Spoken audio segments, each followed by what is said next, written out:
欢迎收听由喜马拉雅出品的《非暴力沟通》，作者马歇尔·卢森堡，由志远和您一同分享。第1集。你好，我是志远，欢迎来到《非暴力沟通》。这本书呢，应该算是个人成长沟通表达类书籍的天花板了。很多作者写的沟通类书籍，其实底层逻辑都是来源于这本《非暴力沟通》。很多人认为会说话就是会沟通，其实不然。要不两个人聊着天，不管同事还是爱人，甚至是至亲，聊着聊着就能吵起来，这是为什么呢？你觉得他无理取闹，他觉得你歇斯底里，吵架、猜疑、冷暴力。当这些事情发生的时候，我们该怎么去处理呢？鲁迅先生说，人类的悲欢并不相通，的确这是客观事实。但是鲁迅先生表达这样的一个困境，绝对不是为了给冷漠或者不好好沟通找一个借口。大多数时候是因为我们没有一个正确的方法来解决彼此的问题。其实沟通从来不是口才，也不是说漂亮的话，而是当你看着别人的眼睛，你可以从对方的眼睛中感受到他所感受的痛苦，是作为孤独的个体尽力去尝试着连通彼此的悲欢。那这本《非暴力沟通》会给你解决的方案。这张专辑呢，一共是5本书，除了最经典的这本《非暴力沟通》，还包括马歇尔·卢森堡博士在这本书基础上延伸出的非暴力沟通的情绪篇、两性篇、教育篇，以及如何化解冲突。本书中呢，也有大量的案例还有练习，希望我们可以一边去听一边去实践。那我也会把很多的参考图片以及练习步骤放在对应的评论区，希望我们都能如卢森堡博士所说，透过我的语言聆听我们共有的情感。也欢迎您在评论区打卡留言，或者把这本书分享给更多的朋友。第2集导言。我相信由衷的相互给予是我们天性所乐见的，因而我将大部分生命投入对这2个问题的探寻之中。1. 是什么让我们背离了天性中的善，做出暴力与毁灭性的行为呢？ 2. 又是什么使得有些人即使在极度恶劣的环境下，依然与天性中的善相连呢？当我还是孩子的时候，我开始有了这样的疑惑。大约在1943年的夏天，我们家搬到了密歇根州的底特律。2周后呢，公园里发生了一起由种族冲突引发的暴力事件。之后的几天中，40多人遇害。我们居住的社区正位于冲突的中心。整整3天，我们紧闭家门，足不出户。骚乱结束后，学校复课了，我却发现人民可以和肤色一样带来危险。当老师点到我的名字时，有2个男孩瞪着我，嘘声说：“你是犹太鬼子。”我从未听过这个词，更不知道它是某些人对犹太人的蔑称。放学后呢，那2个男孩就拦住我，他们把我摔倒在地上，拳打脚踢。从此，我就一直在思索那2个问题：是什么赋予我们力量，使我们在最恶劣的情况下依然与天性中的善相连呢？就像艾提·海勒申那样的人，纵然面对德国集中营的恶劣条件，也依然保有慈悲之心。他在日记中这样写道：“我并不那么害怕，不是我勇敢，而是因为我清楚，站在我面前的是人。我想要尽我所能去理解任何人做的任何事儿。就像在今天早晨，一位心情不佳的年轻盖世太保冲我大骂，我并未生气，油然而生的是一份真切的慈悲之情。我甚至想问他：你的童年过得不开心吗？女友的言行令你失望了吗？你看上去那么烦躁、紧张、阴沉且虚弱，我早该善意地对待他。这般可怜的年轻男子，一旦放纵自己，将有多么危险呢？我一直在探究，到底是什么因素能让我们保有善意。在此过程中，我深刻意识到语言及我们使用的语言的方式所扮演的重要角色。后来呢，我发现了一种具体的沟通方法，它包含表达与聆听，能让我们由衷的给予，与自己和他人建立连结，并充分展现天性中的善意。我称这种方法为非暴力沟通。这里借用甘地曾使用的非暴力一词，来指代当暴力从心中消融，天性中的善自然呈现的状态。尽管我们可能并不认为自己的说话方式是暴力的，但我们的言语却时常引发他人或自己的痛苦。这种非暴力沟通方法也被称为善意沟通。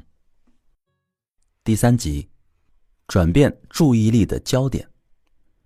非暴力沟通建立在语言以及特定的沟通方法上，让我们即使是在逆境中也有能力活出人性的光芒。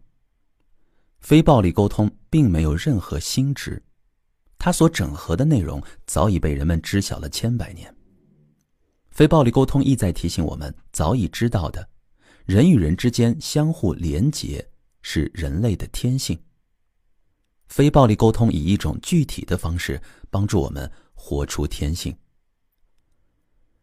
非暴力沟通帮助我们重新构建表达自己和聆听他人的方式，使我们的言语不再只是出于习惯的自动化反应，而是牢固地建立在觉察感受和需要的基础上，做出有意识的回应。我们既能诚实清晰地表达自己，也能带着尊重与同理心关注他人，从而在任何交流中听见自己和他人心灵深处的呼声。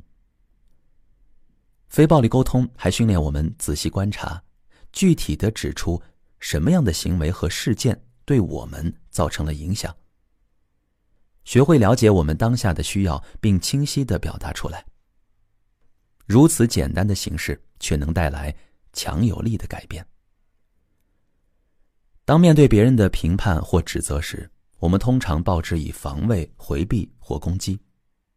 而一旦我们将注意力聚焦在彼此的感受、观察和需要，而不是去诊断和评判，我们就能发现内心深处的善意。随着旧有的反应模式被非暴力沟通所取代，我们便能以一种全新的眼光来看待自己和他人，并且对自己的初心和人际关系保有觉察，进而抗拒、防御和暴力的回应得以减轻或减少。通过强调深度聆听自己和他人，非暴力沟通能够培育我们对他人的尊重、觉察与同理心，并愿意发自内心的相互给予。尽管我称非暴力沟通是一种沟通过程或是善意沟通，它却不止于此。在一个更深的层面，它是持续的提醒，让我们更好地专注于自己的生命意义和方向。有个故事讲述了一名男子在路灯下四处找东西，一位路过的警察见状就问他在做什么。这位看上去有些醉意的男子就回答道：找我的汽车钥匙。警察就询问他：你把钥匙丢在这里了吗？男子回答：不是这里，我把钥匙落在巷子里了。见到警察很困惑，男子就急忙解释：但这里的光线要亮得多呢。我们都对人生拥有渴望，然而我发现主导我们的文化却可能带我们偏离了方向。为此，我开发了非暴力沟通，它作为一种训练注意力的方式，让我们可以把注意力放在真正要去的地方。我渴望的是，在生命中活出慈悲之心，让由衷的相互给予在你我之间流动。那份慈悲心，也是我所说的由衷的给予，在我的朋友鲁斯·贝本梅尔的这段歌词中得到展现。歌词当中是这么说的：你取之于我是对我最好的馈赠，请你知道这种给予带给我快乐。我给予绝非期盼你偿还，只因我想活出对你的爱。也许你的欣然接受就是对我的最佳馈赠，我无法将两者分开。你施于我，我给予我的接受，你取之于我，是对我最好的馈赠。每当我们想要丰盈他人的生命，由衷地给予他人时，我们是出于心中油然而生的喜悦之情，给予者和接受者都会从中受益。当给予是由衷的，而非出于害怕、内疚、羞愧或是渴求回报，接受者才能心无挂碍地享受这份馈赠。与此同时呢，给予者因为看到自己为他人的幸福做出了贡献，也会收获更多的自我肯定。我们使用非暴力沟通，并不要求沟通的对方也懂得它，甚至无需对方对我们保有善意。只要我们遵循非暴力沟通的原则，发自内心的给予，并尽我们所能让对方知道这是我们唯一的动机，他们也会加入我们，最终双方必然能以善意相待。当然，这一切不一定会很快发生，但我相信，只要我们坚持非暴力沟通的原则与方法，友善之花将在你我心中盛开。接下来我们说说非暴力沟通的过程。那这一集的内容在整本书当中可以说是一个核心，所以我们会在评论区把非暴力沟通的4个步骤分享给大家，希望大家时时记在心中，或者记在手机上，在生活当中加以运用。接下来我们进入正文。要达到双方都能发自内心的相互给予，我们需要将注意力聚焦在4个方面，它们是非暴力沟通模式的4个要素。首先，我们观察实际上发生了什么。不论他人的言行是否有益于我们，我们只是去观察，要做到清晰表达所观察到的。我们的挑战就在于不夹杂任何评判。不论喜欢与否，我们只是说出了人们做了什么。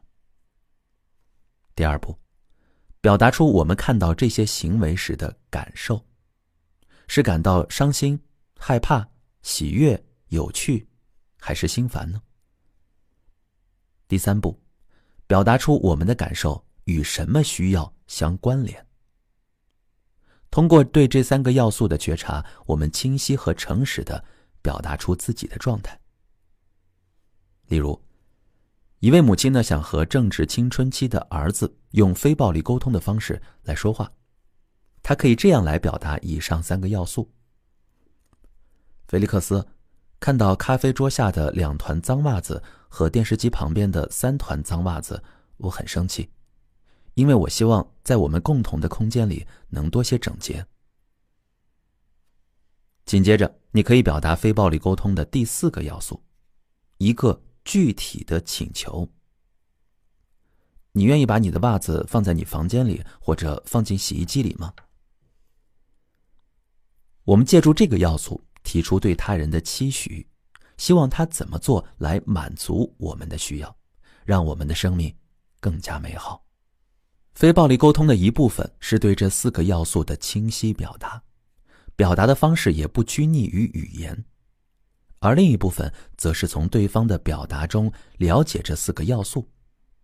我们通过感知对方此刻的观察、感受和需要，与他们建立连结，进而聆听他们的请求，来找到通过什么方式让他们的生命变得更丰富。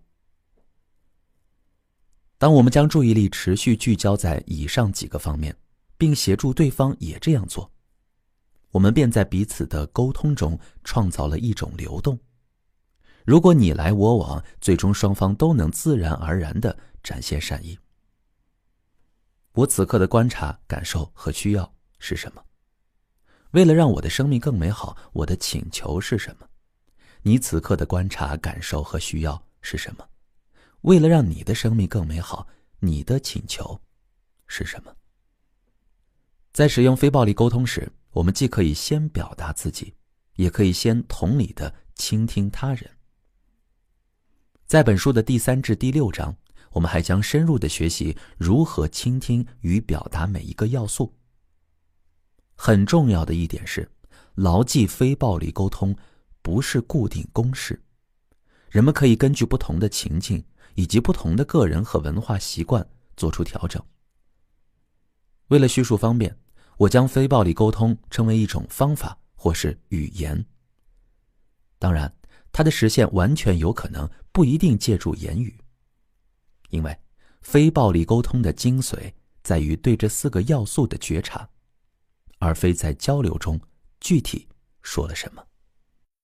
非暴力沟通的运用，无论在自我对话、与人互动还是团体交流中，非暴力沟通能让我们在心中怀有善意，因而人们可以将它有效地运用在不同层面的沟通和多样的情境中，包括亲密关系、家庭、学校、组织与机构、心理辅导与咨询关系、外交与商业谈判，任何性质的纠纷与冲突。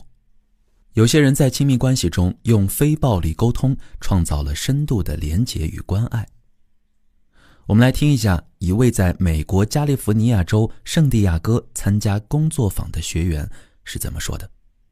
他说，当我通过非暴力沟通学会了如何接收、聆听和给予表达，我不再觉得受伤和忍气吞声，而能聆听并且领会话语背后的感受。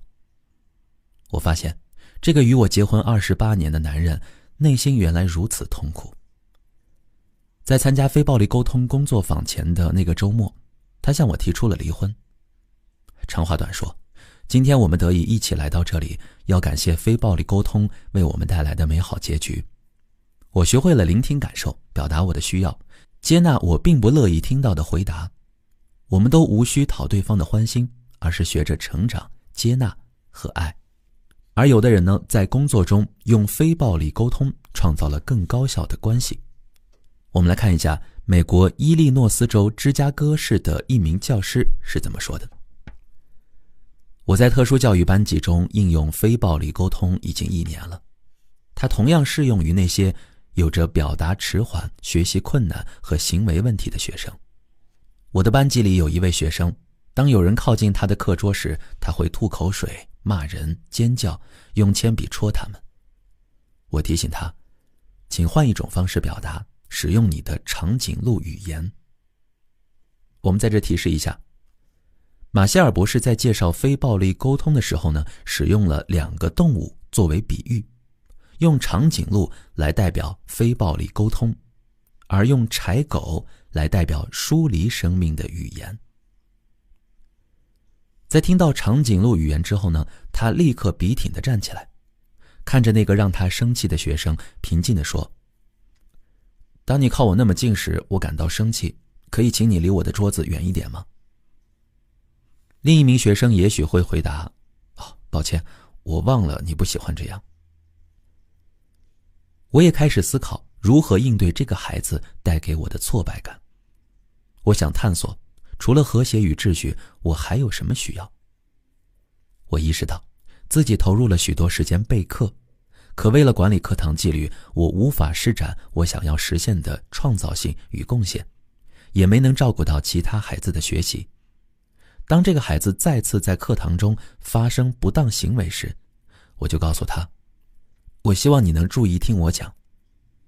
也许一天中要提醒他100次，但当他听到时，通常都会重新参与到课堂之中。我们再来听一下一位来自法国巴黎的医生是怎么说的。我越来越多地在医疗工作中使用非暴力沟通。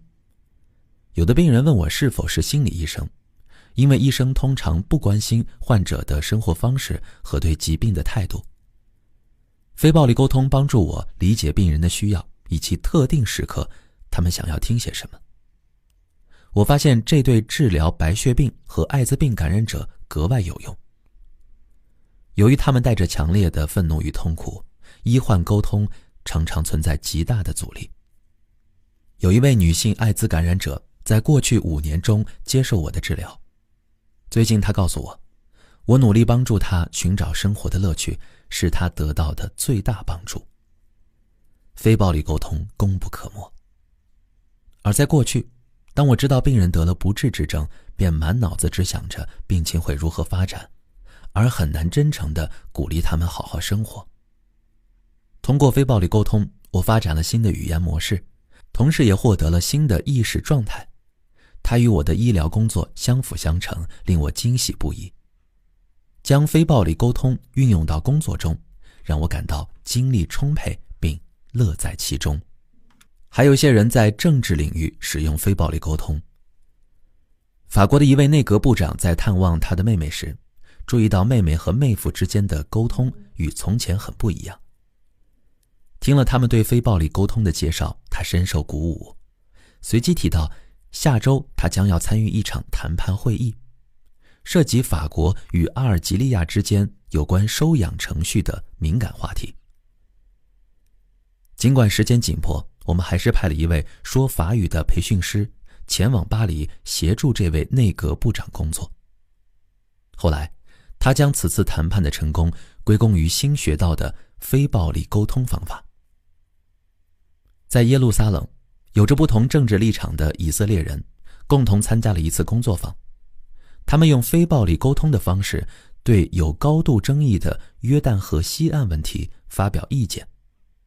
许多在西岸地区安家的以色列人相信他们的行为是在行使宗教所赋予的权利，因此他们不仅深陷与巴勒斯坦人的冲突，还与那些认可巴勒斯坦人在这一地区享有国土主权完整的以色列人陷入对立。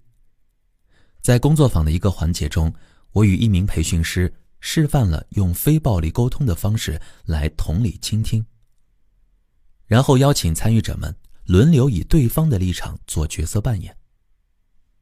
20分钟之后，一位西岸的定居者宣布，如果他的政治对手能像这样聆听他的心声，他愿意考虑放弃在西岸的土地产权，搬迁到国际认可的以色列领土。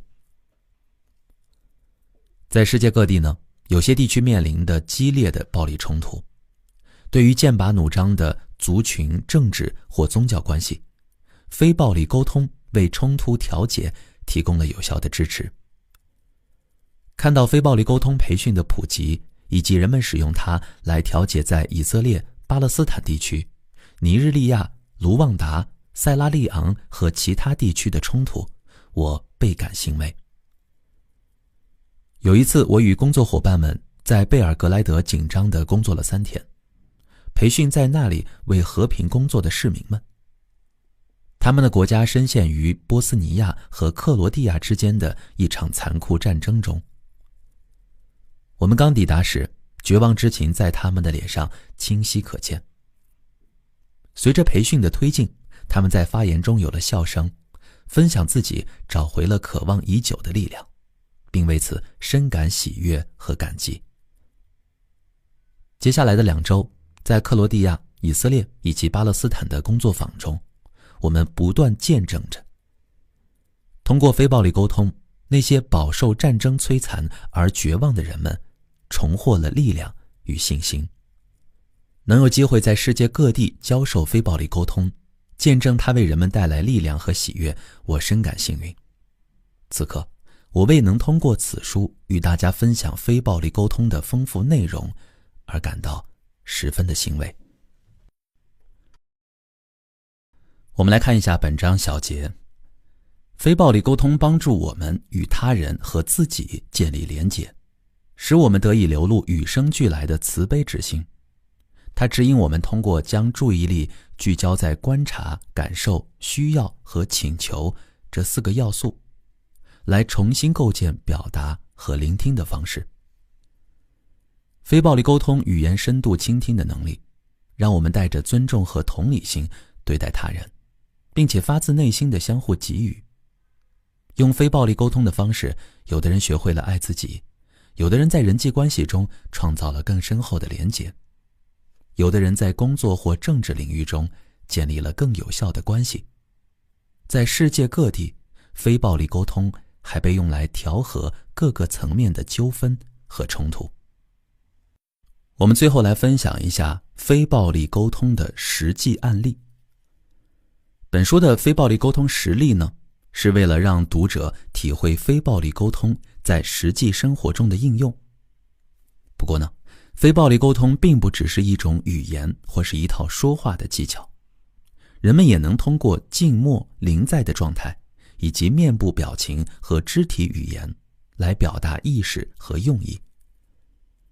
这里的实例是实际对话的摘要和删节版。在实际交流中呢，无声的同理倾听、讲故事、幽默的语言、姿态，都能让对方的连结更自然。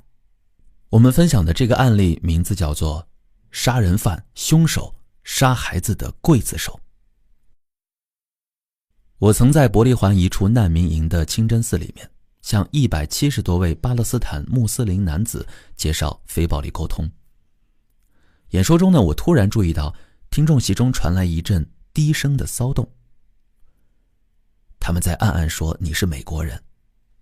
我的翻译刚警告完我，一名男子就从台下冲到他跟前，径直面向我，使劲地喊道：杀人犯！瞬即呢，许多人大声地附和道：凶手，杀孩子的刽子手，杀人犯！幸好我努力让自己全神贯注地体会那名男子当时的感受和需要。来难民营的途中呢，我看到许多前一天晚上射入难民营的催泪弹弹壳，每只弹筒上美国制造这几个字清晰可见。我理解难民们对美国向以色列供应催泪弹和其他武器满怀愤怒。我向那个称我为杀人犯的男子回应道：你很生气，是因为你希望我的政府能改变使用资源的方式，是吗？这一段呢，其实我并不知道我的猜测是否准确，但重要的是，我诚恳而努力地体会着他的感受和需要。这个男子说：天杀的，我当然生气，难道你认为我们需要催泪弹吗？我们需要排水管而不是催泪弹，我们需要房子，我们需要有自己的国家。所以你很愤怒，你希望得到支持来改善你们的生活条件，并且获得政治独立，是这样吗？你知道我和我家人、孩子还有所有人在这里住了27年是什么滋味吗？你能想象这对我们意味着什么吗？哪怕只是一点点呢？听起来你感到非常绝望，你想知道我或者别人是否能够真正理解这样的生活的滋味，对吗？你想来理解吗？你告诉我，你有孩子吗？他们有学上吗？他们有玩耍的操场吗？我的儿子病了，他在水沟里玩耍，他的教室里没有课本，你见过没有课本的学校吗？我听到在这里抚养孩子对你来说是多么痛苦，你希望我知道，你所要的是每一个父母都想给孩子的好的教育、玩耍的机会、健康的环境。是的，就这些基本的东西。你们美国人不是说这是人权吗？何不让更多的美国人来这里看看，你们把什么样的人权带到了这里呢？你希望更多的美国人意识到这里的人们所忍受的煎熬，并且能更深地认识到我们的政治行动对你们造成的影响，是吗？好，就先说到这儿。我们的对话呢，就这样进行了20多分钟，他一直在表达痛苦，而我持续地聆听每一句话背后所包含的感受和需要。我不表达认同或不认同，也不将他的话当作攻击。在我看来，这是一份来自人类同胞的礼物。这个人和我分享的是他的灵魂，以及他深深的脆弱。当他感受到被我充分理解后，他开始愿意听我解释来难民营的目的。1小时后，这位原本称我为杀人犯的男子邀请我到他家中，享用了一顿丰盛的斋月晚餐。我们来进入到第2章，疏离生命的语言。圣经马太福音当中有这样一段话：你们不要论断人，免得你们被论断，因为你们怎样论断人，也必怎样被论断。是什么使我们难以体会天性中的慈悲和善意呢？在研究这个议题时，我发现某些语言与表达方式造成了人们对自己和他人的暴力。我将这种表达方式称为疏离生命的语言。先来看第一小节，道德评判。那道德评判呢，就是其中的一种。当他人的行为与我们的价值观不符，我们便认为这个人是错的或是恶的。例如，他的问题就是太自私了，他很懒呀，他们有偏见，这样做不恰当。你看，指责、侮辱、贴标签、批评、比较、分析，都是评判的形式。苏菲派诗人鲁米曾写道，在对与错的区分之外，有一片田野，我将在那里遇见你。然而，疏离生命的语言却让我们陷入充满评判的对与错的世界中。这时我们关注的往往只有好与坏，正常还是不正常，负责任还是不负责任，聪明还是愚蠢等等。我从小就学会了以一种看似不带个人色彩的方式说话，以免泄露自己的内心世界。遇到不喜欢或无法理解的人和行为，我会认为是他们有问题。如果不想做老师布置的作业，我就会说他们刻薄不可理喻。如果塞车时有人插队，我会脱口而出，你这混蛋。使用这类语言时呢，我们满脑子想的都是别人哪里做的不对。同样的，要是达不到自己的期待，我们也会这样批评自己。我们一心都在分析和追究自己和他人有什么问题，却不曾思索自己和他人有什么需要没有得到满足。如此这般，如果我的伴侣想要多一些体贴，我就会说他要求太多，太粘人。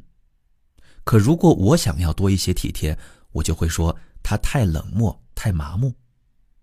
如果同事比我更在意细节，我就会说他挑剔有强迫症。反之，如果我比他更在意细节，我就会说他做事懒散不严谨。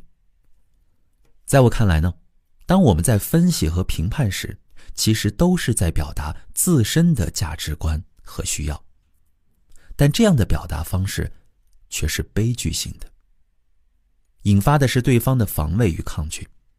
就算他人遵从了我们，很有可能是出于恐惧、内疚或羞愧，而非发自内心。而同时，人们这样做其实意味着他们接受了我们的评判，真是两败俱伤。迟早有一天，我们会发现对方不再那么友好，因为由于内部或外部压力而屈服的人们一定会心怀怨恨，他们由此失去尊严，在情绪上付出代价，更不可能怀着善意回应我们的需要和价值观。在这里，重要的不是把价值判断与道德评判混为一谈。每个人都会对生命中自己所珍视的品质做出价值判断。例如，我们也许会珍视诚实、自由、和平。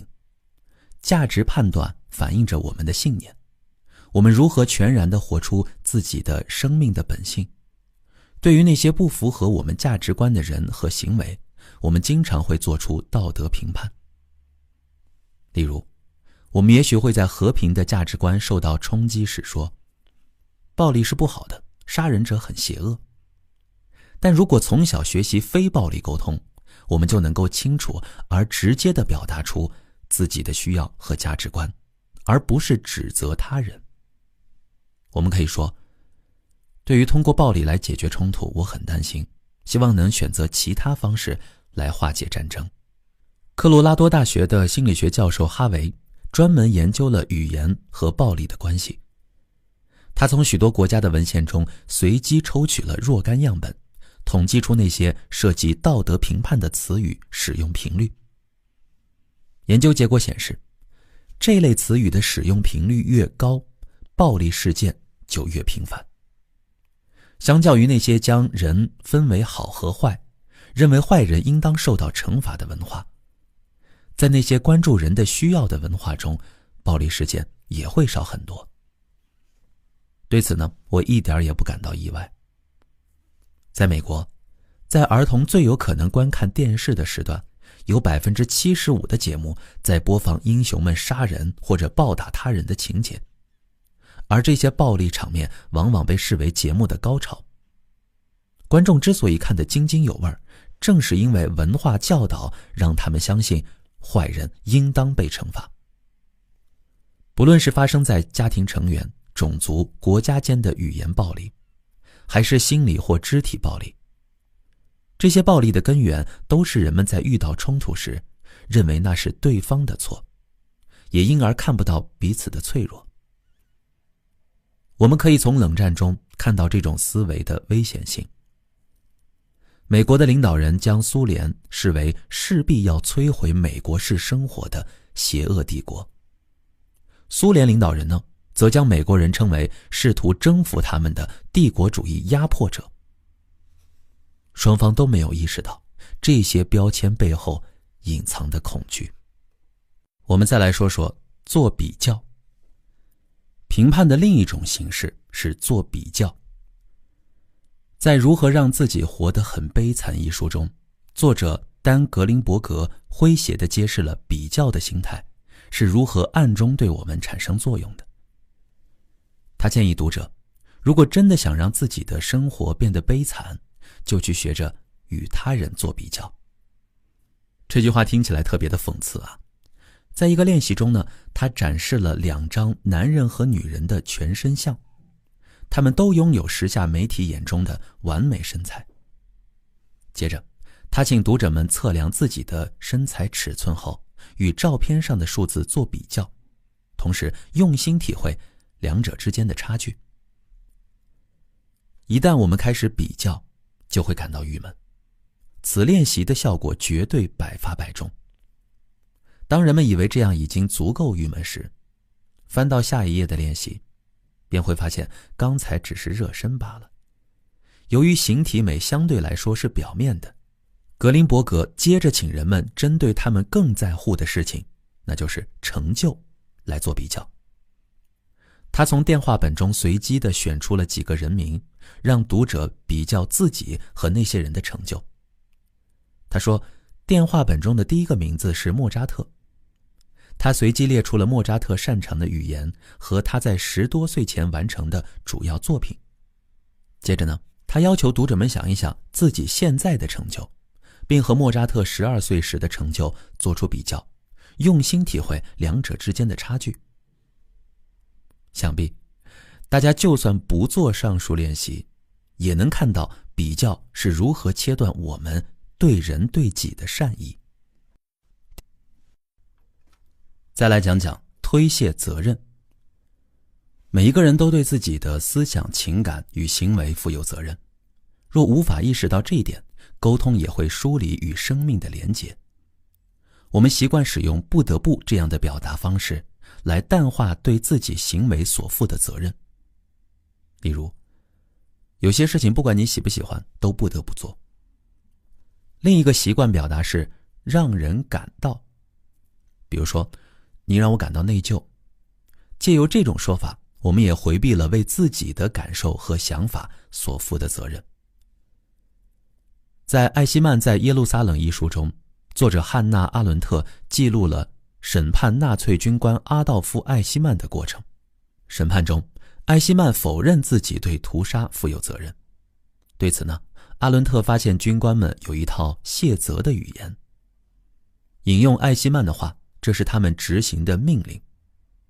例如，如果他们被问到为何要采取某个行动时，他们就会回答，我不得不那么做。若被追问为什么不得不那么做，他们就会说那是上级的命令或公司政策、法律规定。当我们将行动的原因归咎于外部因素时，我们便在试图推卸自己的责任。比如说一些模糊的外部因素，我打扫我的房间，因为我不得不做呀。还有个人情况、医疗诊断结果、身体或心理病史，因为我有酒瘾啊，所以我喝酒。还有他人的行为，我的孩子冲上了马路，所以我才会打他呀。还有权威的命令，我欺骗客户，因为老板叫我这么做呀。群体压力，朋友们都抽烟，所以我也开始抽烟了。机构政策、章程、规定。因为你的违规行为，所以我不得不勒令你停学，这是学校的制度啊。还有性别角色、社会角色或年龄角色。我厌恶上班，我去工作，因为我是一名丈夫和父亲嘛。还有无法抑制的冲动，我就是一时没忍住，所以就把那根棒棒糖给吃了呀。有一次呢，我和一群家长还有老师们讨论，如果语言中暗示别无选择，会带来什么危险呢？结果有一位女士气愤地反对道，有些事情不管你喜不喜欢，你就是非做不可呀。并且我认为，告诉我的孩子们有些事儿他们也必须做，并没有什么不对啊。于是呢，我就问他，那有什么事情是你非做不可的呢？他立刻回答，这太容易了呀。今晚离开这里回到家后，我就必须要做饭。我讨厌做饭，讨厌到了极点。20年来，每天我都不得不做饭，哪怕有时累得像条狗一样，因为这些事情就是非做不可呀。我告诉他，听到他花了那么多时间做自己不喜欢的事情，只是因为他认为必须要这么做，我很难过。我希望他在学了非暴力沟通之后，能找到让他更开心的选择。所幸这位女士的学习能力很强，工作坊结束之后呢，她就向家人宣布，她不想再做饭了。3个星期后，她的2个儿子也来参加我的工作坊。我好奇地询问他们如何看待母亲的决定。大儿子叹了一口气说，哎，马歇尔，当时我心想，真是谢天谢地啊。看到我一脸困惑的表情，他解释道，他终于不用在每次吃饭时都发牢骚了。还有一次，我在某个学区担任顾问，我请老师们练习如何在课堂中使用非暴力沟通语言，借此提升学生们的意识，学会为自己的行为负责。一位老师随即表示，我厌恶打分，我认为这对学生没什么好处，反而为他们带来焦虑，但我不得不打分，这是学校的规定。于是呢，我建议那位老师练习将我不得不打分，因为这是学校的规定，转换为我选择打分，因为我想要怎样怎样。他脱口而出回答，我选择打分，因为我想保住这份工作。然后呢，他又连忙补充道说，但我不喜欢这样说，因为这会让我觉得要为我所做的事情负责。我回答他，所以我才希望你这样说呀。法国作家和记者乔治·贝尔纳诺斯的有一段话颇能引发我的共鸣。他说，我常想，若有一天日渐强大的摧毁性技术使人类从地球上灭绝，真正要对此负责的远非是技术本身。当然，技术暴行会唤醒人们，招来人们对技术的反击与仇视，而是现代人的唯唯诺诺、缺乏责任感，毕恭毕敬地服从每一个司空见惯的规定。我们所看到的悲剧以及即将来临的更大悲剧，并非是世界上反抗不服从的人增多了，而是唯命是从听话的人越来越多了。我们接着来说其他疏离生命的沟通形式。当我们以要求的方式来表达我们的诉求时，实际上是在或明或暗地指责或惩罚那些不配合我们的人。这样的沟通方式在我们的文化中司空见惯，特别是来自那些有着权力地位的人。关于要求，我从孩子们那里学到了许多宝贵的教训。不知从何时起，我有了这样的观念。作为家长，我有责任要求孩子们做什么。家长、老师、管理者，许多掌握权威的人同样相信，他们的工作就是去改变他人，让他人守规矩。是孩子们让我明白，我无法要求他们去做任何事儿。是的，我可以通过惩罚让他们服从我的要求，或让他们后悔没有按照我的话去做。但他们终将让我明白，用惩罚的方式强迫他人是多么愚蠢。而我真希望自己不曾用那样的方式对待他们。这是一次关于谦卑的学习。在第6章中呢，我们将再次探究非暴力沟通中这一重要主题，区分请求与要求。疏离生命的语言还与奖惩思维有关，即有的行为应该受到奖赏，而有的行为就应该受到惩罚。人们常用活该这样的字眼来表达这种思维，诸如他活该为自己的所作所为受到处罚。这样的表达其实隐含着一种假设，做出某些事情的人必定是坏人，他们应当受到处罚，他们应该忏悔并且做出改变。然而，我相信所有人都渴望改变，那是因为人们明白改变能为自己带来益处，而不是因为不想受到惩罚。我们大多数人在贴标签、做比较、要求和评判的语言环境中长大，鲜少被鼓励去觉察自己的感受和需要。我认为，疏离生命的语言根植于影响了我们数千年的性恶论。这一人性观强调人性本恶，认为人们需要通过教导来压制某些卑劣天性。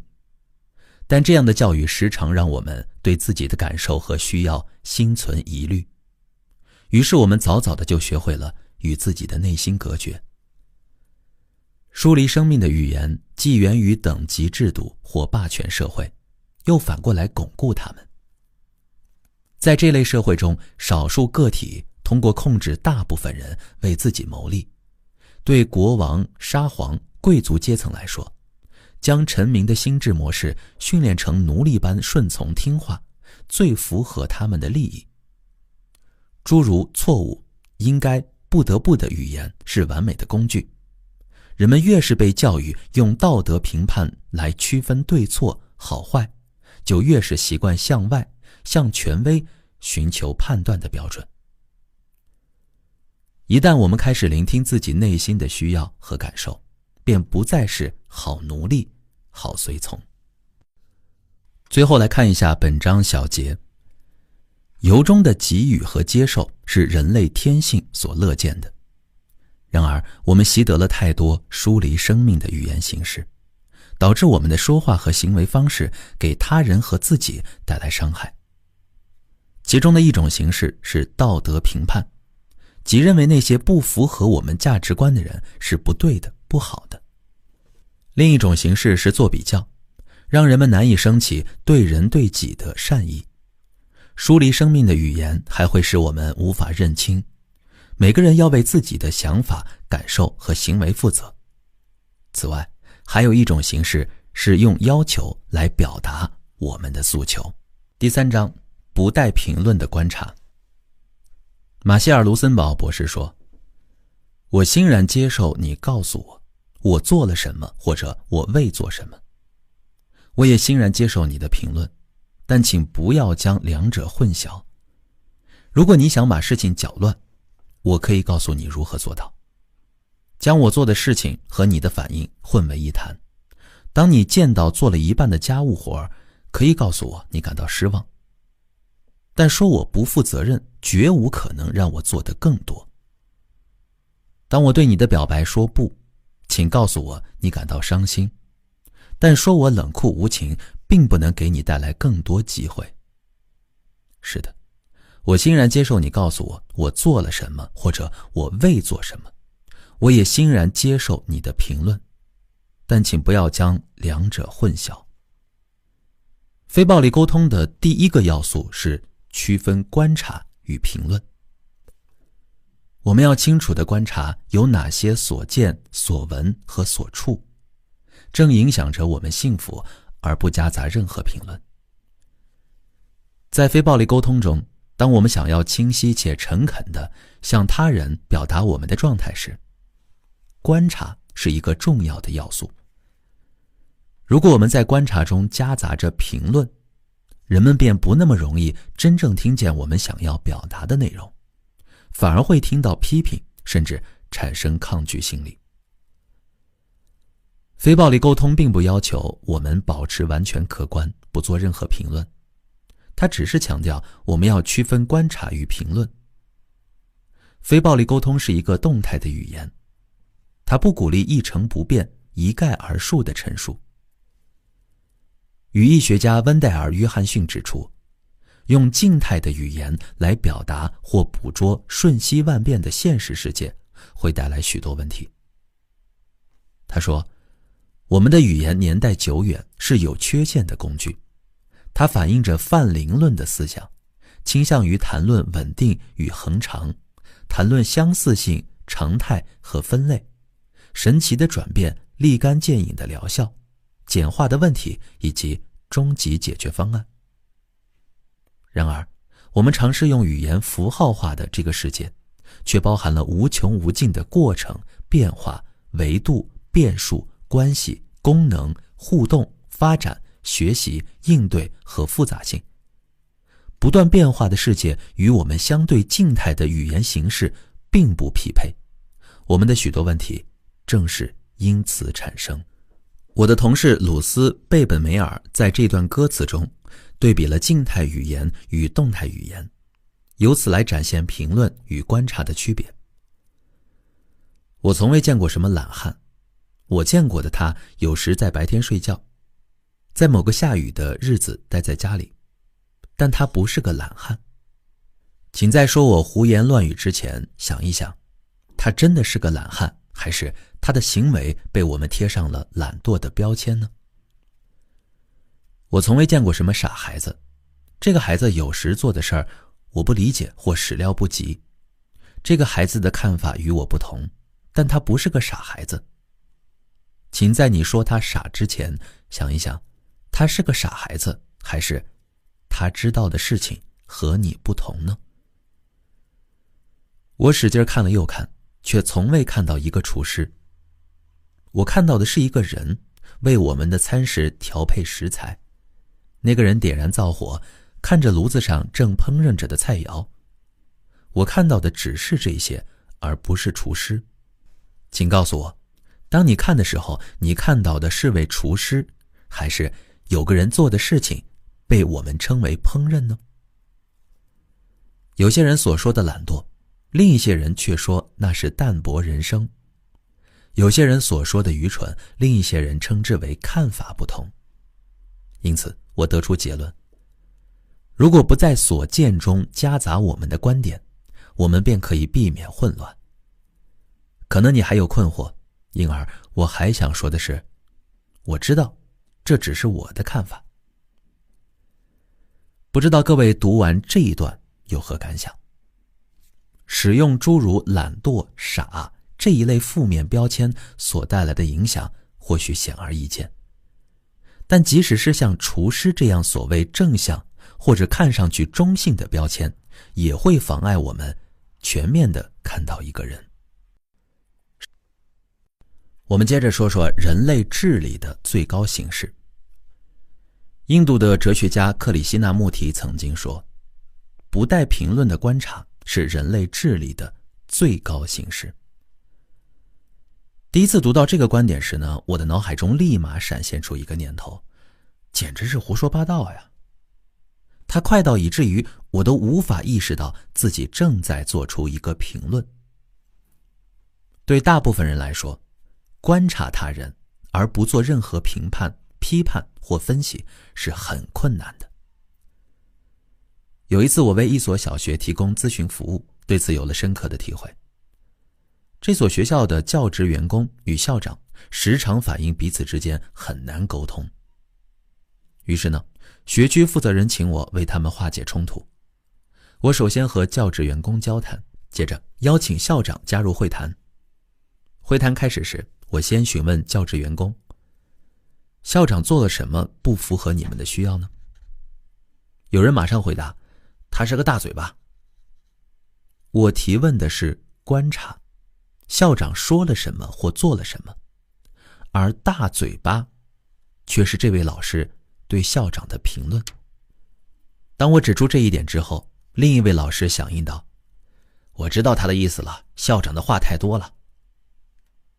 这仍然不是一个清晰的观察，而是对校长说多少话的评论。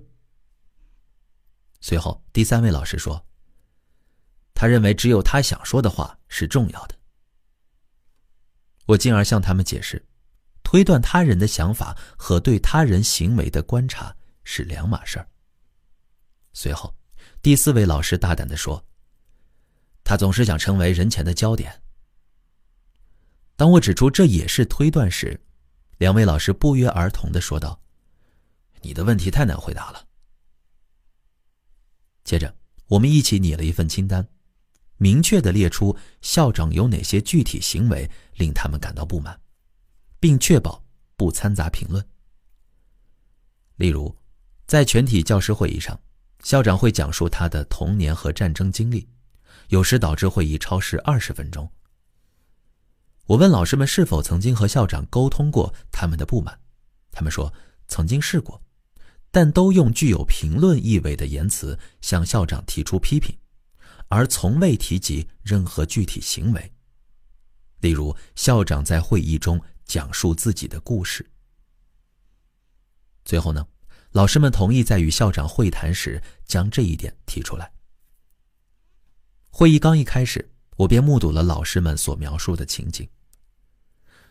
不论讨论的主题是什么，校长都会插话说，想当年怎样怎样，接着开始讲述他的童年或战争经历。我等着老师们表达他们的不满。然而，他们并没有运用非暴力沟通的方式，而是无声的抗议。有的人开始翻白眼，有的人故意打着哈欠，还有一个人一直盯着手表。直到我按捺不住问他们，没有人有话要说吗？迎来的是一阵令人尴尬的沉默。接着，之前会谈中率先发言的那位老师鼓起勇气直视着校长，然后说出，艾德校长，你真是个大嘴巴。就像这个故事所展现的，从我们的旧习惯中挣脱出来，并有能力熟练地区分观察与评论，并不容易。最终，老师们终于可以明明白白地告诉校长，他们对他的哪些行为感到不满。校长认真地听完后，郑重地说，为什么从没有人告诉我呢？他承认他有讲故事的习惯，接着就开始说与这个习惯有关的故事了。我见状呢，就打断了他的话，婉转地提出他在重蹈覆辙。会议最后，我们商量了一些办法，以后当老师们不想听校长回忆往事时，就用温和的方式来提醒他。我们接着来说区分观察和评论。在本集内容，为了方便大家理解，我们在评论区会放3张图片来供各位参考。我们就一起来说明一下，如何从混杂着评论的句子中区分出观察。首先，表达方式1，未对自己的评论负责。比如说，有些混淆观察和评论会说，你太大方了。那如果区分一下，你可以说，当我看到你将午餐的钱都给了别人，我认为你这样做太大方了。这个二者就做到了区分。第二，使用的动词暗含评论。比如说，道格爱拖延。区分观察和评论呢？道格只在考试的前一晚学习。第三个例子，推断他人的想法、感受、意向或愿望时，暗示这是唯一可能。比如，他无法完成工作。那区分来就是，我不认为他能完成工作，或他说我无法完成工作。第四，把预测当作确定的事实。比如，如果你的饮食不均衡，健康就会出问题。那区分来可以说，如果你的饮食不均衡，我担心你的健康会出问题。第五，指代不具体。比如说，这户移民家庭照顾不好自家的院落。那如果区分开，可以说，我没有看到过住在罗斯路1679号的那户移民家庭铲路边的雪。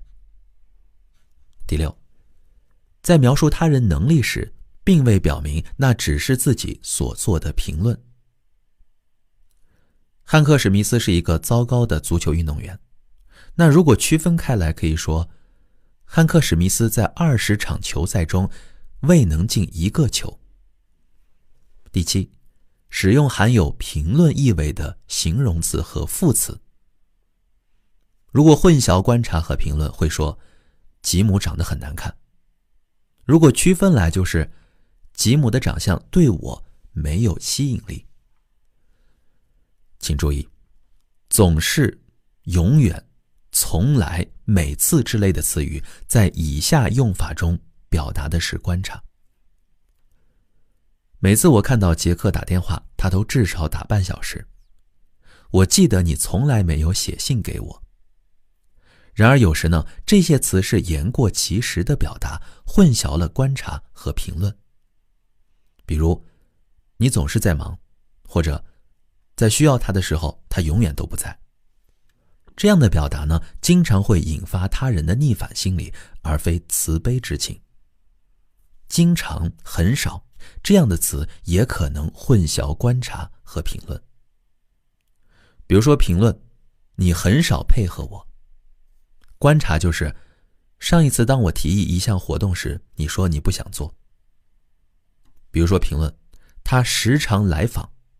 那观察就是他上个月每周至少有3次来访。不知道各位能否区分出评论和观察呢？我们来做一个本章小结。非暴力沟通的第一个要素是区分观察与评论。当我们在观察中夹杂着自己的评论时，他人往往会认为我们在批评他们，并因而产生抗拒的心理。非暴力沟通是一种动态的语言，它不鼓励人们做静态一概而论的陈述，而是提倡我们在描述观察时，清楚地说出特定的时间和情境。例如，汉克在过去20场球赛中未进1球，而非汉克是名糟糕的足球运动员。本集呢，我们将分享一个非暴力沟通的实例。这个例子的名字叫我们遇到过的最傲慢的演讲者。以下对话是来自我主持的一场工作坊。在讲解了约半小时后，我停下来请学员谈谈他们的心得。这时呢，有人举起手说，你是我们遇到过的最傲慢的演讲者。当听到有人这样说我的回应方式可以有几种选择。其中一种是认为这确实是我的问题。我知道，一旦我想讨好对方，为自己辩护或开脱，就可以将错误归咎到自己身上。另一种方式是认为对方在攻击我而开始反击，这也是我过去时常选择的方式。而这一次呢，我选择了第3种方式，既没有辩解，也没有指责对方，而是将注意力放在他言语背后发生了什么。我们一起来听听马歇尔博士和菲尔的对话。马歇尔博士首先猜测他的观察，他说，你这么说是针对我连续讲了半小时才给你们机会发表意见吗？不是，你把事情说得太简单了。接下来呢，是请他澄清。那是不是因为我没有提到非暴力沟通对有些人来说用起来会很困难呢？不是有些人，而是你。所以你这么说是因为我没有提到，有时我也很难运用非暴力沟通，是吗？正是。你感到不高兴，因为你希望我能告诉你们，我自己在使用这个方法时也会遇到的困难。没错。你看，当我能体会到他的感受和需要时，我感到放松了许多，我呢就开始关注他的请求。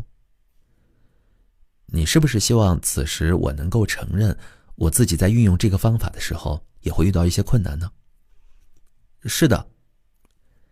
当我清楚地了解了他的观察、感受、需要以及请求之后，我问自己是否愿意满足他的请求。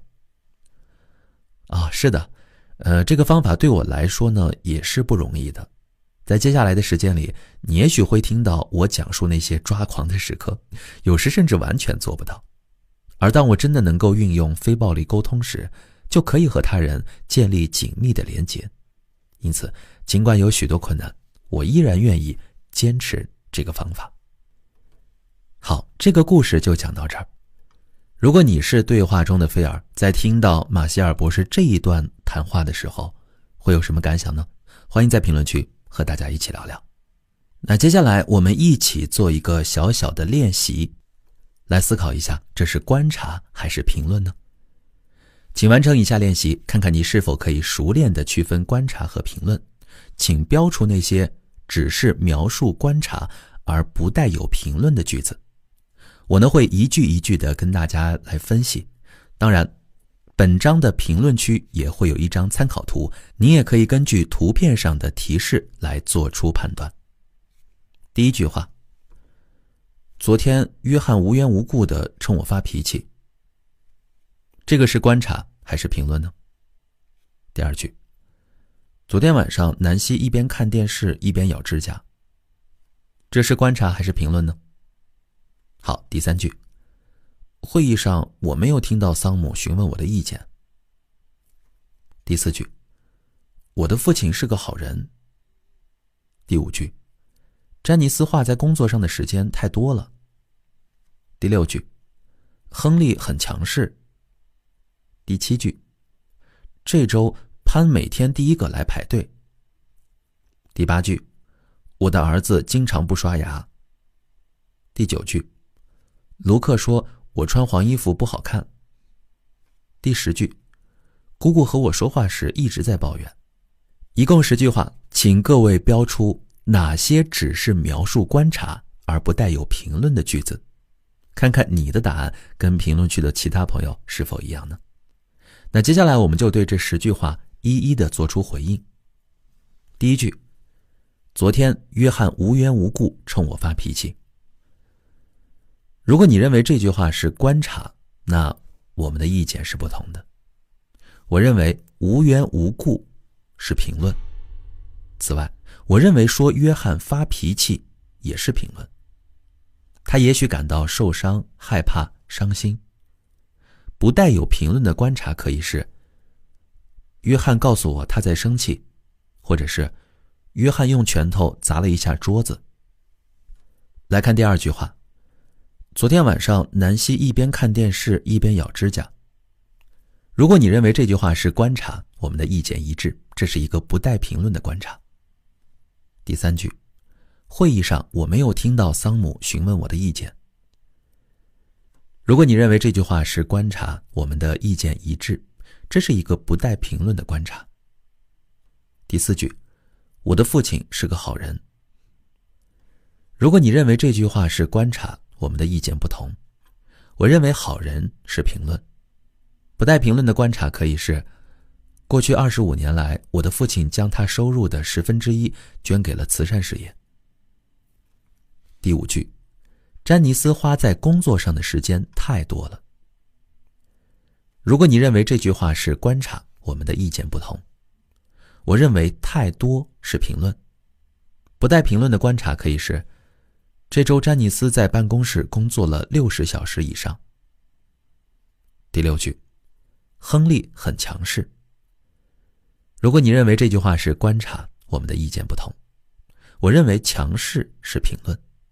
不带评论的观察可以是亨利在妹妹切换电视频道时撞了她一下。第七句，这周潘每天第一个来排队。如果你认为这句话是观察，我们的意见一致，这是一个不带评论的观察。第八句，我的儿子经常不刷牙。如果你认为这句话是观察，我们的意见不同。我认为经常是评论。不带评论的观察可以是本周我的儿子有2次没有在睡觉前刷牙。第九，卢克说我穿黄色衣服不好看。如果你认为这句话是观察，我们的意见一致，这是一个不带评论的观察。第10句，姑姑和我说话时一直在抱怨。如果你认为这句话是观察，我们的意见不同。我认为爱发牢骚是评论，不带评论的观察可以是，这周我的姑姑给我打了3次电话，每次她都会说起别人用她不喜欢的方式对待她。接下来我们进入到第4章，体会与表达感受。非暴力沟通的第一个要素是不带评论的观察，第2个要素则是如何表达内心的感受。心理治疗师罗洛梅认为，成熟的人能捕捉到感受的细微差别，不论是强烈热忱的还是微妙细腻的，就好像聆听交响乐的不同乐章。然而对许多人来说，我们所能体会的感受就如他所描述的，像军号上的音符一样单调。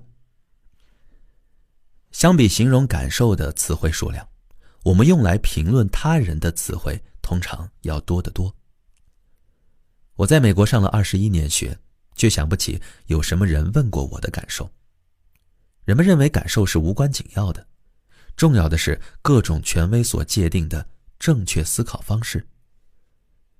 我们被训练成以他人为导向，而非聆听自己。我们逐渐习惯于考虑人们期待我怎样说话和做事。我们是如何开始与感受渐行渐远的呢？回想起我9岁那年，有一天放学后，我躲在教室里，想要避开在校外等着打我的几个男生。一位老师呢就发现了我，让我离开学校。当我告诉他我很害怕时，他斩钉截铁地对我说，男孩子不要胆小怕事。几年后，作为运动员，我的感受更显得微不足道。教练们评估运动员的方式是他们是否拼尽了全力，即使身体疼痛也在继续迎战。有一次我的手腕骨折，我没有接受任何治疗，依然忍痛坚持了1个月的棒球训练。在一次工作坊上，一位大学生提到他的室友在夜晚将音响开得很大声，一整夜他都无法入睡。我询问他对此事的感受，他说，我觉得晚上把音乐放得这么大声是不对的。我提醒他，虽然他用了觉得这个词，但他所表达的是他的想法，而非感受。我请他再次试着表达感受。这一次他说，我觉得那样做会打扰到别人。我向他解释，这依然是一个想法，而非感受。他想了想，激动地大声说，我对这件事情没有任何感受可言。很明显，这位学生有着强烈的感受。遗憾的是，他体会不到感受，更不用说表达了。对许多人来说，体会和表达感受并不容易。对律师、工程师、警察、企业经理人、军人尤为困难。流露情感与他们的职业形象相冲突，而在家庭中，家人之间无法交流情感是很悲哀的。乡村歌手瑞巴·麦克因特尔在父亲过世时写了一首歌，名为《我未曾认识的伟大人物》。许多人渴望与父亲建立情感连结，却从未能做到。他表达的正是这样一份感伤。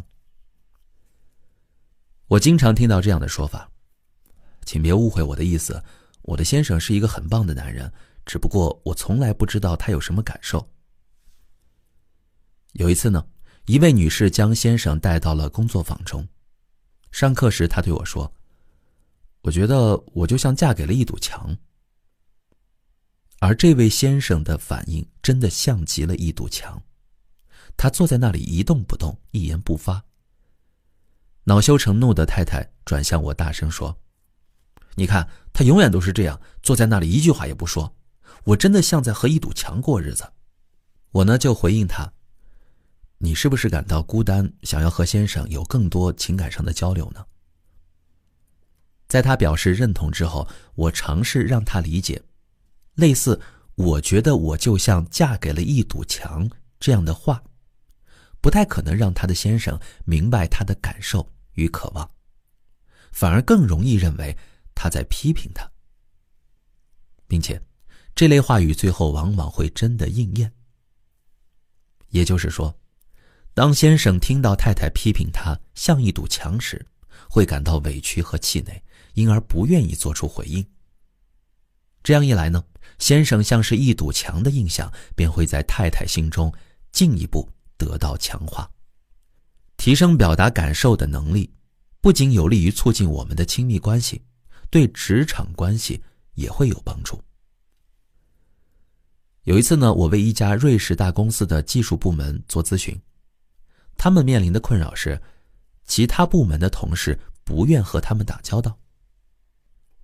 在接受访问时，其他部门的同事表示，和他们说话就像对着一堆机器，所以我们不喜欢找他们咨询问题。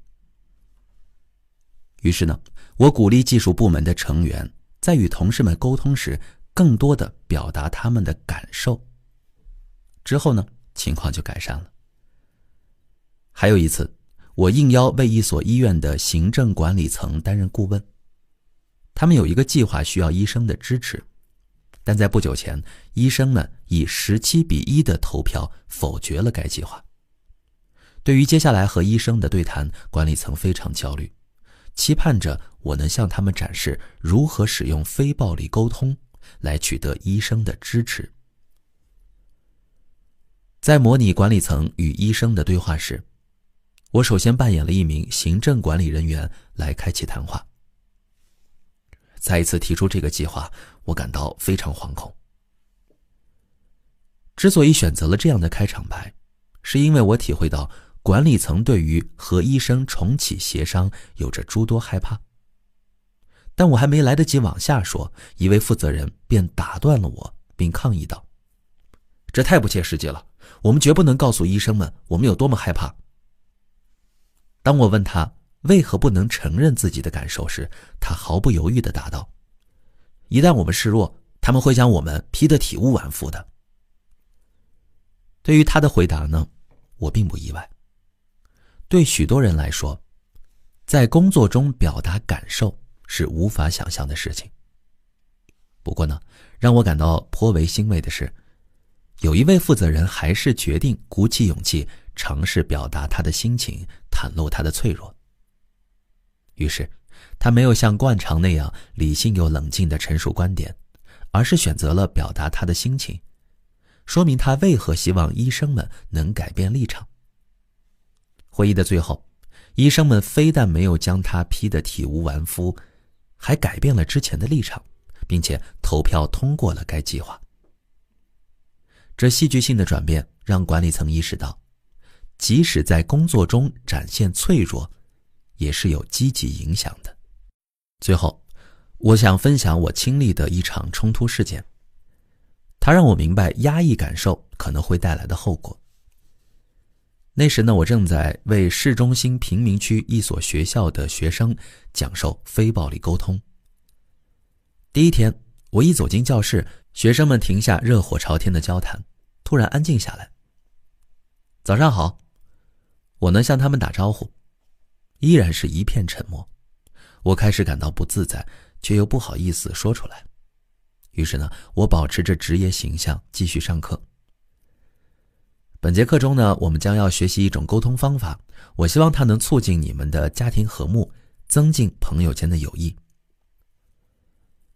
我继续介绍着非暴力沟通的内容，但似乎没有人在听课。有个女生翻了一通她的包，掏出一把指甲刀，开始起劲儿地修起了指甲。靠窗的学生呢，则转脸趴在玻璃窗上，好像街上有特别吸引人的事儿。我就越发觉得不自在，但还是什么都没说。终于，有一位学生突然大声地说道：“你讨厌黑人，不是吗？”我吃惊地愣了一下，却很快意识到，我试图隐藏我的不安，导致了学生们对我的看法。我告诉他们，我确实很紧张，但并不是因为你们是黑人，而是因为我和大家是初次见面。当我走进教室时，特别希望能得到你们的接纳。当我表达了自己脆弱的一面，学生们的态度便有了明显的转变。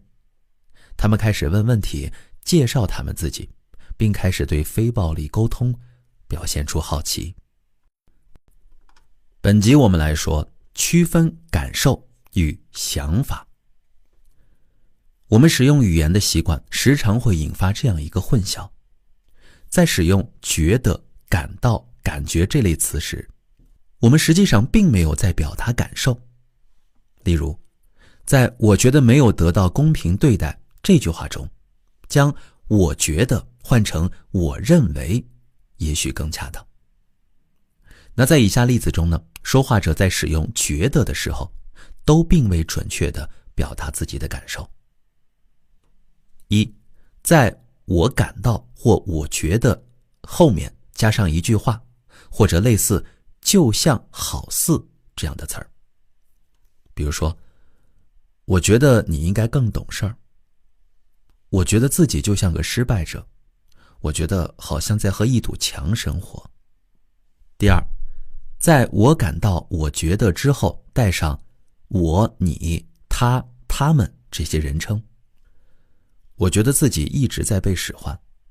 我觉得这样做是没有用的。第三，在我感到我觉得后面加上指代他人的名称或者名词。我觉得艾米挺负责的。我觉得我的上司很爱控制人。相反，实际在表达感受时呢，我们甚至可以完全不使用我感到我觉得这个词儿。我们可以说我觉得很恼火，也可以简单的说我很恼火。在非暴力沟通中呢，我们需要区分，我们是在表达自己的感受，还是在表达自己的想法呢？我们先来说想法。我觉得作为一名吉他手，我弹得不够好。那在这个句子中呢，我在评价自己作为吉他手的弹奏水平，而没有表达自己的感受。那感受是什么呢？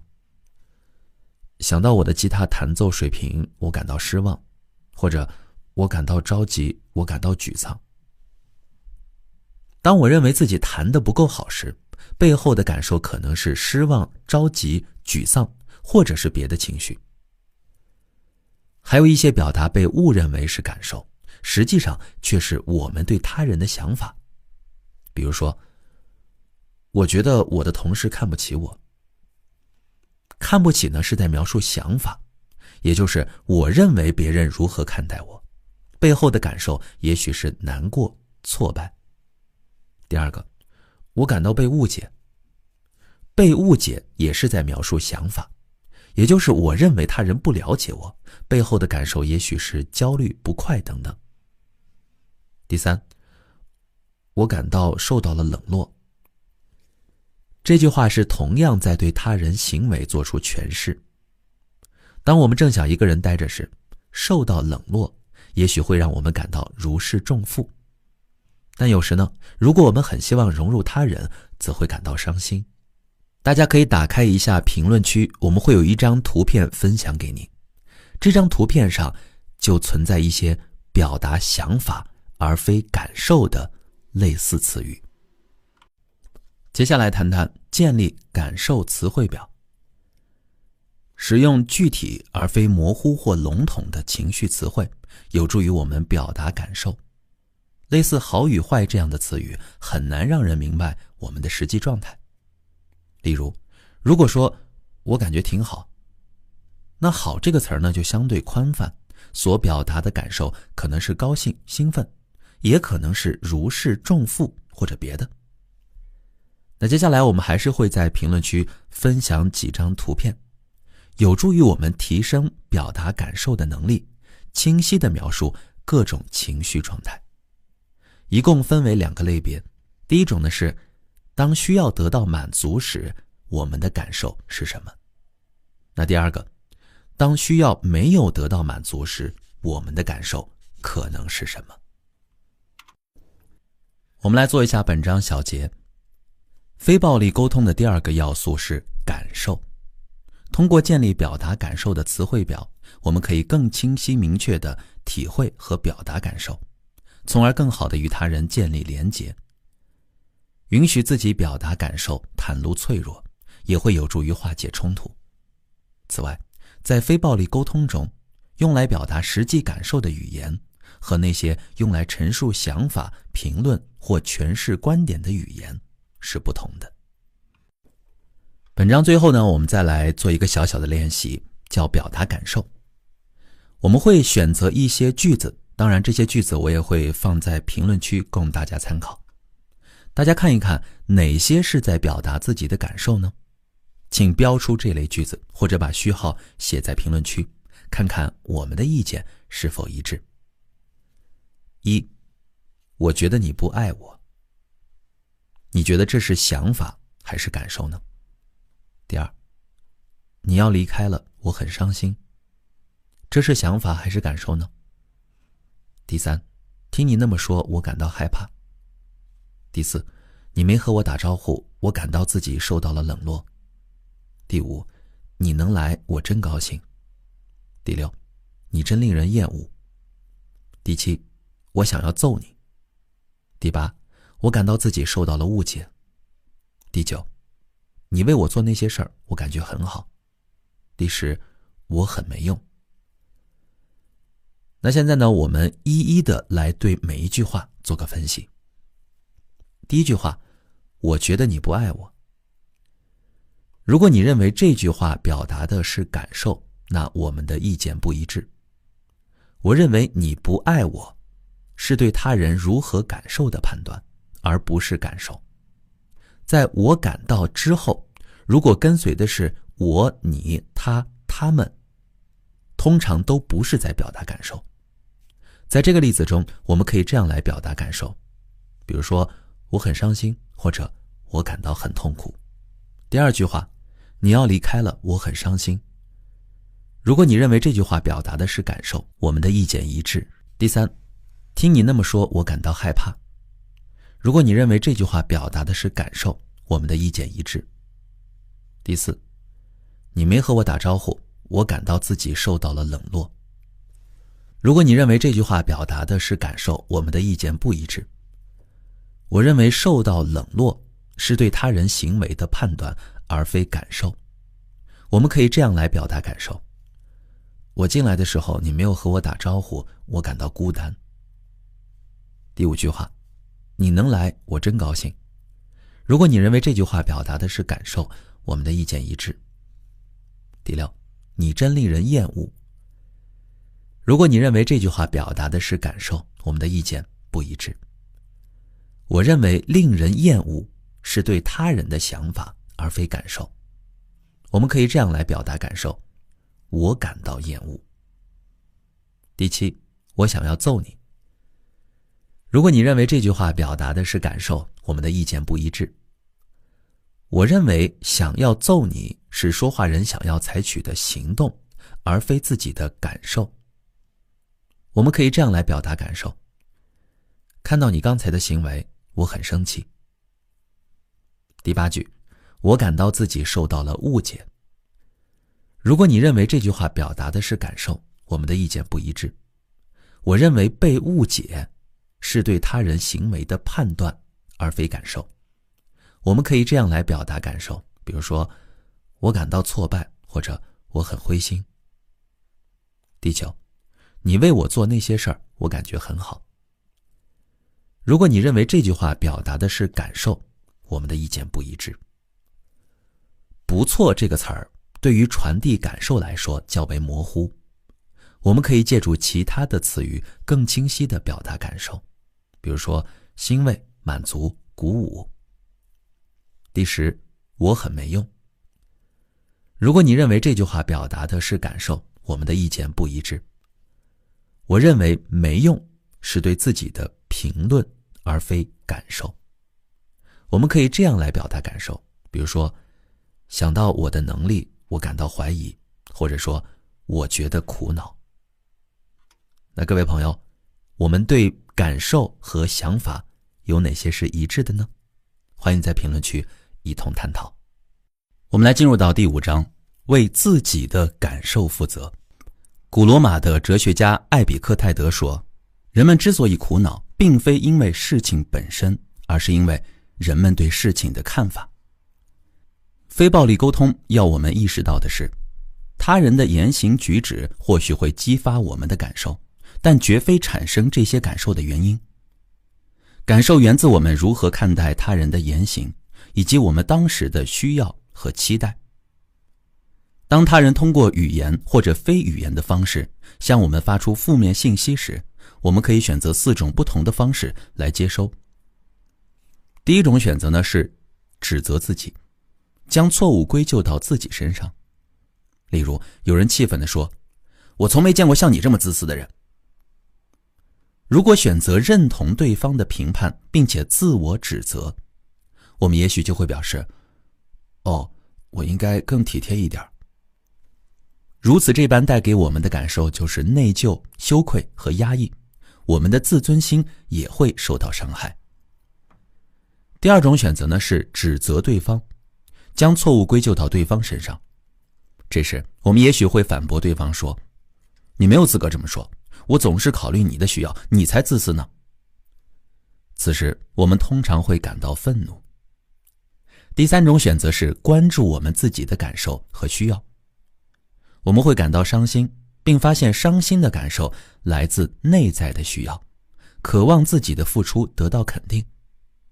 这时呢，我们也许会回应，听到你说我从没见过像你这么自私的人，我感到伤心，因为我渴望得到认可，我也在努力体贴你，希望这一点能得到你的认可。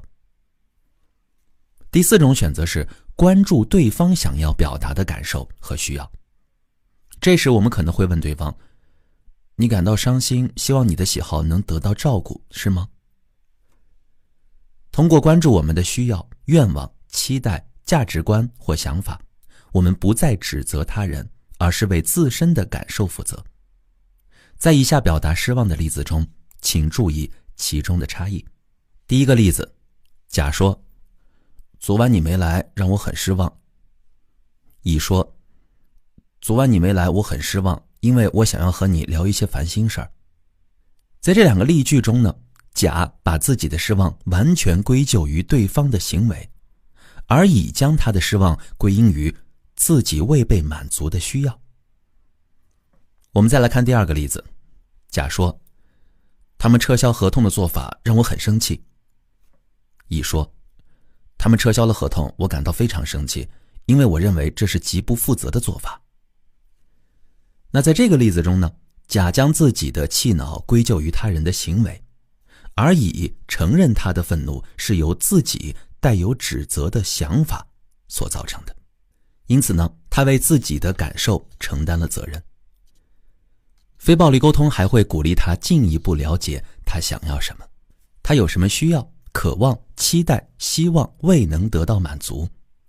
我们越能将自己的感受和需要相连，他人就越容易对我们做出善意的回应。例如，乙可以这样表达，他们撤销了合同，我感到非常生气，因为我原本期盼着有机会能将去年辞退的工人们招回来。有些常见的语言模式容易掩盖我们对感受的责任，辨认出它们将有助于我们清晰表达。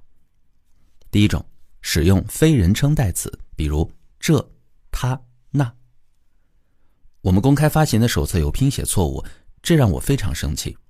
还有，那太让我讨厌了。第二种，我感到怎样怎样，因为别人如何如何。我感到伤心，因为你说你不爱我。我感到愤怒，因为上司不守信用。第三种，只提及他人的行为。你在我的生日那天没给我打电话，我感到伤心。或者是你没有把食物吃完，妈妈感到失望。那为了让我们对自身所负的责任有更多的意识，我们可以替换成我感到什么什么，因为我如何如何，用这样的句式来表达。比如说，看到我们公开发行的手册有拼写错误，我感到非常生气，因为我希望公司呈现出专业的形象。当上司违背了他的承诺，我感到愤怒，因为我原本希望用那个长假去探望哥哥。第三，你没有把食物吃完，妈妈感到失望，因为我希望你身体强壮，健康成长。利用内疚感来推动他人的基本机制，是通过把自己的感受归咎于人来实现的。家长也许会对孩子说，你成绩不好，让爸爸妈妈伤透了心。言下之意，父母的幸福取决于孩子的行为。表面上看，让孩子为父母的感受负责，似乎表现了孩子对父母的关心。孩子因为在意父母而对父母的痛苦感到内疚。但是换一个角度想一下，孩子为了父母的感受而改变行为来迎合父母，那么改变也只是为了避免愧疚，而非出自真心。接下来谈谈需要感受的根源。当我们评判、批评、分析或判断他人的言行时，实际上是在用疏离生命的方式表达自己的需要。如果有人说你从不懂我，他真正的心声是渴望得到理解。如果太太说这星期你每天都工作到很晚，相比我你更爱工作，那他在诉说的是亲密的需要未能得到满足。当我们通过评判、判断和想象等方式间接地表达自己的需要时，他人很容易认为我们在批评他们，并随之启动自我辩护和反抗。我们越能直接说出感受以及相关联的需要，他人也越有可能对我们做出善意的回应。不幸的是，大多数人从未学习过如何从需要的角度来思考。当需要未能得到满足时，我们习惯于认为是他人的错。例如，如果我们希望孩子把衣服收纳在衣橱里面，而他们呢却丢在了沙发上，我们可能就会说他们懒惰。如果我们不喜欢同事工作的方式，也许会指责他们不负责任。有一次呢，我受邀到南加州调解一场农场主与外来工人间的冲突，双方的矛盾正愈演愈烈。会谈一开始呢，我向他们提出2个问题：你们各自的需要是什么呢？为了满足这些需要，你们想请求对方做什么呢？这时呢，一位外来工人喊道：他们就是一群种族歧视分子。随即，一位农场主更大声地喊起来：他们这些人根本无视法律法规。就像在大部分冲突事件中那样，人们更善于分析对方的错，而非清晰地表达自己的需要。还有一次呢，我参与了一群以色列人和巴勒斯坦人的会面，他们希望能够建立互信，从而为家园带来和平。我在会议开始时问了同样的问题：你们各自的需要是什么？为了满足这些需要，你们想请对方做什么？一位巴勒斯坦村长直接说道：你们的所作所为和纳粹一样。显然这样的话很难得到以色列人的配合。一位以色列妇女立即站起来反驳他：村长，这样的说法太不顾及我们的感受了。他们来这里原本是为了建立互信与和平，但会谈才刚开始，情况却变得更糟糕了。发生这样的情况，正是因为人们时常习惯于分析和指责他人，而非清晰地表达自己的需要。在这个例子中，如果这位妇女在回应村长时表达她的需要，并向对方提出请求，她也许可以说：希望在对话中我们能互相尊重，与其表达你对我们行为的看法，倒不如请你说一说我们有哪些做法让你感到不舒服。根据我的经验呢，一旦人们开始谈论自己的需要，而非相互指责，就更有可能找到满足大家需要的办法。以下是我们每个人共有的基本需要。首先是自主选择，选择梦想、方向、目标，自由制定计划来实现这些梦想、目标和方向。第二个叫内外一致，真实、创造、意义、自我肯定。第3个叫庆祝，庆祝生命的创造力以及梦想的实现，纪念人生的失落，比如亲人的去世或者梦想的破灭等等。第4个叫相互依存，比如接纳、欣赏、亲密关系、社区、体贴、成长。第5个精神交流，比如说美、和谐、激动、平静、秩序。第6个是玩耍，包括乐趣、欢笑。第7个是滋养身体，包括空气、食物、运动、休息、住所、触摸和水。接下来我们聊聊说出需要。在我们身处的世界中呢，我们时常会因为袒露自身需要而遭到强烈的评判，因而对表达需要感到害怕。对女性来说呢，尤其如此。长期以来，女性的形象就与照顾他人、自我牺牲和压抑需要相连。在社会文化的熏陶之下，女性也已经把照顾他人视为自己的最高职责，因而学会了无视自己的需要。有一次我们在工作坊中展开讨论，女性若将这些社会教养固化成内在信念，对她们意味着什么呢？我们可以从许多妇女主张自己的方式中看到，她们并不相信自己有权满足自己的需要，甚至认为自己的需要无足轻重。这样的信念还会不断地强化。例如，因为害怕表达自己的需要，一个女人可能不会直接说我今天累坏了，想要晚上歇一会儿。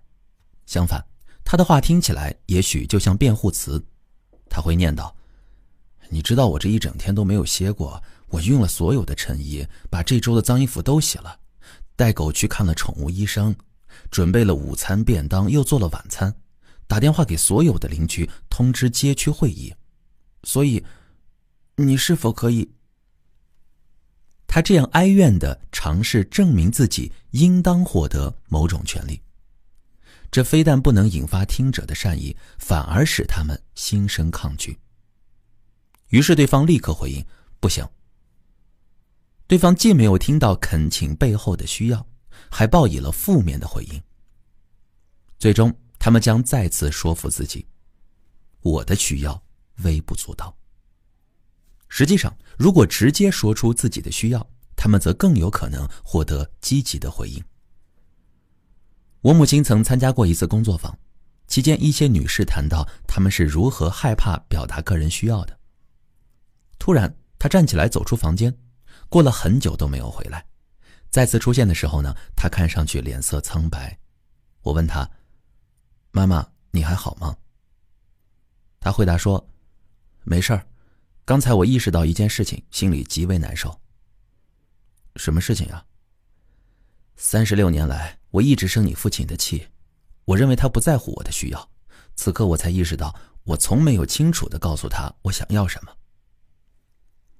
是的，在我的记忆中，他从未直接向父亲说出过他的需要，而是以各种方式暗示或拐弯抹角地表达自己。我们试着了解为什么这对他来说如此困难。母亲回忆起，他生长在一个贫穷的家庭，小时候想要什么东西时，哥哥和姐姐们就会责备他。你知道家里很穷，怎么还这么贪心呢？你以为家里就你一个人吗？于是，长大后的他因为害怕遭到反对和评判，便不敢再说出他的需要。还有一次，他的妹妹在阑尾手术后得到了一个漂亮的小钱包。那年14岁的母亲也梦寐以求有那样一只绣着珠子的美丽钱包，却不敢开口。猜猜他接下来做了什么呢？他假装肚子痛。家人带他看了几个医生，都无法给出诊断，于是决定做开腹手术。这是一场多么大胆的赌博呀！最后他如愿以偿，得到了一只一模一样的小钱包。尽管还带着手术的剧烈疼痛，母亲却欣喜若狂。此时2位护士走进病房，一位将体温计放进他的嘴里。我的母亲发出呜呜的声音，想把钱包展示给另一位护士看。护士对他说，这是给我的吗？为什么呀？哦，那谢谢了。随即收下了钱包。我的母亲顿时陷入了茫然，又不知道如何说出心里话。我并没有要给你的意思呀，请把它还给我。这是一个如此不幸的故事。一个人如果无法说出自己的需要，会造成何等痛苦的后果。从情绪的奴隶到主人的自由之路。在通往情绪自由的成长过程中，我们通常会经历3个阶段。第一阶段，情绪的奴隶。在这个阶段呢，我们认为要为他人的感受负责，必须不断努力让所有人开心。如果别人不开心了，我们会感到不安，认为自己有责任要为此做些什么。因而我们很可能会把亲近的人看作负担。这对亲密关系非常有害。我常听人们说类似的话，我真的很害怕谈恋爱，每次看到伴侣处于痛苦之中，我就会受不了，感觉自己就像在坐牢，仿佛快要窒息了，只想尽快摆脱关系。他们所认为的爱情是放弃自己的需要来满足爱人的需要。刚谈恋爱时呢，伴侣通常能在自由的状态中欢喜友善的相处，这时的关系令人兴奋，融洽又美妙。然而当关系变得认真起来，伴侣就开始为对方的喜怒哀乐承担起了责任。如果我是亲密关系中的一方，当意识到这样的情况发生，我也许会承认，我无法忍受在关系中失去自己。当看到伴侣遭受痛苦，我就会丢掉自己，接着就想摆脱关系。如果我意识不到自己正在承担对方的感受，便很有可能责怪对方破坏了关系。我可能会说，我的伴侣太粘人了，这让我们的关系太紧张了。在这样的情形中呢，另一半大多要么抗拒指责，要么默默地收下了指责，后者更糟糕。其实呢，伴侣可以选择同理地倾听我，一个正在经历痛苦的情绪奴隶。你想呵护我们的关系，又不想把它变为责任和义务，这巨大的挑战让你感到恐慌。你认为你必须要照顾好我，这让你感到失去了自由。如果对方反过来指责我说，我的要求过分了吗？那么双方都很有可能沦为情绪的奴隶，让关系更加难以为继。第二阶段，面目可憎。在这个阶段，我们发现为他人的感受负责并牺牲自己成全对方，将会付出很大的代价。想到自己压抑了数不胜数的需要，鲜少按照内心的呼唤来行事，我们可能会感到愤怒。我把这个阶段戏称为面目可憎的阶段，因为此时的我们在面对他人的痛苦时，特别容易给出一些招人讨厌的回应。例如，这是你的问题，我不对你的感受负责。我们已经清楚知道自己并不为他人的感受负责，却还没有学会如何用一种不被情绪奴役的方式与他人互动。虽然脱离了第一阶段，我们会意识到自己有需要，却可能还是会对怀有需要心存恐惧和羞愧，因而会以一种听上去硬邦邦、不通人情的方式来表达自己的需要。有一次呢，一位年轻女士在工作坊休息期间就向我表达感谢，说她很高兴认识到自己也曾是情绪的奴隶。工作坊重新开始后呢，我建议大家做一个练习。这位女士却斩钉截铁地说道，我宁可做点别的。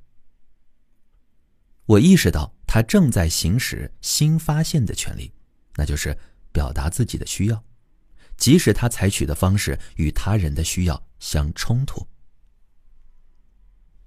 为了鼓励她理清自己想要什么，我就问她，你想做点别的，即使那会与我的需要冲突，是吗？她想了片刻，接着呢，有些结巴地说，是的，我的意思是，不是。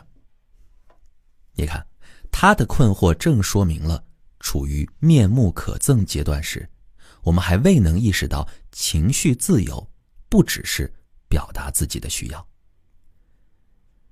这里呢，我想讲讲我的女儿马拉在成长中的一段经历。一直以来，她是那个对他人的要求100%的完美小女孩。意识到她时常为了讨好他人而压抑自己时，我想鼓励她更多地表达自己的需要。当我一开始谈到这个话题时呢，马拉就哭了，她无辜地申诉着：但是爸爸，我不想让任何人失望。我尝试让她明白，相比委曲求全，真诚待人是一份更加珍贵的礼物。同时我也向她展示了当他人生气时，他可以如何同理对方，而无需为他们的感受负责。不久以后呢，我就发现马拉开始有了变化。有一回，学校校长打电话给我，告诉我马拉因为在学校的穿着与他发生了口角。校长呢就对马拉说：年轻女孩子不能这样穿衣服。而马拉却回答他：不关你的事儿。我可真想为之庆祝啊！马拉正从情绪的奴隶成长为面目可憎。他开始敢于冒着得罪别人的危险表达自己的需要。当然，他还需要继续学习如何在表达自己需要的同时尊重他人的需要。但我相信这只是时间问题。再来看第3阶段，情绪的主人。在这个阶段呢，我们不再出于恐惧、羞愧或内疚来回应他人的需要，而是因为发自内心的慈悲与爱而相互给予。我们既不再为他人的感受承担责任，又能全然地为自己的意愿、感受和行为负责。同时呢，我们也明白，若牺牲他人，我们也永远无法真正满足自己的需要。非暴力沟通帮助我们既清晰表达自己，又同样关心他人，从而实现我们的情绪自由，并与他人建立连结。我们来分享一下本章小结。非暴力沟通的第3个要素是看见感受背后的需要。他人的言行也许会刺激我们的感受，但并不是感受的根源。听到不中听的话时，我们可以有4种选择来接收。1. 指责自己。2. 指责他人。3. 体会自己的感受与需要。4. 体会他人在消极的话语下隐藏着什么感受与需要。评判、批评、分析和论断他人，都使我们疏远了自己的需要和价值观。当人们听到批评，往往会以自我辩护或反击来回应。我们越能够直接说出自己的感受与需要，他人就越有可能对我们做出善意的回应。在我们身处的世界中，我们时常会因为看见和袒露自身需要遭到强烈抨击，因而对表达需要感到害怕。对女性来说尤其如此。长期以来，社会文化将她们塑造成了只懂照顾他人而无视自己需要的样子。在通往情绪自由的成长路上，许多人都会经历3个阶段。1. 情绪的奴隶。我们认为自己要为他人的感受负责。2. 面目可憎。我们拒绝考虑他人的感受或需要。第3个，情绪的主人。我们全然地为自己的感受负责，同时我们也意识到，牺牲他人的福祉也无法满足自己的需要。接下来我们分享一个案例，非暴力沟通的实例。有一位非暴力沟通学员呢，在一家食物银行做志愿者。有一天，一位年长同事在看报的时候呢，突然就气冲冲地说：我们需要让私生子女像以前那样见不得人。听到这话时呢，他吃惊不已。在过去，当听到不同意见时，他都默不作声，只是心里责备对方，然后再到别处处理自己的感受。那这一次呢，他想起可以有不一样的选择，去试着聆听这番令他震惊的话背后对方的感受和需要。学员说：你正在阅读报上有关少女妈妈的报道吗？是的呀，有这么多少女未婚怀孕，真不可思议啊。那这位学员就接着试着聆听同事的感受和需要，他说：“你感到担心，因为你希望孩子能生活在环境稳定的家庭中，是吗？”“那当然，你知道吗？当年我要是敢这么做，不被我爸宰了才怪。所以你想到在你的那个年代，少女未婚先孕会遭遇什么呢？”“难道不是吗？我们都知道未婚怀孕会有什么下场，我们可不像如今的女孩子，那时我们整日都对意外怀孕担惊受怕呢。”“你很生气，因为这些女孩子根本不害怕怀孕会带来什么惩罚吗？”“怎么说呢？至少当年的女孩子因为害怕受到惩罚就不敢乱来吧。报纸上说有的女孩为了怀孕和不同的男人睡觉，她们倒好，生了孩子让我们来买单。”那这位非暴力沟通学员从同事的话中听到了2种不同的感受。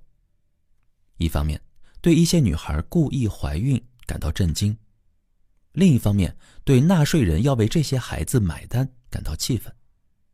他选择先同理其中一个感受。学员说：“想到现在的女孩面对怀孕不像你们从前那样顾及名誉、后果和经济条件，你有些吃惊，是吗？”“是的，你猜最后是谁为这些孩子买单呢？”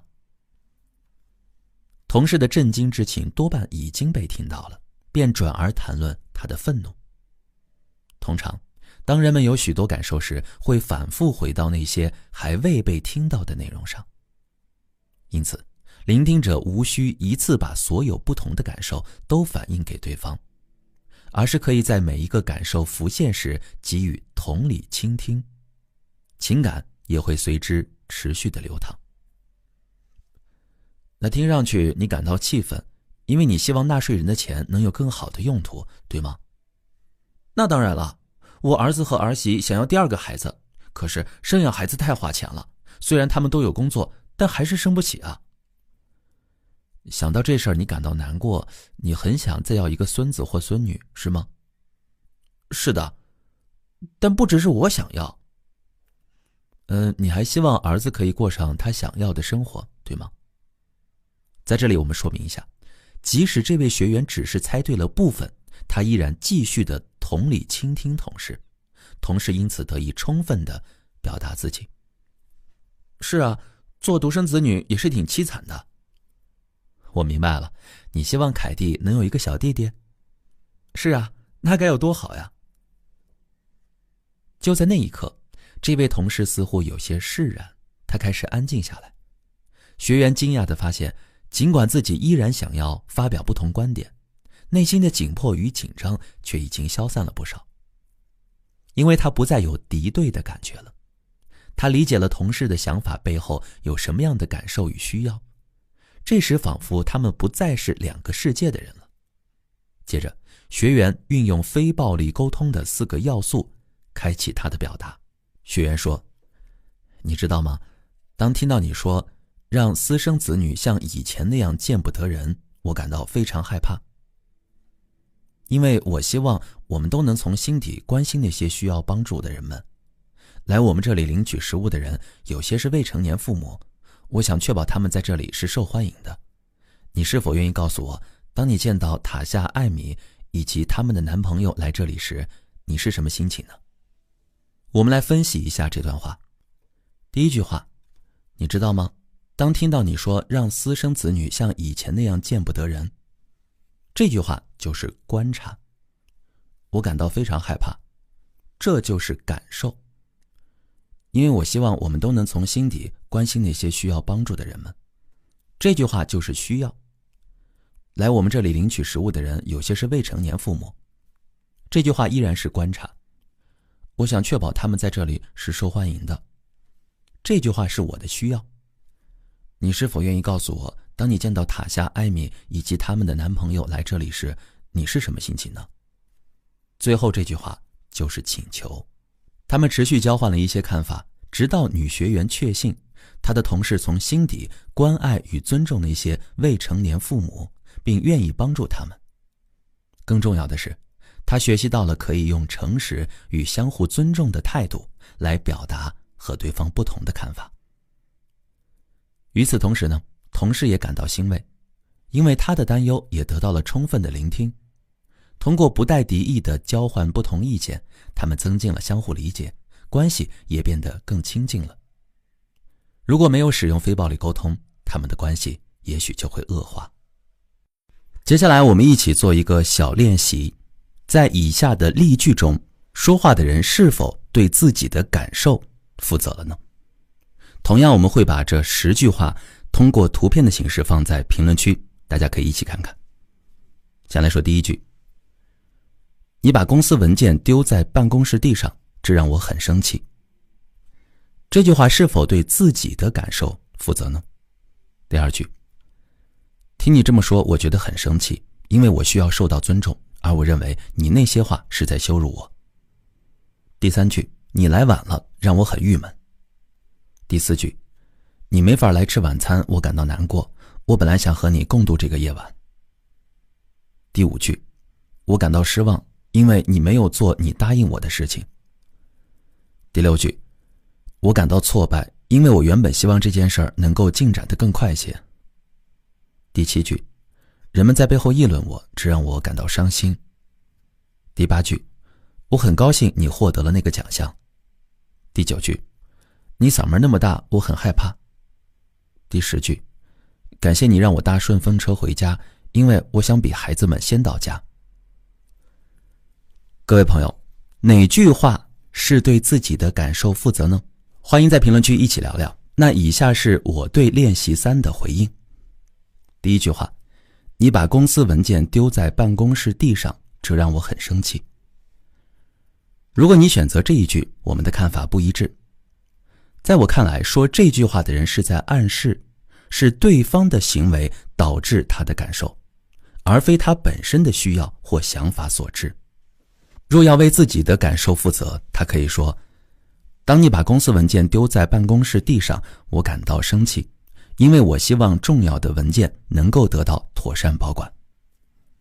第二句，如果你选择这一句，我们的看法一致。第三句，你来晚了，这让我很郁闷。如果你选择这一句呢，我们的看法不一致。说话者如果想要表达感受背后的需要或想法，可以说，你来晚了，我很郁闷，因为我本来希望我们可以坐在前排的位置。第四句，你没法来吃晚餐，我感到难过，我本来想和你共度这个夜晚。如果你选择这一句，我们的看法一致。第五句，我感到失望，因为你没有做你答应我的事情。如果你选择这一句，我们的看法不一致。说话者如果想要表达感受背后的需要或想法，可以说，你没做你答应我的事情，我感到失望，因为我希望能信任你。第六句，我感到挫败，因为我原本希望这件事情能够进展得更快些。如果你选择这一句，我们的看法一致。第7，人们在背后议论我，这让我感到伤心。如果你选择这一句，我们的看法不一致。说话者如果想要表达感受背后的需要或想法，可以说，人们在背后议论我，我感到伤心，因为我希望得到欣赏。第8句，我很高兴你获得了那个奖项。如果你选择这一句，我们的看法不一致。说话者如果需要表达感受背后的需要或想法，可以说，你获得了那个奖项，我很高兴，因为我一直希望你的努力能得到认可。第9句，你嗓门那么大，我很害怕。如果你选择这一句，我们的看法不一致。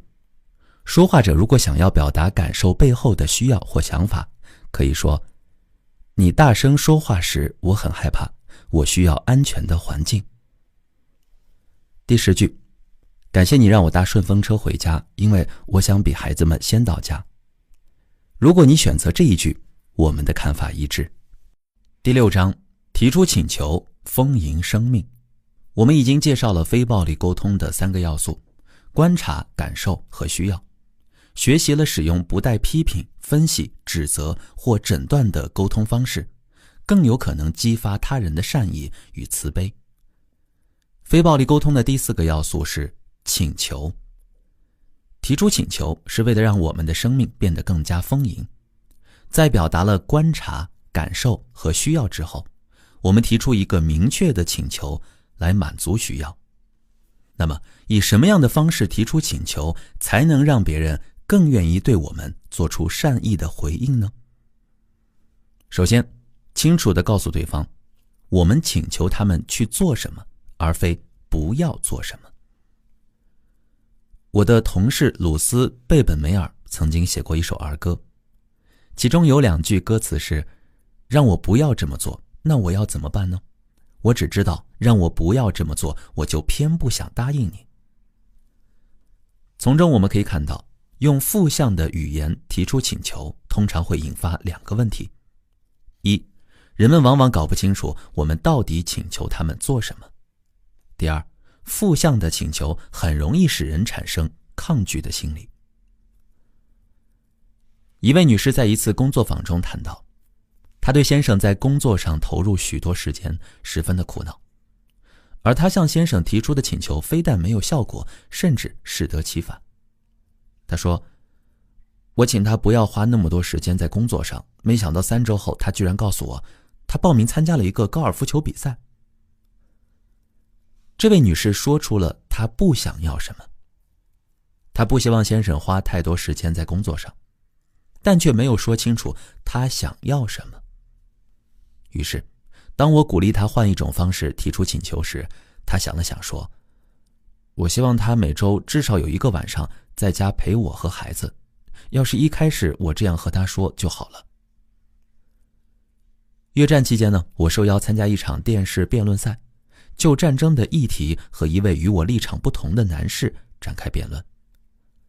当天晚上，当我在电视上看见自己的表现并不是我想要的那样时，我感到十分懊恼。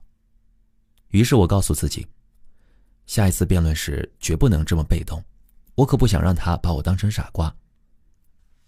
请注意，我只是告诉了自己不去做什么，而非我要的是什么。1周后呢，我有了一次弥补的机会。这个节目邀请我继续上一次的辩论。在去演播室的路上，我反复告诫自己不要重蹈覆辙。节目一开始，对方就像上星期那样猛烈地攻击我。在他讲完的10秒内，我努力控制着不做自我辩护。实际上，我只是一言不发地坐在那里，而就在开口的瞬间，所有那些我不想讲的话都倾泻而出。我只知道自己不想要什么，却没有理清自己到底想要什么。这真是一次惨痛的教训。还有一次呢，我应邀前往一所学校和一群高中生交流，他们对校长满怀怨言，认为校长是一名种族歧视者，并且想办法要报复他。一位负责辅导他们的牧师十分担忧可能会发生暴力冲突，邀请我去协调矛盾。出于对这位牧师的尊重，学生们答应了与我见面。会谈一开始呢，他们便向我描述校长有哪些歧视性行为。听完他们列举的控诉之后，我建议他们明确一下希望校长具体怎么做。一位学生不屑地说，那又有什么用呢？我们已经告诉过他我们的想法了，结果他对我们说，走开，我不需要你们这些人告诉我怎么做。我问他们向校长提出了什么请求，他们说曾经告诉校长不要干涉他们的打扮。我向他们提议，如果他们能说出希望校长做的事儿，而非不希望他做的事儿，他们或许能得到比较积极的回应。此外，他们还告诉校长希望得到公正的对待。对此呢，校长则立马大声否认说，他没有不公正地对待他们。我告诉学生们，如果你们请求他采取一些特定的行动，而不是抽象模糊的公正对待，校长可能会做出比较正面的回应。接着，我和他们一起讨论如何用正向的语言提出具体的请求来满足需要。会议的最后，学生罗列了希望校长做到的38件事儿，包括让黑人学生代表参与有关服饰穿着的决策小组。请称呼我们为黑人学生，而不是你们这些人。第二天，学生们向校长提出了书面请求。当晚，他们在电话里兴奋地告诉我，校长同意了所有38项请求。除了使用正向语言，我们提出的请求越具体越好。如果我们的表达含糊不清或过分抽象、模棱两可，他人很难知道如何去行动。有一则漫画描绘了一个男人跌到了水里，他一边挣扎着往岸边游，一边冲着岸上的狗喊道：“拉西，快去找人帮助！”在第二幅画中呢，他的狗躺在了心理医生的沙发上。这是因为帮助这个词对不同的人有着不同的含义。一对关系紧张的夫妻参加了一个工作坊，他们再一次让我们看到模糊的语言如何引发误会和沟通上的障碍。妻子大声地向先生宣告：“我希望你让我做自己。”先生就反驳道：“我没有吗？不，你没有。”这个妻子坚持着。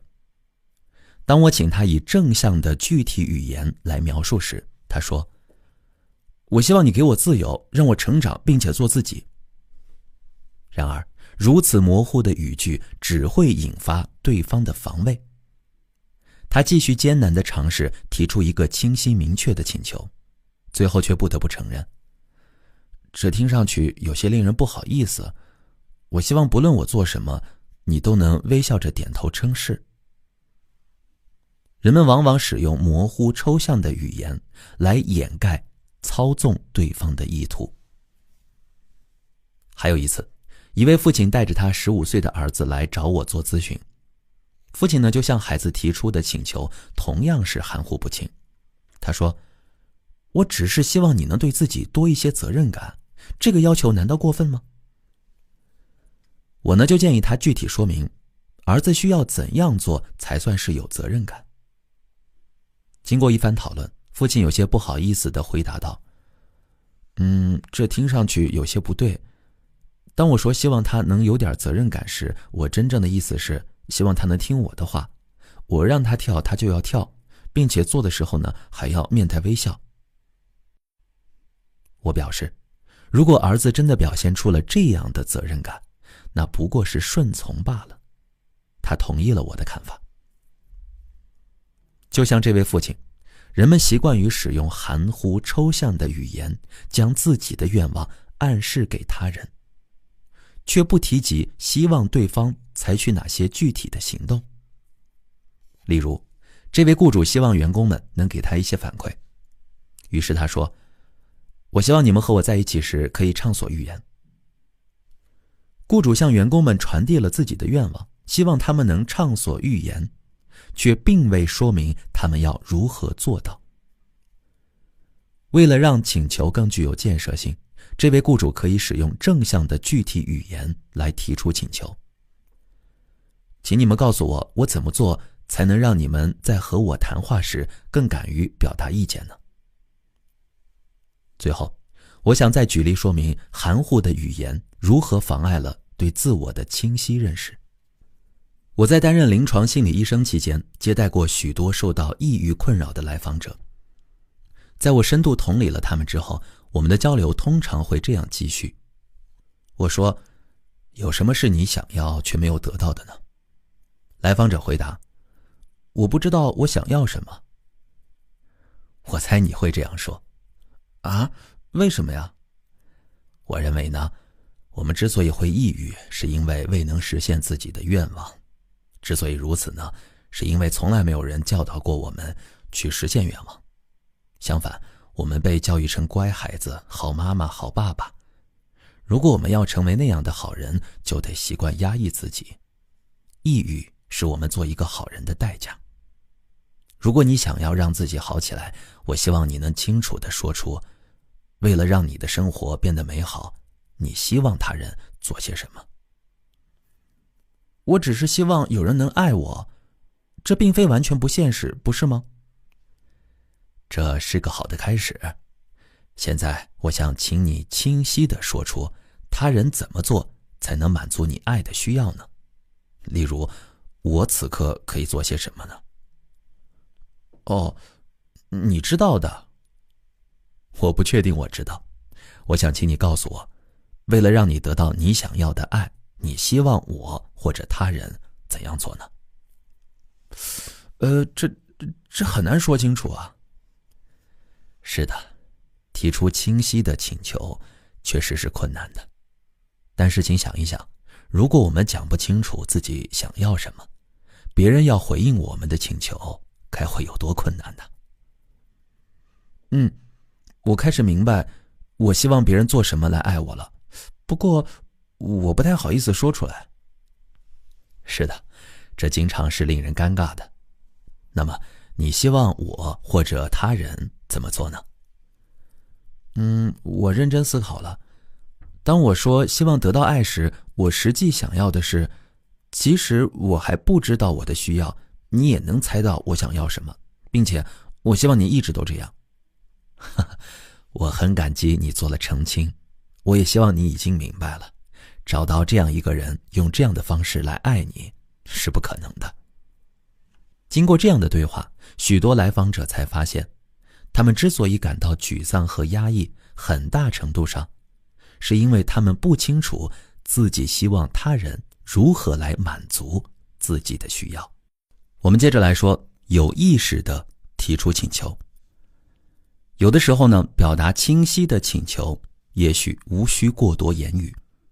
例如，你正在厨房里，在客厅里看电视的妹妹喊道：“我口渴。”那在这种情况下呢，多半她在请求你给她从厨房倒一杯水。但有时呢，我们在表达自己的不快时，却误以为对方能明白我们想要什么。比如说，一位妻子对丈夫说：“我不是让你在路上带一些黄油和洋葱回来吗？你怎么忘记了呀？真气人。”也许妻子的意思是希望丈夫再去一趟商店买东西，但丈夫却很有可能将太太的话视作对他的指责。如果我们只是表达自己的感受，别人可能并不清楚我们想要他们做什么。更为常见的是，我们和他人说话或者谈论事情，却并不知道如何开展一场对话。我们只是把自己想说的话丢给他人，将他人当作垃圾桶。如果他人无法分辨出讲话的人想要什么，则会苦不堪言。有一次呢，在达拉斯国际机场航站楼间的小火车上，我坐在一对夫妻对面。由于小火车开得很慢，赶飞机的旅客们可能会感到心烦。只见对面的那位先生气冲冲地转向妻子说：“我这辈子都没见过开这么慢的火车。”妻子看起来呢有点不知所措，什么话也没有说，就像许多人在没有得到期待的回应时所做的那样。先生重复了一遍刚才的话，并且带着更为强烈的语气高喊：“我这辈子都没有见过开这么慢的火车。”妻子看起来更加的茫然不知所措，无可奈何之下，她转向先生，对他说：“这辆火车的速度是电脑控制的。”我不认为这样的回答会让那位先生满意。果不其然，他更大声地重复了第3遍：“我这辈子都没见过这么慢的火车。”妻子的耐心显然已经殆尽了，她恼怒地厉声回应：“那你想让我怎么做呀？下去推车吗？”这时呢，他们双双陷入了痛苦之中。那这个男人希望得到怎样的回应呢？我猜，他希望自己的痛苦得到理解。如果他的妻子能明白这一点，可以这样回应：“你似乎很担心误机，并且对火车的速度感到不满，希望它能开快一些吧。”而在之前的对话中呢，妻子感受到丈夫的不安，却不明白他想要什么。同样的，如果一个人只提出请求，却没有首先表达感受与需要，也有可能导致交流的困难。尤其是在人们以问话的形式提出请求时。例如，如果父母问孩子：“你为什么不去理发呢？”这样的请求很容易被孩子听成要求或指责。对此，父母可以先说出感受和需要。我们担心你的头发太长会遮住视线，特别是在骑自行车的时候，你要不要去理个发呢？更常见的是，人们在说话时并不知道自己到底想要什么。他们可能会说，我没有什么请求，我只是把我想说的说出来。但在我看来呢，不论我们在对另一个人说什么，都希望他人有所回应。也许我们期待对方的理解，就像那位乘火车去机场的丈夫希望对方能同理我们，与我们连结。我们也可以请求对方给予我们一些坦诚的回应，来了解对方对我们的话有什么样的反应。我们还有可能请求他人采取某种行动来满足需要。我们越是清楚自己想要什么，就越是能够实现所想。接着来说，请求对方重述你的话。我们的本意和他人的理解有时可能是两回事儿。通常我们会在对话中捕捉线索，来确定他人是否理解了我们的意思。但如果不确定，我们就需要提出明确的请求，请对方告诉我们他们听到了什么，以便在有误解的时候做出修正。有时呢，简单的问一句“这样清楚吗”就够了。但有些时候，即便对方说“是的，我明白了”，我们还是无法确保他们是否真正理解了我们的意思。这时呢，我们可以请对方再多回应一些，这样一旦对方的理解与我们的意思有所不同或者有所遗漏，我们就有机会做出补充。例如，一位老师对他的学生说，皮特，我昨天批改作业时没有看到你的作业本，我想和你确认这件事儿，请你在课后来我办公室一下，好吗？皮特呢就嘟哝着说，好，我知道了，便转过身来准备离开。这位老师不确定皮特是否准确地理解了他的意思，便立即请他重述一次。可否告诉我你听到的，我请你做的事情是什么呢？皮特回答说，你让我在课后留下来，不能去踢足球，因为你对我的作业不满意。皮特果然没有听见他要传达的信息，于是他决定重新尝试，并在这一次更加注意自己的表达方式。比如说，你没有听明白我的话，这不是我的意思，你误会了。像这样的判断很容易被他人视为指责。因为皮特很坦率地回应了他，这位老师先向他表达了谢意。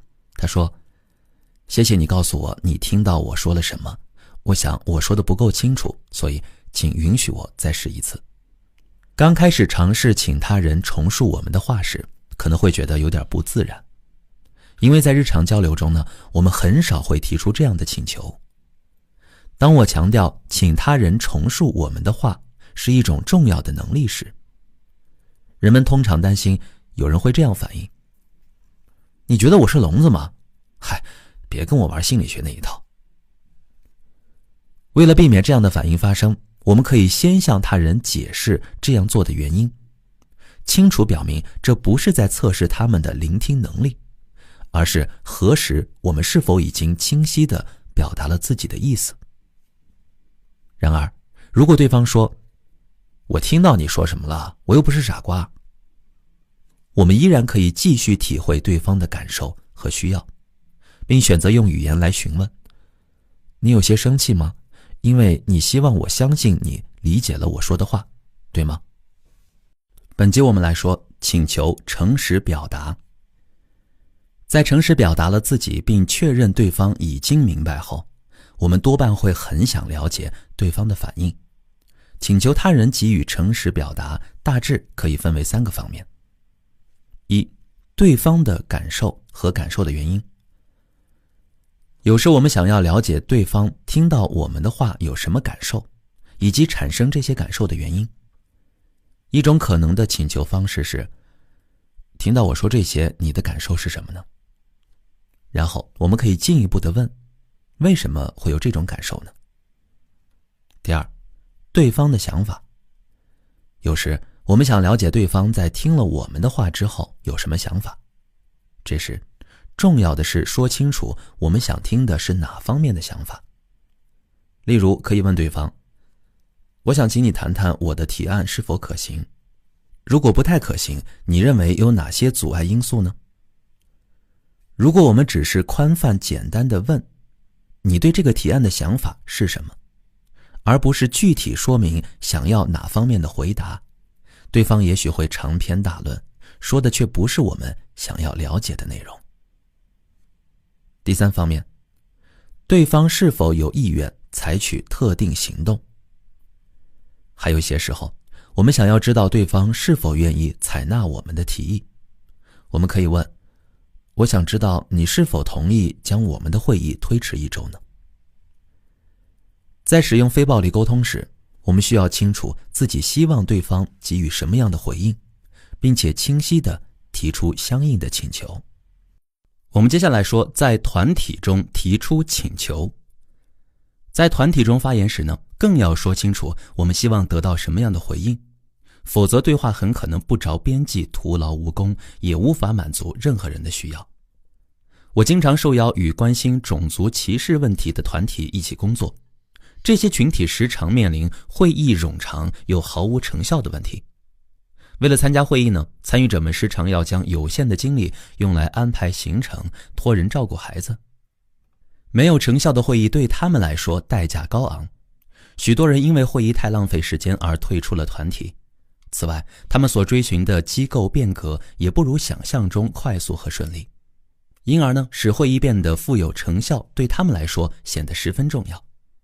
有一个团体致力于推动当地的学校改革，他们认为学生们遭受来自学校的多方面的种族歧视。由于他们的集体会议缺乏效率，成员呢就相继离开。我受邀前去旁听他们的会议，我提议他们按照往常的方式开会，而我会适时地告诉他们何时使用非暴力沟通来获得帮助。会议一开始呢，一位男士请大家关注一则最近的新闻，其中报道了一位少数族裔的妇女抱怨女儿在学校受到来自校方的不公正待遇。一位女士随即分享了当年她在同一所学校就读时的个人经历。紧接着，其他人开始分享类似的经历。20分钟后，我询问与会人员，目前的讨论是否能满足他们的需要？没有一个人的回答是肯定的。一位男士甚至气冲冲地说，每次开会都是这样，与其坐在这里听这些老生常谈，真不如去干点别的。于是呢，我询问发起讨论的那位男士，你提到那篇文章是希望得到什么样的回应呢？他回答，我认为这篇文章非常有意思啊。我就向他解释说，我想知道的并非他对这篇文章的看法，而是他想从其他人那里获得怎样的回应。他想了一会儿，然后承认，我不确定我想要的是什么。我想，这就是他们浪费了会议前20分钟的原因。如果我们在集体讨论时漫无目的的发言，这样的会议很可能毫无成效。然而，只要有一个人意识到这一点，就可以提醒其他成员有效地展开讨论。例如，在那位男士没有说明他希望得到怎样的回应时，只要有人说，我不清楚你希望我们给你什么样的回应，可以请你告诉我们吗？这样的提醒也许就可以避免继续浪费人们的宝贵时间。团体会议时呢，如果话题的发起人不清楚自己想要什么，讨论就会漫无目的的拖延下去，却又无法满足任何人的需要。在印度，当某个话题的发起人获得了想要的回应，他们会说 Bas， 意思是谢谢你的回应，我很满意，我准备好了谈论下一个话题。尽管我们的语言中没有这样的词，但我们可以在交流中培养和鼓励这种意识。我们接着来说说区分请求与要求。如果人们因为没答应我们的请求而受到责罚，他们就会将我们的请求视为要求。在听见要求时呢，一个人通常只能看到2种选择，那就是屈服或者反抗。无论如何，只要人们认为我们在强迫他们，你就很难友善地回应我们的请求。让我们看看一种情况下的2个版本。杰克对他的朋友珍妮说，我感到很孤单，你今天晚上能来陪我吗？这是请求还是要求呢？可以打在评论区。现在好像还不好说，只有看到杰克在珍妮没有同意后的反应，我们才能做出判断。假如他回答说，杰克，我今天很累，如果你想今晚有人陪你，可以找其他人吗？如果杰克的回应是，你就是这样自私，那么他提出的其实是一个要求，而非请求。他没有同理倾听珍妮想要休息的需要，而是在指责他。让我们再来看另外一个版本。杰克说，我感到很孤单，希望今晚你能来陪陪我。珍妮说，杰克，我今天很累，如果你想今晚有人陪你，可以找其他人吗？杰克一声不吭的就走开了。珍妮感受到杰克的难过，就问他，你是不是有些难过呀？没有。我感到你有些不对劲，怎么了？你知道我有多么孤单吗？你要是真的爱我，晚上就会留下来陪我。同样的，杰克没有体会珍妮的需要，而是认为珍妮不爱他，拒绝了他。我们越是将对方的不允许诠释为拒绝，他人就越有可能将我们的请求视为要求。人们听见的要求越多，就越不喜欢与我们相处，我们的判断最终成了真。反之，如果杰克理解并且尊重珍妮的感受和需要，对她说，珍妮，你的意思是你已经很累了，今晚需要休息吗？那么他表达的就是真正的请求，而非要求。如果希望他人相信我们所提出的是请求而非要求，我们可以向他人表明希望他们出于自愿来回应请求。例如，我们可以说，你是否愿意铺一下桌子呢？而不是我想要你铺一下桌子。总之呢，要让他人明白我们提出的是真正的请求。最重要的沟通方式是，即便在他人拒绝时，我们也能同理他们的感受和需要。同时呢，我们选择请求而非要求，并不意味着在他人说不时，我们就只能放弃自己的诉求。选择请求意味着我们首先同理他人为什么没有说是，而不是说服他们必须答应我们。阐明提出请求的目的。要表达真正的请求，我们还需要知道请求的目的是什么。如果只是为了改变他人来寻求自己的利益，那么非暴力沟通并不是一个适当的工具。使用非暴力沟通时，我们希望他人的改变和回应是出于自愿和善意。非暴力沟通的意图是建立一种基于坦诚与同理心的关系。只有当他人相信我们将彼此的关系放在首位，并致力于满足彼此的需要时，人们才能够相信我们所提出的是真正的请求，而非伪装的要求。然而，在沟通中对意图保持觉知是不容易的，尤其是像父母、教师、管理人员，还有那些在工作中以影响和改变他人为目标的人们。有位母亲在一次工作坊的午间休息时对我说，马歇尔，我回家后试过了非暴力沟通，但没什么用。于是呢，我就请他描述一下他做了什么。他说，就像我们上午练习的那样，回家后啊，我向儿子表达了我的感受和需要，既没有责备，也没有评判他。我只是说，你看，当我看到你没有做你答应要做的家务活，我很失望。我希望回到家后看到家里是整洁的。接着我提出了一个请求，希望他立刻去打扫。听完他说完这段话之后，我就回答说，好，听上去你很清晰地表达了非暴力沟通的4个要素，然后呢？他什么都没做。我继续问他，那再然后呢？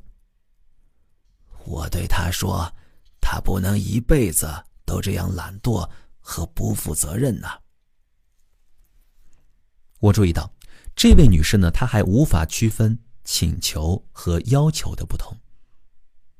在她看来呢，使用非暴力沟通是否成功，取决于她的请求是否能得到满足。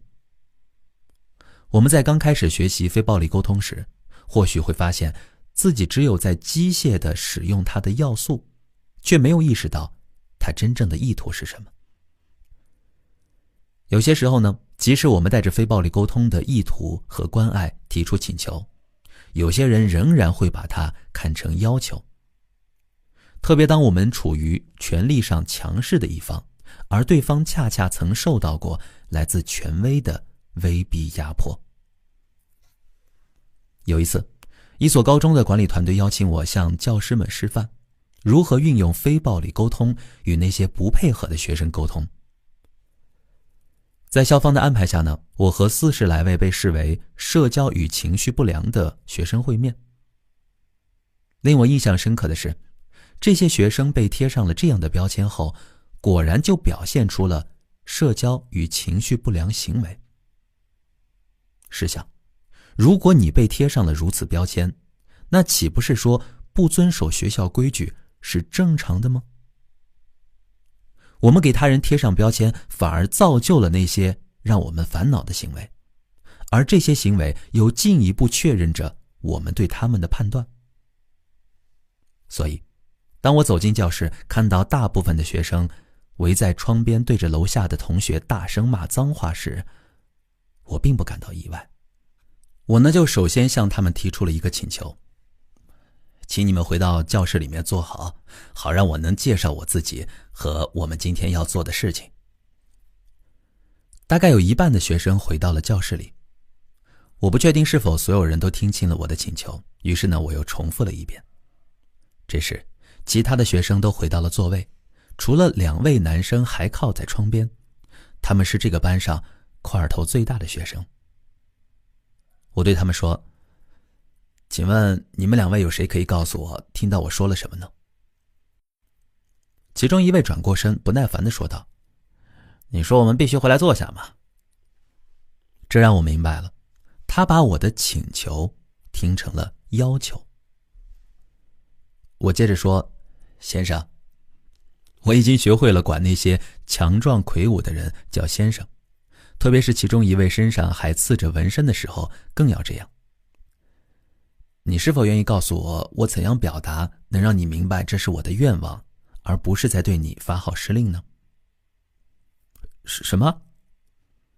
他显然早已习惯将权威人物的话当成命令。我这样不同的表达对他是不寻常的。于是我就重复了我的话。怎样才能让你知道我希望你做什么，而不会让你认为我在发号施令呢？他想了想，然后就耸了耸肩说，我不知道。现在我们2人之间的对话，正是我今天想和你们讨论的话题。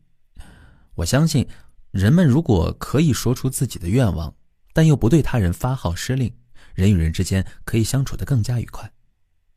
我说出我的愿望，并不是要求你非做不可，也不是如果你不做，就要让你的日子难过。我不知道如何表达才能让你信任这一点。那这番话呢，就触动了这位年轻的男子。他与伙伴慢慢地走回了座位，我也感到松了口气。在类似的情况下，有的时候我们需要花一些时间，让人们了解我们提出的是请求，而不是要求。在提出请求时，我们不妨仔细观察一下自己是否带着这样一些不假思索的想法。如果有，那么我所提出的请求就会变成要求。我们来说几个例子啊。第一句，他应该自己把房间打扫干净。第二句，他应该按照我说的做。第三句，老板理应给我加薪。第四句，我有理由让他们留得更晚。第5句，我有权多休几天假。如果以这样的想法来表达需要，一旦别人没有满足我们的请求，我们势必会指责他们。有一次，我的小儿子布拉特没有倒垃圾，我就有了类似自以为是的想法。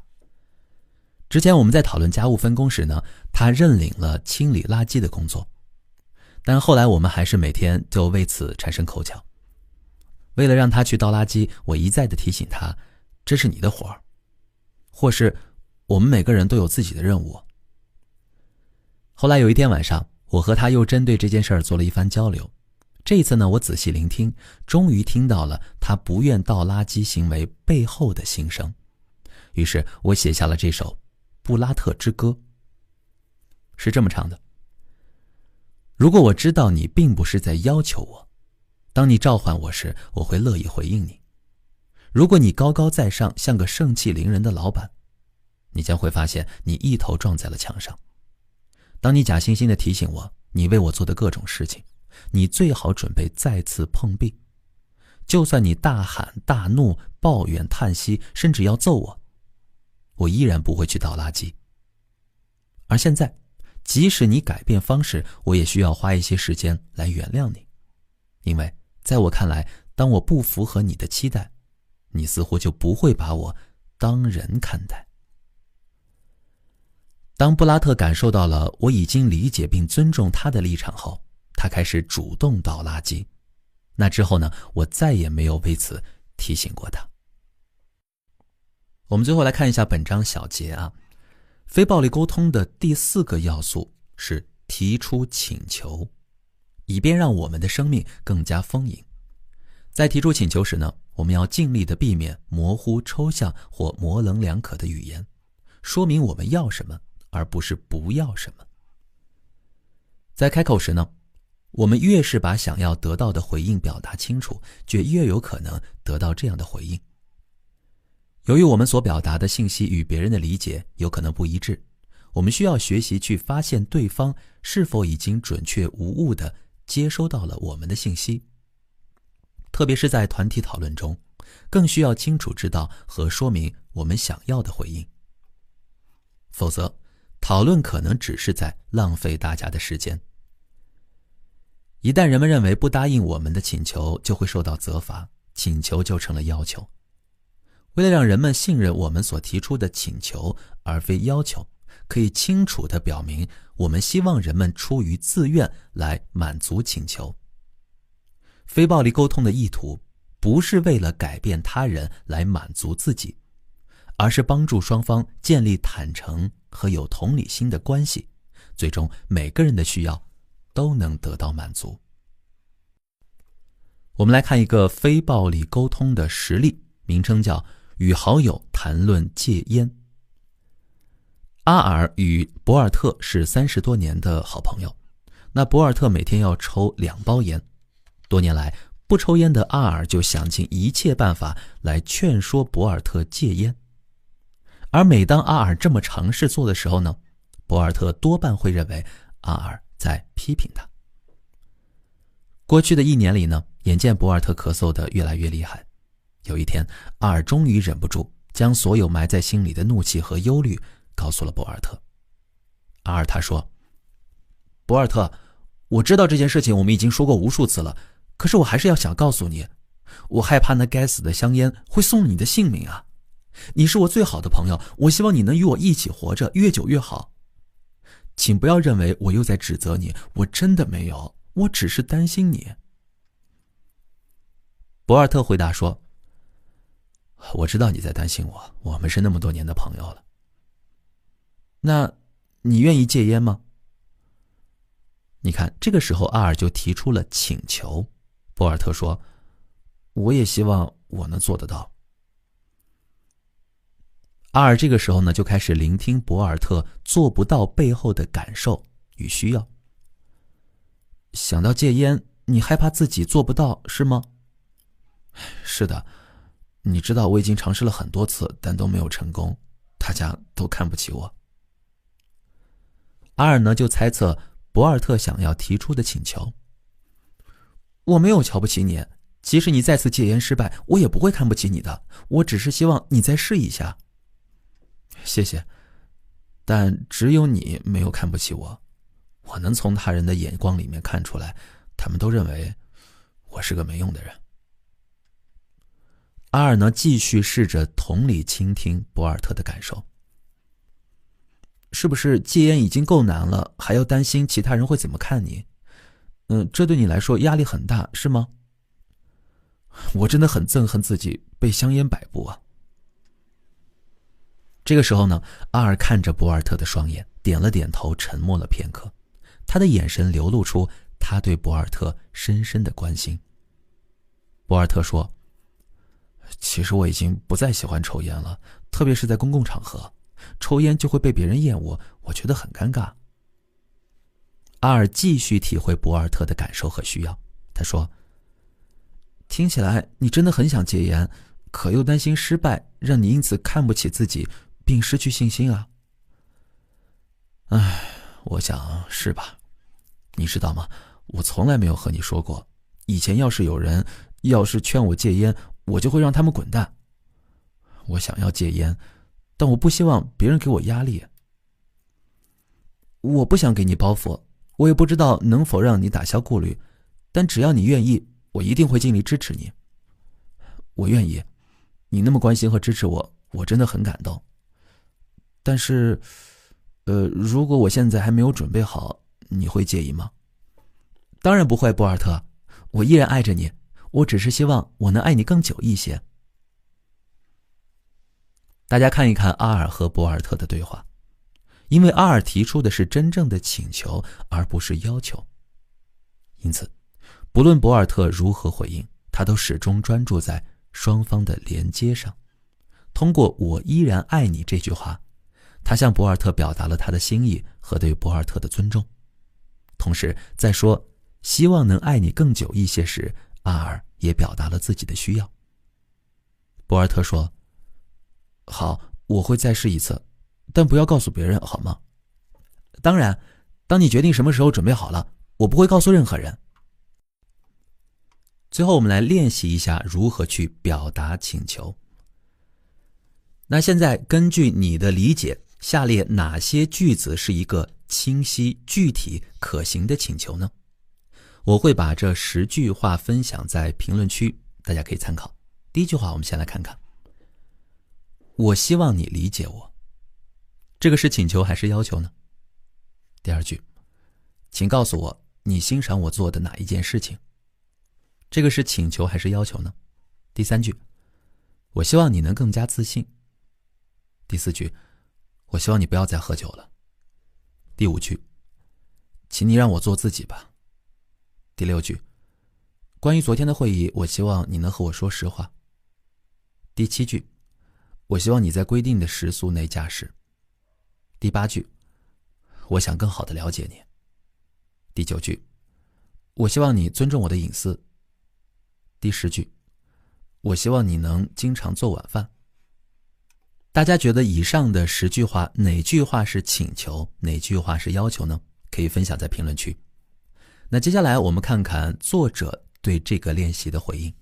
第一句话，我希望你能理解我。如果你选择这一句呢，那我们的意见不一致。在我看来，你理解我并不是一个具体明确的行动。一个具体明确的请求可以是，你是否可以告诉我，在你听来我刚才说的是什么意思？第二句话，请告诉我你欣赏我做的哪一件事情。那如果你选择这一句，我们的意见一致。第三句，我希望你能更加自信。如果你选择这一句，我们的意见不一致。如果改为我希望你能参加一个关于提升主动性的课程，这会让你更有自信，那么我认为这是一个明确的要求。第四句，我希望你不要再喝酒了。如果你选择这一句，我们的意见不一致。在我看来，不要再喝酒并没有表达出说话的人想要什么，而是不想要什么。一个具体明确的请求可以是，你是否可以告诉我喝酒可以满足你什么需要？是否还有别的方式能满足这些需要？第5句，请你让我做自己吧。如果你选择这一句呢，我们的意见不一致。让我做自己并不是一个具体明确的行动。一个具体明确的请求可以是，我希望你告诉我，即使我做了让你不喜欢的事儿，你仍然会和我在一起。第6句，关于昨天的会议，我希望你能和我说实话。如果你选择这一句，我们的意见不一致。和我说实话不是一个具体明确的行动。一个具体明确的请求可以是，请告诉我你对我做的事情有什么感受，你希望我能有什么样的改变呢？第7句，我希望你在规定的时速内驾驶。如果你选择这一句呢，我们的意见一致。第8句，我想更好地了解你。如果你选择这一句，我们的意见不一致。如果改为，请告诉我你是否愿意每周和我吃一次午餐，那么在我看来，这是一个具体明确的请求。第9句，我希望你尊重我的隐私。如果你选择这一句，我们意见不一致。尊重隐私并不是一个具体明确的行动。一个具体明确的请求可以是，请答应我进我的房门前先敲门。第10句，我希望你能经常做晚饭。如果你选择这一句呢，我们的意见不一致。在我看来，经常的意思并不明确。一个具体明确的请求可以是，我想请你在每周一准备晚餐。那各位朋友，你学会请求和要求了吗？第7章，以同理心倾听。前4章我们介绍了如何通过非暴力沟通的4个要素诚实地表达自己。我们观察到什么，有什么感受和需要，提出什么请求来丰盈自己的生命。那本章呢，我们将这4个要素运用于沟通过程的另一部分，那就是同理倾听他人的观察、感受、需要和请求。我们先来说第1节，不去做什么，只是在那里。其实同理就意味着以尊重的态度来了解他人的体验。中国先哲庄子称，真正的同理需要全身心的倾听。只用耳朵来听是一回事儿，用理解去听是另一回事儿。而听其神，则并不受限于我们的任何器官，不受限于耳朵或者头脑。因而这样的听需要我们全然的放空感官。当感官空灵，你的生命就作为整体的存在开始倾听，如此便能直接感知在你面前的人、事、物，这是永远无法用耳朵听见或者用头脑理解的。要同理他人呢，必须完全卸下对他人先入为主的成见和评判，这就是与他人同在的状态。出生于奥地利的以色列哲学家马丁·布伯形容，这是我们面对生命时所需具备的态度。生命中的情境虽有诸多相似之处，但每时每刻却如新生儿般带着崭新的面孔，从未有过，也不再现。你无法提前准备如何回应，也无法停留在过去。生命呼唤着你与它同在当下，负起责任而又全心投入。然而呢，保持临在绝非易事。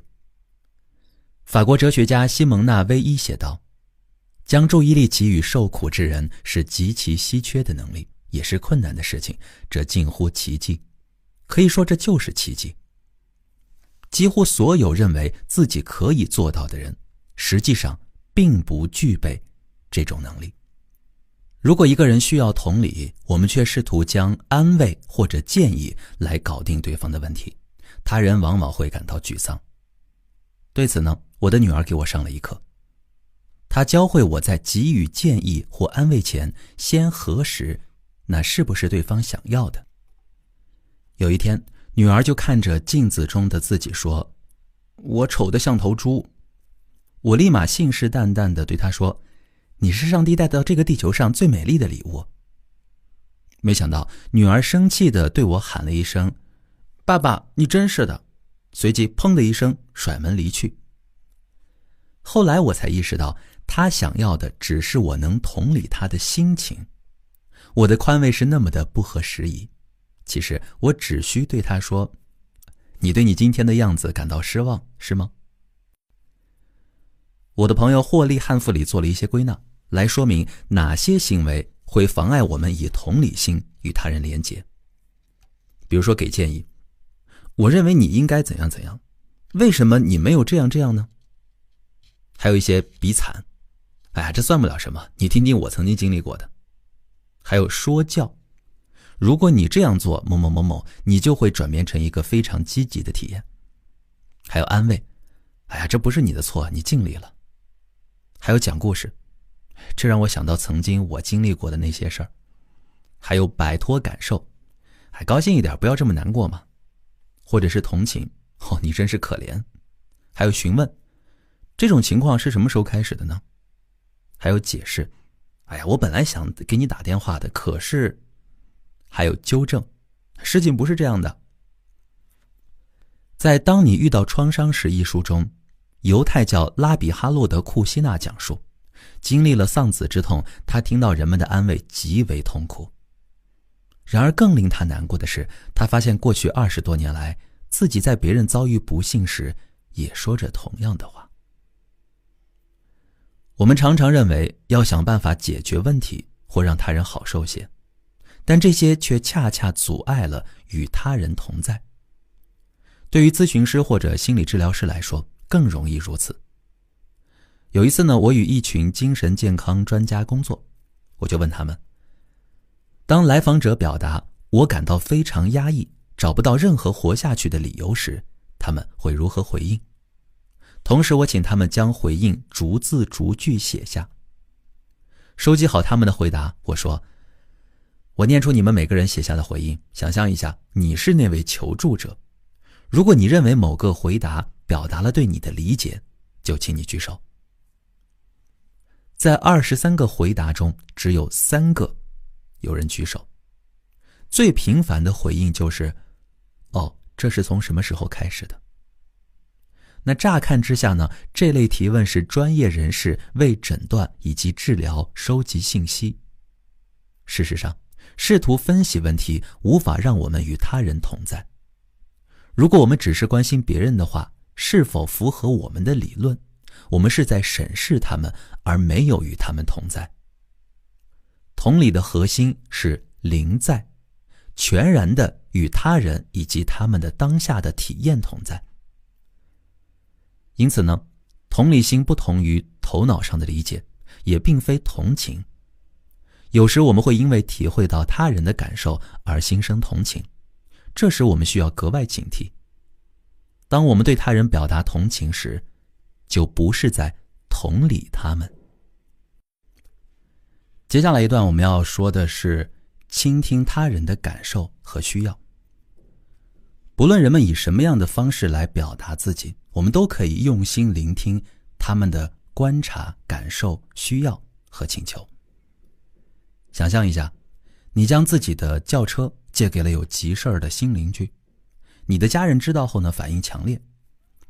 你怎么这样信任一个陌生人呢？你实在太傻了。此时，你就可以借助非暴力沟通的要素来聆听他们的感受和需求，而非自责或者反驳他们。在这个例子中呢，你显然可以看出家人观察到的事实是，你将轿车借给一个陌生人。而有些时候呢，我们并不清晰别人的话是基于怎样的观察。比如一位同事对你说，你这个人没有团队精神。你可能一头雾水，不知道同事指的究竟是哪件事儿，但我们可以通过询问来猜测是什么事情引发了这句话。此外呢，如果我们习惯为他人的感受承担责任并因此自责，那么关注他人的感受与需要则会变得非常困难。在一次工作坊上，有位女士想要学习聆听先生的感受和需要。我建议她在表达自己之前，先来猜测先生的感受和需要，再与他核实。先生呢是这样表达的，他说，和你讲话有什么用啊？你从来都不听。太太就回答，你是在生我的气吗？马歇尔说，你这么说暗含着你的行为导致了他的感受。我建议你说，你不高兴是因为你需要什么什么吗？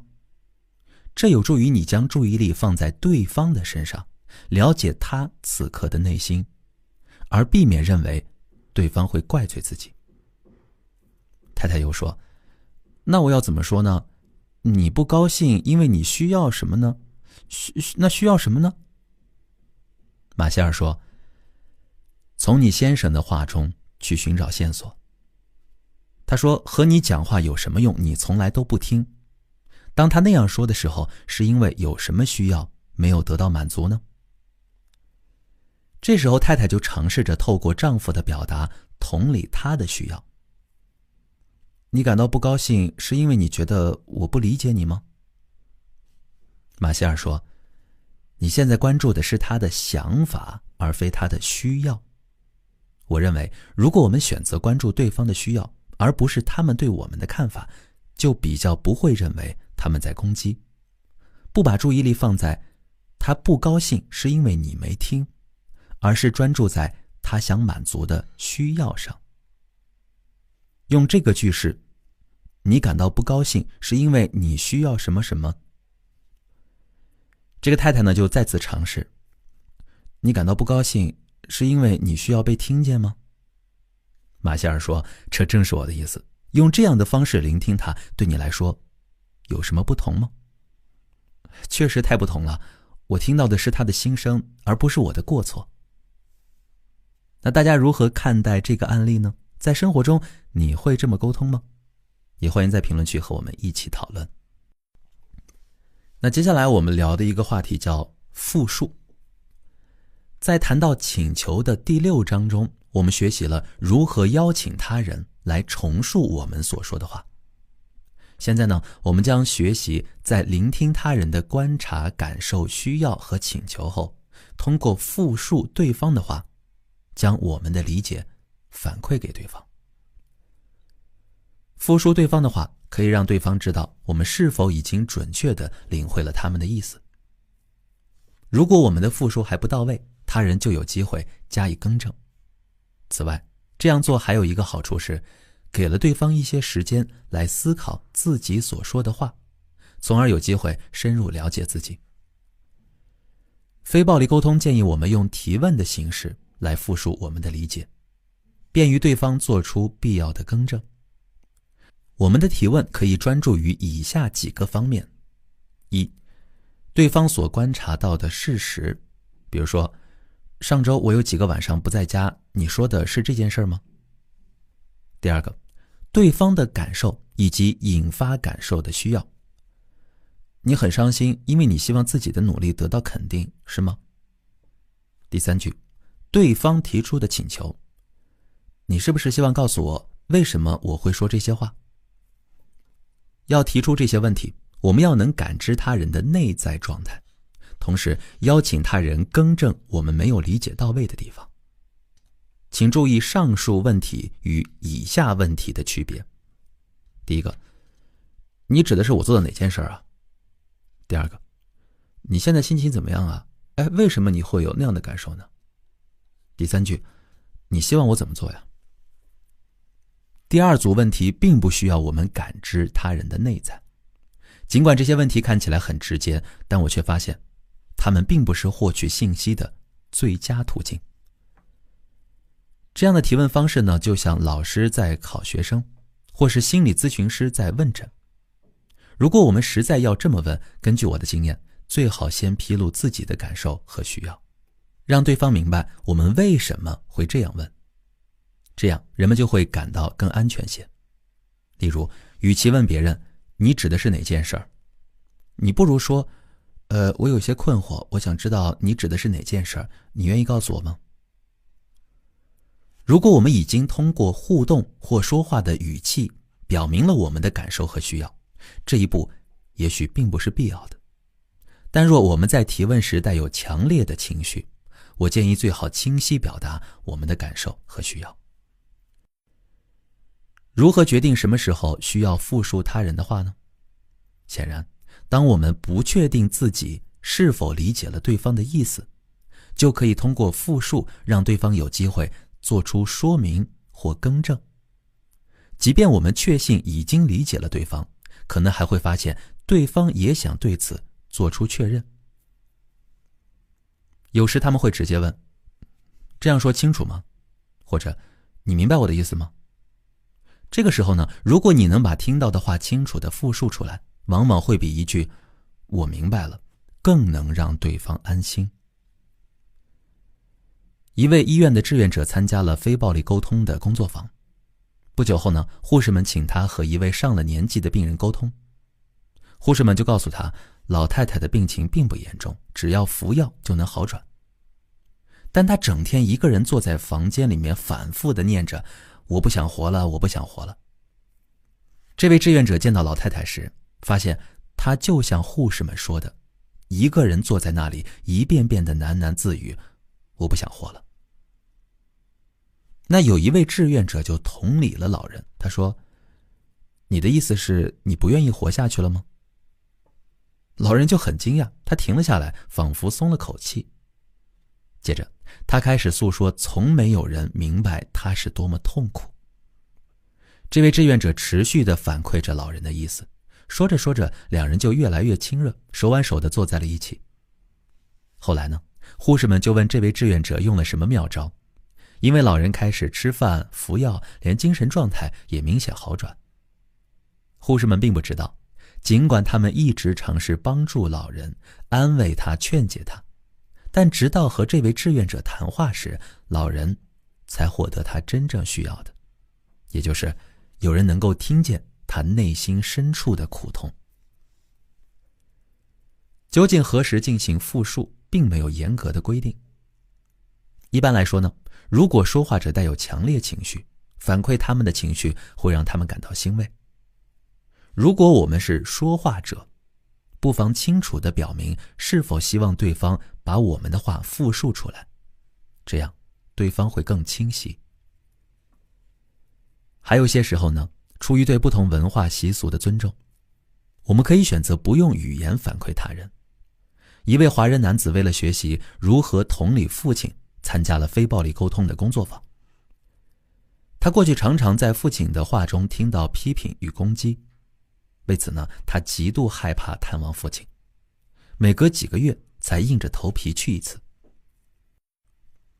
此后又过去10年，我们再次见面，他告诉我，听见感受和需要的能力彻底改变了他与父亲的关系，他们的连结变得亲密且充满爱。但尽管如此，在聆听父亲的感受和需要时，他并不会用语言复述出来。他解释说，我从不说出来，在我们的文化中，直接谈论一个人的感受是很少见的。但重要的是，我不再将父亲的话视为对我的攻击，而是体会他说那些话背后的感受和需要，我们的关系便日益好转了。我呢就问他，你的意思是你永远不会直接和父亲说他的感受，只要能够听出他的感受，就能帮到你们的关系，对吗？不，我想现在已经准备好了。如今我们的感情已经足够深厚了，如果我对他说，爸爸，我想和你谈谈感受，我想他也不会觉得意外了。在复述的时候呢，要特别的注意语气。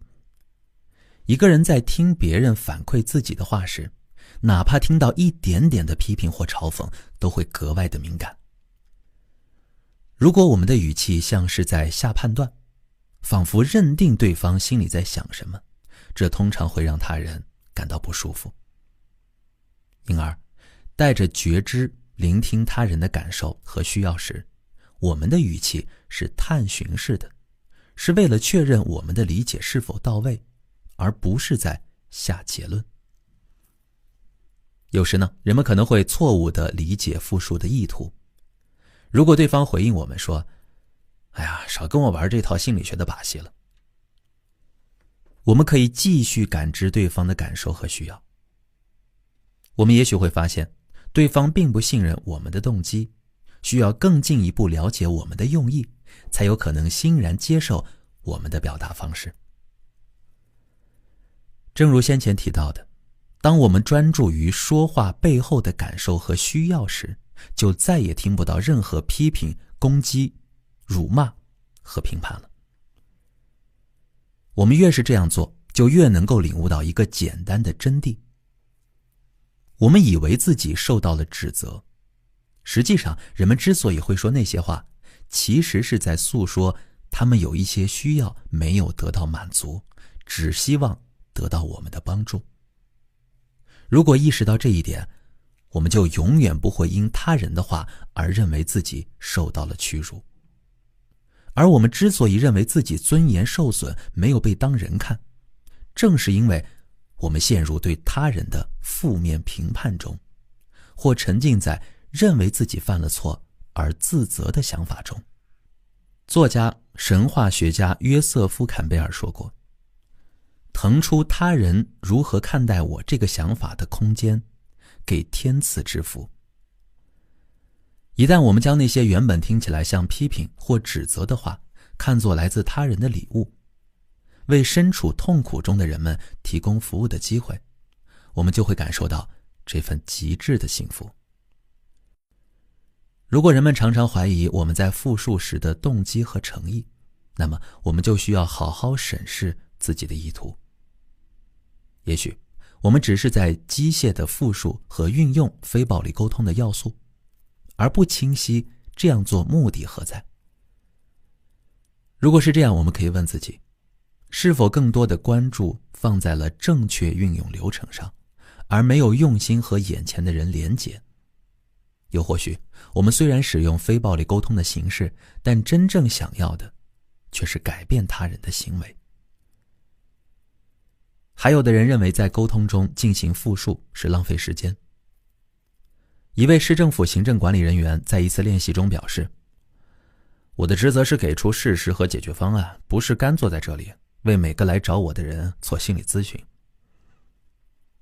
然而许多市民带着热切关注的议题而来，却因为没有被听到而带着愤怒离开。公众因而对他心怀不满。有些市民私下向我吐露，每次去他的办公室，他就给我讲一堆事实，你就从来不知道你的话他有没有听进去。在这种情况下，你自然会开始怀疑他讲的事情了。事实上，复述往往能够节省时间，而非浪费时间。一项有关劳资管理谈判的研究显示，在谈判中，如果一方在回应前先准确复述对方说过的话，那么达成和解的时间则会缩短一半。我记得曾经有一位男子因为婚姻出现了严重问题，便和妻子一起参加了我的工作坊。最初他也不相信复述会有什么效果。在课堂上，太太对他说，你从不好好听我说话。他就回答，我怎么没听啊？太太就反驳道，不，你没听。这时呢，我对这位先生说，恐怕你刚刚已经证实了他的观点，你回应他的方式并没有让他知道你在听他说话呀。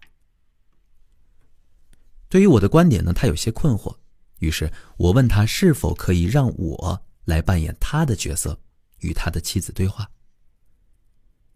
由于一直以来在这方面不甚成功，他欣然答应了。接着我和他的太太便展开了以下的这段对话。太太说，你从来不好好听我说话，听起来你很失望，你希望在我们的沟通中感受到更多的连结。听到这些话时，太太的眼里泛起了泪水，她终于体验到了被人理解是怎样的感觉。我转向她的先生，向他解释，我相信这就是他一直以来渴望的，从复述他的感受和需要中得到确认，你真的在听他说话。这位先生呢，十分的惊讶，他想要的就是这样吗？他难以置信，如此简单的行为居然能对太太产生如此大的影响。接下来呢，这位先生也就某件事表达了对太太的不满。当太太将他的话复述给他时，先生也亲身体验到了那种满足感。他看着我说，这样做有价值啊。一个人能够明确地感受到来自他人的同理心，是一种多么深刻的体验呢？接下来我们说持续同理他人。我建议在关注解决方案或提出请求前，让他人有机会充分表达自己。如果急于提及他人的请求，人们或许会以为我们对他们的感受和需要并不真的感兴趣，只是急着要摆脱或解决他们的问题。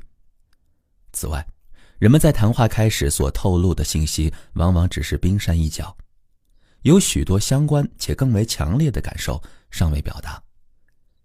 当我们持续关注他人的内心世界时，便让他人有了机会充分探索和表达自己。假如一位母亲诉苦说，我的孩子简直难以理喻，不管我要他做什么，他都不听。这时呢，我们可以反馈他的感受和需要。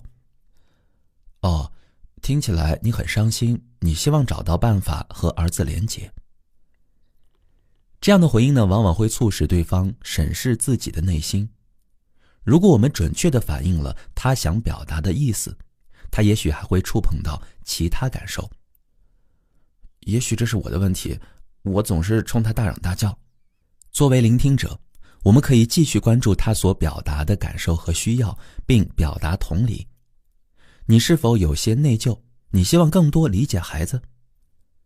如果这位母亲能够持续地感受到我们的理解，也许会说出她内心深处的感受或想法。我是个失败的母亲。我们同样继续聆听她的感受和需要。你有些气馁，你想加深与儿子的情感联系，是吗？我们持续这般的同理他，直到他充分表达了相关的所有感受。如何知道我们已经充分同理了他人呢？首先，如果一个人体验到当下的内心世界被他人充分理解了，就会感到轻松。这时呢，我们也会相应的在自己身上感受到不再那么紧绷。还有一个更明显的迹象是，对方会安静下来，停止说话。如果我们无法确定对方是否充分地表达了自己，不妨问一句，还有什么是你想要说的吗？我们来说下一个问题，当我们痛苦的无法同理。我们无法把自己没有的东西给予他人。有时我们会发现，即使做出了努力，也无法或者不想同理他人。这通常表明我们自己并没有得到足够的同理。有时呢，如果我们能够坦然地承认自己正处于痛苦中，以致无法同理对方，他人很可能会反过来同理我们。有时我们也需要给予自己一些同理急救，关注和聆听自己的内心世界。联合国前秘书长达格·哈马舍尔德曾说，你越是忠实地聆听自己内心的声音，就越能听到外面的世界。如果我们善于同理自己，就有能力迅速地调整好状态，得以与他人同在。如果做不到，我们还有另外一些选择。一种选择是以非暴力的方式来呐喊，非暴力呐喊。有一次呢，我花了3天时间调停两派人马之间的冲突。其中一派称自己为埃及黑人，另一派来自东圣路易斯警察局。1个月内，一方死了2人，另一方死了1人。那3天中，我努力帮助双方相互听见并化解分歧。我记得最后一天开车回家的路上，我和自己说，这辈子再也不想身处这样的冲突中了。没想到一进家门，就看到孩子们正在打架。那时我已经没有力气去同理他们了，便用非暴力沟通的方式大声地呐喊道，我现在很难受，真的不想来管你们打架的事情，我只想要安静一会儿。听到这番话，我年仅9岁的大儿子停下来，看着我问道，你愿意和我们说说吗？我发现，如果我们能坦诚并且不带指责地谈论自己的痛苦，即使对方也处于苦痛之中，有时也能够听见我们的需要。在前述的例子中，我不想冲着孩子大喊，这怎么回事？你们就不能乖一点吗？我在外面辛苦了一整天才回到家呀。我不想用任何其他方式来暗示对方错了。非暴力呐喊就是提醒他人注意我在当下的痛苦和迫切的需要。不过呢，如果对方也处于强烈的情绪中，无法听见我们，也不肯放过我们，而同时同理急救和非暴力呐喊都无法帮助我们的话，我们的另一种选择就是暂时离开现场，得到自己所需的同理心，等到心境调整好了之后再回去。来分享一下本章的小节。所谓同理呢，就是带着尊重来理解他人的经历。我们常常有强烈的冲动，想给他人建议或者安慰，或是解释自己的立场和感受。同理则邀请我们清空先入为主的想法，全身心地聆听他人。活在非暴力沟通中意味着，不论他人用什么样的言辞来表达自己，我们都只是聆听他们的观察、感受、需要和请求。接着，我们可以选择反馈他们的意思，复述我们的理解。此外，持续的同理让他人有机会充分表达自己。当他人感到被充分理解后，我们再来关注解决方案或提出请求。我们自己也需要获得同理，才能更好地同理他人。当意识到自己处于辩解防卫的状态，或痛苦的无法同理他人时，我们可以选择1. 停顿，深呼吸同理自己； 2. 非暴力呐喊； 3. 离开现场。接下来我们分享一个非暴力沟通的实例，一位丈夫在临死前与太太的对话。有一位病人被诊断为肺癌晚期，在他被送往医院之前呢，这是他最后一次有机会和妻子建立情感上的连结，并且谈论到他的死亡。现场还有协助他们的护士。谈话一开始，妻子就向护士抱怨护理先生的一位理疗师。妻子说，这位理疗师很差劲啊。那护士呢，就同理太太的感受和渴望。你是不是有些生气啊？希望先生得到更好的照料吗？他什么都不做，只要发现他的脉搏稍微快一些，就不让他走路了。护士就继续聆听他的感受和需要。是不是你害怕，如果治疗师不鼓励他多活动，他就没有办法好起来呢？妻子就哭了起来，说，是的，我真的好害怕呀。那你害怕会失去他，是吗？是的，我们一起生活了这么久。你担心如果他走了，你不知道怎么办，是吗？我完全无法想象，没有他，我怎么活下去？一直以来，他都在我身边，从来都是啊。想到将失去他，你很悲伤，是吗？除了他，我身边没有其他人了，他是我的全部，我女儿甚至都不和我说话。想到你女儿，你感到灰心，希望与她的关系能好些，是吗？是的，但她很自私，我甚至不明白为什么要生孩子。如果没有孩子，我现在会过得更好。听起来你有些愤怒和失望，在先生生病的时候，你希望家里人能给你更多支持。是的，他病得这么重，我不知道我一个人怎么撑过去。除了有你在，现在我身边连个说话的人也没有。他也不愿意和我说这些，你看看，他一句话也不说。先生呢，就面无表情地保持着沉默。护士说，你是不是很难过，希望你们能相互扶持，有更亲密的连结呢？是的，我想请你用和我说话的方式与我先生谈谈。那护士想了解太太在请求背后的需要，就说，你是不是希望他能得到同理？这能帮助他说出内心的感受吗？是的，是的，就是这样。我希望他能把心里话说出来，我想了解他现在的心情。借助护士的猜测呢，这位太太意识到自己的愿望，并清楚地表达了请求。这是一个在关键性的时刻，身处某个情景之中，人们知道自己不想要什么，却往往很难看到自己想要什么。在这个例子中，我们可以看到一个清晰的请求，请你用这样的方式和我先生谈谈，是如何赋予了他人某种力量。因为知道了这位太太的心愿，护士现在就可以采取行动来满足她。这意味着他们将带着爱一起工作，屋内的气氛也因而变得不同了。护士就转向那位先生说：听了太太的分享，你现在感觉怎么样啊？我真的很爱她。你愿意现在和她谈谈吗？是的，我们需要谈一谈。你得了重病，你愿意告诉她你的感受吗？感觉不太好。人们常常在不清楚自己具体有些什么感受时，用好与坏来描述。如果先生能够更准确地表达感受，将会帮助他和妻子建立他所渴望的情感连结。护士就鼓励他更准确地表达自己。你是不是害怕即将走向生命终点呢？不，我不害怕这个。请注意，护士虽然猜得不准确，但这并没有阻碍交流继续下去。护士由于这位先生很难说出他的内心世界，便继续地协助他。那想到死亡，你感到愤怒吗？不，我并不愤怒。猜错了2次之后，护士决定说出他的感受。我有些迷茫，不知道你现在的感受是怎样的，你愿意和我说说吗？我在想，我走了以后，他怎么办呢？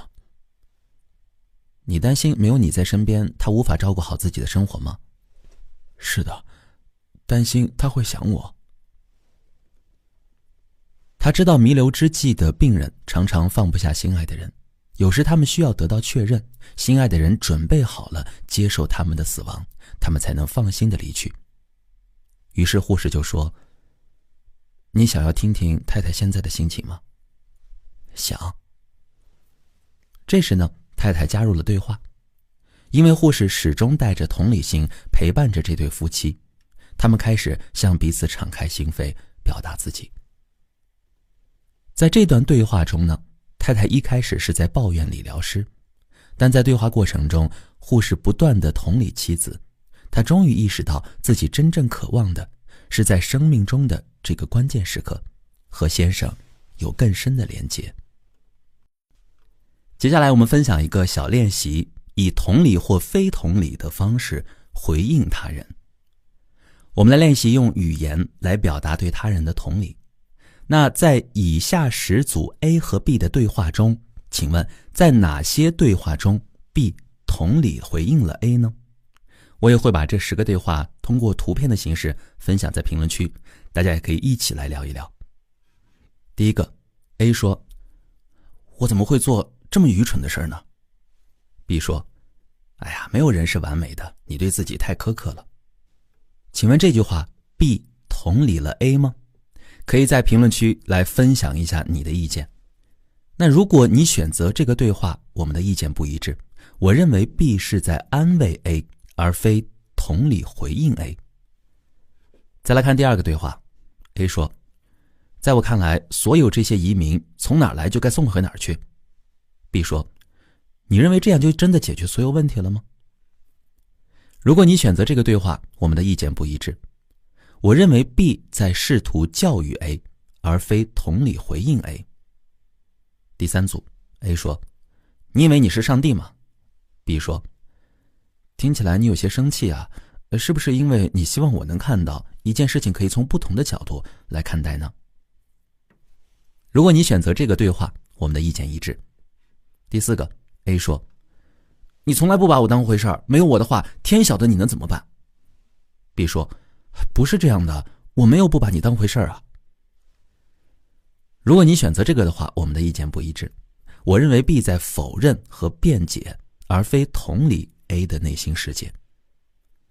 再来看第5个对话， A 说：你怎么可以这样和我说话呢？ B 说：我那样说话，你是不是很伤心啊？如果你选择这个对话，我们的意见不一致。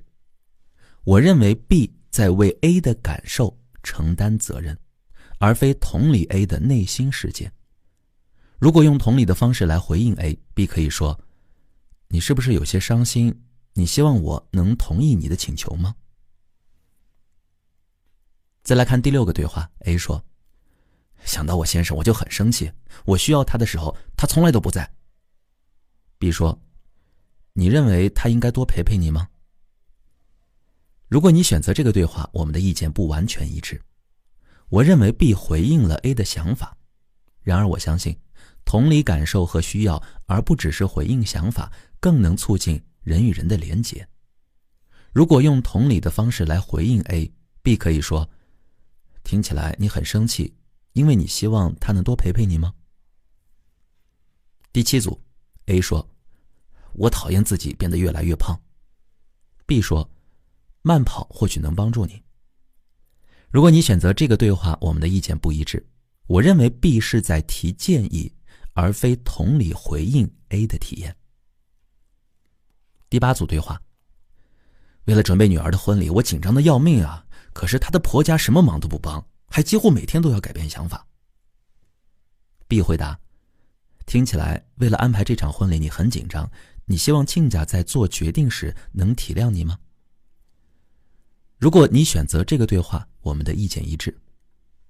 第9组 A 说，当亲戚们不请自来时，我感到被侵犯，这让我想起我的父母在过去经常无视我的需要，替我做安排。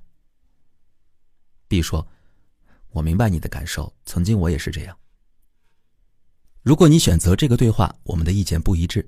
我认为 B 认为自己理解了 A， 并且谈论起自己的感受，而非同理回应 A 的体验。第10组对话 A 说，你的表现让我很失望，我本来指望你们部门上个月的产量会翻番的。 B 说，我知道你很失望，但上个月我们部门有很多人请了病假。如果你选择这个对话，我们的意见不一致。我认为虽然一开始 B 关注了 A 的感受，但之后就开始解释自己的情况。那各位朋友，我们有多少观点是一致的呢？如果有争议或者是想讨论的话，欢迎在评论区和大家一起聊聊。来说说第8章，同理心的力量。我们先来聊聊同理心的疗愈作用。卡尔·罗杰斯曾经这样描述同理心对人的影响：如果有人真的听到了你的心声，不对你评头论足，不试图为你负责，也不想改变你，这多么美好啊！当得到人们的倾听和理解，我就能以一种全新的眼光看世界，并继续前进。令人难以置信的是，原本看似无解的问题因此有了解决方法，千头万绪的思路也会变得清楚分明。安德森女士是一所实验小学的校长，我很喜欢她和我分享的这个同理心小故事。有一天呢，她午饭后回到办公室，发现有一位叫米莉的女生正垂头丧气地坐着等她。她走到米莉身边坐下，米莉随即就问她，安德森女士，你有没有这样的经历？仿佛做任何事儿都会让别人受伤，可你原本不想伤害别人。安德森回答说，有啊，我想我明白你的意思。米莉随即开始讲述她这个星期以来的遭遇。那位校长回忆着当时的情景说，那时我快要赶不上一个很重要的会议了，而我连外套都还没来得及脱下，我呢就很着急，不想让整个会议室的人等我一个人。于是我就问他，米莉，我能为你做什么吗？没想到米莉伸手按住我的肩膀，看着我的眼睛，语气坚定地说，安德森太太，我不要你做任何事儿，我只要你听我说话。那一刻，我收获了生命中极其重要的一课，是一个孩子教会我的。当时我想，不管那一屋子的大人了，就让他们等一会儿吧。于是我带着米莉找到一个不大会被人打扰的角落，在一张长椅上坐下，我搂着她的肩膀，她依偎着我，搂着我的腰。我们就这样坐着，直到米莉说完了她的心事。其实这样做并没有花费太多时间。在我的工作中呢，最令我满足的一件事儿，就是听到人们告诉我，他们如何通过非暴力沟通增强了同理的能力，与他人建立了心与心的连结。我有位朋友劳伦斯来自瑞士，他也和我分享了一段经历。有一次呢，他和6岁的儿子谈话，话还没说完，儿子就气冲冲地夺门而出，他生气极了。这时呢，10岁的女儿伊莎贝尔就对他说，妈妈，你看起来很生气，你希望他在生气时能把话说出来，而不是像这样一走了之吗？劳伦斯惊讶地发现，听到女儿的话之后，他的气就消了。当儿子回来后，劳伦斯也更能体谅他了。一位大学老师曾经告诉我，系里的一些老师学习了非暴力沟通后，师生关系得到了明显改善。他说，学生们越来越愿意对我们敞开心扉，分享他们的困难。他们越是愿意谈论那些影响学习的困难呢，就越能更好地完成学业。因此，尽管用了许多时间来聆听他们，我们还是很乐意这样做。可惜系主任呢却不太高兴，他认为我们不是心理咨询师，不需要花那么多时间和学生谈心，应该把那些时间用来教书才对。当我问他老师们如何回应时，他答道，我们呢同理了校长的顾虑，告诉他我们听到了他的担心，他希望我们不会牵扯进一些处理不了的事儿中。他还希望我们与学生谈心不会影响教学任务。听到这些，他似乎松了口气。后来呢，我们仍然继续和学生们谈心，因为我们发现越是聆听他们的心声，他们的学业表现就会越好。在一个有着阶层制度的组织机构中工作，我们往往会把上司的话视为命令与评判。比起那些让我们视为上司的人，同理自己的同事或下级要容易得多。在上司面前呢，我们时常急着为自己辩护或向对方道歉，以致无法安静下来同理他们。因此，听到这些老师不但能同理学生，也能同理系主任，我感到特别欣慰。接下来我们谈谈同理心与袒露内心脆弱的能力。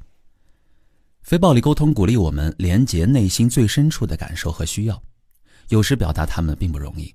然而，同理心让我们能够触碰彼此共通的人性，我们的自我表达也会变得容易些。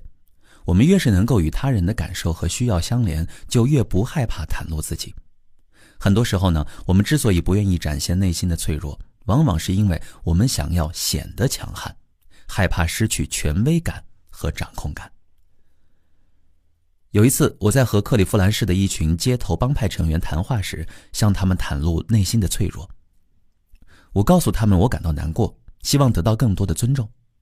接着，其中一个说，嘿，你们看，他说他感到难过，这可太糟糕了。其他成员呢随即哄堂大笑。听到这样的话，我可以认为他们在利用我的脆弱，也可以同理他们的行为。如果认为他们在羞辱或者利用我，我很可能会感到受伤、气愤或者害怕，也因此无法同理他们。这时呢，我也许就需要先离开现场，以便给自己一些同理或请求信赖的人来支持我。当我发现情绪背后的需要，并获得了足够的同理后，便准备好了再回去同理他人。然而，在痛苦的情境中，我们要先让自己得到足够的同理，才能不被自己的各种想法所束缚，并且找到内在更深层的需要。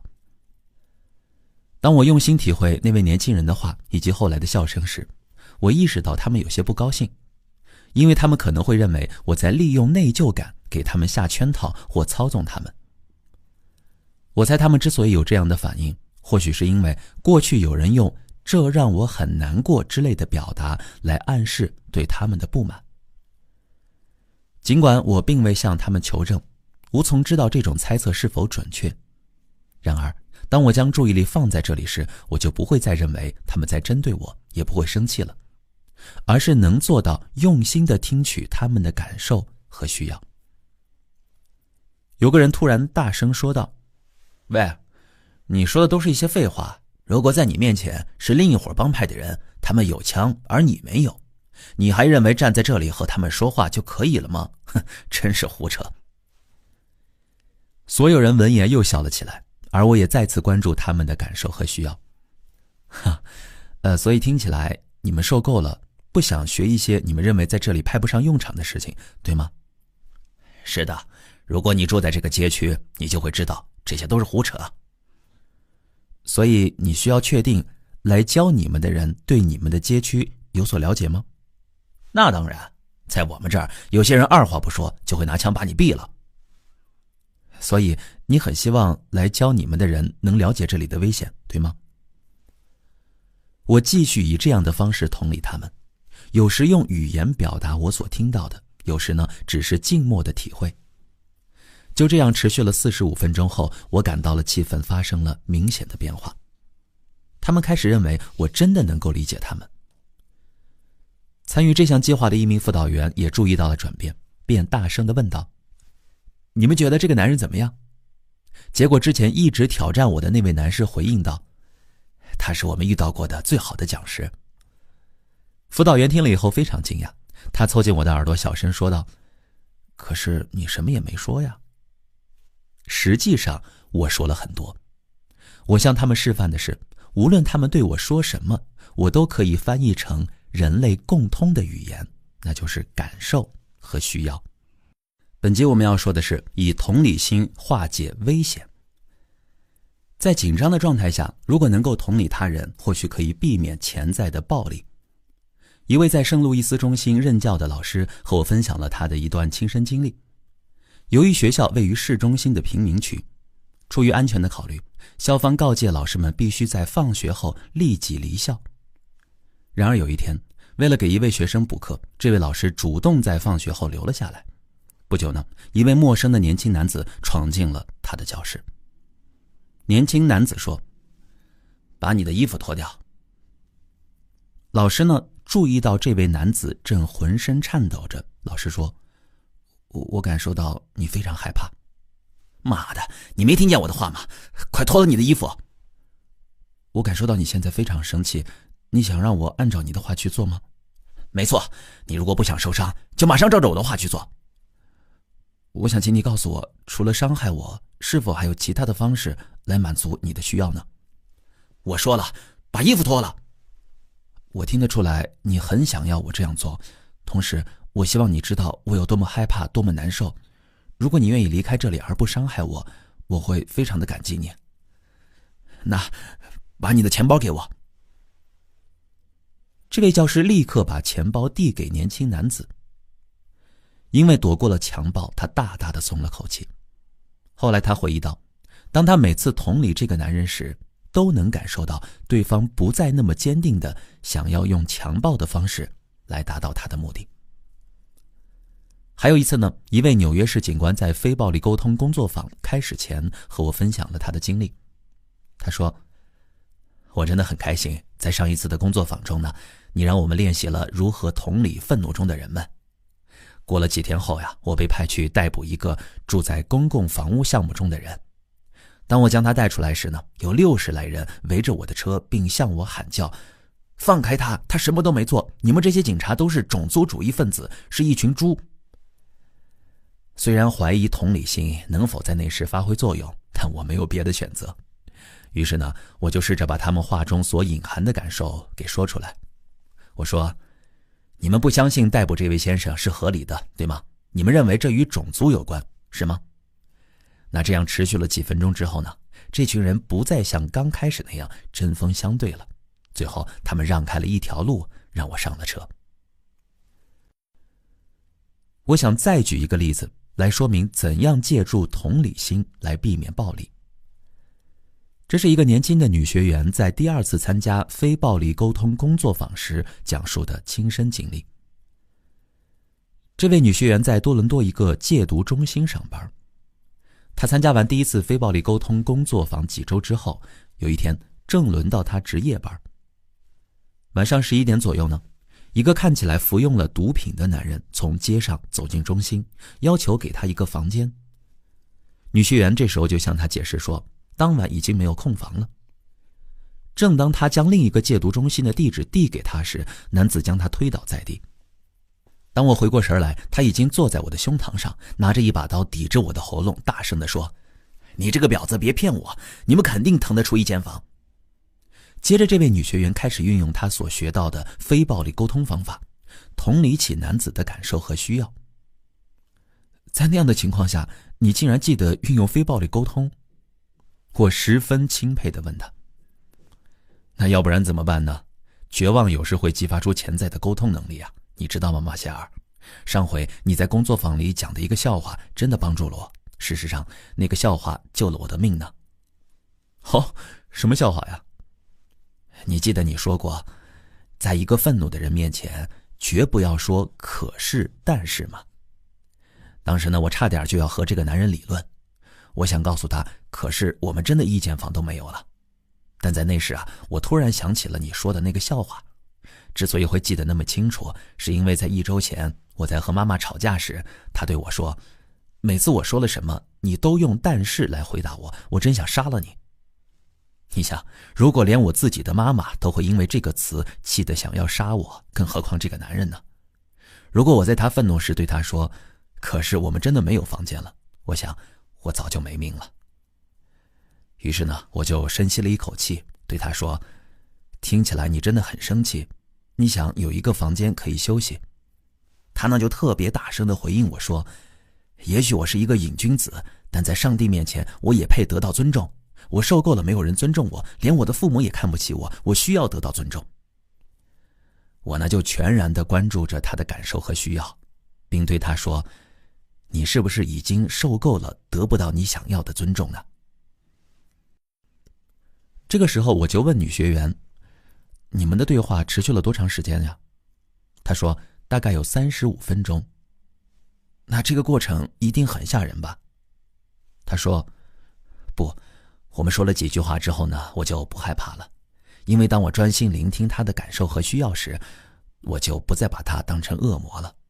就像你说的，那些被我们看作恶魔的人也是人，只不过有时他们的言语和行为阻碍了我们看见他们的人性。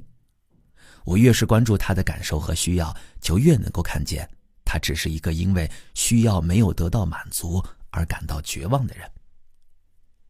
我开始相信，只要继续这么做，他就不会伤害我。当获得了同理后，他放开了我，收起了刀。接着我帮他在另一个中心找到一个房间。听到他在如此险境中仍能记得以同理心做出回应，我十分的欣喜，并且好奇地问他，那你怎么还回来上课呢？看起来你已经熟练掌握了非暴力沟通，应该到外面去把你所学到的东西教给别人呀。他说，我遇到了更大的困难，需要你的帮助。啊？还有什么事儿会比你刚才描述的情况更棘手呢？哎呀，关于和我妈妈的沟通嘛，虽然我已经领悟到要谨慎使用但是这类词语，可你知道吗？在事发之后的晚餐上，我告诉了他事情的经过。他对我说，如果你继续做这份工作，我和你爸迟早会因为心脏病发作，你得立即换一份工作。你猜我怎么回答他？我说，但是妈妈，这是我的生活呀。你看，带着同理心回应我们的家人有多难呢？对此，我实在找不出更贴切的例子来说明了。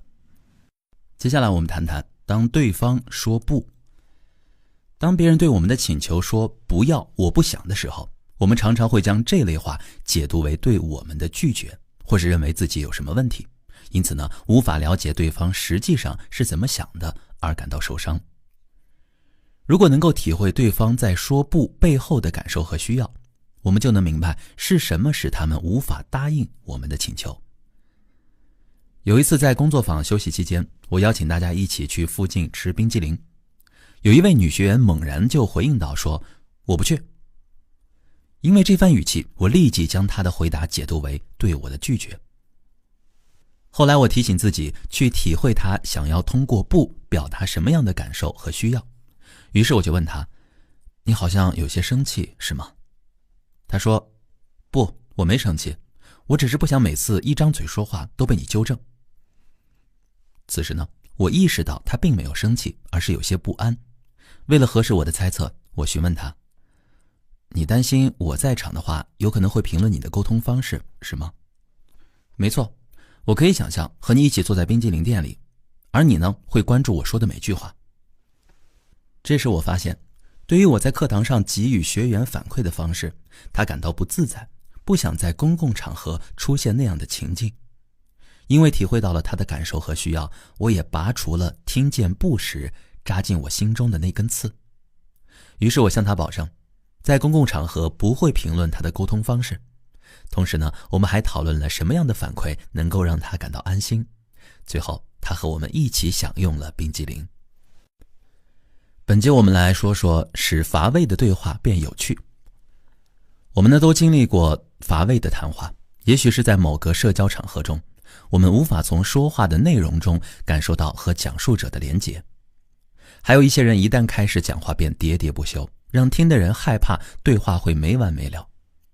当我们无法与讲述者的感受、需要、请求建立连结时，对话便会失去生机。当讲述者不清楚自己的感受、需要和请求时，说出来的话就会乏味。这时呢，我们非但无法与对方建立连结，反而成了承接对方讲话的垃圾桶。那么，我们要怎么做，以及在何时打破死气沉沉的对话呢？我建议，当我们连一个字都听不下去时，就是打断的最好时机。我们等得越久呢，就越难在这样做时保持礼貌。而打断的目的并非在于让自己发言，而是帮助讲述者与表达背后的生命能量建立连结。做法便是去体会对方心中可能会有的感受和需要。例如，如果你的阿姨再度讲起20年前她的丈夫如何抛弃了她和2个孩子，你可以试着打断她，对她说：阿姨，听起来你现在依然感到愤愤不平，希望当年得到公正的对待。人们往往没有意识到，他们要的其实是别人的同理。他们也不知道，与讲述过去所遭遇到的不公和困难相比，直接表达自己的感受和需要，更有可能得到来自他人的同理。使谈话变得生动有趣的另一种方法是，直接告诉对方我们想和他们建立更多连结，并请求对方的支持。有一次在一个酒会上，听着周围人说的话，我感觉颇为无趣。于是呢，我打断了他们的谈话，对着其他9个人说：打扰了，我有点不耐烦，因为我想与你们加深联系，但我们的对话无法给我们想要的连结。我想知道，刚才我们的谈话能否满足你们的需要呢？如果能，你们的哪些需要得到满足了呢？霎时，那9个人都看向了我，仿佛我向鸡尾酒桶里面扔了一只老鼠。幸好当时我还记得去体会他们透过沉默所传递的感受和需要。于是呢，我同理他们说：对于我的打断，你们是否有些不高兴，因为你们想继续聊下去吗？又是一番沉默后，有个人回答说：不，我没有不高兴，我刚才是在思考你的问题。其实我并不喜欢刚才的谈话，觉得无聊透了。听他这么一说，我吃了一惊，因为他可是刚才话讲的最多的那个人呢。不过如今我已经不会再为此感到惊讶，因为我发现，如果听的人觉得很无聊，说的人也一样感到无趣。你可能想知道如何鼓起勇气打断别人说了一半的话。有一次呢，我做了一项非正式的调查，我的问题是：如果你说的话别人不想听，你是希望对方假装听下去，还是希望对方直接打断你的话呢？我问了许多人，结果只有1个人不希望被打断。因此我更坚信，与其假装听别人说话，打断他们才是更体贴的做法。因为所有人都希望自己的话对人有益，而非成为他人的负担。接下来要说的话题叫当他人保持沉默。对许多人来说呢，在面对他人的沉默时做到同理是极为困难的。尤其当我们已经表达了内心深处的脆弱，很想知道他人的回应，对方却沉默不语时，我们会感到格外不安，容易把事情往坏处想，因而很难去体会对方透过沉默表达的感受和需要。有一次在为一家公司的员工上课时，我谈起一件对我深有触动的事儿，说着说着我流泪了。当我抬起头时呢，看到公司的董事长转开了脸，默不作声。面对沉默，我有些不知所措，甚至将他的动作理解为对我的嫌弃。好在我记得让自己将注意力关注在他的内心世界，于是我就问他：看到我流泪，你似乎有些厌恶，是不是你希望请来的顾问能控制好自己的情绪呢？如果他当时回答是，那意味着我们对表达情感有不同的理解，我也不会因此认为自己的情感表达方式有什么不对。然而他却回答我说，不是这样，我只是在想，我的太太多么希望我会流泪啊。接着他告诉我，他的太太正要和他离婚，很长时间以来他一直抱怨与他生活就像和一块石头在一起。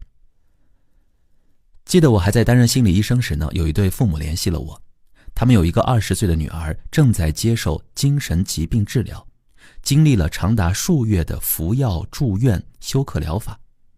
3个月前她停止了讲话，她的父母搀扶着她来到我的办公室，因为她已经无法靠自己行走了。到了我的办公室之后呢，她蜷缩在椅子上，全身不停地发抖，眼睛呆呆地看着地板。我尝试着同理她通过肢体语言表达的感受和需要，对她说，你很害怕，希望确定你在这里能够安心地说话，对吗？眼见她没有反应，我便表达了自己的感受。我很关心你，希望你能告诉我，我要怎么说或怎么做能让你觉得安全些呢？依然没有回应。在接下来的40分钟里，我继续揣摩着她的感受和需要，或是把我的感受和需要说出来。她一直都没有任何明显的反应，仿佛根本没有意识到我正试着和她沟通。最后我告诉她我累了，并希望她第2天再来。接下来的几天里呢，情况和第1天没有什么不同，而我依然全然地关注她的感受和需要，有时说出我的理解，有时则默默体会。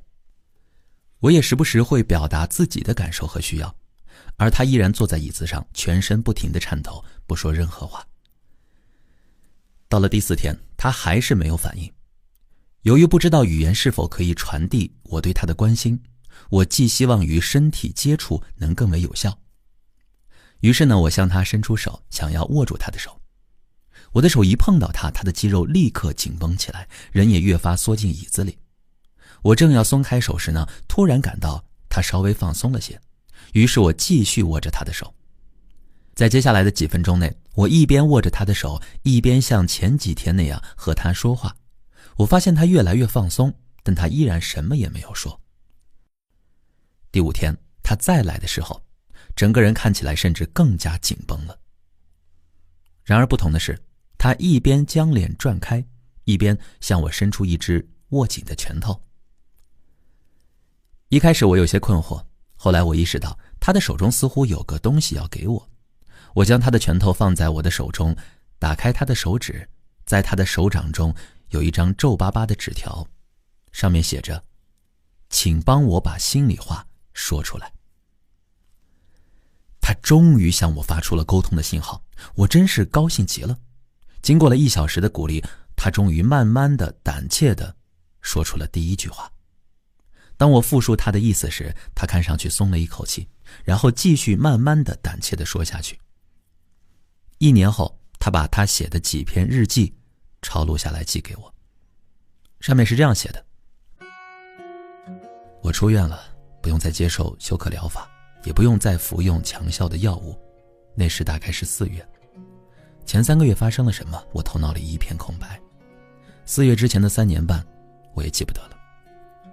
他们告诉我，我出院后有段时间是待在家里，什么也不吃，一句话也不说，一直躺在床上。后来他们把我送到了卢森堡博士那里。之后那2-3个月发生的事情我都不太记得了，只记得我在他的办公室和他说话。第一次与他会面之后呢，我就开始醒了过来。之后我开始告诉他我的烦恼，一些我从来没有想过会告诉别人的事儿。我记得这对我来说是多么重要。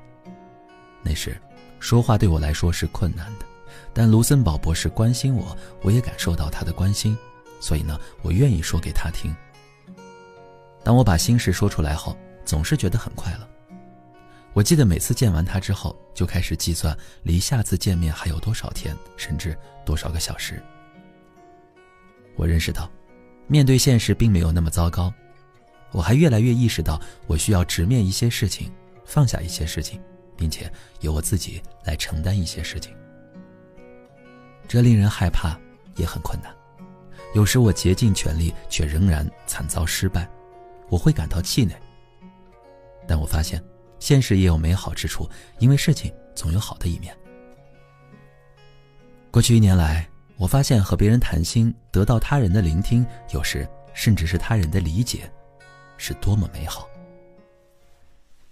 同理心的疗愈力量总是让我感到惊喜，一次又一次，我见证了同理心是如何帮助人们从伤痛和打击中走出来。作为一个倾听者呢，我们并不需要懂得心理学理论或接受精神疗法的训练，关键是我们能够与他人那一刻的独特感受和需要同在。我们来做一下本章小结。同理他人使得我们敢于呈现自己的脆弱，平息潜在的暴力，让乏味的对话变得有趣，并了解不和沉默所传达的感受和需要。一次又一次，我见证了同理倾听帮助人们疗愈心灵的伤痛。接下来我们进入到第9章，叫做爱自己。甘地说，若要寻求这个世界上的改变，就让自己成为改变。我们已经看到非暴力沟通如何改善与朋友、亲人、同事乃至政治对手之间的关系。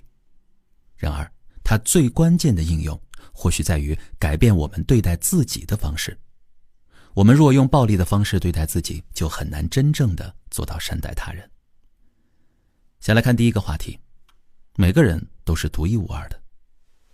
在赫布加德纳创作的戏剧《1000个小丑》中，主人公拒绝将他12岁的外甥交给儿童福利院。他郑重地说道，我希望他明明白白地知道自己是独一无二的，不然这份独特会在不经意间离他而去。我希望他对此保持清醒，希望他能尽情地拥抱各种奇妙的可能。我想让他知道，一旦有机会排除万难对这个世界做点什么是值得的。我还希望他明白，生而为人而不是一把椅子，有着多么深刻又无以言表的原因。我非常担忧，许多人已经意识不到自己是独一无二的了，遗忘了生而为人背后深刻又无以言表的原因。当看不见自身的美好，我们就和生命的源头那神圣的能量失去了连结。一旦我们将自己视为充满瑕疵的丑陋物件，那么以暴力的方式来对待自己，还奇怪吗？我们如何能以善意和友爱对待自己，而非以暴力相向呢？一个重要的因素是转变每时每刻的自我评价。既然希望自己所做的每件事儿对生命有益，那么我们就要知道如何做出有助于生命成长的自我评价，进而做出符合生命需要的选择。然而不幸的是，我们长期以来所习得的评价方式往往导致自我憎恨，而无助于成长。第2节，面对自己的不完美。在一次工作坊中呢，我请学员回忆一件最近让他们感到后悔的事情。接着我请他们留意，当认为自己犯了错、失误了之后，他们会对自己说什么呢？比较有代表性的说法是笨蛋，或者这种蠢事你也干得出来？你有毛病吗？你总是把事情搞砸，真自私。人们被教导的方式充满着好坏对错，也因此用这样的方式指责自己，认为自己所做的事情是错的或不好的，活该受到惩罚。可悲的是，这样的方式只会让我们陷入自我憎恨，而无法从失误中学习。而失误呢，恰恰能让我们看见局限并引导成长。即使我们有时能从错误中得到教训并做出改变，但在我看来，那背后的驱动力也不是正向的。我希望我们的改变是出于想为自己和他人创造更美好的生活，而并不是因为羞愧、内疚这样一些具有破坏性的驱动力。假如自我评价的方式让我们感到羞愧，并因而改变行为，即我们的学习和成长便会被自我憎恨主导。羞愧是自我憎恨的一种形式，出于羞愧的行为不是自由和喜悦的行为。一旦人们意识到我们的行为是出于羞愧或内疚，而非让生活更加美好，就算我们试图更加友善和体贴，他人也很难欣赏我们的行为。在我们的语言中，有一个词拥有强大的威力，激发人们的羞愧感和罪恶感，并经常被我们用来评价自己。它充满暴力，并且根深蒂固地烙印在我们的意识中，以至于许多人无法想象如果没有它要怎么生活。这个词便是应该。例如，我早应该知道的，或者我不应该那么做。通常呢，当我们对自己说这个词时，我们会心生抗拒，因为应该暗示别无选择。人类在听到任何形式的要求时，都会不由自主的抗拒，因为要求威胁着我们作为人的自主性。我们有强烈的需要为自己做选择，不管是外在的强权还是内在的暴君对我们说应该，我们都会心生抵抗。我们还会用一些别的说法来要求自己，例如，我表现得太糟糕了，必须改了。想一下，你是否常常会听到人们对自己说，我真的应该戒烟了，或者我真的应该多健身了。虽然不断地对自己说必须做这做那，却又始终抗拒着行动。那是因为人天生就不想成为奴隶，不愿意服从于应该和不得不的支配，不论来自外部世界还是我们自身。即使对要求屈服或让步，但我们的行动却无法为生命带来喜悦。接下来说说转化自我评判和自我要求。如果我们经常以评判、指责、命令的方式与自己沟通，我们看待自己便仿佛更像一个物件，而不是一个人。非暴力沟通认为，每当我们认为他人是错的或是不好的，我们真正的心声是，他人的行为与我们的需要有冲突。如果我们指责的人恰好是自己，我们真正的心声是，我的所作所为没有满足我的需要。因而我坚信，如果我们以需要是否得到满足来评价自己，就更有可能从自我评价的过程中获益。因此呢，当我们意识到正在做的事情无法滋养生命时，我们的挑战是，在这个当下要如何来评价自己，是否对自己怀有尊重与慈悲，而不是心怀怨恨或愧疚。我们接下来说说非暴力沟通的哀悼。大多数人在经过长期的学校教育和社会教化之后呢，已经很难时时刻刻从自己需要什么的角度来思考了。然而，就像我们已经学习了用需要来转化他人的批评那样，我们也可以培养对自我评判的觉察，并随即将注意力放在这些评判背后隐藏的需要上。例如，如果意识到自己正为了某件事情谴责自己，你看你又把事情搞砸了。这时呢，可以停下来问自己，我这样指责自己是因为什么需要没有得到满足呢？当我们和自己的需要，也可能是多个层面的需要连结时，我们会在自己的身体上体会到明显的变化。这时，我们因自我批评而产生的羞愧、内疚或压抑，便会被其他的感受取代。不论是难过、挫败、失望、恐惧、悲伤或别的，这些都是我们与生俱来的感受，其目的是推动我们去满足和追寻自己的价值观和需要。而内疚、羞愧和压抑则会切断我们与自己的连结。这两类感受对我们的身心影响可谓大不相同。在非暴力沟通中，所谓哀悼是充分连结未被满足的需要，以及因自认为做得不够完美而引发的感受。哀悼让我们不再以指责或怨恨自己的方式来经验后悔，而是帮助我们从中学习。我们会看见自己的行为如何与我们的需要和价值观产生冲突，并且接纳在这个过程中浮现的感受。当我们将注意力放在需要上，自然就能激发出充满创造力的可能性来满足需要。相反，如果以道德评判来谴责自己，我们不仅难以看到这些可能性，而且容易陷入自我惩罚的状态。接下来说的是自我宽恕。哀悼过后呢，我们可以尝试自我宽恕这一过程。想一想自己为何要采取那个行动，问自己，我当时那样做是要满足什么样的需要呢？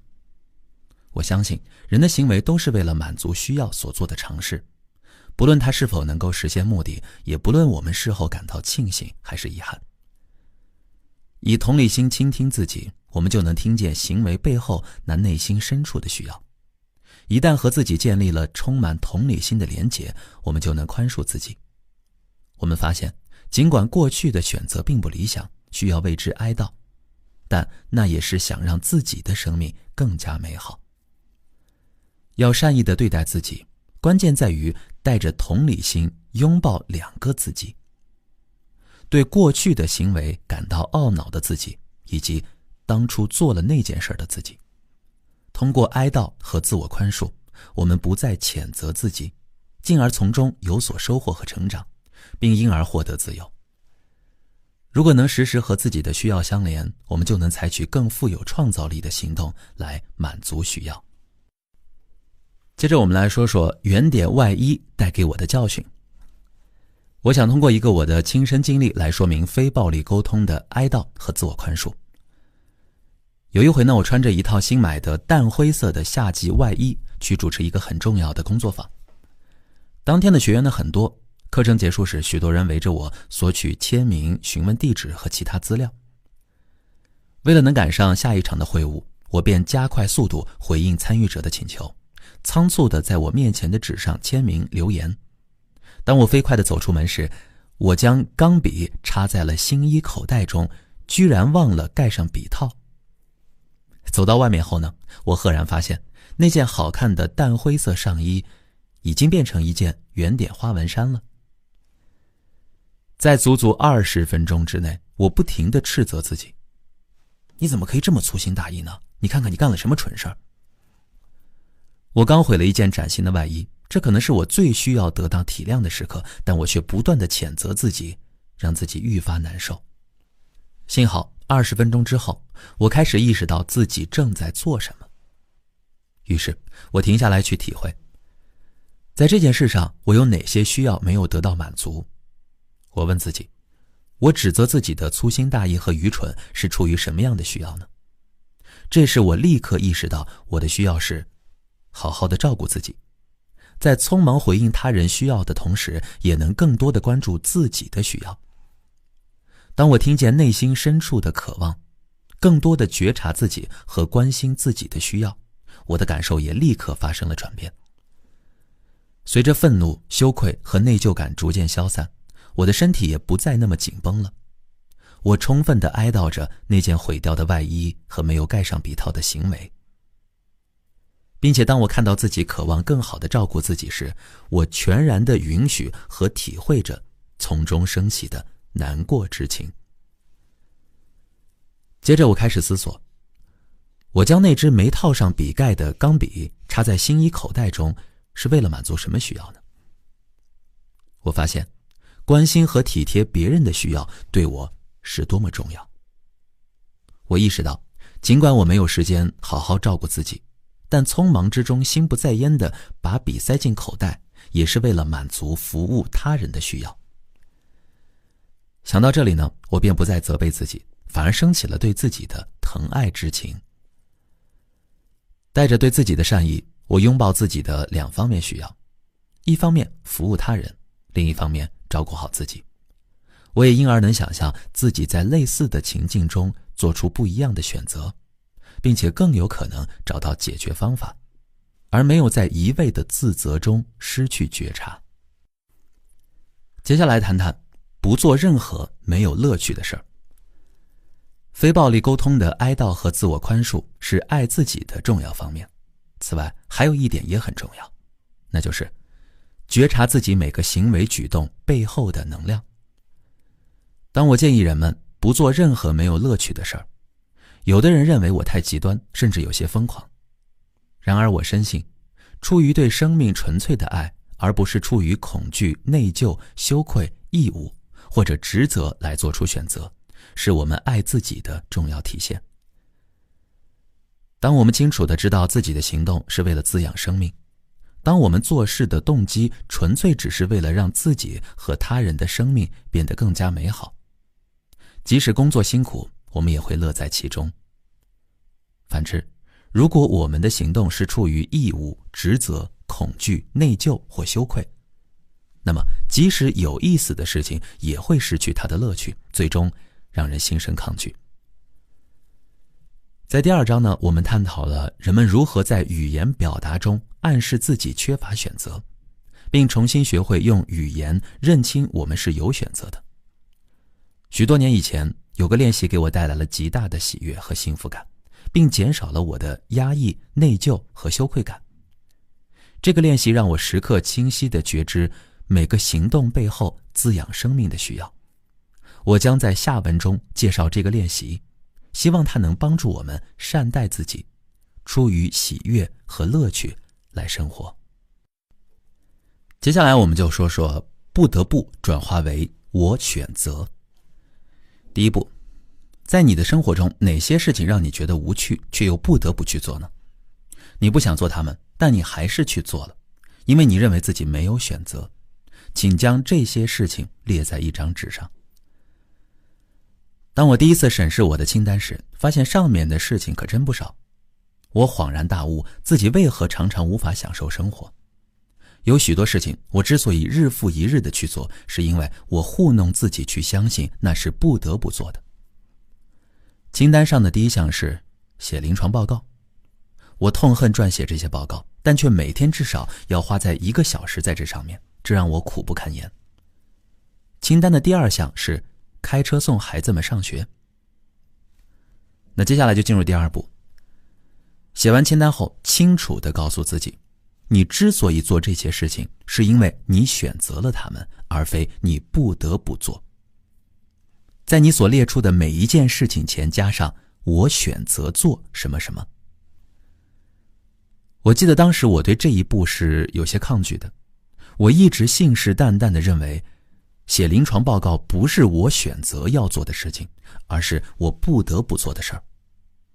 我是一名临床心理医生，当然必须要写这些报告。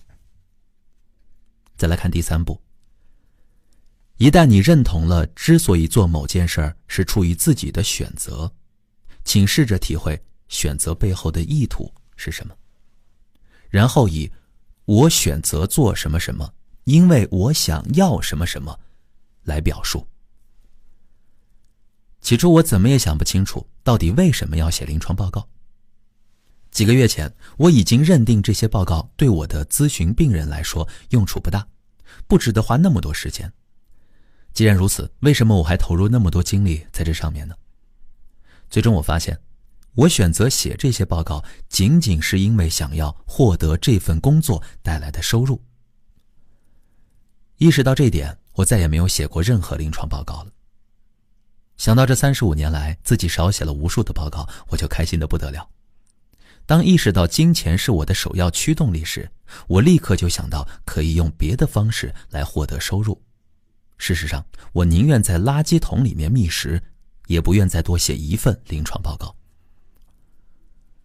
我列出的第2项不情愿做的事儿，开车送孩子们上学。当我仔细思索为什么要这么做时，我发现，对于孩子们从学校收获的好处，我心怀感恩。虽然他们可以步行到附近的学校上学，但现在的这所学校更符合我的教育理念。于是，我还是继续开车送孩子们上学，不过呢，心态已经不一样了。我不再对自己说，讨厌，今天我又必须坐车夫了。因为我已经清楚地知道，这是为了让孩子们受到良好的教育，因为我很重视教育的品质。当然，有时候我需要在开车时提醒自己好多次，重新关注这样做的目的。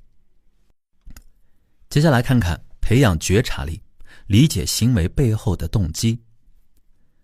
当你在思考我选择做什么什么是因为我想要什么什么这样的陈述时，也许会发现自己是基于一些重要的理念才会做出那样的决定。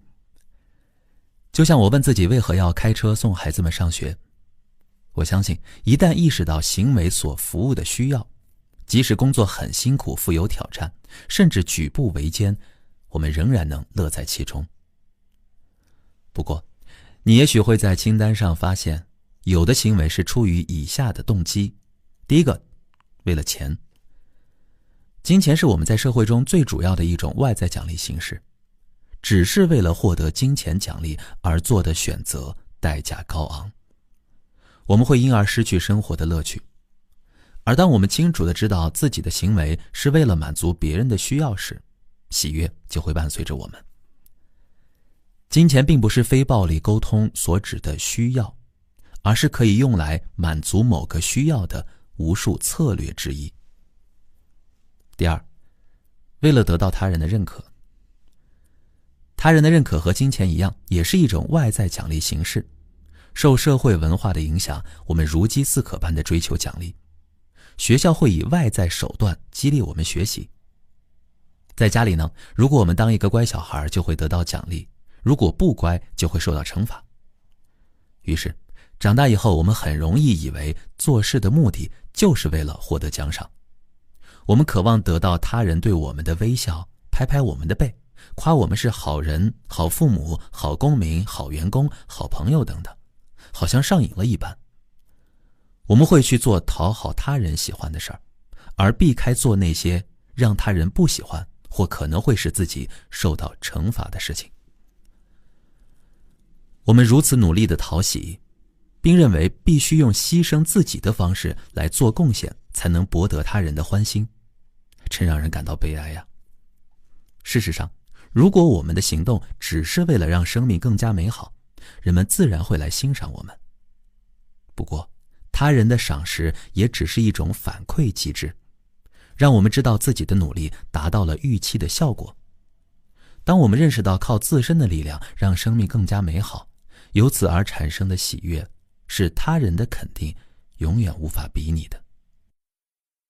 再来看第三项，为了免受惩罚。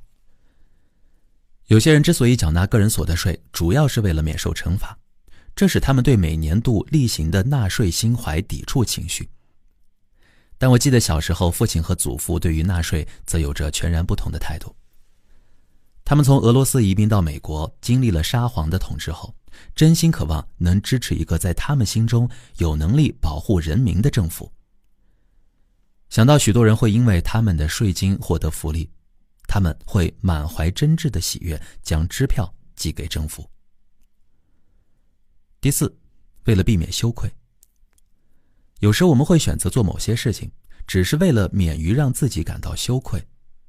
我们知道，如果不这样做，我们会严厉地抨击自己。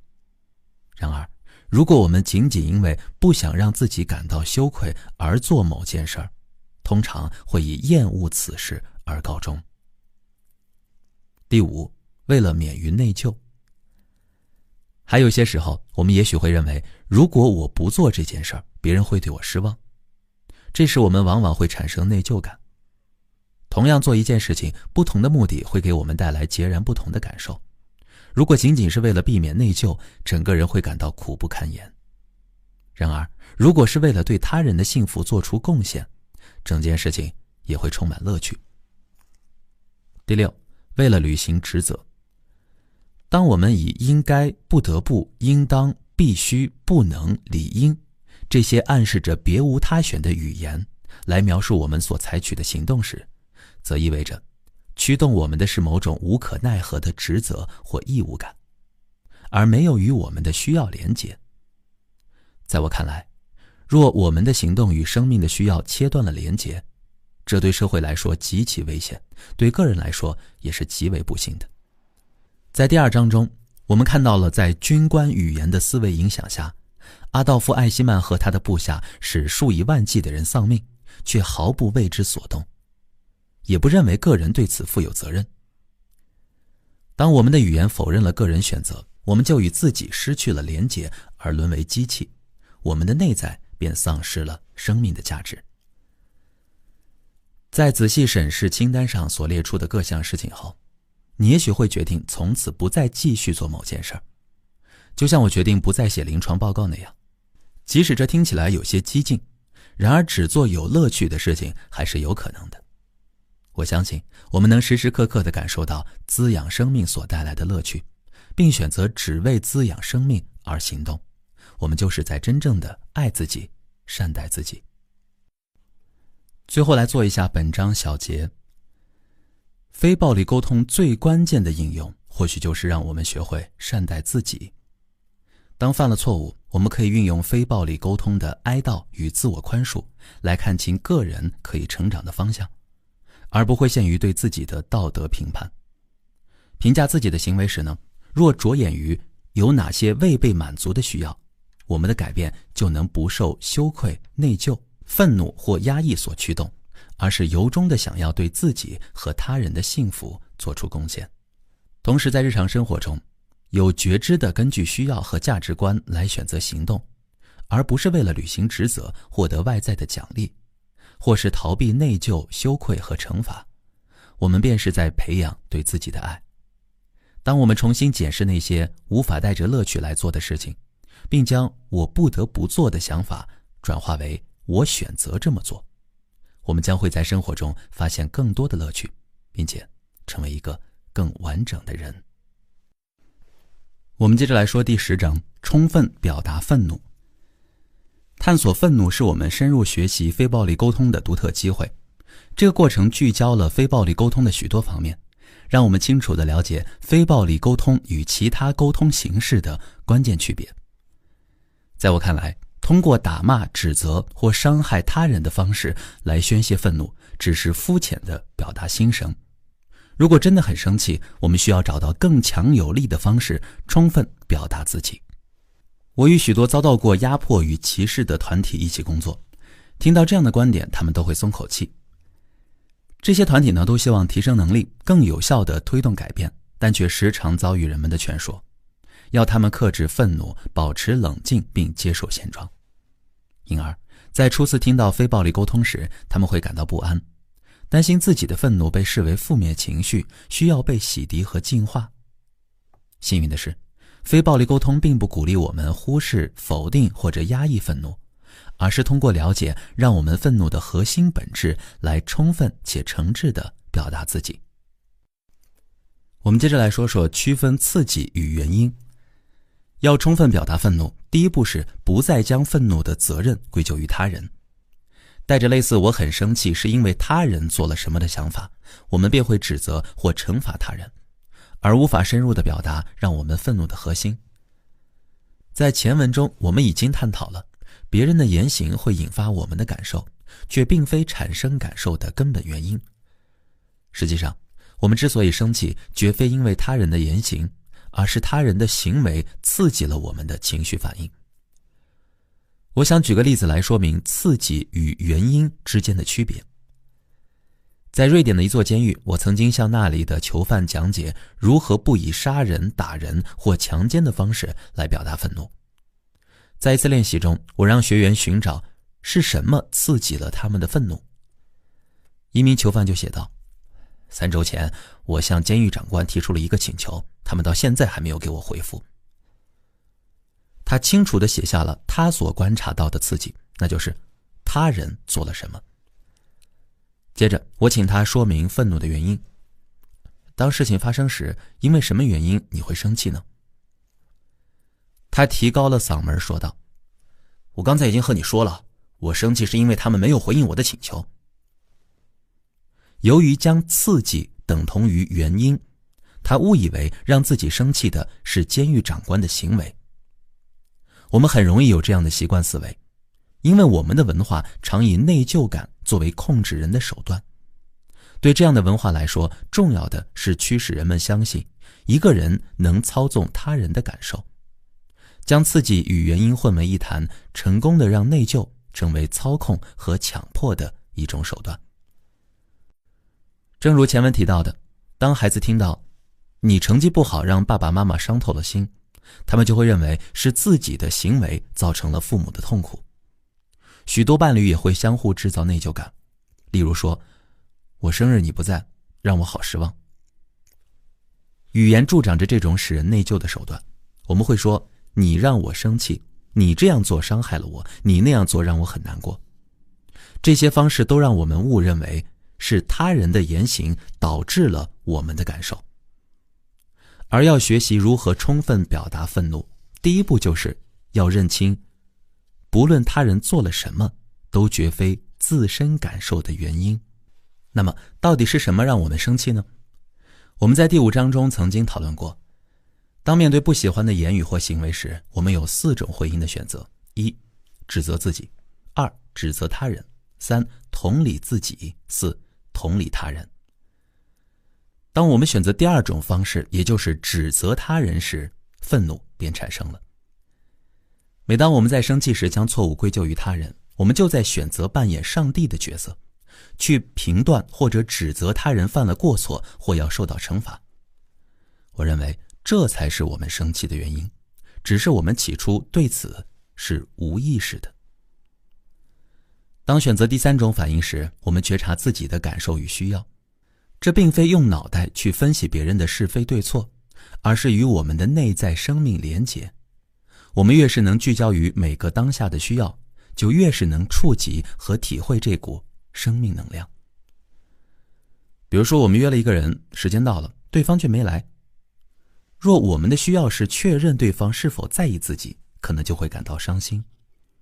如果我们看重有意义和有效的使用时间，也许就会感到恼火。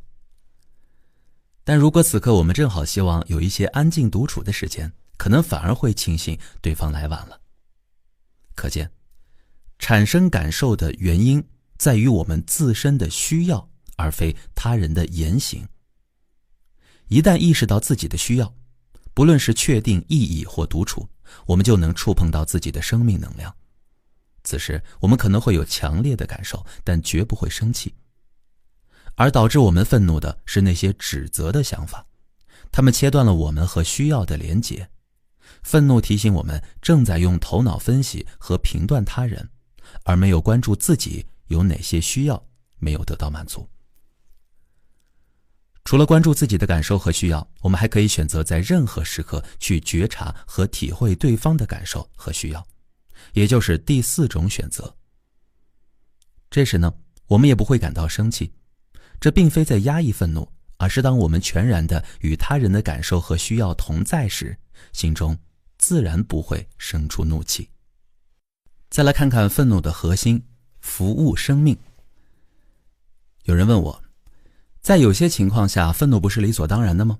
例如，看到有人随意地破坏环境，义愤填膺不正是有良知的表现吗？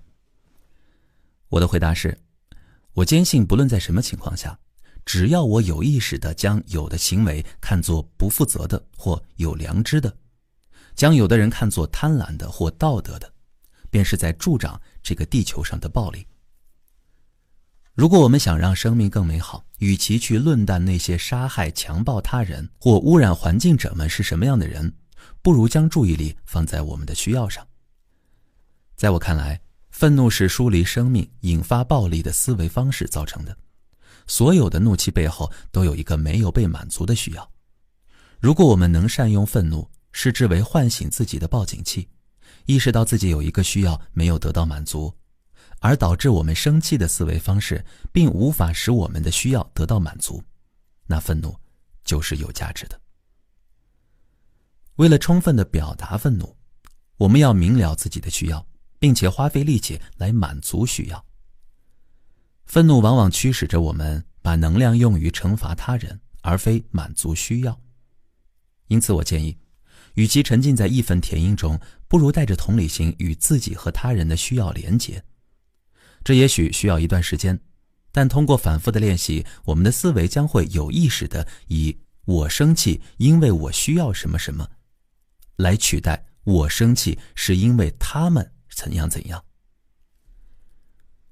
我在威斯康星州一所儿童矫正学校辅导孩童时，收获了一个宝贵的教训。接连2天呢，我的鼻子都被学生打到。第一天，为阻止2个学生打架，我的鼻子被其中一个孩子的肘部击中了。我生气极了，竭尽全力让自己不还击。在我长大的底特律街头，要挑起我的愤怒，可用不着这一肘。第2天，类似的事情又发生了。我的鼻子因为被再次击中，疼得更厉害。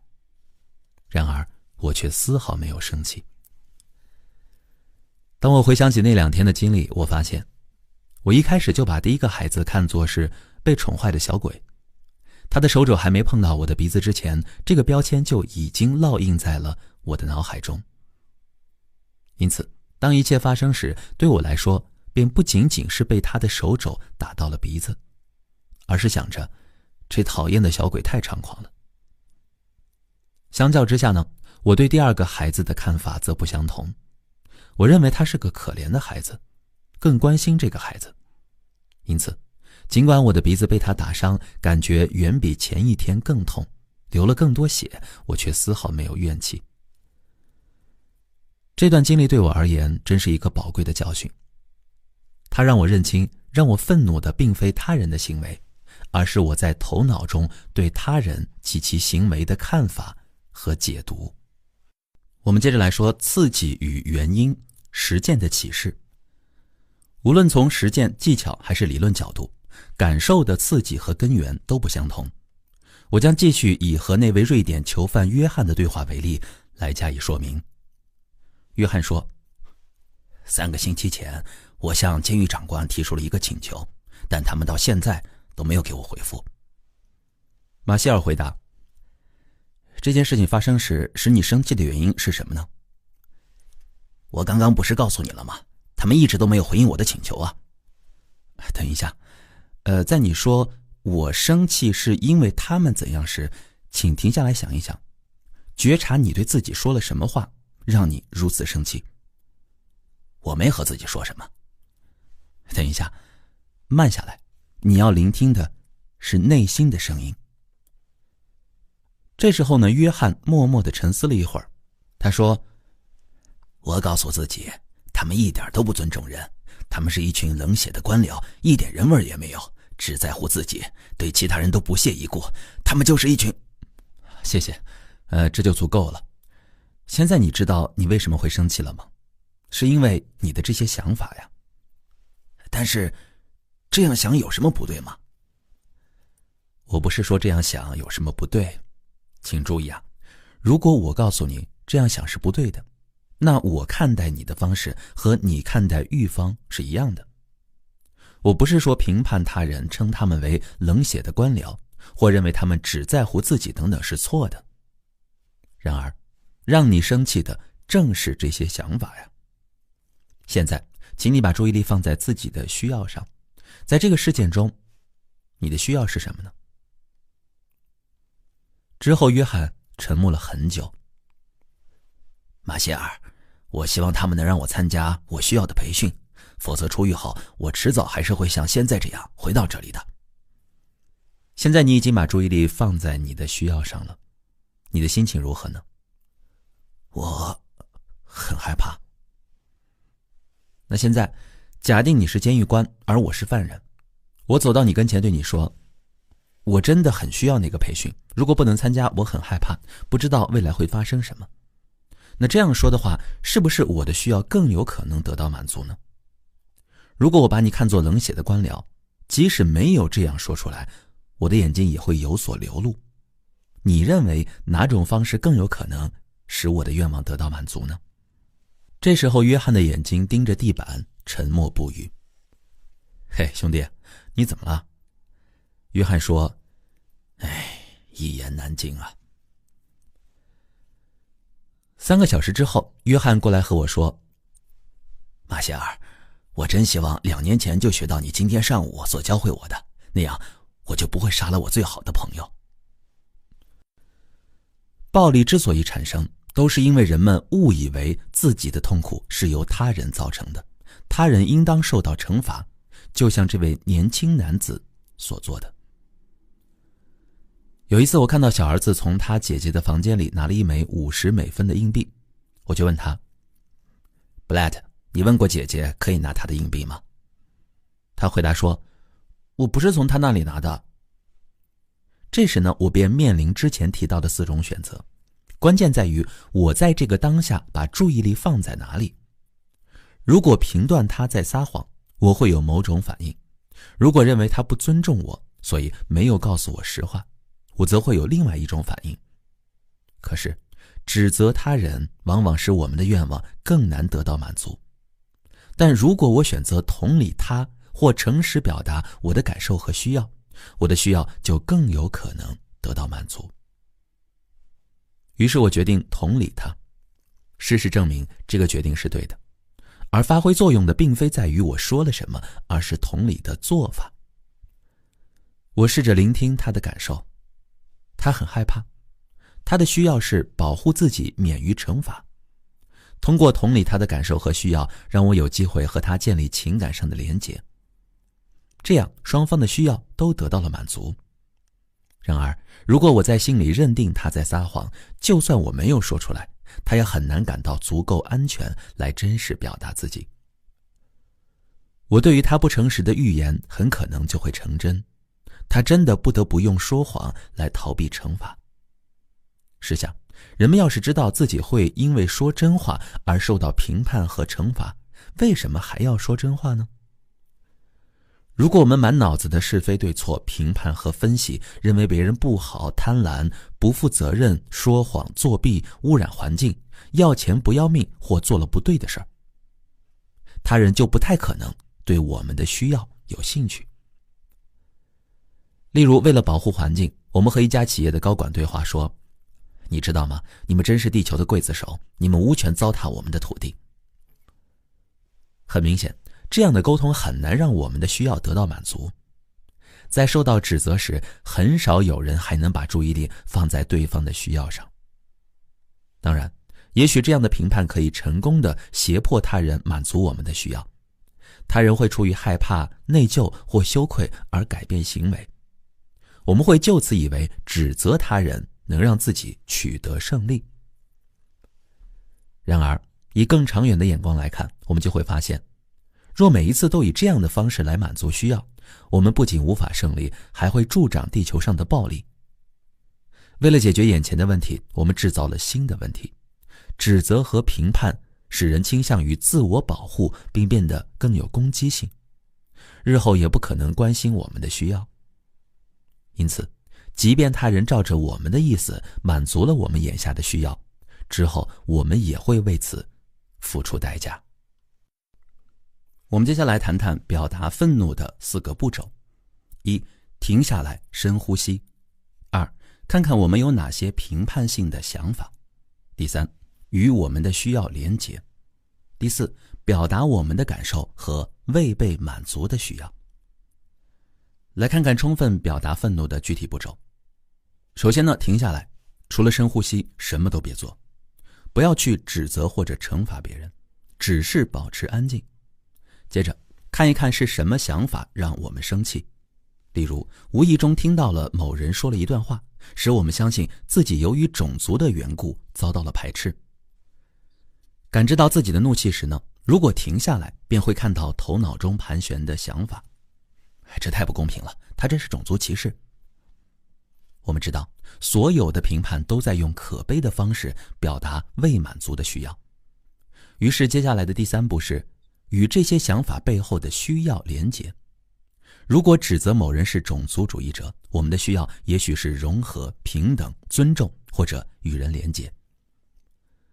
为了充分表达自己，我们要采取的第4步是开口表达愤怒。怒火此时已被转化为感受和需要。然而，表达此时的感受也许要很大的勇气。对我来说，生气并冲着人们嚷你这样做是种族歧视是很容易的，甚至还会感到很畅快。然而，要说出内心深处的感受和需要，却可能令人却步。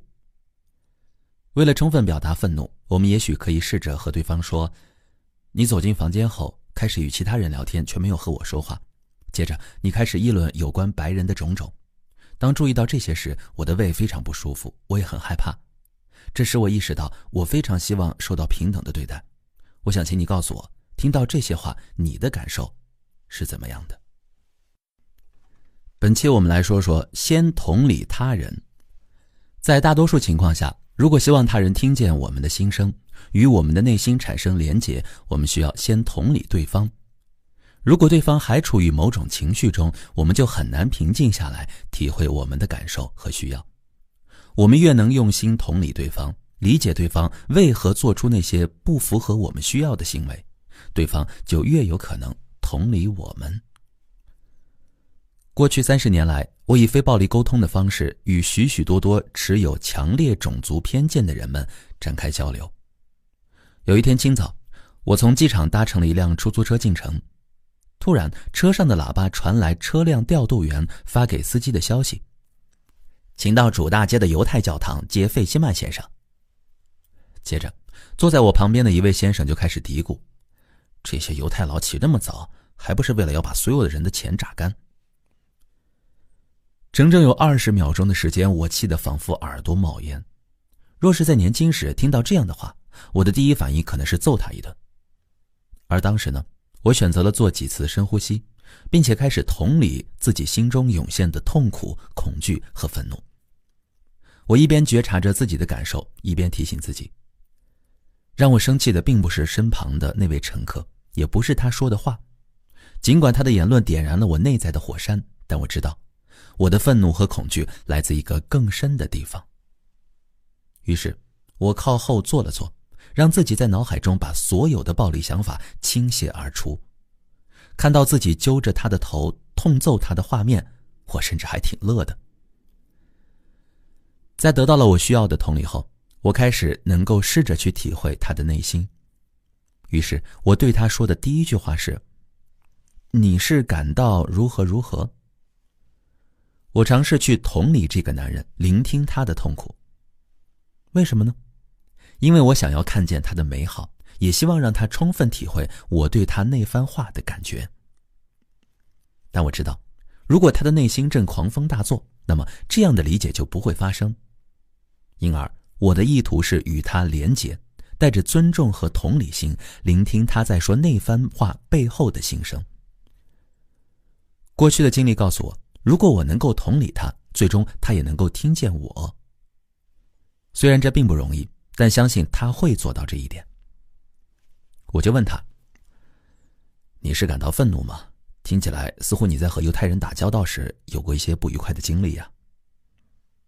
他呢就打量了我一番，说：是的，这些人令人作呕，为了钱他们什么事儿都做得出来。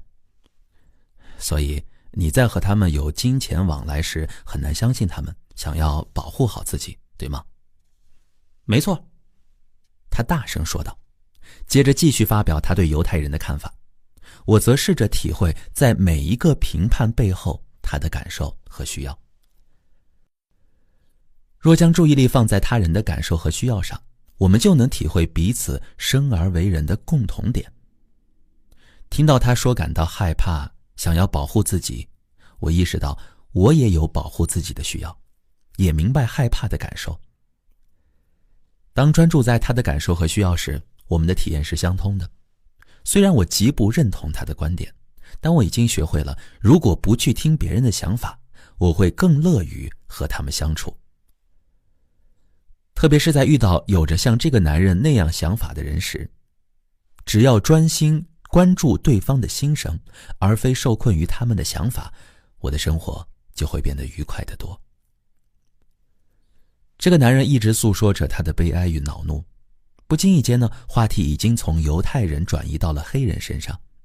他的内心装满了许多苦痛，我静静地聆听着他。大概10分钟后，他停了下来。他感觉得到了理解。然后呢，我开始告诉他我的心声。我说：你知道吗？最初听到你说犹太人的那些话时，我很生气啊，也很难过和沮丧，因为我和犹太人相处的经验和你很不一样，而我多么希望你能有更多不同的体验。你能告诉我你听见我说了什么吗？那个男子说：我并没有说他们都是某些。抱歉，等一下，你可以告诉我你刚才听到我在说什么吗？你在说什么呀？让我再说一次吧。我真的希望你能了解，当我听到你之前讲的那些话，心里有多么难受。你听到我的痛苦对我很重要。我很难过，因为我和犹太人相处的经验和你大不相同。我很希望你能有一些不一样的经验。你可以告诉我你听到我说了什么吗？你的意思是我刚才没有权利说那些话？不，我希望你对我的话有不同的理解。我真的不想指责你，我无意指责你啊。于是呢，我试着放慢对话的节奏。根据我的经验，只要人们在我们的话中听到指责，哪怕只有一点点，便很难转向体会我们的痛苦。如果这位先生的回应是我那样说真的很糟糕，我真不该说那些种族歧视的话，那就表示他并没有听见我。人们一旦认为自己做错了事儿，便无法全然领会他人心中的痛苦。我不希望他听到的是指责，我希望他听见我的心声。指责别人是很容易的，人们也习惯了听见指责。有时呢，他们会认同这些指责，因而自责；有时他们会痛恨我们批评他们，但这样都无法令他们做出改变。一旦我们注意到他们认为自己受到了指责，就像出租车里的那位先生一样，我们也许就需要慢下来，再花点时间去聆听他们的痛苦。我们接着来说，给自己时间。学习在日常生活中运用非暴力沟通，最重要的也许是慢下来。在社会的制约下，我们养成了许多习惯性反应，要从中跳脱出来，或许会让人感到别扭。然而，如果想要清醒地活出自己的价值观，我们就要给自己充分的时间。我的一位朋友山姆曾将非暴力沟通的基本要素写在了一张3英寸乘以5英寸的卡片上，当成他在上班时使用的小妙招。每当老板批评他时呢，山姆就会停下来看看手中的卡片，并且花点时间想一下如何回应。我问他，这样时不时盯着自己的手心慢慢组织语句，同事们会不会觉得奇怪呢？山姆回答说，其实也没花太多时间，就算时间长了点儿，我认为也是值得的。因为对我来说呀，重要的是用我真正想要的方式回应他人。在家里呢，他会更加开诚布公地使用卡片，并向太太和孩子们解释为什么要不嫌麻烦地花时间这样做。每当和家人发生争执，他就拿出卡片，认真考虑如何做出回应。1个月之后，他就不再需要拿卡片来提醒自己了。有天晚上，为了看电视的事情，他和4岁的儿子斯科特发生了争执。眼看争吵要升级了，孩子着急地说道，爸爸，快拿卡片。如果你希望自己在诸如生气这样的艰难时刻也能运用非暴力沟通，不妨来做以下练习。诚如我们已经探讨过的，愤怒来自我们对他人持有的评判、标签、指责，认为他人应该怎样做，活该遭受什么等等。将你头脑中常浮现的评判列出来，你可以参考我不喜欢什么什么样的人这样的句子，收集所有的负面评判，接着问自己，当我对人有这番评判时，我有什么样的需要没有得到满足呢？通过这样的方式，我们可以训练自己从我有什么需要没有得到满足的角度来思考，而非评判和责怪他人。练习是关键。大多数人的成长环境和我小时候生活的底特律街头相比，也许会少一些暴力，但也相差不远。评判和指责已成为我们的第二天性，因此要运用非暴力沟通，需要慢慢推进，先想清楚再开口。有时呢，甚至只要深吸一口气，什么都不说就足够了。学习以及运用这个过程，并非一蹴而就，都需要花一些时间。最后来听本章小结。生气时，指责和惩罚他人都无法真正传达我们的心声。如果想充分表达愤怒，首先要认识到他人并不需要对我们的愤怒负责，取而代之的是把注意力放在自己的感受和需要上。相较于评判、指责或惩罚他人，我们若能把自己的需要表达出来，将更有可能让这些需要得到满足。表达愤怒的4个步骤是：1. 停下来，深吸一口气； 2. 辨识脑海中评判性的想法； 3. 与自己的需要连结； 4. 表达自己的感受和未满足的需要。有时在第3和第4步之间，我们也许需要先同理对方，这样当我们在第4步表达自己时，对方才能更好地听见我们。我们需要给自己充分的时间来学习和实践非暴力沟通。接下来我们看一个非暴力沟通的实例。父子间的对话，一个生死攸关的事件。15岁的比尔悄悄开走了父亲的朋友乔治的车，他载着2个朋友兜完风。这2个朋友其中一位是乔治14岁的女儿伊娃，将车完好无损地放回了车库。对此呢，乔治也毫无察觉。那后来伊娃将此事告知了父亲，接着乔治又告诉了比尔的父亲。这位父亲刚刚学习了非暴力沟通，以下是他和儿子比尔之间的对话。父亲说，我听说你、伊娃和戴维没有和乔治打招呼就开走了他的车。比尔说，没有这回事儿。父亲呢就提高了嗓门，不要骗我，这样只会把事情弄得更糟。突然他意识到，为了和儿子连结，他需要先和自己的感受连结。父亲说，你坐一下，我需要想一想。他呢就检视着自己的内心，发现自己又气又怕。他生气是因为他对自己说，比尔应该懂事点，他怎么变得会说谎了？他害怕是因为想到比尔的行为以及他对儿子的误判可能造成的后果。父亲呢心里就默默地想，我真是个笨蛋呀，居然以为他很懂事，他这样做可能会闹出人命呢。哎呀，我要把笨蛋和说谎这样的标签转换为感受和需要。我猜我之所以会说自己是笨蛋，是因为我对自己感到失望，我希望自己能更了解儿子。至于说谎嘛，是因为我很害怕，我希望能够准确地了解这件事儿，再来处理它。父亲安静地想了一会儿之后开口说，比尔，你是不是担心你如果说实话会受到处罚呢？是的，每次我做了你不喜欢的事儿，你就凶得很。你的意思是希望我能更多的理解你，对你更公平一点吗？有可能吗？说的跟真的一样。父亲这时候在心里念叨着，天哪，他这样说话简直太气人了，他难道看不出我多么努力的在和他沟通吗？我也需要得到一点尊重，而且我为他这么担惊受怕，也需要得到一些关怀呀。这时父亲开口对比尔说，听起来你似乎担心不管你说什么都不会受到公平的对待吗？你会在乎这个吗？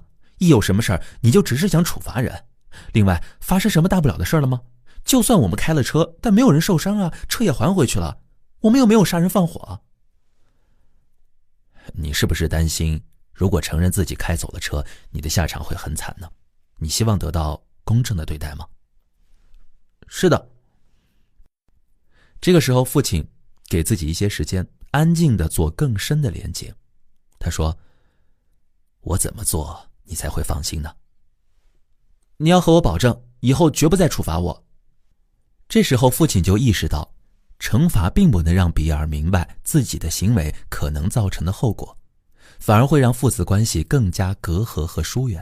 他表示愿意答应比尔的请求。如果你同意和我好好谈一谈，我愿意答应你的请求。我的意思是，我们要好好的聊一聊，直到我确定你明白把车子开出去这件事儿可能会造成的后果。如果我不确定你知道自己做的事儿可能会有什么危险，我也许还是会对你采取强制性手段，但目的只是为了保护你。哈，这可真是太有意思了，我竟然蠢到要你用强制的手段来保护我，哼，真是好极了。父亲呢，一时和自己的需要失去了连结，默默地对自己说，天哪，有时我真恨不得宰了这小子。听他这么说，我真是一肚子火，看上去他根本什么都不在乎。该死，我现在的需要是什么呢？我需要知道的是，我已经如此努力了，对于我说的话，他多少会有些在意吧。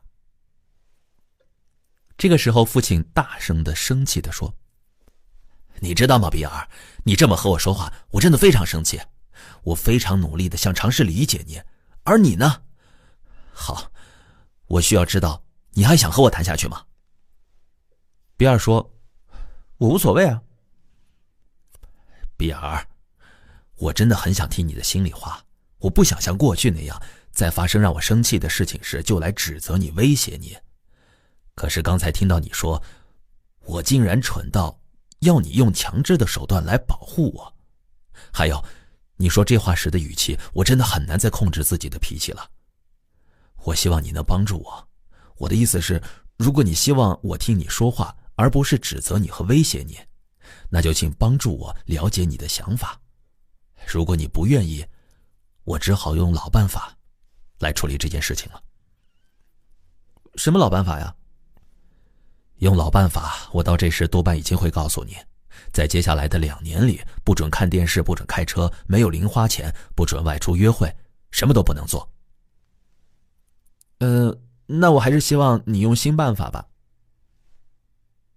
父亲这个时候带点幽默地说：很高兴你的自我保护意识完好无损。现在我想知道，你是否愿意和我坦诚的交流，包括分享你的脆弱呢？你说的脆弱是什么意思呀？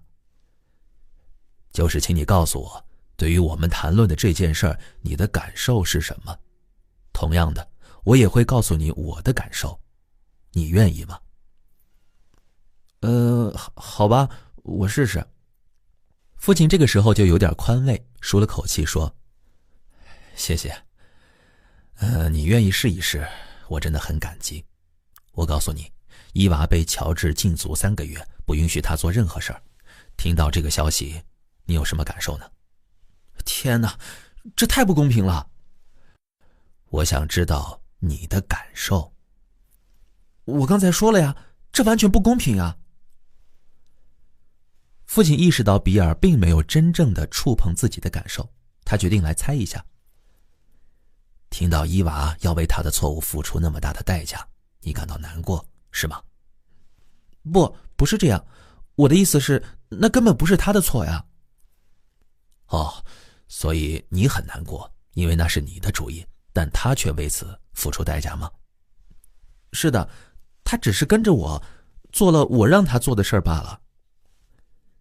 看到你的决定对伊娃的影响，你似乎有些心疼啊。也许是吧。比尔，我真的希望你能明白，你的行为是有后果的。好吧，我没有想过兜风会出什么差错。我想这次我确实把事情给搞砸了。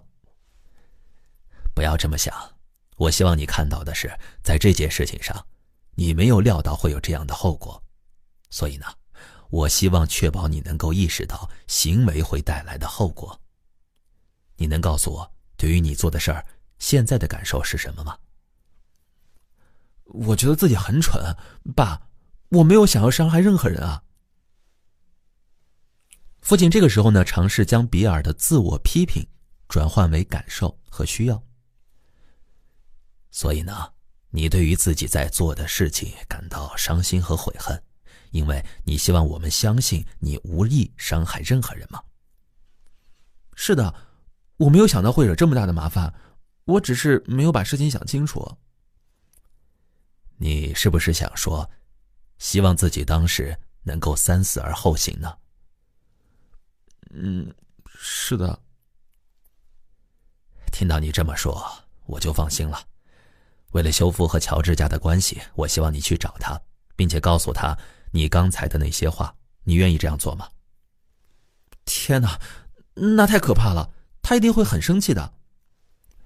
是的，他很有可能会生气，不过这就是你要面对的一个后果呀。你愿意为你的行为负责吗？我喜欢乔治，不想失去这个朋友，而且我猜你也想继续和伊娃做朋友，对吗？他是我的好朋友。那我们去见他们，好吗？好吧，我想可以吧。你是不是有点害怕去见他们呀？你希望能有安全感吗？那我们一起去吧，我会陪你，支持你。你愿意这么做，我真的以你为荣。好了，这就是父亲和比尔的完全对话。不知道跟各位在生活中的聊天有没有相似之处？您在听完这一段案例分享之后有哪些感受？也欢迎在评论区和大家一起聊聊。接下来进入到第11章，化解冲突，调和纷争。你已经熟悉了非暴力沟通的步骤，接着我将介绍如何用它来化解冲突和纠纷。这些冲突呢，可能是你与他人间的，也可能是他人之间，比如说你的家人、伴侣、同事乃至陌生人的。无论何种情况，化解冲突需用到之前提及的所有原则，比如说观察、识别和表达感受，将感受和需要相连，并且用清晰、具体、正向的行动语言向另一方提出可行的请求。数十年来呢，我用非暴力沟通在世界各地开展化解冲突的工作，从争吵的情侣家人到劳资双方和相互交战的族群。我的经验教会我，化解任何形式的冲突，直至皆大欢喜是完全有可能的。我们只需要有耐心，愿意建立人与人之间的连结，跟随非暴力沟通的原则，直至达成和解，并且信任这个过程会行得通。再来看人与人的连结，用非暴力沟通化解冲突时，最重要的是建立冲突双方之间的连结。人与人之间只有建立了连结，才会发自内心的想要了解彼此的感受和需要。唯有如此，非暴力沟通的步骤才能发挥效用。此外，你从一开始就要让双方明白，冲突调解的目标并非让一方服从于另一方。只有当双方都能理解这点，才有可能，甚至很容易就如何满足大家的需要开展对话。以非暴力沟通的方式寻求改变时，我们也在努力实践一种不同的价值观。我们建立的每一段关系都反映着我们想要创造什么样的世界，我们迈出的每一步都折射着我们追求什么样的关系。简而言之，我们寻求改变的方式反映着我们所认同的价值观。我们了解了非暴力沟通的不同之处在于，不去要求他人按照我们的意愿行事，而是学习有意识地克制自己，努力创造人与人之间的关爱与尊重，使冲突的双方在重视自己需要的同时，也意识到自己的需要和对方的福祉是相互依存的。如果能这样，你会惊讶地发现，那些原本看似无解的冲突竟能轻而易举地被化解。因此，受邀化解冲突时，我的工作核心就是带领双方创造充满关爱与尊重的关系，在这个基础上相互连结，而这往往是最困难的部分。一旦关系建立了，我只需支持双方找到解决冲突的策略，直到大家都心满意足。请注意，我说的是满意而非妥协。大部分的冲突解决工作致力于妥协，这意味着大家都得让步，没有一方是全然满意的。而非暴力沟通的目标是让各方的需要都得到充分的满足。再来说说非暴力沟通冲突解决与传统冲突解决的不同。非暴力沟通呢，鼓励我们建立人与人之间的连结。这意味着，当我作为第三方调解人和冲突中的双方开展工作时，我的工作方法和职业调解人常采用的方法大不相同。有一次呢，我在奥地利和一群职业调解人开会，他们在处理国际冲突方面经验丰富，包括工会与资方之间的冲突。在会中呢，我讲述了由我调停过的几起冲突，例如加州土地所有人与外来劳工间的暴力冲突，也谈到我如何化解2个非洲部落间的纠纷，以及其他一些极其困难有危险的冲突。会上有人问我花多少时间来研究冲突的情势，这是大部分职业调解人开展工作的流程。先对导致冲突的问题做一番研究，然后开展实际的调停工作。他们关注的重点是放在那些问题，而非建立人的连结上。事实上，在传统的第三方调解方法中，冲突双方甚至不一定同时在场。有一次呢，我作为接受调解的一方，与我方成员坐在一个房间里，对方则坐在另一个房间，调解人就在2个房间之间来回穿梭。他问我们：你们希望他们怎么做？然后将我们的话带给另一方，并询问他们的意愿。接着他又回到我们这里，告诉我们他们不愿意那样做，但如果怎样怎样，你们觉得怎么样呢？许多调解人认为自己所扮演的角色是所谓第三个脑袋，努力想出办法让所有人达成共识。他们毫不关心要在这个过程中创造人与人的连结。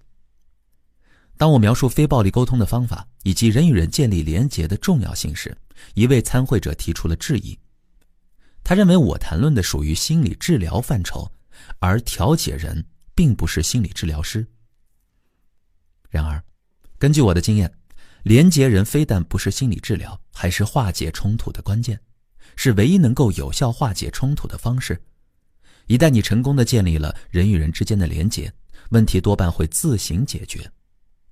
与其由这第三个脑袋来问我们可以达成什么样的共识，不如让每个人清楚表明自己的需要，此刻希望对方做什么。在双方都明白对方的需要后，自然就能找出方法来满足彼此的需要，也就是双方都能认同在调解工作结束后所实施的策略。本集来说说非暴力沟通化解冲突的步骤。在详细讨论化解冲突的核心要素之前，我先大致介绍一下在化解自己和他人的冲突过程中所涉及的5个步骤。任何一方都可以先表达自己的需要。简便起见呢，假设先由我方表达。首先，我们要表达自己的需要。其次，不论对方说什么，设法找出他们真正的需要。如果发现他们表达的是想法、评判或分析，而不是需要，我们可以继续寻找话语背后的需要。第三，确认我们都准确理解了彼此的需要，否则继续寻找话语背后所隐含的需要。第四，尽可能的同理对方，以便让双方都能确切地了解彼此的需要。第五，当双方都澄清了事件中的需要后，我们就可以用正向的描述行动的语言提出化解冲突的策略。在整个过程中呢，我们要仔细聆听彼此的心声，避免在言语中影射对方有错。接下来谈谈需要、策略以及分析。理解与表达需要是非暴力沟通冲突解决的核心。让我们来回顾这一贯穿本书的核心概念。本质上呢，需要是我们用以维系生命的资源。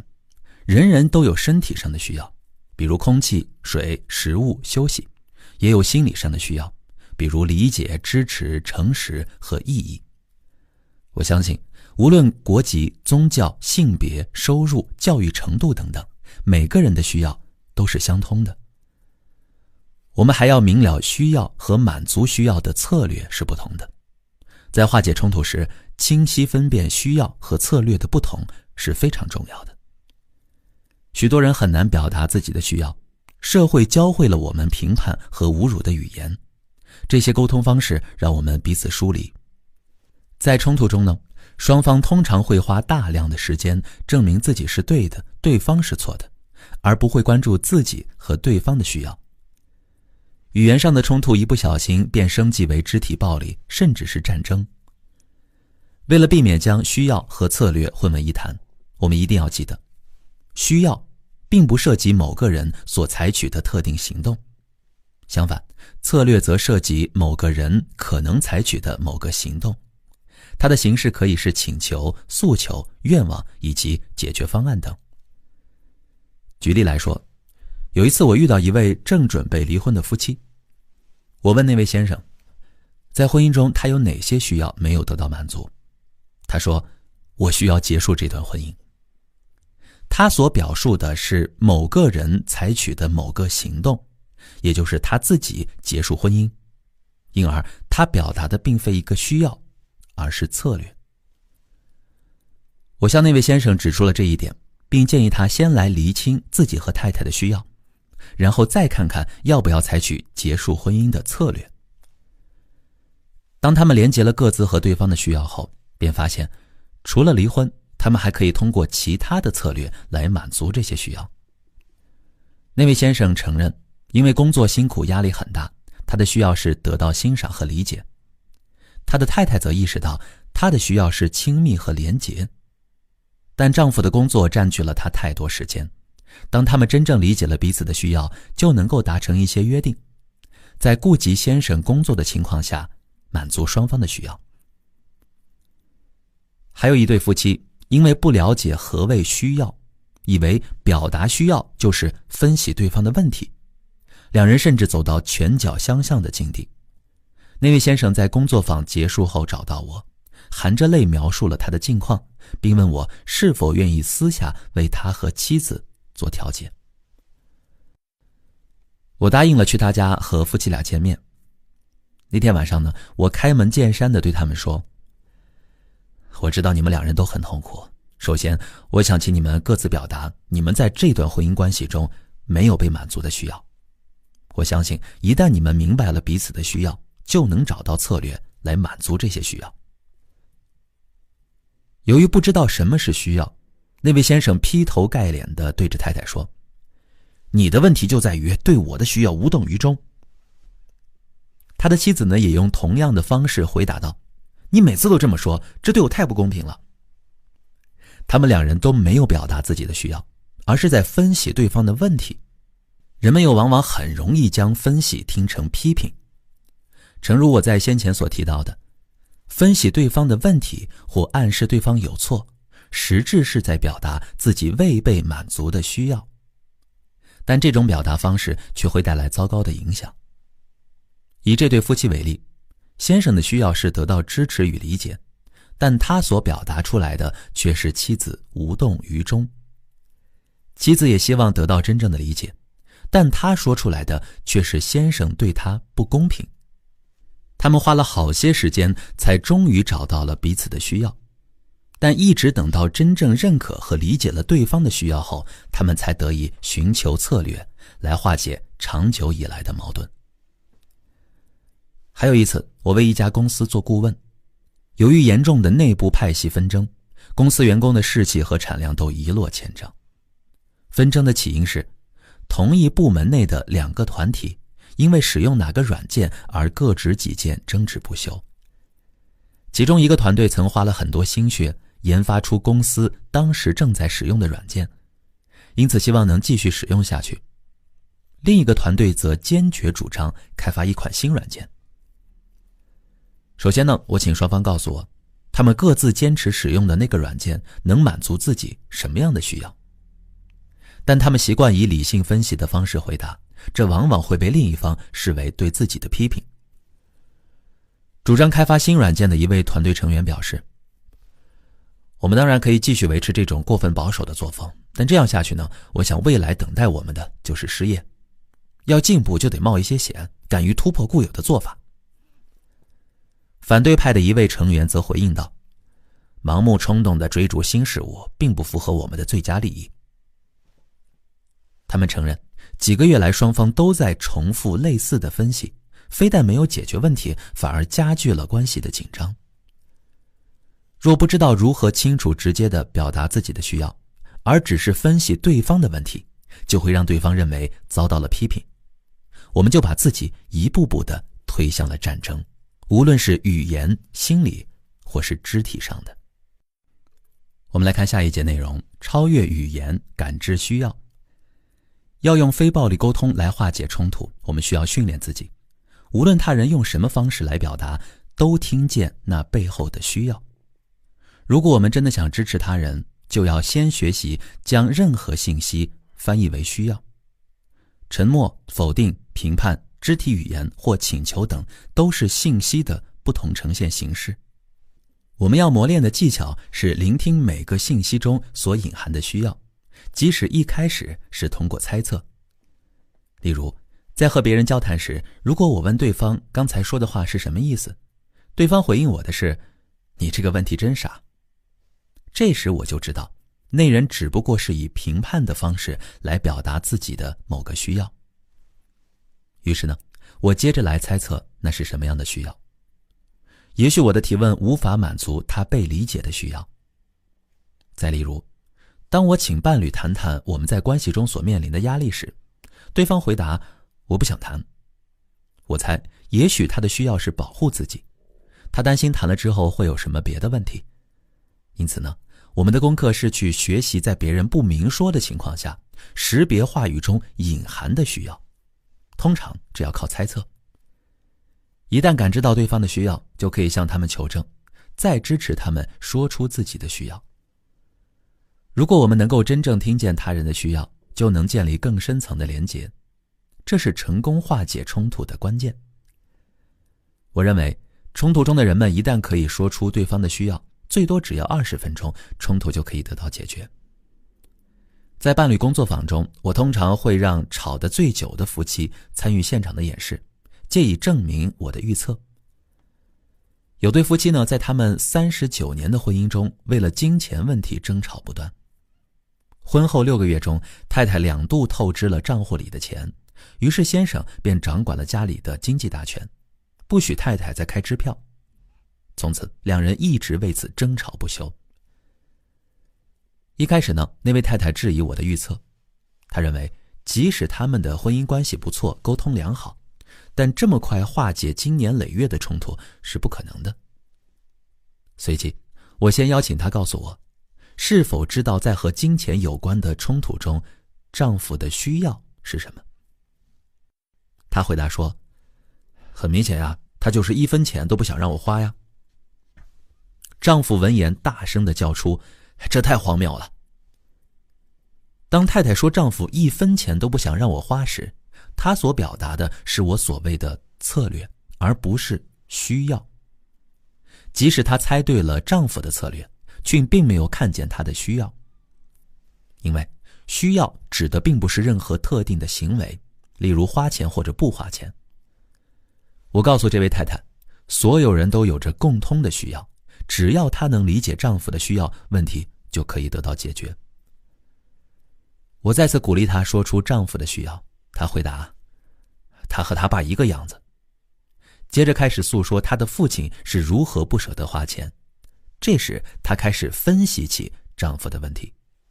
我打断她的话，再次问道，那她的需要是什么呢？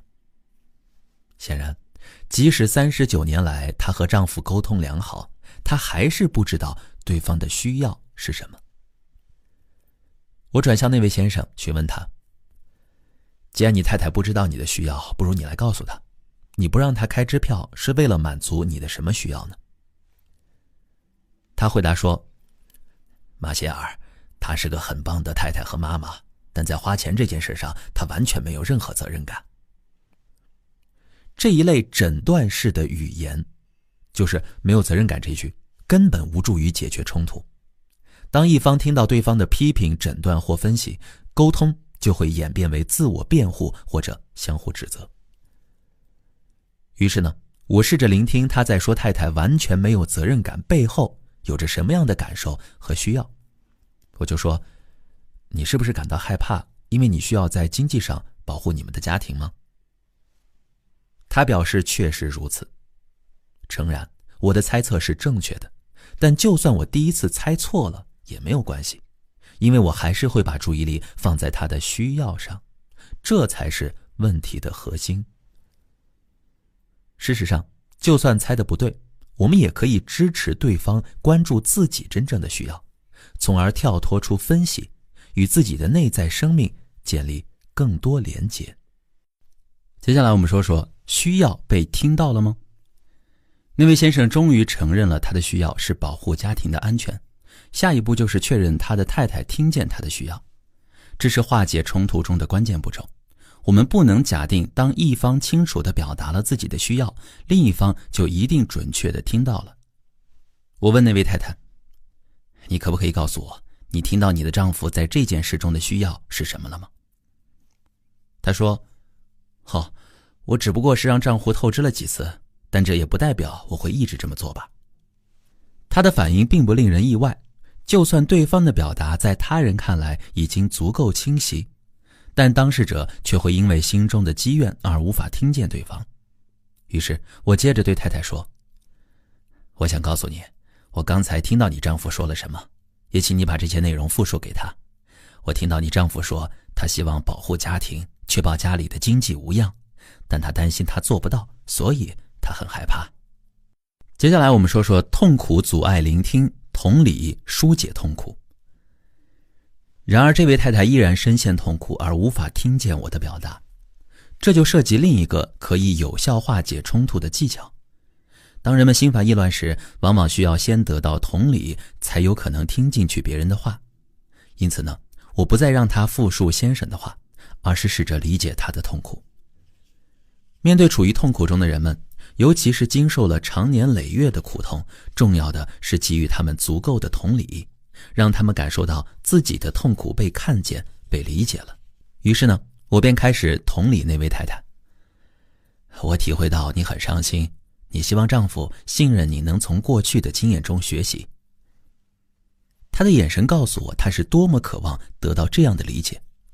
是的，一点没错。然而，当我再次请她复述丈夫刚才说的话时，她还是回答，他认为我花钱太大手大脚了。大部分人呢，从来没有被教导过如何表达自己的需要，也没有学习过如何听见他人的需要。这位太太所听到的都是先生对她的批评或判断。我继续鼓励她尝试听一下先生的需要。在我重复了2遍他的需要是家庭安全后，他终于能够听见了。这样来来回回几次，他们终于听到了彼此的需要。这是39年来他们第一次了解彼此在银行账户这件事情上的需要。正如我先前所预料的，他们果然用了不到20分钟的时间，便找到了可行的解决方法，双方的需要都得到了满足。这些年来，我在化解冲突上持续累积的经验，让我了解到了家庭失和、两国交战的真正原因，使我越发相信化解这些冲突是连孩子都能做到的事儿。只要我们能表明这是双方的需要，这是现有的资源，我们可以做些什么来满足这些需要，冲突就可以轻而易举地得到化解。然而，我们的思想却更多地聚焦在用标签和评判来彼此伤害，以至于原本微不足道的冲突变得不可收拾。非暴力沟通能帮助我们免于掉入这样的圈套，从而达成令人满意的共识。用此刻可回应的正向的行动语言化解冲突。在第6章中呢，我提到了要使用此刻可回应的正向的行动语言提出请求。在这里呢，我想再举几个例子来说明这对化解冲突很重要。一旦冲突双方理解了彼此的需要，下一步就是寻找满足需要的策略。此时一定要避免仓促行事，否则就可能会导致妥协和让步。而彼此若有可能真诚地达成和解，便能体验到这个过程的深度。双方在谈论解决方案前，越能充分聆听彼此的需要，日后就越有可能更好地遵守彼此的约定。找到了满足所有需要的行动策略，化解冲突的过程才真正结束。用清晰的、此刻可回应的正向行动的语言来表述策略，冲突才能走向和解。此刻可回应的语言指的是当下的诉求，比如可以这样说：我想请你告诉我，你是否愿意怎样怎样。用此刻可回应的语言表达请求，你是否愿意怎样怎样，有利于双方在讨论时保持相互尊重的态度。如果对方表示不愿意，我们可以进一步了解是什么原因让他们不愿意。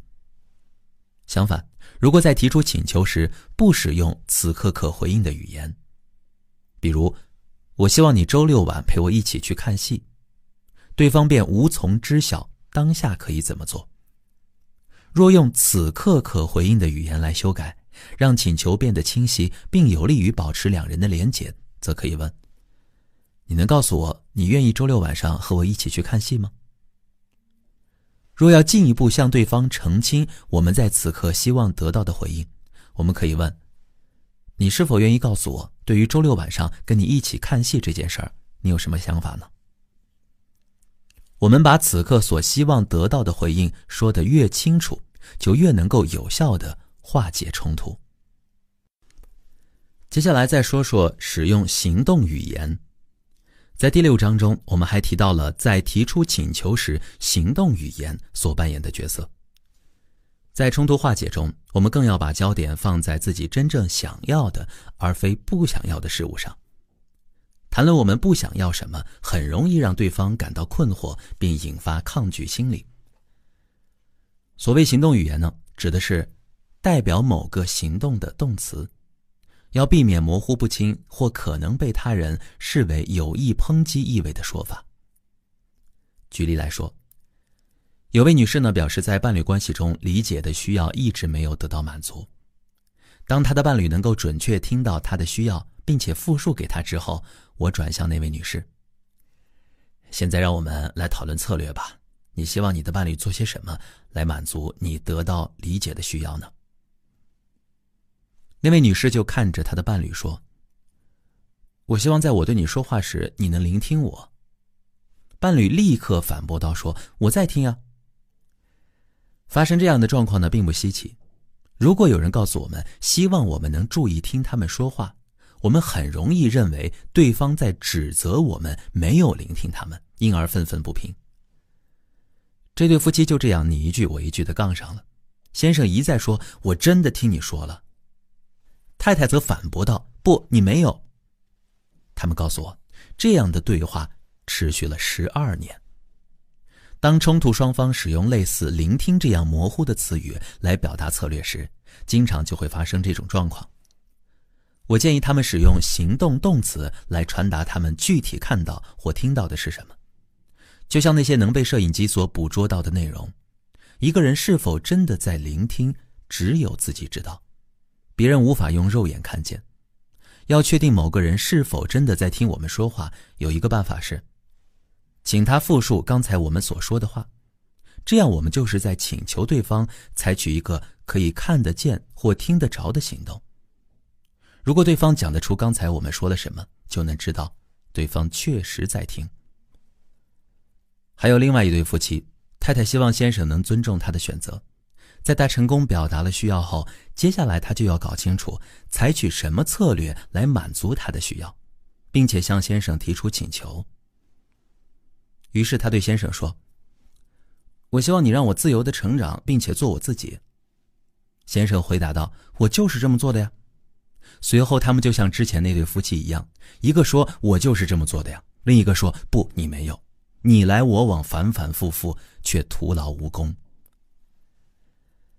类似让我自由地成长这样的非行动语言，往往只会使冲突升级。在这个例子中，先生认为太太是在指责自己过于掌控。我向那位太太说明，她的丈夫并不清楚她要什么。请你明确地告诉我，你希望他怎么做能够满足你被尊重的需要呢？我希望你让我……他一开口，我便立即打断了他，告诉他让这样的说法太模糊了。当你说你希望某人让你如何时，究竟是什么意思呢？沉思了几秒钟之后，他终于恍然大悟。他发现，当他说我希望你让我做自己，以及我希望你让我自由地成长之类的话，他的意思其实是希望先生能够告诉他，不管你做什么都是可以的。当明白了自己的请求实际上是希望先生对他说那些话时，他便发现这样的诉求并没有给先生太多自由做他自己，也没有尊重他的选择，而相互尊重乃是成功化解冲突的关键要素。接下来我们谈论的是翻译他人说的不。当我们提出一个请求时，要注意的是，无论对方是否同意，都要尊重他们的回应。我在许多传统调解中都看到人们如何被拖延战术消磨意志，直到接受妥协。与此非常不同的是，非暴力沟通冲突解决的目标是让每个人的需要都得到满足，没有一方是输家。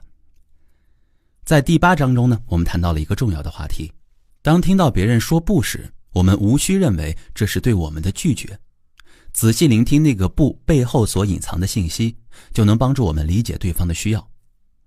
当他们说不时，是出于什么样的需要而无法答应我们的请求呢？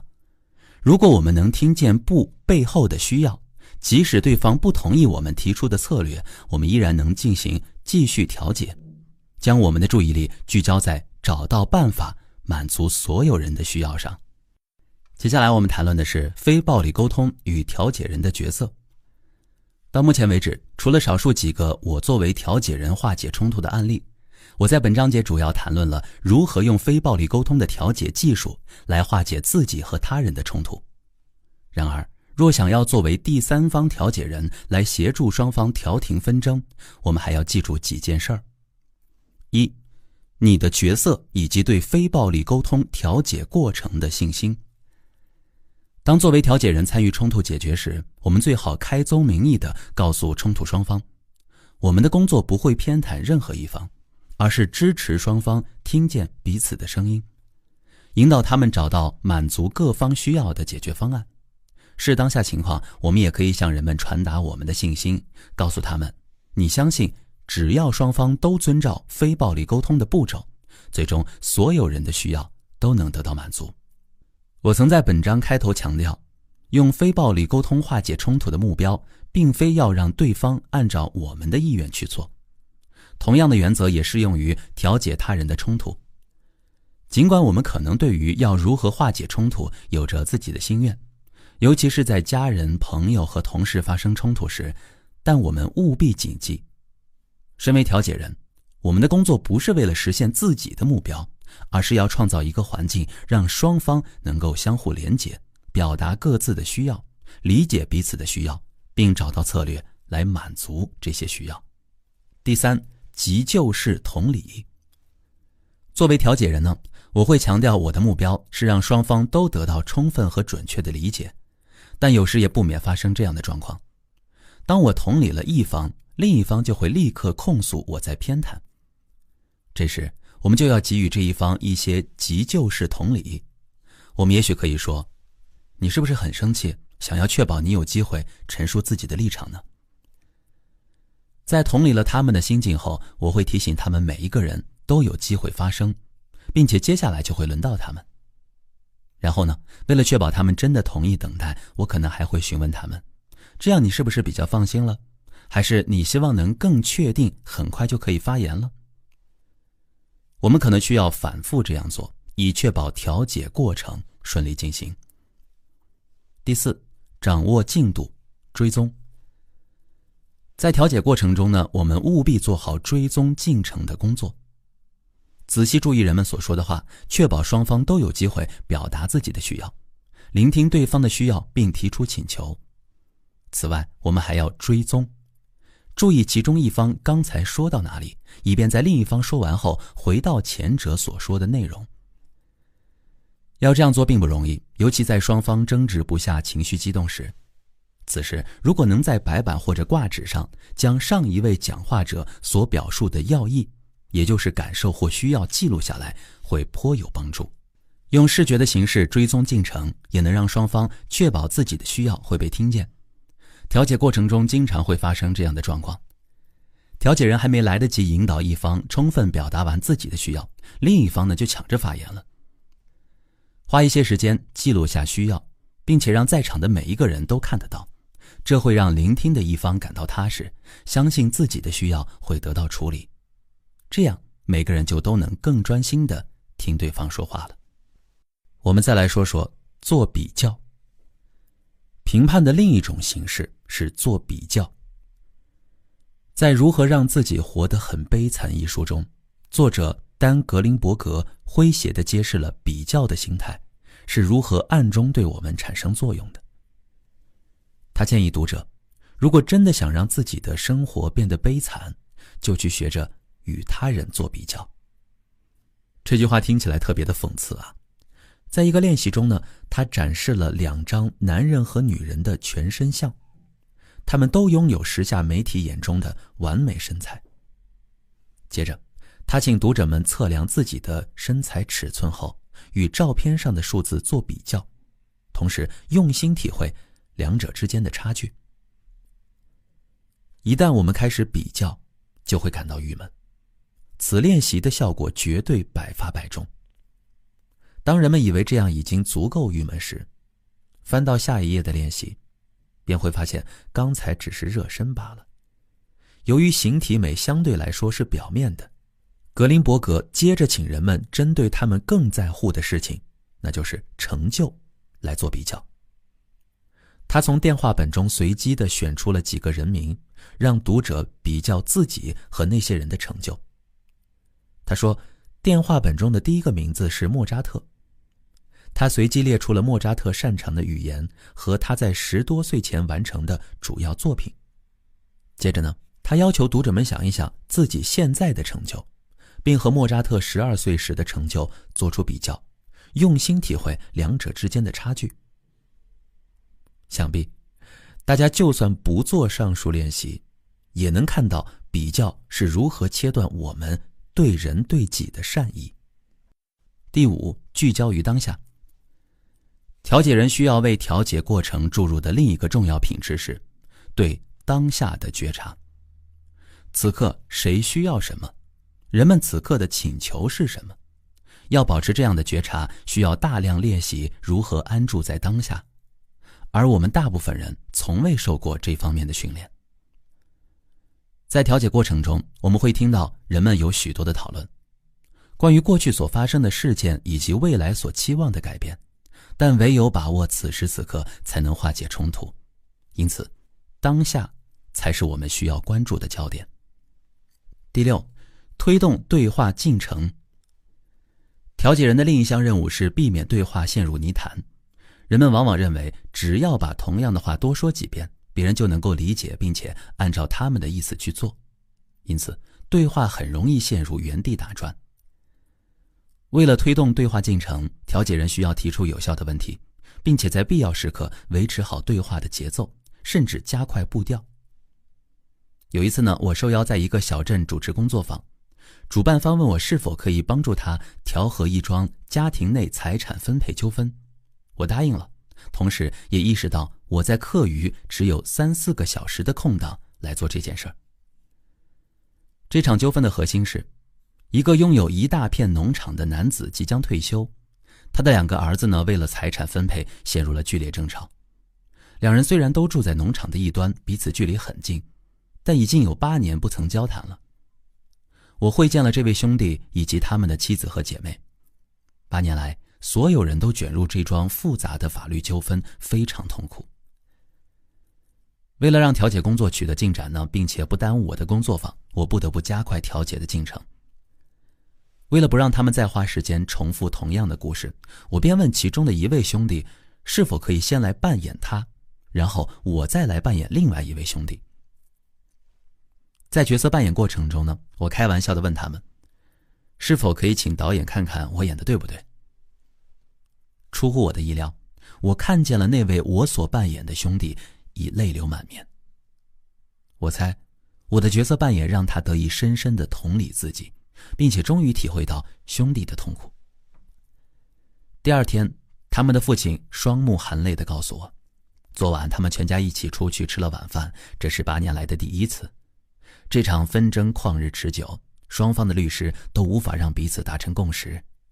但当2兄弟的角色扮演中真正听见彼此的苦痛与需要后，冲突终于迎刃而解。如果我当时任由他们各自讲述自己的立场，调解过程就会冗长得多。我在进行角色扮演时呢，会时不时地转向我所扮演的人，我称他们为导演，看看他们认为我演得如何。我甚至一度认为我有表演天赋，因为我经常都会看见他们流泪，并对我说，这就是我一直想要说的话。但后来呢，当我开始指导别人角色扮演后，便明白了，只要能和自己的需要连结，任何人都可以做到。这是因为，无论具体发生的事情是什么，我们的需要是共通的。有时我会辅导一些曾经被强暴或遭受过暴力折磨的人们。当迫害者不在场时，我会扮演他们的角色。那些受害者时常会惊讶地听到我在角色扮演时说的话与迫害者说过的话不谋而合。他们呢就会追问我，你是怎么知道的？我相信，我之所以知道，是因为我就是那个迫害者。事实上，我们每一个人都是。在角色扮演时，我们不是去思考导致冲突的那些问题，而只是试着站在当事人所处的情景里，设身处地地揣摩他们的感受和需要。尽管我们会时不时地与导演核实情况，我们并不一定总能把话说对，但我们的目的不在于正确扮演角色。没有人可以永远演得对，这并没有关系。如果演得有所偏离，角色扮演的对象会以某种方式让我们知道，我们也因此多了一个机会猜得更准确一些。再来说第7项，打断。在调解过程中呢，当事人的情绪有时会变得十分激烈，彼此大声咆哮或抢着发言。在这种情况下，为了让调解过程得以顺利进行，我们必须勇于打断他们。有一次我在以色列做调解，我遇到的困难是我的翻译太有礼貌了。后来我终于教会他如何说狠话。让他们住嘴，让他们至少等到你把我的话翻译完之后再来对骂。因此呢，每当他们相互叫嚣或在同一时间发言时，我就会打断他们。请听我说，请听我说，请听我说。我会大声地说上好几遍，直到我把他们的注意力拉回来。一旦把他们的注意力拉回来，调解人就需要赶紧行动。如果一个人因为被打断而生气，我们也可以感受到那个人之所以无法听见我们，是因为内心带着太多痛苦。这时候就需要我们展开急救式同理。以下呢是在一场商务会议中进行这个过程的例子。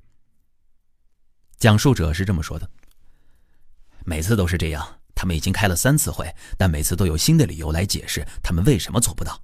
上回他们甚至还签署了协议，现在又提出了新的保证，事情还是老样子，然后再做一个保证，和这些人一起工作实在没有任何意义。这个时候调解者就说了：请听我说，请听我说，请听我说，你可不可以告诉我对方说了什么呀？讲述者意识到自己并没有注意对方的话。不，调解者说，所以你现在是不是失去了信任，很希望能够相信他们会说话算话呢？那当然，可是……那你可以告诉我你听到他们说了什么吗？我来和你重复一下，我听到对方说他们希望坦诚相待，你可以告诉他们你听到的吗？以便我能确定你们理解了彼此。讲述者这时候默不作声。调解者说：不行吗？那我再说一遍。我们就把这个过程再来一遍。作为调解人，我们可以将这个角色视为翻译者，翻译一方说的话，让另一方得以理解。我还会告诉人们，为了化解冲突，我会打断他们的话，请他们接受这样的方式。当我打断讲话时，我会和讲述者确认是否把他们的意思准确翻译了出来。我会翻译许多信息，有时是通过揣测，但是判定我的翻译是否准确，只有讲述者本人才能说了算。我们务必要记住，打断讲话以及拉回注意力的目的是让人们重新回到非暴力沟通的过程中，做出观察，辨识并表达出自己的感受，将感受和需要相连，并以明晰、具体、正向的行动语言来提出可行的请求。接下来我们谈谈，当人们不愿意面对面对话。我相信，若能设法安排冲突双方会面，相互表达需要和请求，冲突解决便会有希望。然而，一大挑战就是让双方碰面。我们时常会听到冲突中的一方这样说：不，对话起不了作用，他们不会听的，我已经都试过了，根本没用。因为有时人们需要好一段时间才能厘清自己的需要，调解人需在前期花很大力气接触当事人，让他们表达出自己的需要，并了解对方的需要。为了解决这个问题，我想了一些办法，让不愿意会面的当事人也能化解他们之间的冲突。一个效果不错的方法是借助录音设备。我会分别与一方一起工作，在这个过程中我扮演另一方。如果两个人之间因为冲突带来的痛苦太大而避而不见，就可以采用这个办法。比如说，有位女士和丈夫之间呢发生了一次严重的冲突，尤其让她感到痛苦的是丈夫将自己的怒气发泄到她身上。我从聆听她的心声开始，鼓励她明确地表达自己的需要，并让她体会到尊重和被听见。接着我扮演她丈夫的角色，邀请她来聆听我，揣测她可能有什么需要。当双方的需要在角色扮演中被明确表达出来后，我请这位女士把记录这个过程的录音分享给她丈夫，看她有何反应。由于我准确猜出了先生的需要，他在聆听录音时如释重负，因此他对我的信任度有了很大的提升。于是呢，他同意了会面，我们得以面对面一起沟通，直到夫妻两人以相互尊重的态度找到了满足双方需要的解决方式。要解决冲突却又很难让双方碰面的话，将角色扮演的过程录下来，或许可以解决问题。接下来谈谈多管闲事的非正式调解。我们有时会在未受邀的情况下径自为他人调解纠纷，含蓄的说法是非正式调解，说的直白一些，就是在管他人的闲事儿。有一天我在一间杂货铺买东西，看到一位女士在打她1、2岁大的孩子，正当她准备再次动手时，我插手了。还有一次呢，我走在巴黎的街上，突然有一个看起来喝得醉醺醺的男人从后面冲上来，一把抓住走在我旁边的女人，将她转过身，然后打了她一个耳光。那个瞬间我并没有时间和这个男人说话，于是我使用了保护性强制力，在他即将再度动手时制止了他。我将自己安插在他们俩中间，开始管起了他们的事儿。还有一次在一场商务会议中，看到两拨人为一件陈年旧事反复的争论不休，我忍不住又管了一次人家的闲事儿。当目睹那些引发我们担忧的行为时，除非是需要采取保护性强制力的特殊情况，我们首先要做的是去同理他们，倾听让我们不喜欢的行为背后有什么样的需要。第一个例子中，我们如果不去同理那位母亲，而是以言语暗示她打孩子是不对的，我们就有可能看到带着不满的母亲将更多的暴力施加给这个孩子。没有同理的回应只能使情况恶化。为了在管闲事的时候能真正的帮助到他人，我们有必要对当事人的需要有充分的了解，并且娴熟的在任何信息背后听见需要，包括打别人耳光的行为。同时，我们要练习用语言表达同理心，让他人感受到我们明白他们的需要。我们还要记住，若选择了去管他人闲事，仅仅帮助他们和自己的需要连结是不够的，还要用上本章所提到的所有步骤。比如在同理了那个打小孩的妈妈后，可以告诉他我们在意孩子的安全，希望孩子受到保护，然后再请问他是否愿意尝试其他的策略来满足他在管教孩子方面的需要。另外呢，在对方尚未明白我们理解并在乎他们的需要前，我们要避免提及我们自己的需要，因为这时的他们并不会在乎我们的需要，也看不到他们和我们的需要是共通的。爱丽丝·沃克在《紫色姐妹花》一书中十分美妙地写道，有一天我静静地坐在那儿，感觉自己像是一个没妈的小孩。我的母亲确实也已经过世了，我突然有一种感觉，我是万事万物的一部分，没有任何的分离。我知道如果我砍了一棵树，我的手臂也将会流血。除非我们能够确定冲突中的双方明白了自己和对方的需要，否则我们的多管闲事就很难达到化解冲突的目标。因为我们很有可能陷入一种匮乏思维，只看得到满足我们自己的需要才是最重要的。当匮乏思维和是非对错的思维绑在一起时，任何人都可能变得好勇斗狠，哪怕是最显而易见的解决方案也无法看见。至此，冲突似乎也会变得难以化解，除非我们能先同理对方，借此和对方建立连结，而不只是关注自己的需要。我们来做一下本章小结。使用非暴力沟通来化解冲突与传统的调解方法不同，我们不去讨论事件本身、策略和妥协之道，而是首先集中注意力找到双方的需要，然后再寻求策略满足那些需要。一开始呢，我们会让冲突中的双方建立连结，然后确保双方都有机会充分表达自己的需要，并且也能仔细地聆听对方的需要。一旦人们听见彼此的需要，就让他们清楚地提出可行的步骤来满足那些需要。我们要避免对冲突做出判断或分析，而始终关注在需要上。当有一方太过痛苦，以至于无法聆听另一方的需要时，我们要花足够的时间同理他们，直到他们确认了自己的痛苦已经被听到。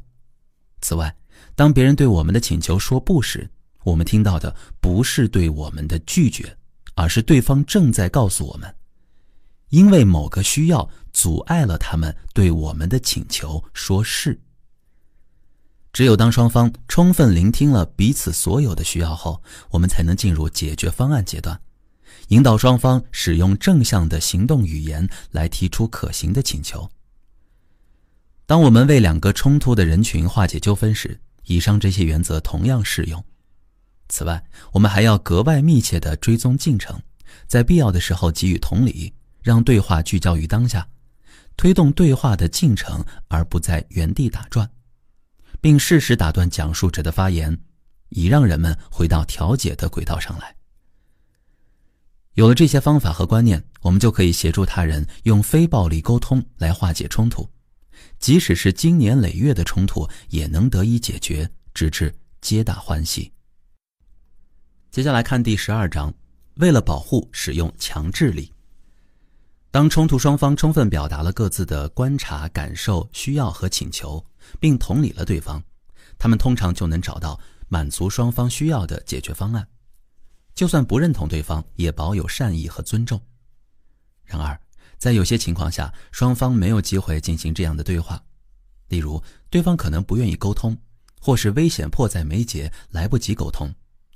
这时呢，为了保护生命或捍卫权益，我们就需要采取强制力。发生这样的情况时，务必区分使用强制力的目的是为了保护还是惩罚。我们先来看采取强制力背后的思考。采取保护性强制力的出发点是为了防止人们受伤或受到不公平的待遇，而采取惩罚性强制力则是为了让做错事的人吃苦头。例如，我们一把抓住正要冲向马路的孩子，以免孩子受伤，这就是采取保护性强制力。相反，如果我们动手打孩子，或对孩子说你怎么这么笨，你真是太丢脸了，那就是在采取惩罚性强制力。在采取保护性强制力时，我们关注的是对生命或权益的保护，而不论断他人及其行为。我们不会指责那个要冲上马路的孩子，而只是想保护他。采取保护性强制力背后的假设是，人们之所以做出伤害自己或他人的行为，是出于无知。所谓的无知包括：一、对行为的后果缺乏意识；二、认识不到可以用不伤害他人的方式来满足自己的需要；三、认为自己有权利惩罚或伤害他人，因为他们罪有应得；四、妄想，例如听到某种声音指示自己去杀人。对此，我们需要通过教育来纠正他们，而非惩罚。相反，惩罚性强制力背后的假设是，人们做出不当行为是因为他们是坏的或邪恶的。为了纠正这种行为，必须通过惩罚使他们有所悔改，让他们一、吃足苦头，从而认清自己的过错；二、对所作所为后悔；三、改变行为。然而实际上，惩罚非但不能让人悔改和学习，反而会引发仇恨和敌意，并对他人所期待的改变心生抗拒。再来谈谈惩罚性强制力的种类。体罚，比如说打屁股，是常见的惩罚性强制力。我发现家长们对此有截然不同的看法。有的家长呢，坚决维护体罚，甚至引用圣经中说的法，不打不成才。父母不对孩子棍棒相加，会让世风日下。他们相信体罚孩子、树立清晰的规则是爱孩子的表现，另一些家长则坚持体罚是无爱和无效的，反而教会了孩子这样一种观念，那就是当所有的方法都行不通时，可以诉诸肢体暴力来解决问题。我的担忧是，孩子可能会因为害怕体罚而难以体会在父母要求背后的爱。家长们时常告诉我，他们不得不惩罚孩子，因为没有其他办法让他们去做家长们认为对孩子有好处的事儿。为了支持他们的观点，有的父母甚至提到有些孩子在受罚后终于明白了道理，因而对父母表示感激。身为4个孩子的父亲，我深深理解为人父母的不易。父母们每天都要面临如何教育孩子和保护孩子安全的挑战，即使这样，对于体罚，我也深感疑虑。首先，有无数的孩子拒绝去做那些在大人看来对他们有益的事情，他们故意选择反抗，为的就是不想屈服于父母的胁迫。其次呢，即使体罚看上去达到了影响孩子的效果，却并不意味着其他方法不会同样有效。最后呢，和许多家长一样，我很担心体罚孩子所带来的社会影响。惩罚或许可以让孩子暂时听话，但这样的选择难道不是在延续一种社会规范，认可了用暴力来解决分歧吗？除了体罚，还有心理上的惩罚，那就是通过指责来羞辱人。例如，孩子若没有照家长的话去做，就可能被贴上犯错、自私或不成熟的标签。另外一种惩罚方式是拒绝满足孩子，例如限制零花钱或取消做某些事的权利，诸如开车。父母用这样的方式拿走对孩子的关爱或尊重，可谓是最强有力的威胁。接下来看看惩罚的代价。如果纯粹为了免受惩罚而去做事情，我们就会关注如果不这样做会带来的后果上，并为此焦虑担忧，却忽略了事情本身的价值。如果员工为了担心处罚而工作，那么即使任务完成了，士气也会受到影响，迟早工作的效率也会下降。惩罚还会削弱人的自尊。假如孩子刷牙是因为担心丢脸或被嘲笑，那么即使口腔健康了，自尊心却被蛀蚀。此外，惩罚还会磨灭善意。人们越是将我们视为惩罚者，就越难对我们的需要做出善意的回应。有一次呢，我去拜访一位担任小学校长的朋友，在谈话时，他透过办公室的窗户看到一个大个子孩子正在打一个小个子孩子，立刻他就跳了起来，边对我说着抱歉，边冲向操场。然后呢，他跑过去一把抓住那个大个子孩子，重重地推了他一下，训斥道：“我要教会你不许欺负比你小的同学。”校长回到办公室后，我对他说：“我不认为那个孩子会明白你想教他的道理。我猜他学到的是，在打比他弱小的人时，要注意是否会被比他强大的人，比如说校长看到。在我看来，你的做法在他心中强化了使用拳头来让人顺服的观念。”在上述情形下呢，我建议首先同理那个动手的孩子。例如，如果看到一个孩子在遭到辱骂后动手打人，我可能会对这个孩子说：“我知道你很生气，因为你希望得到尊重。”如果孩子肯定了我的猜测，我会接着表达我的感受、需要和请求，而不带任何的指责。我觉得有些难过，因为我希望我们既能得到尊重又不树敌。你是否愿意和我一起找到一些别的方法，使你得到尊重呢？接下来我们说说惩罚的局限。有2个提问可以帮助我们认识为何惩罚无法让我们如愿地改变他人的行为。第一个提问是：我希望这个人在行为上做出什么样的改变？如果只问这个问题，惩罚看起来似乎是有效的，因为惩罚或威胁确实可以对他人的行为产生影响。然而，通过第2个问题，这个人是因为什么原因才照着我的话去做，我们就可以清楚地看到惩罚的局限性了。我们很少关注第2个问题，借助这个问题，我们会意识到奖励或惩罚让他人的行为背离了我们的初衷。例如，如果我们希望孩子是出于爱整洁或让父母轻松来打扫房间，指责或惩罚显然不是有效的策略。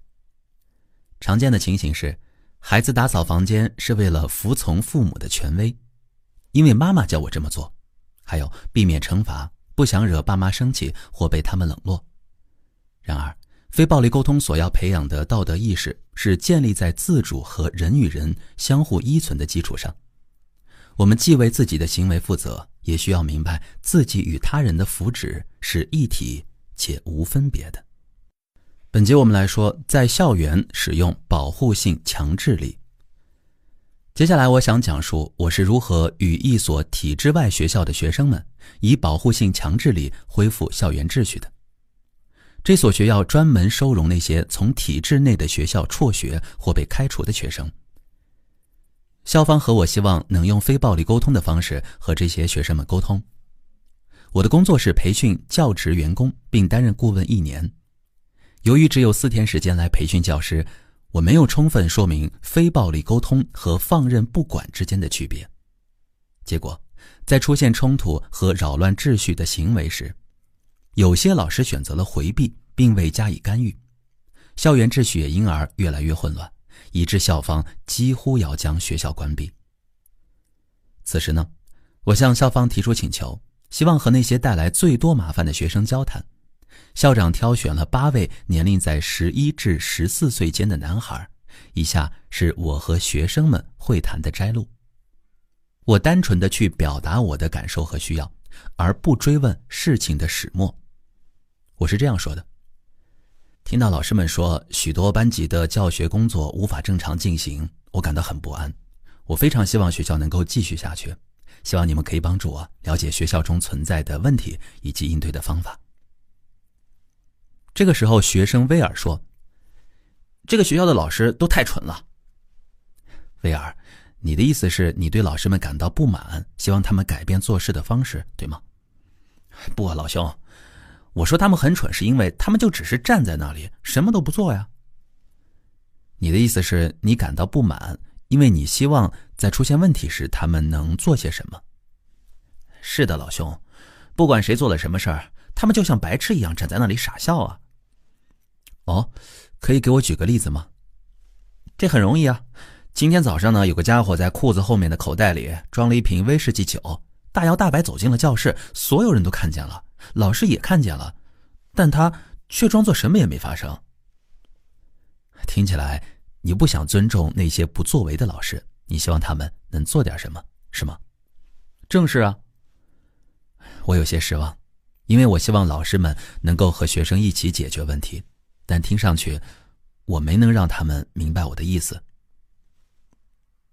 接着讨论转向了另一个迫切的问题：那些不想学习的学生干扰了想要学习的学生。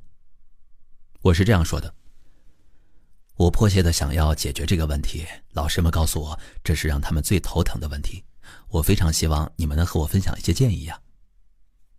这个时候乔说：老师应该带根棍子呀。圣路易市的一些校长会随身携带绑有皮带的棍子，用来体罚学生。我说：乔，你的意思是如果有人干扰别人学习，老师就给他一棍子吗？只有这样，学生们才会停止胡闹呀。所以你不相信有其他的解决办法吗？不相信。如果这是唯一的方式，我会觉得很灰心。我希望我们能找到别的解决方法。再来讲讲推卸责任。每一个人都对自己的思想、情感与行为负有责任。若无法意识到这一点，沟通也会疏离与生命的连结。我们习惯使用不得不这样的表达方式来淡化对自己行为所负的责任。例如，有些事情不管你喜不喜欢都不得不做。另一个习惯表达是让人感到，比如说你让我感到内疚。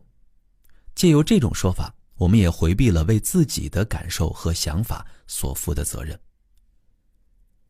在艾希曼在耶路撒冷一书中，作者汉娜·阿伦特记录了审判纳粹军官阿道夫·艾希曼的过程。审判中，艾希曼否认自己对屠杀负有责任。对此呢，阿伦特发现军官们有一套卸责的语言。引用艾希曼的话，这是他们执行的命令。例如，如果他们被问到为何要采取某个行动时，他们就会回答：我不得不那么做。若被追问为什么不得不那么做，他们就会说那是上级的命令或公司政策、法律规定。当我们将行动的原因归咎于外部因素时，我们便在试图推卸自己的责任。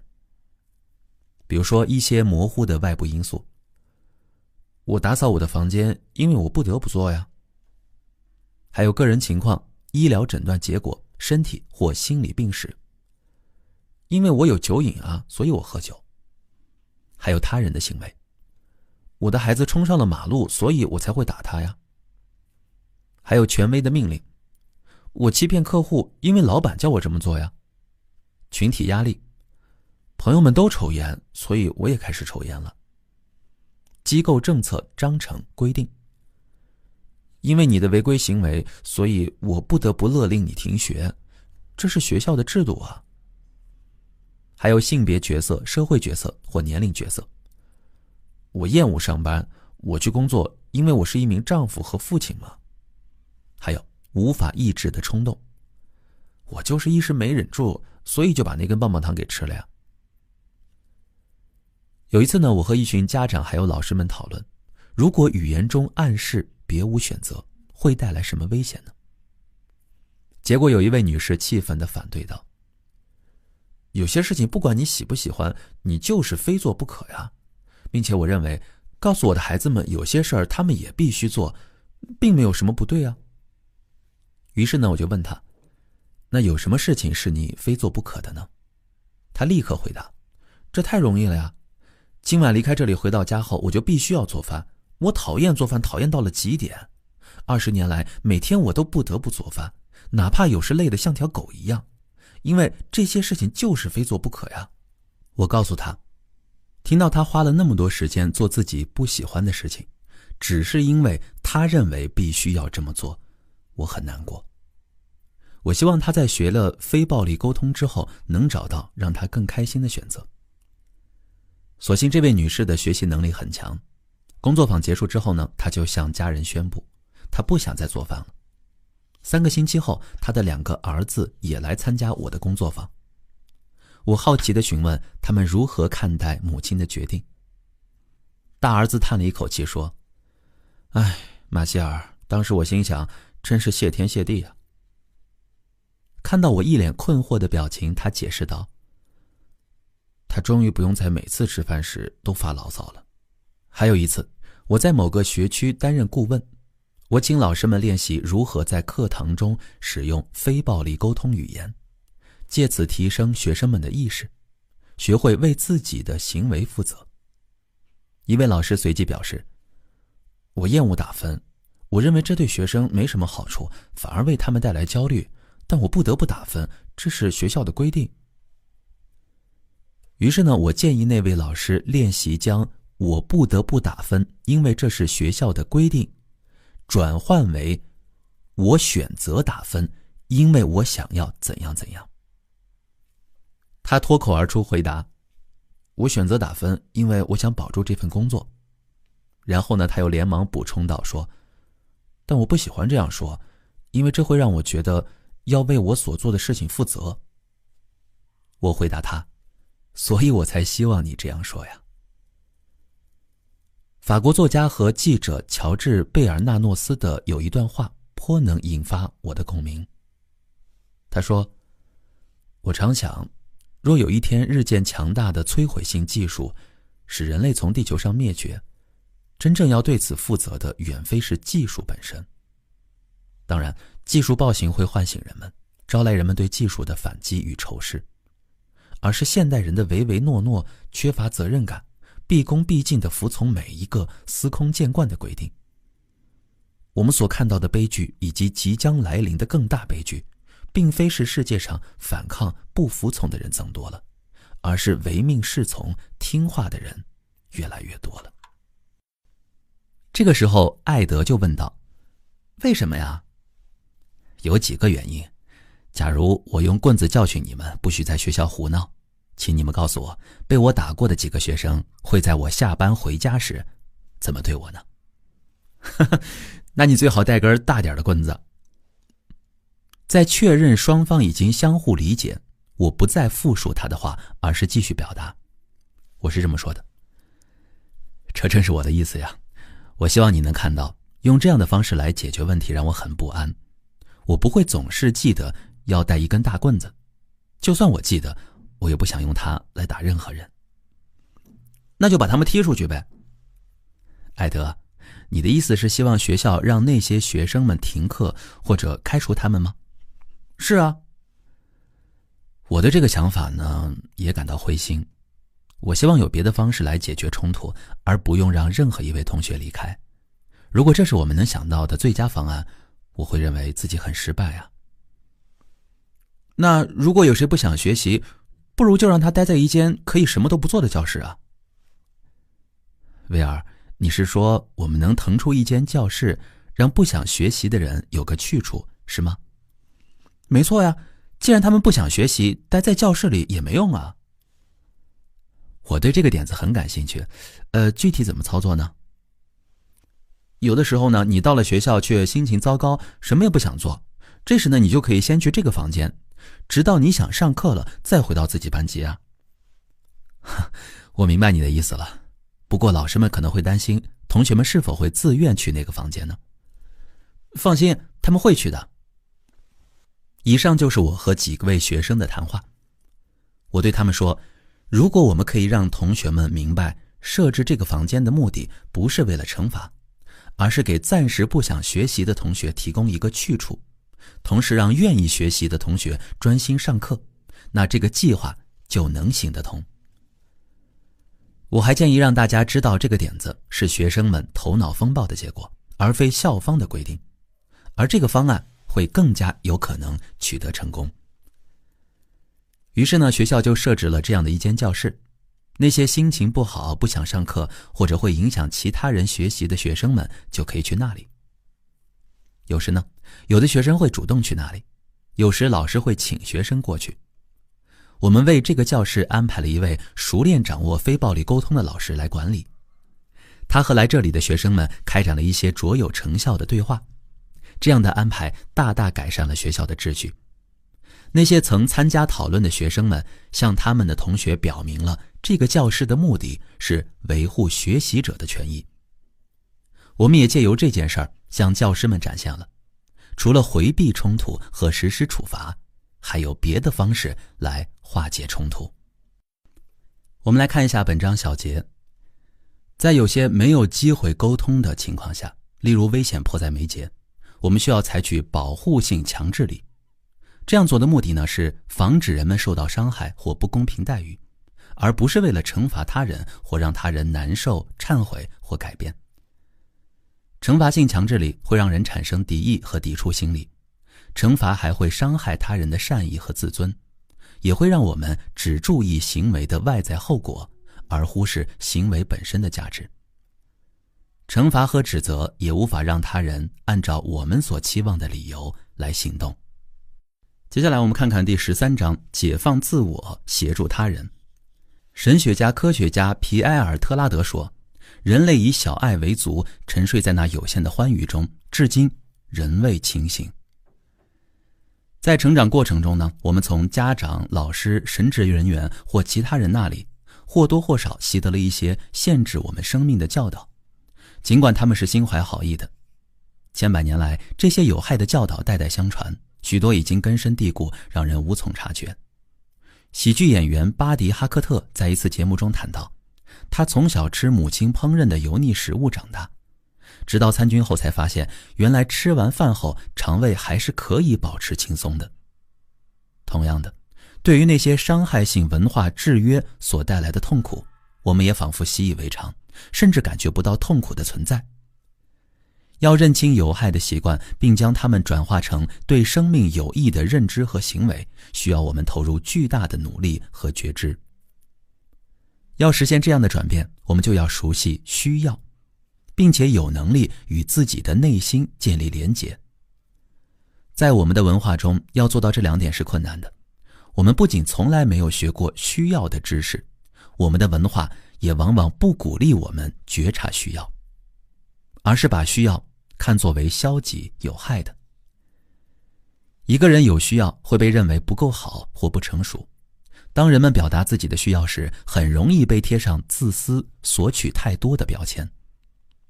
因此呢，通过区分观察与评判，认知感受背后的想法或需要，并以清晰的行动语言提出请求，非暴力沟通让我们更有能力在每一个当下觉察那些加诸我们身上的文化制约。若要摆脱这些制约对我们的束缚，最关键的一步便是看清它们。接下来说说化解内在冲突。内在冲突往往会让人陷入抑郁状态，而我们可以用非暴力沟通来化解这些冲突。在《精神病学的革命》一书中，厄内斯特·贝克将抑郁症归因为无法认知到自己有选择。当我们评判自己时，便是在远离自己的需要，更无法采取行动来满足那些需要，因此我们感到抑郁。就是说，我们和自己的需要失去了连结。有位饱受抑郁折磨的女士来学习非暴力沟通，我请她找到自己在极度抑郁时内在出现的不同声音，并将它们以对话的形式写下来，就好像这些声音彼此在交谈一样。以下是她写下的前2句对话。首先是作为职业女性的声音1：我的人生应该有更大的作为，我这是在浪费我所受的教育和才华。再来听作为有责任感的母亲的声音2：你太不现实了，作为2个小孩的妈妈，你连他们都照顾不好，还妄谈做其他事情吗？我们看到这些内在声音充满了评判和指责，比如应该、浪费我所受的教育和才华、照顾不好等等。类似这样的对话已经在他的头脑中持续了好几个月。接着我请他想象那个职业女性服下了非暴力沟通药丸，然后用以下句式重新表达：当什么什么事儿我感到如何如何，因为我有怎样怎样的需要，因此我想要如何如何。于是他将我的人生应该有更大的作为，我这是在浪费我所受的教育和才华，转换为当我放弃工作，待在家里花很多时间照顾孩子们时，我感到压抑和挫败，因为我很需要在工作中获得成就感，所以现在我想在我的老本行里找一份兼职。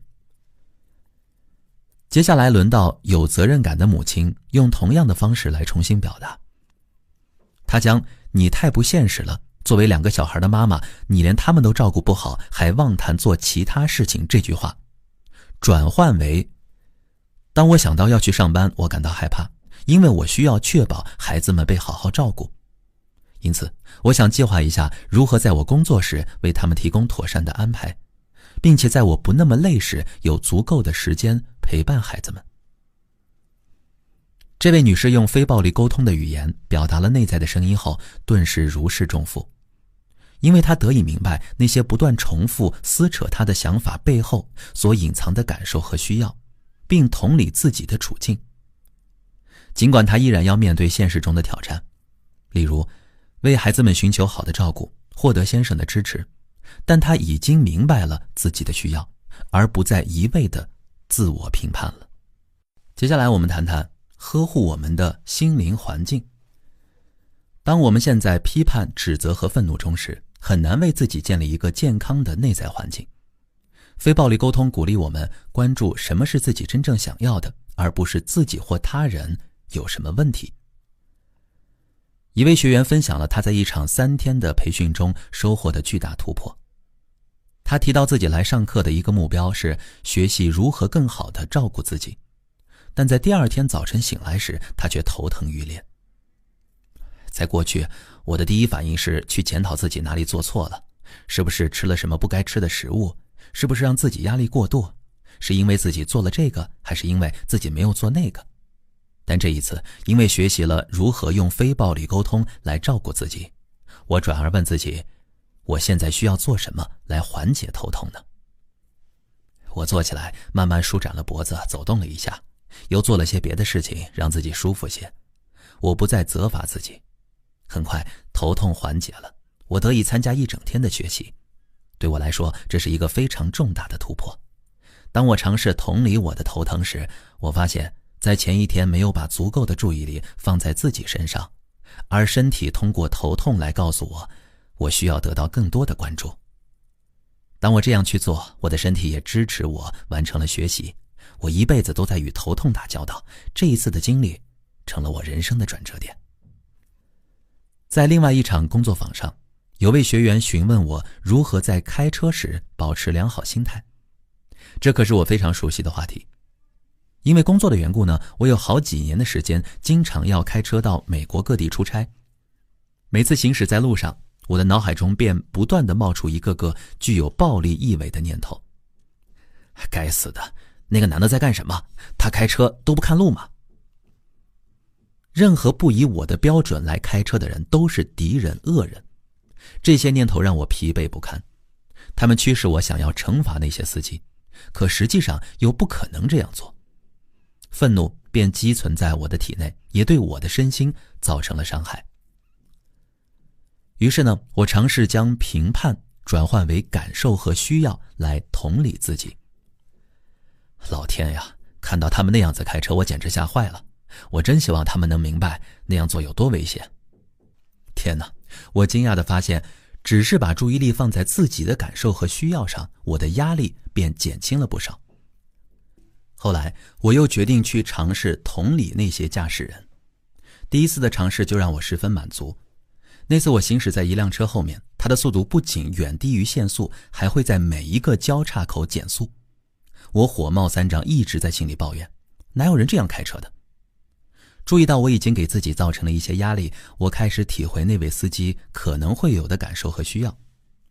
我猜那人可能迷路了，有点不知所措，希望跟在后面的司机多一些耐心。当道路变宽，我超车前进，发现那位司机是位看上去已经80来岁的女士，她的脸上满是惶恐。我很庆幸，由于同理了她，我没有对她大声按喇叭，也没有做出一些表达不满的举动。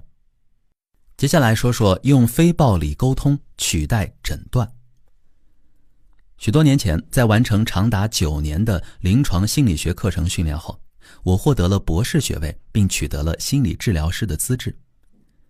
毕业后不久呢，我有幸旁听了以色列哲学家马丁·布伯与美国心理学家卡尔·罗杰斯的一场对话。那时呢，布伯正在访问美国，他受邀来到一所精神病院，在一群精神科医生面前和卡尔·罗杰斯对谈。布伯的观点是，人的成长发生在两个个体相遇时，以脆弱而坦诚的方式表达自己的过程中。他称这是我与你的关系。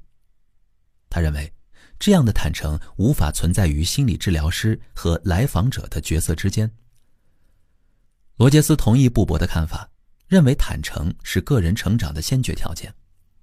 不过他也主张，开明的心理治疗师能够超越自己的角色，与来访者坦诚相见。对此，布伯则表示怀疑。他认为，即使心理治疗师努力和来访者建立坦诚的关系，但只要来访者依然以来访者自居，把对方视作为心理治疗师，这样的相遇便不可能发生。他指出，来访者预约就诊、前往诊疗室以及付费被治疗的全过程都阻碍着两个人之间发展出坦诚的关系。这场对话厘清了我长久以来的困惑。在我所接受的精神分析和心理治疗领域的教育中，心理医生在治疗中抽离自己，可谓是金科玉律。如果治疗师把自己的感受和需要带到治疗过程中，通常被视为一种异常行为。专业的心理治疗师该在治疗过程中保持超然，让自己成为来访者投射想法和情感的一面镜子，在设法帮助病人解决问题。心理治疗师不在治疗中袒露内心，避免在处理内心冲突时损及病人的利益。这背后的理论和道理我十分理解。然而，对于要和来访者保持必要的心理距离，我总是感到不太舒服。不仅如此，我坚信将自己带到治疗过程中是有益的。于是呢，我开始试着用非暴力沟通的语言来替代医疗术语。我不再用我所学到的人格理论来分析来访者，而是全然地和他们同在，并且同理他们说的话。我不再诊断他们得了什么病症，而是袒露这个过程中我的内心。刚开始呢，我颇有些胆战心惊，不知道同事们对此会有什么样的看法。然而，这样做的效果却令来访者和我都很满意。很快，我便放下了自己的顾虑。35年后的今天，将自己完美地投入咨访关系，这样的概念早已不再被视为离经叛道。记得在刚开始时呢，经常有心理治疗团体邀请我去演讲，并以现场示范来证明效果。有一次呢，我受邀去一所州立的精神疾病医院，向一大群精神学领域的专业人士演示如何用非暴力沟通帮助精神极度痛苦的人。讲解了1个小时后，他们请我会见一位病人，评估他的病情并给出治疗建议。那是一位有着3个孩子的29岁母亲，我们谈了约半个小时。在他离开房间后呢，负责治疗他的医生便向我提问：卢森堡博士，请您做出一个鉴别诊断，在您看来，这位女士表现的是精神分裂症状，还是由毒品引起的精神错乱呢？我回答说，对于这类问题，我感到不舒服。即使是在精神病医院实习时，我也不太知道该如何对病人做出诊断分类。后来我读到的研究报告让我发现，精神病医生与心理学专家对诊断分类其实也没有一致的意见。那些报告的结论是，精神病医生会对病人做出什么诊断，主要取决于他们所属的学派，而不是病人本身的特质。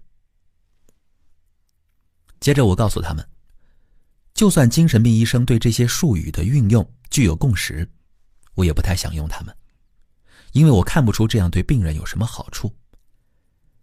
在物理医学领域，医师如果能了解疾病形成的原因，往往就能确定治疗的方向。但在精神疾病领域呢，情况并非如此。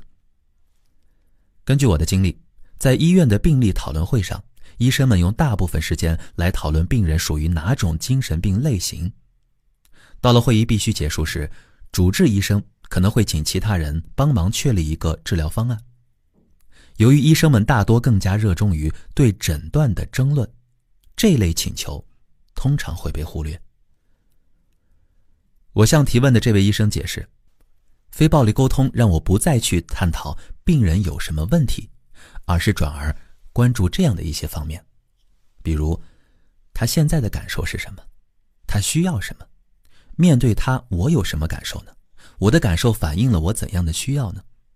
我想请求他采取什么行动或做出什么行动，使他过得更幸福呢？由于对这些问题的回答透露出我们的内心世界和我们的价值观，因而相较于只是对他人做出诊断，我们会感到更加脆弱。在另一次活动中，我受邀示范如何向那些被诊断为慢性精神分裂的人教授非暴力沟通。在大约80名心理学家、心理治疗师、社工和护工的围观下，15位病人被请到台上。我开始介绍自己，讲解非暴力沟通的目的。忽然，一位病人做了一个看似与我所述无关的回应。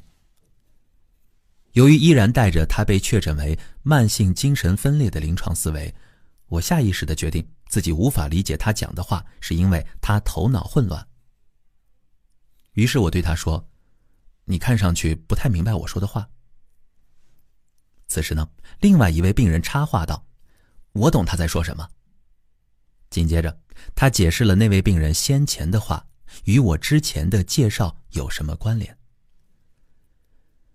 当我发现并非那个男人神志不清，而是我自己没有领悟其中的关联时，我惊愕地看到自己如此轻易就把沟通障碍归咎于他。我真希望为自己的感受负起责任，但愿说出口的话是：我感到困惑，我想理解我的话与你的话之间的关联，但我并不知道，你愿意向我说明一下吗？除了这一片刻，我跌入了临床诊断思维，余下的时间里，我与病人顺畅的交流。那些病人的反应让医生惊讶，他们问我是否认为这是一群特别合作的病人。我回答说，当我不再试图诊断分析人，而是把我的内心世界与他们的内心世界相连接时，人们通常都会给予积极的回应。后来，一位工作人员请求我再进行一轮相似的交流，让心理学家和治疗师参与其中。于是呢，台上的几位病人与观众席的志愿者交换了位置。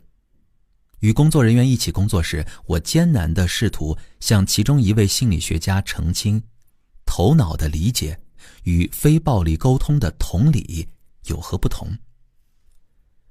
每当组里有人表达感受，他便会从心理学的角度阐述自己的分析，而不是同理那些感受。当他第3次做出这样的表达时，一位观众席上的病人大声地嚷道：你看不到自己又在分析了吗？你在解释他说的话，而不是在同理他的感受啊。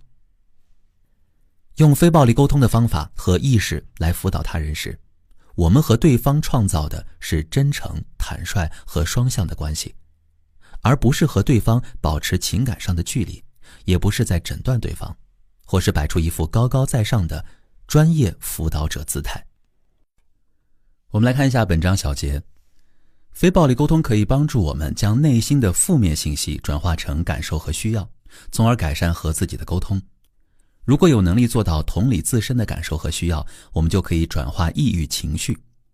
非暴力沟通教导我们如何专注在自己及他人心底真正的渴望上，摆脱在自己或他人身上纠错的习惯，从而创造更加和平的心境。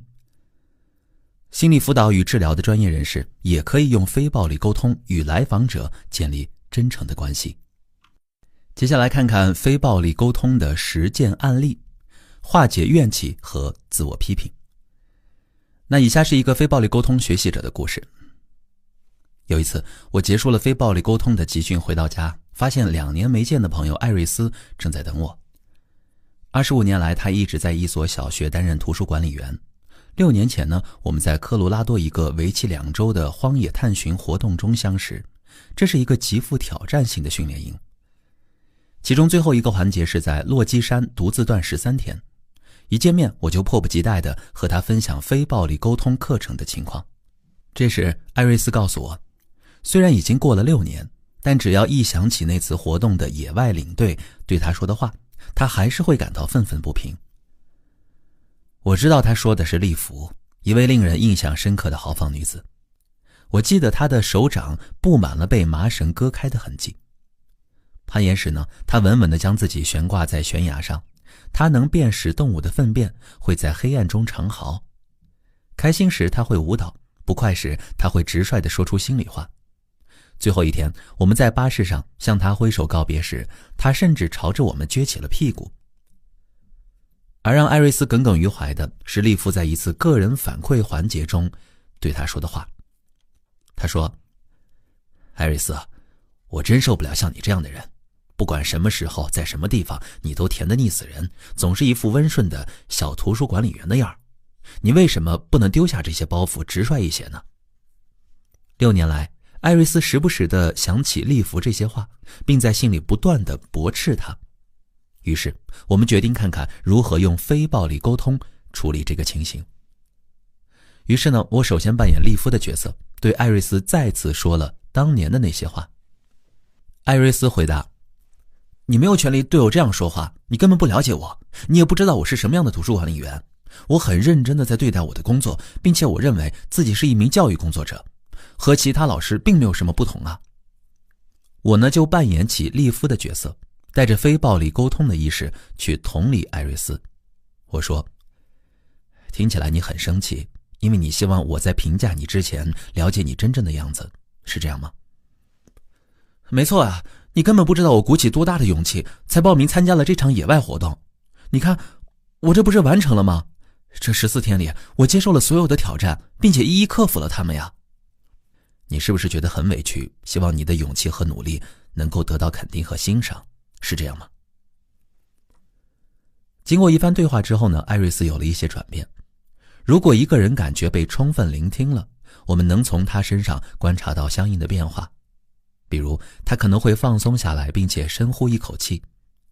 这样的举动往往意味着这个人获得了足够的同理，因而内心释放了更多的空间去关注其他的事情。或许这个人甚至能够开始聆听别人的感受和需要。但有时若有其他痛苦浮现出来，他们便需要继续被同理。我注意到艾瑞斯还流露出有心事的样子，需要多一些聆听。毕竟6年来他都一直为自己当时没能反驳利弗而自责懊恼。果然他紧接着说，该死的，6年前我就该和他说这番话呀。我们接着来说其他疏离生命的沟通形式。当我们以要求的方式来表达我们的诉求时，实际上是在或明或暗地指责或惩罚那些不配合我们的人。这样的沟通方式在我们的文化中司空见惯，特别是来自那些有着权力地位的人。关于要求，我从孩子们那里学到了许多宝贵的教训。不知从何时起，我有了这样的观念：作为家长，我有责任要求孩子们做什么。家长、老师、管理者，许多掌握权威的人同样相信，他们的工作就是去改变他人，让他人守规矩。是孩子们让我明白，我无法要求他们去做任何事儿。是的，我可以通过惩罚让他们服从我的要求，或让他们后悔没有按照我的话去做。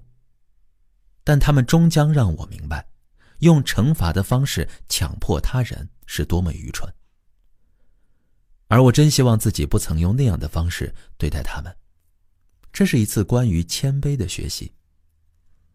在第6章中呢，我们将再次探究非暴力沟通中这一重要主题，区分请求与要求。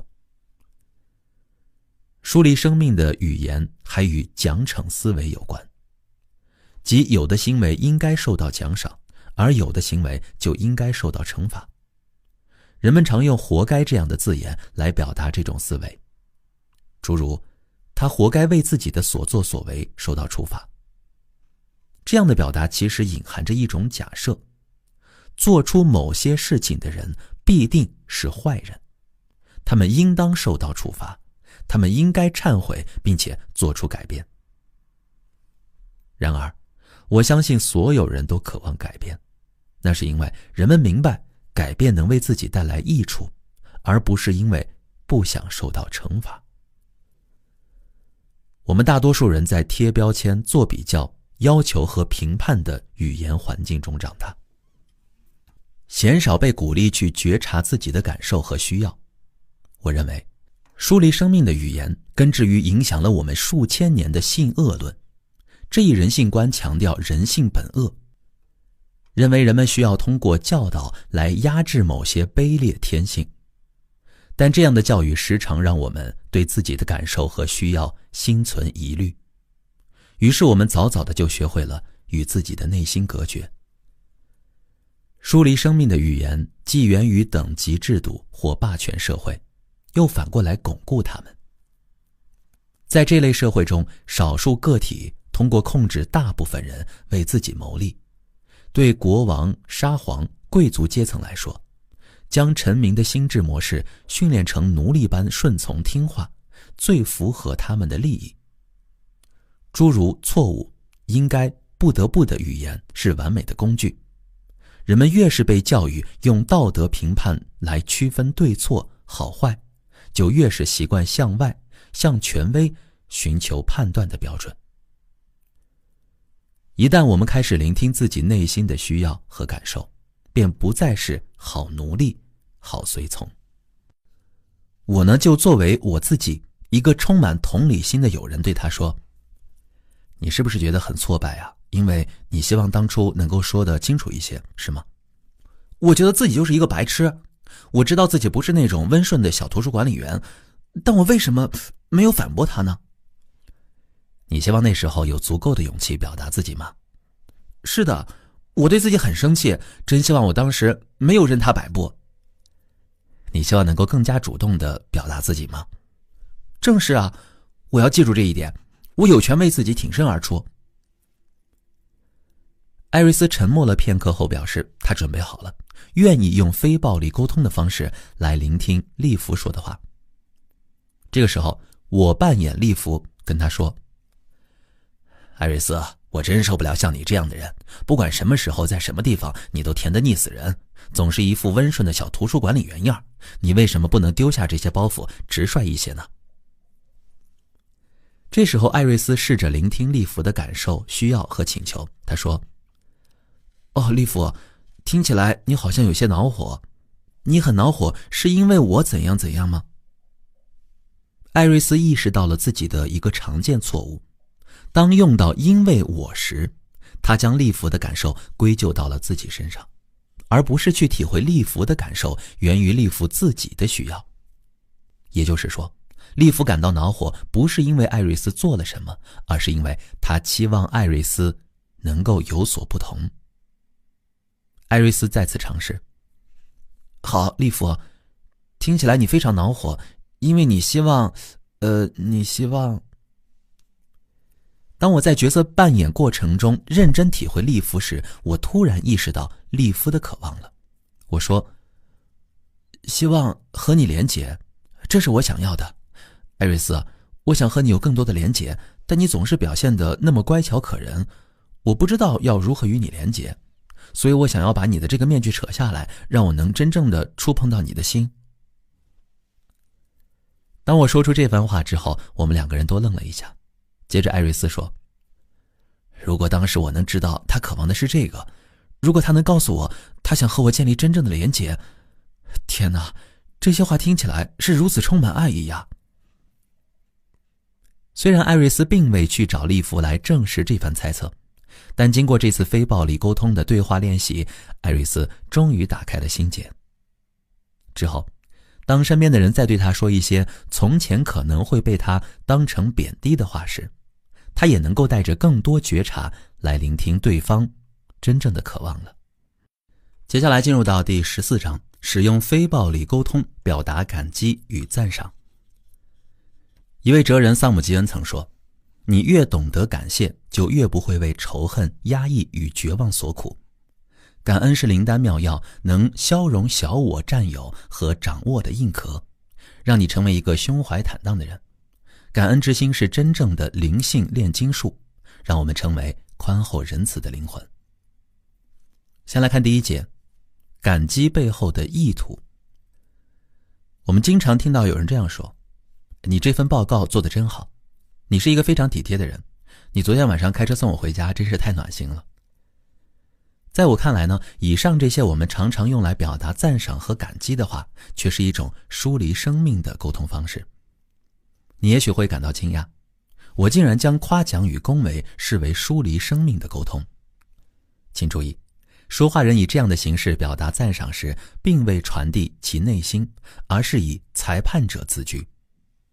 也就是说，我将所有评判，无论是正向的还是负向的，都定义为疏离生命的沟通。在为企业开展培训时，我经常遇到管理者捍卫表扬与赞美的语言，称这样的表达是管用的。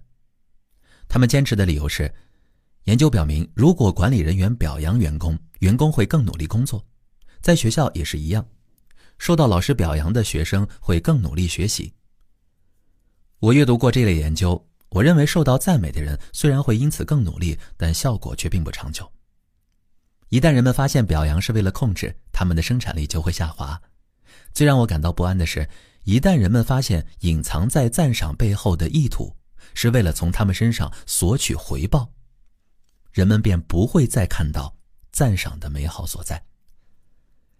此外呢，当我们试图用正向的反馈来影响他人时，并不能确定对方会有什么反应。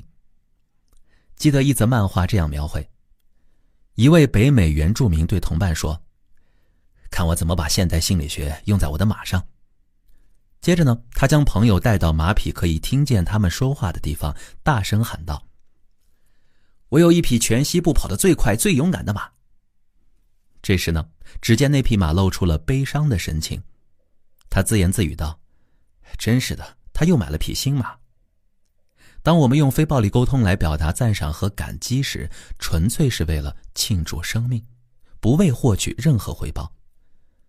我们唯一的意图就是去庆祝他人的作为如何使我们的生命变得更加丰盈。接下来谈谈表达感激的3个要素。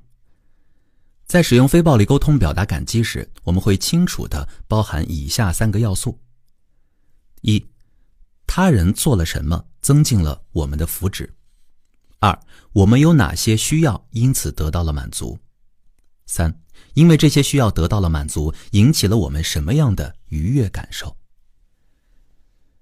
表达这3个要素时呢，并不一定要遵照以上的顺序，有时哪怕是一个微笑或一句简单的谢谢你，就足以传递这一切。不过，如果我们想要确保对方能够充分收到我们的心意，用语言完整地表达这3个要素是有意义的。在下文的对话中，大家可以看到如何用这3个要素来表达赞赏。有一位学员在工作坊结束后来找我，他说：“马歇尔，你太棒了。”我说：“我好像不太理解你为什么要这么称赞我呀？”“为什么？你的意思是……人们给过我无数的头衔，但我却完全无法从这些表述中学到什么呀？我想从你对我的赞赏中有所学习，并且因此感到喜悦，但我需要你再多说一些。”“啊，比如说呢？”“首先，我想知道我说了什么或者做了什么，让你的生命变得更加美好呢？”“你很有智慧啊。”“恐怕你刚刚又给了我另一个评判。我依然想知道我做了什么，让你的生命更美好。”学员思索了一会儿，他指着自己在工作坊上写下的笔记说：“看这2处，就是你说的这2点呀。”“好，所以你赞赏的是我说的这2点吗？”“是呀。”“那接下来我想要知道这些话带给你的感受。”“感到充满希望并且释然。”“那么现在我想知道我说了这2点满足了你哪些需要呢？”“我一直无法和18岁的儿子沟通，一直在努力寻找一种更加情意相通的方式和他相处。你说的这2点呢，让我找到了方向。”听到这3个要素的内容之后，我就能真正的和他一起享受这份赞赏。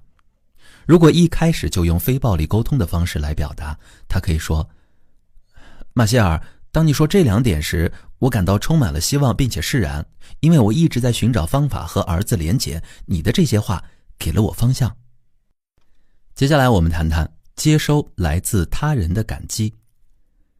对于许多人来说，得体地接收别人的赞赏和感激并非易事。我们会担心自己是否值得他人的感激，也会担心感激背后的期待。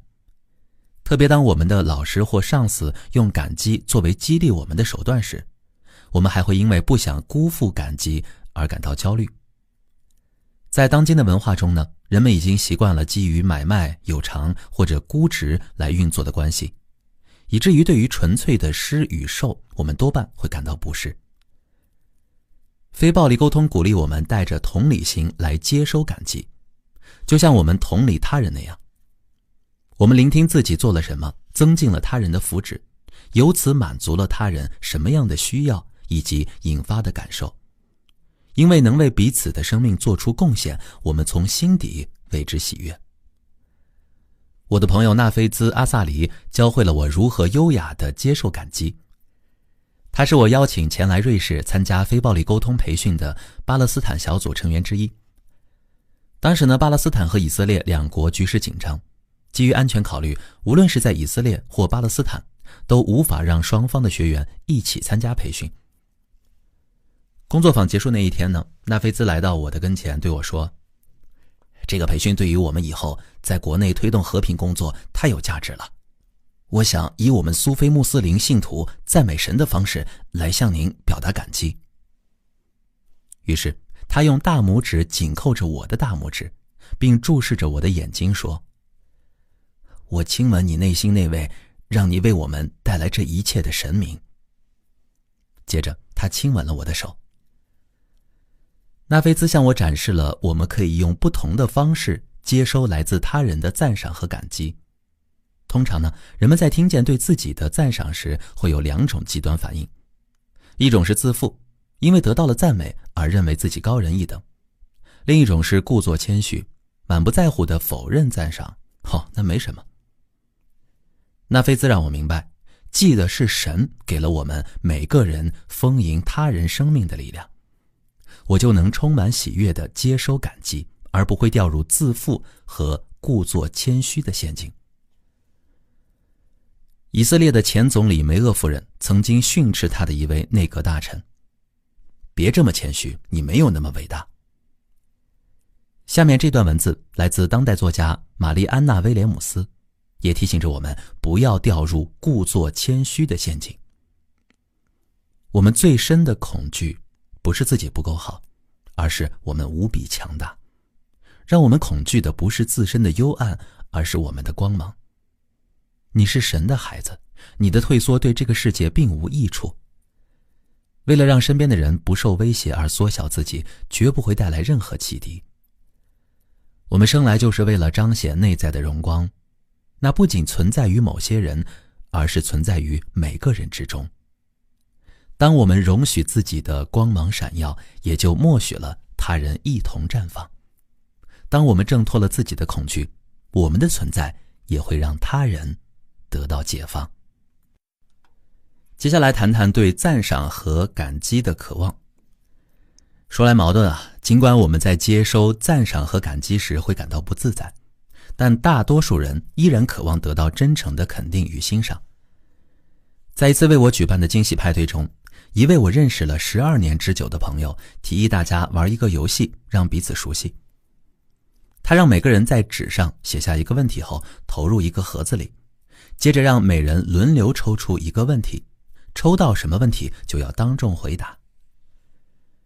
由于那段时间我为许多不同的社会服务机构和商业机构做咨询，我惊讶地发现人们时常提及自己有多么渴望在工作中得到赞赏。他们会叹着气说：不管你工作多么努力，都没有人说你一句好话，可如果你犯了一个错误，一定会有人立马来训斥你。于是我在这个游戏中写下了这样一个问题：什么样的赞赏会让你在听到后欢呼雀跃呢？一位女士抽到了这个问题，念完问题之后，她便哭了起来。她说自己是一名受虐女性庇护中心的主任，为了尽可能让大家都满意，每个月她都要投入大量的精力设计各种活动。然而每次公布安排表时，总有几个人会表示不满，却没有谁曾感谢她所做的努力。当她在念这个问题时，脑海中便浮现出这些事情，又想到自己是多么渴望得到赞赏。此情此景，她不禁落泪。听完这位女士的故事，另一位朋友说他也想来回答这个问题。接着所有人都纷纷要来回答，好几个人在这个过程中流下了眼泪。人们渴望在工作中得到赞赏，在家庭中也未尝不是这样。有一天晚上呢，当我提醒儿子布莱特忘了做一件家务活时，他回嘴道：爸，你有没有注意到，你常常说我哪里做得不好，却几乎从来没有说过我哪里做得很好。我一直谨记他的这番话，他让我意识到自己总是在试图寻找哪里可以做得更好，却很少停下来去庆祝那些做得好的地方。例如，我刚带领完一场参与人数过百的工作坊，除了一个人，所有参加者都给予了极高的评价。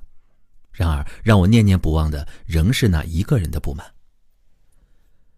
当天晚上我写下了一首歌，是这样开头的：无论做什么，就算我有98%做得很好，但事后我记得的却是那让我不满的2%。这也启发了我向我认识的一位老师学习。他的一位学生由于没有准备考试，只写了名字便交了白卷。当学生拿到批改好的卷子时，十分吃惊地发现自己竟然得了14分。他满腹怀疑地问老师：我做了什么可以拿到这14分呢？老师回答他：你的考卷很整洁呀。自从我的儿子给了我当头一棒之后，我便开始更多的觉察别人做了什么让我的生命更加美好，同时不断的练习表达感激。本集我们来说说当你不愿表达感激时。约翰·鲍威尔在他的《爱的秘密》一书中有一段文字深深打动了我。他描述了父亲在世时自己从来没有向他表达过感激，为此他深感悲伤。我想如果错失了机会向那些对我们很重要的人表达谢意，实在是令人遗憾的。这使我想到了我的舅舅尤利斯·福克斯。当我还小的时候呢，他每天会到我们家照顾我那位已经全身瘫痪的祖母。我记得当他在照顾祖母时，脸上总是挂着温暖又充满爱的笑容。无论那些活儿在年少的我眼中是多么不堪，他却好像视照顾祖母为莫大的恩惠。他的亲身示范教会了我何为男性的力量，所有这些我在往后的岁月里时常都会忆起。直至舅舅病危，我才发现自己从未向他表达过感激。每当我想要这么做时，总感到自己有些抗拒。我相信他已经知道他对我有多重要，所以没必要说出来吧。如果我真的说出来了，可能反而会让他觉得尴尬吧。当脑海中浮现出这些想法时，我马上知道这并不是真的。我经常以为别人知道我有多么感激他们，后来却发现事实并非如此。而即使人们听见感激的话时会感到尴尬，却依然希望能从别人那里听到对自己的感激。可我还是有些犹豫，我对自己说，语言并不足以表达我对他的感激之情。好在很快我就醒悟了，是的，尽管语言不足以充分传递我们的心意，但我已经知道一件值得做的事情，即使我们做得不怎么样，也值得去做。在不久后的一次家庭聚会中，当我坐在尤利斯舅舅身旁时，感激的话便从我心里涌了出来。舅舅听了非常高兴，没有丝毫尴尬。当晚激动不已的我回到家后，写下了一首诗寄给他。3个星期后，他便过世了。我后来得知，舅舅在去世前每天都请人把那首诗念给他听。我们来看一下本章小节。我们惯常的赞美方式往往带有评判，哪怕是正向的，有时甚至被用来操纵他人的行为。非暴力沟通所鼓励的是，向他人表达感激时，庆祝是我们唯一的意图。我们表达的内容包括： 1. 对方做了什么对我们的福祉做出了贡献； 2. 我们有哪些需要得到了满足； 3. 我们因此产生了什么样的愉悦感受。当我们接收这样的赞赏和感谢时，我们也能免于自负或是假谦虚，而是和对方一起庆祝。后记：有一次我问舅舅朱利亚斯，他何以做到如此由衷的给予？对于我的提问呢，他似乎颇引以为荣。他思索了一会儿后答道：那是因为我很幸运地遇到了好老师啊。我问他老师是谁，他说：你的祖母是我最好的老师。你和他一起住的时候，他已经生病了，所以你并没有见识到他真正的样子。在大萧条时期呢，一位裁缝和他的老婆2个孩子丢了房子和生意后，你的祖母呀，把他们接到我们家同住了3年。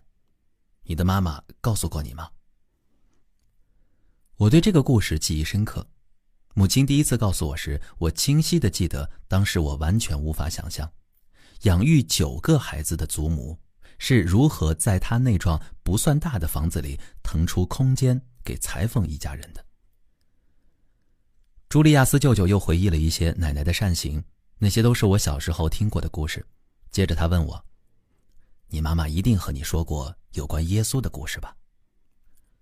谁的故事？耶稣。没有，他从来没有告诉过我关于耶稣的故事啊。有关耶稣的故事是舅舅临终前送给我最后的珍贵礼物。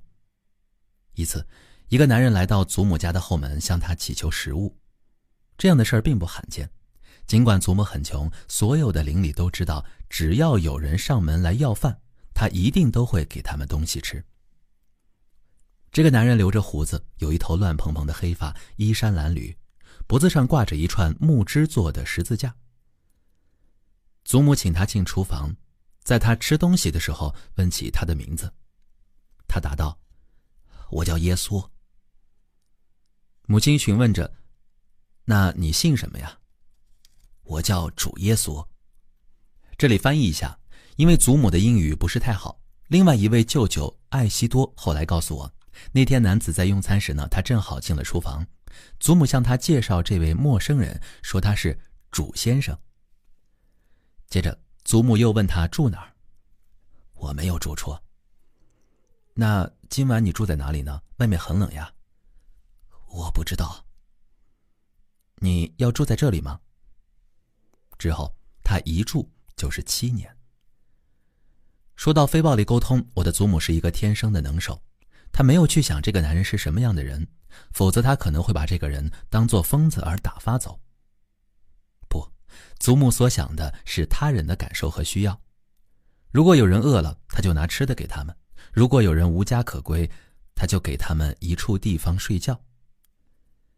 祖母热爱跳舞，我的母亲记得祖母经常说，若你能跳舞，就永远不要走路。因此，我想以一首关于祖母的诗歌来作为这本书的结尾，因为她终其一生都说着非暴力沟通的语言，都活出了非暴力沟通的精神。祖母与耶稣，马歇尔·卢森堡。一天，一个名叫耶稣的男人徘徊到祖母家门口，他要了一点吃的，但他给的更多。他说他叫主耶稣。他没有向教廷核实他的身份，他一住便是许多年，与许多无家可归的人一样，正是以犹太人的方式，他教导了我耶稣的箴言。如此珍贵，铭记耶稣的教导，为饥饿的人喂食，为生病的人治疗，然后得以安息。若你能跳舞，就别走路，将家筑成一个温暖的巢。正是以犹太人的方式，他教导了我耶稣的箴言，如此珍贵，让我铭记耶稣的教导。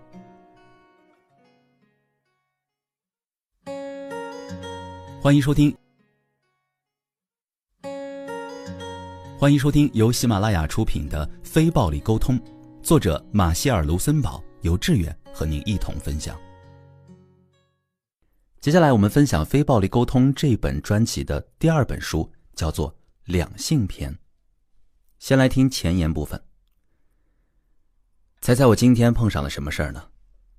晚上我就要举行这个关于人际关系的研讨班，但一大早上7点钟，我就遇到了一件麻烦事儿。我妻子特意打电话过来问了我一个问题，我相信这个问题对大家来说是你在一段亲密关系中的任何时刻都不喜欢面对的，更别提是在你睡意朦胧的清晨7点钟了。那么他到底问了我一个什么问题呢？他的第一句话是：我吵醒你了吗？当然这不是我说的那件麻烦事儿。随后他问道：我有一个非常重要的问题要问你，我有魅力吗？说实话，我不喜欢这类问题。例如，我经过一番长途奔波，终于身心俱疲地回到了家，结果门刚开，他就问我：你发现家里有什么变化吗？我环顾四周也没发现有什么不同，只好老实回答：没发现呀。结果却是他把整个房子都粉刷了一遍。我知道类似今天早上我有魅力吗这样的问题，在情侣关系中经常会出现。当然，作为一个倡导以非暴力方式沟通的人，我是能够以这不是以非暴力沟通的方式提出的问题作为借口搪塞过去的。但真正的非暴力沟通的方式会这样表达：因为我们都知道人不可能总是保持一种状态而没有变化，所以没有人可以一直被认定为有魅力或者没有魅力的。但是我也知道他不会满足于我这样的说辞，所以我说，你是想知道自己是否有魅力吗？他说是的。有时候有，有时候没有。那么现在我可以睡觉了吗？谢天谢地，他满意我的回答了。我的天哪，在我非常喜欢的一本书中有这样的一段对话：你爱我吗？听着，这对我非常重要，请认真想好了再回答，你爱我吗？我爱你。拜托，这对我非常非常重要，请务必认真考虑好之后再回答，你爱我吗？一段时间的沉默之后，我爱你。那你刚才在犹豫什么呢？不知道你对这样的对话场景有没有很熟悉？其实人们的思维方式和沟通方式是可以改变的，可以给予自己更多的尊重，并从自身的不足中吸取教训，而无需因为自身的不足对自己心生厌恶。我们要做的就是告诉人们怎样去实现这种状态。我们提供了一种与我们身边所爱之人相处的方式，这种方式能够帮助我们享受更深层次的亲密关系，并为彼此带来更多的快乐，同时将我们从因责任、义务、内疚、羞愧而影响亲密关系的困境中解脱出来。先来看第一章，两性相处时的典型冲突。有人问马歇尔说，你认为男人与女人之间的主要矛盾和问题是什么呢？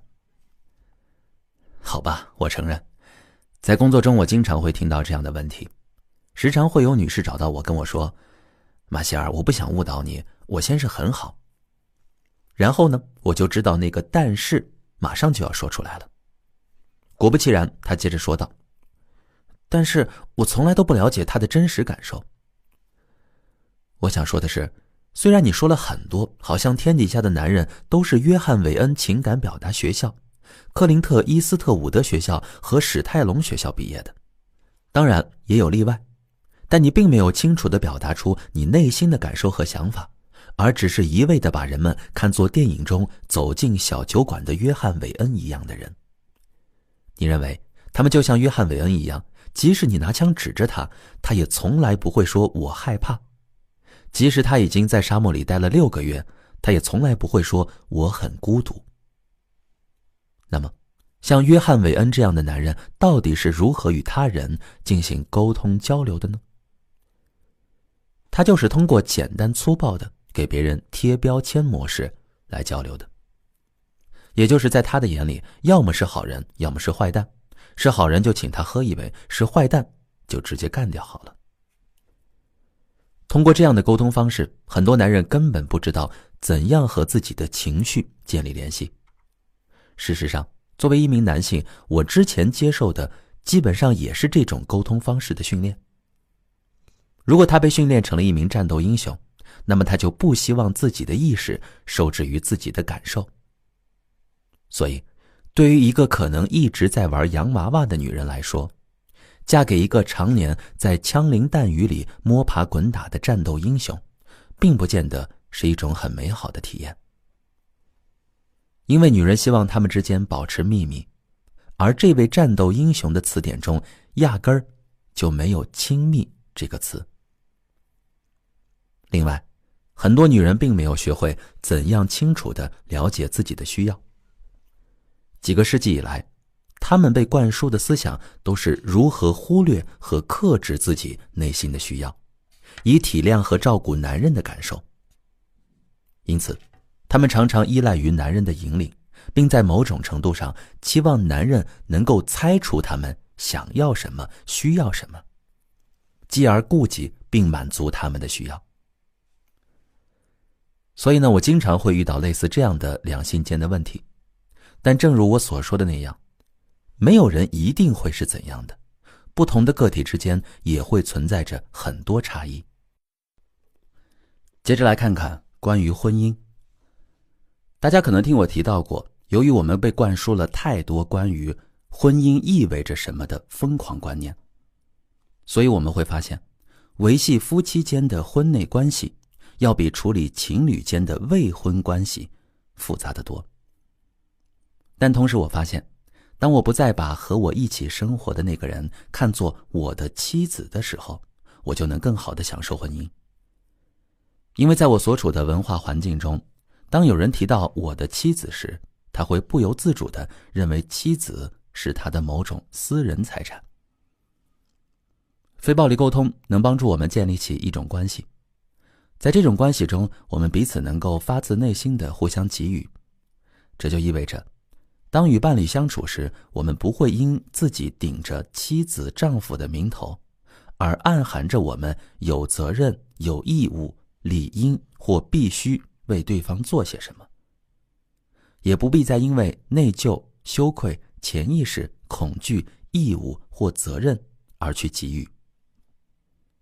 在我看来，如果我们为伴侣做任何事情都是在这类动因的驱使下才完成的，我们每个人也会因此而迷失自我。当我们接受源自这类动因而被给予的任何东西时，我们也知道自己必将为此付出代价。因为这种给予是以牺牲对方的利益为前提的，因此非暴力沟通真正令我感兴趣的是，这是一种能够让我们为对方真诚付出的沟通方式。如果我们学会了发自内心的给予，并在给予时感觉就像接受时一样快乐，结果会怎么样呢？当我们以一种极富人情味的方式去做一件事情时，我认为给予者与接受者并没有太大的区别。反之，当我们以一种我称之为评判的方式彼此互动时，给予才会显得不那么有趣。接下来我们会深入地探讨4个问题，那我也会问大家4个问题。这4个问题呢，分别对应非暴力沟通的4个要素，建议把答案分享在评论区。如果你已经结婚成家，有了伴侣，那就请你设想是在跟自己的伴侣交谈。或者如果你想探讨其他关系，你也可以选择和一个和自己亲近的人，比如说一位好朋友。此时呢，作为你的非暴力沟通对象，我打算问你如下4个问题。这些问题是所有使用非暴力沟通方式说话的人在各类关系，尤其是亲密关系中都特别感兴趣的。假设正是你的伴侣或好友向你提出了这4个问题，那么请你回答以下每一个问题。你知道的，作为一名非暴力沟通者，我并不希望因为我曾做过的任何事情，或者说过的任何话语，而让你的生活变得不那么美好。所以呢，不管什么时候，如果我做了让你的生活变得不够美好的事情，就请你提醒我，这对我会很有帮助。你能想到我做的哪件事情，或因为没做哪件事情，让你的生活变得不那么美好吗？请你写出一件来。第一个问题，你能告诉我，作为你的伴侣或朋友，我曾经做过哪件事儿，让你感到你的生活不那么美好吗？这也是非暴力沟通4要素的第一步，观察。现在第2个问题来了，作为一个用非暴力沟通方式说话的人，我不仅想知道我做了什么事情让你的生活变得不够美好，我还希望能够时时刻刻了解你的真实感受。这对我而言非常重要。为了使我们彼此能够以心交心，你的感受至关重要，我非常需要了解他们。如果我们能够了解彼此的真实感受，那对我们的关系将会很有促进作用。所以，我的第2个问题是，当我做这件令你感到不开心的事时，你的感受如何呢？请将你的感受写下来。现在让我们来看第3个问题。作为一个运用非暴力沟通方式说话的人，我意识到我们的感受是我们的需要是否得到满足的结果。当我们的需要得到满足时，我们会产生愉悦的感受，比如幸福、满意、愉悦、快乐、满足等。但当我们的需要得不到满足时，我们就会产生你刚才所写的那些感受。所以我的第3个问题就是，你的哪些需要没有得到满足呢？我希望你能从你的需要是否得到满足的角度来告诉我，你为什么会有这样的感受。比如，我有这样的感受是因为我原本喜欢什么什么，或因为我原本想怎样怎样，原本希望怎样，原本渴望怎样。请按照这种格式把你的需要写下来。此时呢，非暴力沟通者会为即将进入的下一个问题而变得兴奋起来，而这个问题恰恰是所有非暴力沟通者的人生重心。我迫不及待地想知道你对这个问题的答案了。大家准备好迎接这个非暴力沟通的关键问题了吗？我知道，有时我做的事儿并没有让你的生活变得丰盈美好，而对此你应该也有切身体会。既然你已经告诉了我你有哪些需要没有得到满足，那现在请再告诉我，为了能满足你的需要，我能够做些什么呢？这正是非暴力沟通的终极命题。我们能够做些什么，让彼此的生活变得更加美好呢？非暴力沟通的主旨就是在任意特定情境下，将这4个方面的内容准确地传递给对方。当然，我们的需要并不是总能得到满足。在非暴力沟通中，我们也会说谢谢，并通过回答前3个问题来告诉对方，他们怎样真正地充实了我们的生活。我们会告诉他们：1. 他们所做的哪些事情充实了我们的人生； 2. 我们有什么样的感受； 3. 我们的哪些需要因他们的行为而得到了满足。我认为，作为人类，有2句话是我们基本都会说的，那就是请还有谢谢。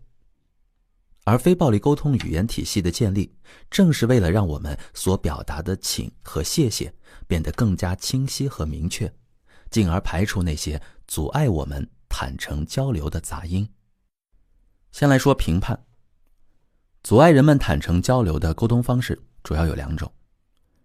第一种是任何听起来含有评判对方之意的讯息。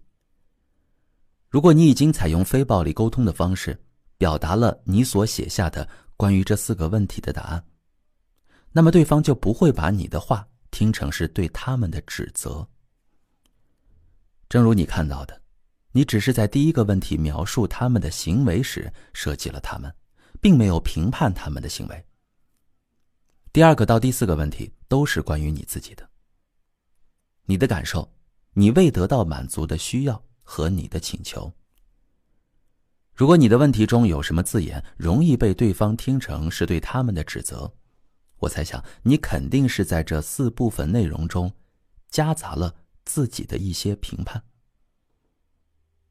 谈到评判时呢，我所指的是攻击、批评、责备、评价，或其他任何对对方有评图论足意味的话语。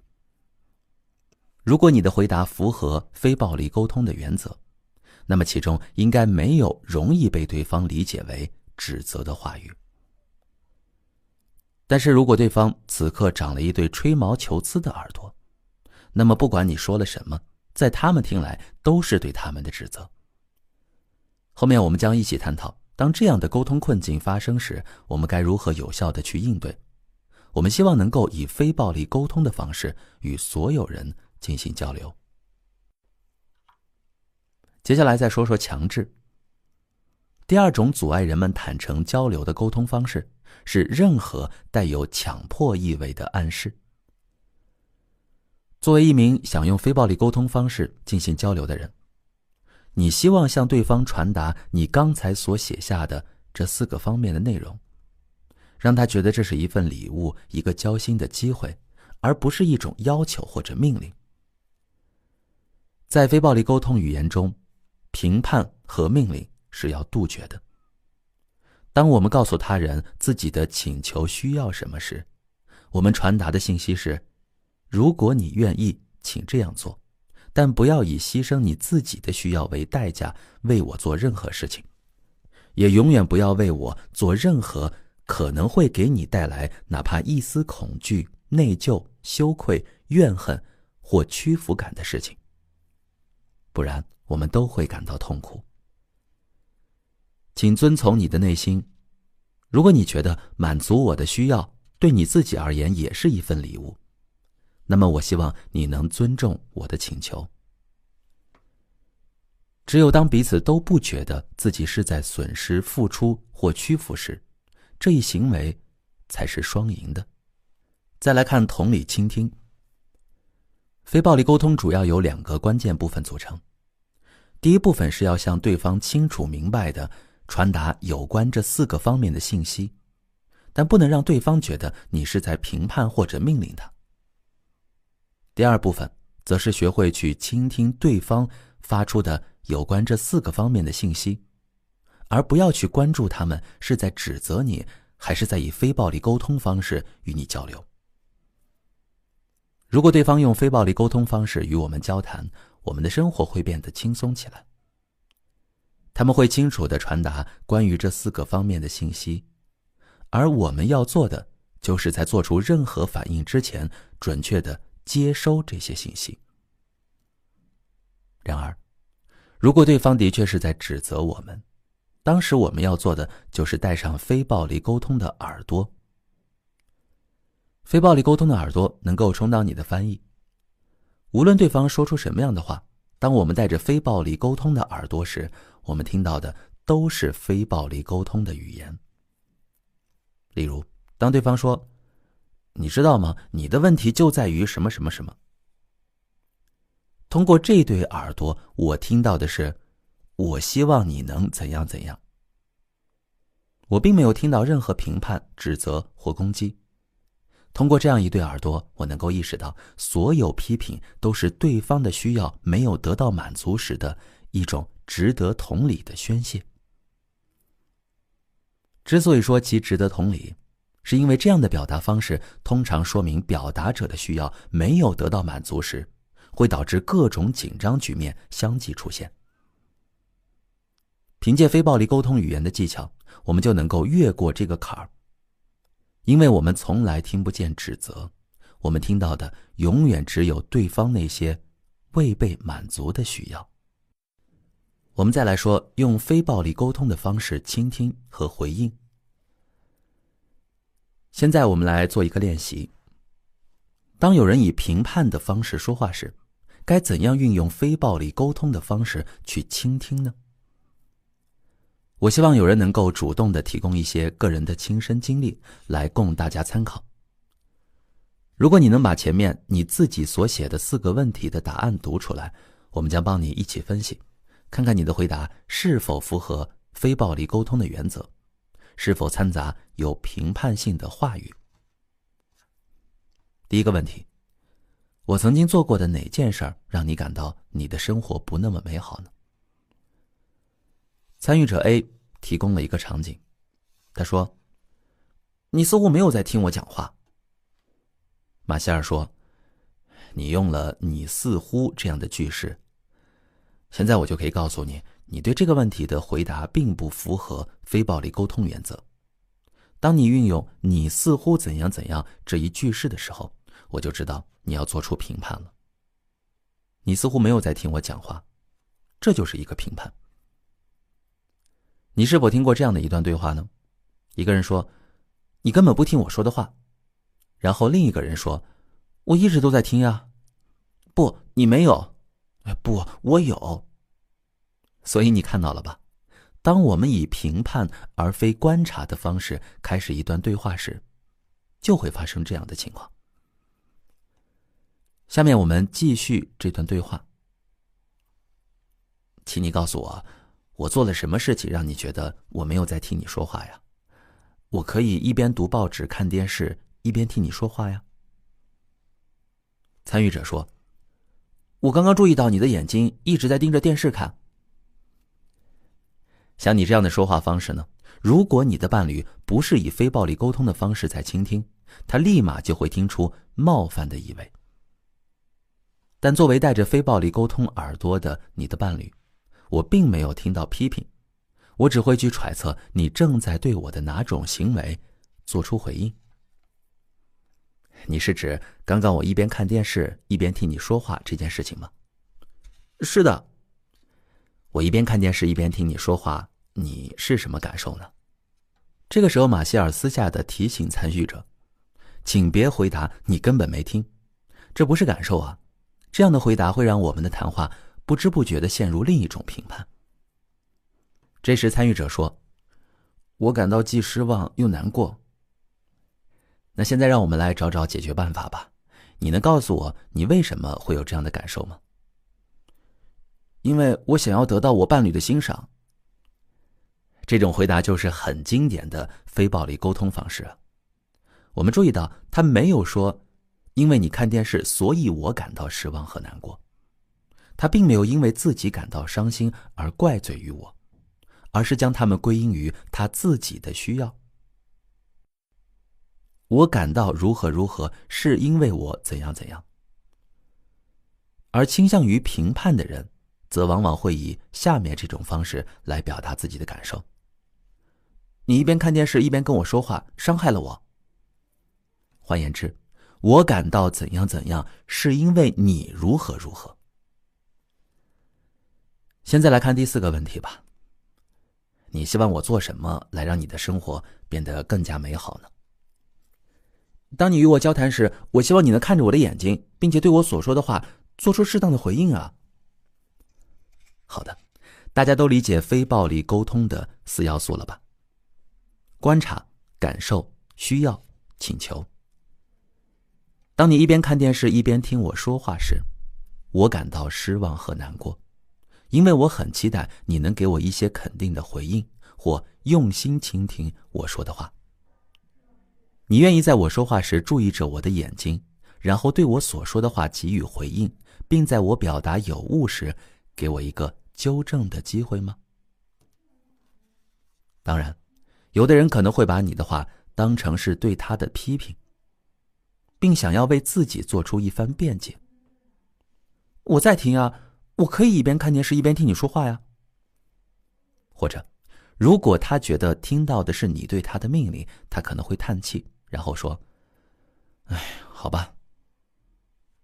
这就表明他所听到的并不是一份请求，也没有把你们之间的这次对话看作一个能为彼此争取到更多幸福的机会。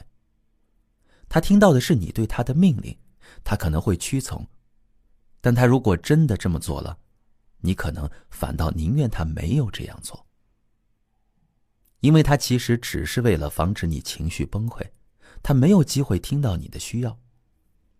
所以他这样做的目的不是为了让你的生活变得更美好，而只是为了避免给自己的生活带来不必要的麻烦。这就是说，婚姻是一项真正的挑战的原因。在很多人的观念里，爱和婚姻就意味着压抑和忽视自己而去迁就对方。如果我爱他，我就必须这样做呀，无论是否心甘情愿。所以他会去做，但会带来很多弊端。也许有一天，你反倒希望他没有这样做。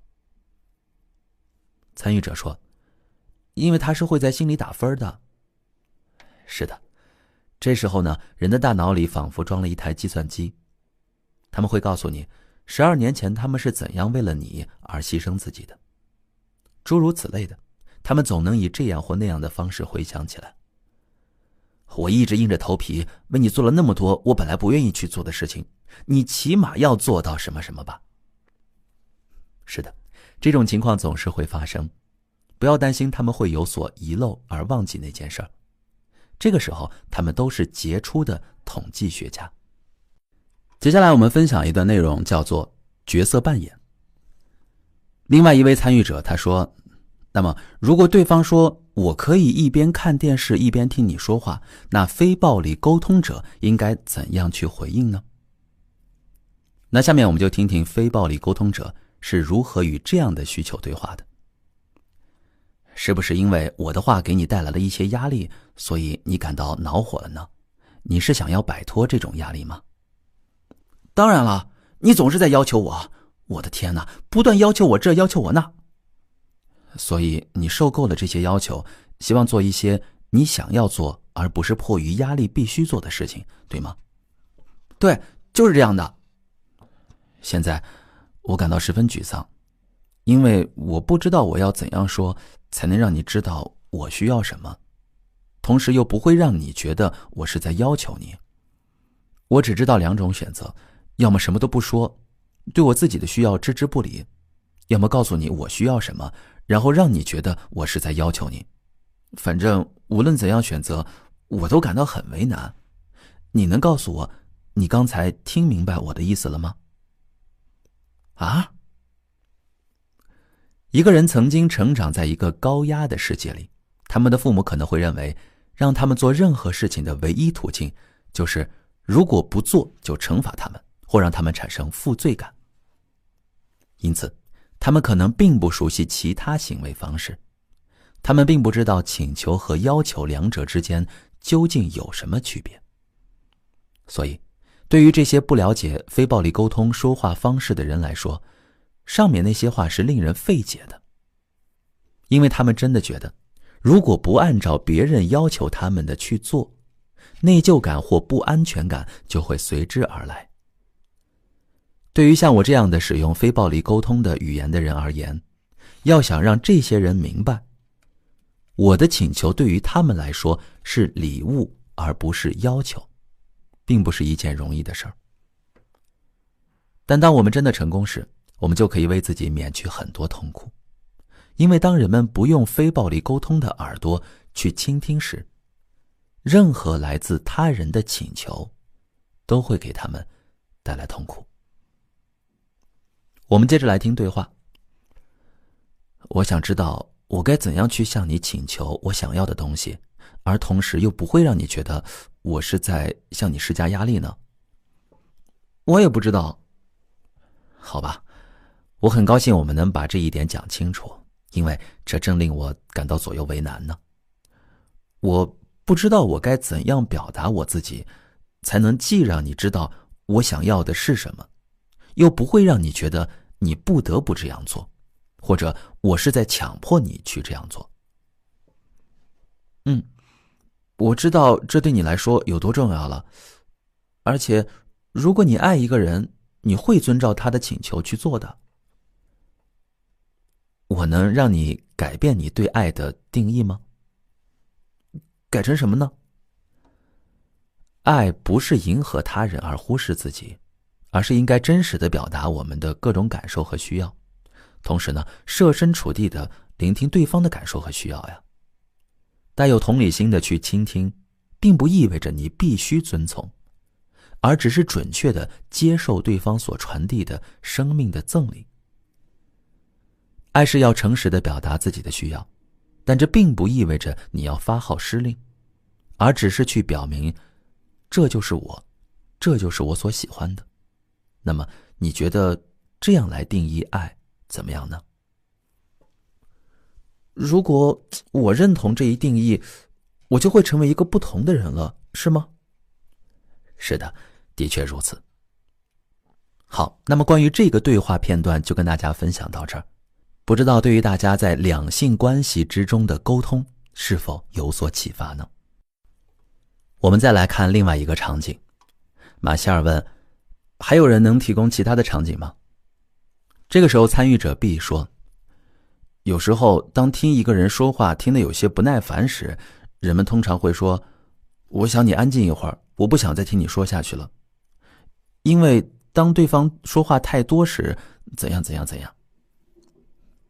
马歇尔回答，如果你是一名非暴力沟通者，那么你的意识里就不该有类似太多这样的词，因为认为某个东西过多、过少或刚刚好，这样的看法呢，都会滋生很多危险的观念。那为了避免对方听得不耐烦，必须这样做才能给对方回应的机会，是吗？必须？不是必须，我的意思是说，这样做将会是个好主意。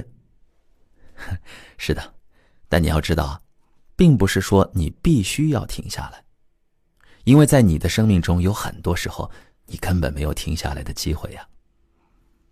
好吧，我希望能够从我的朋友那里得到某种信号。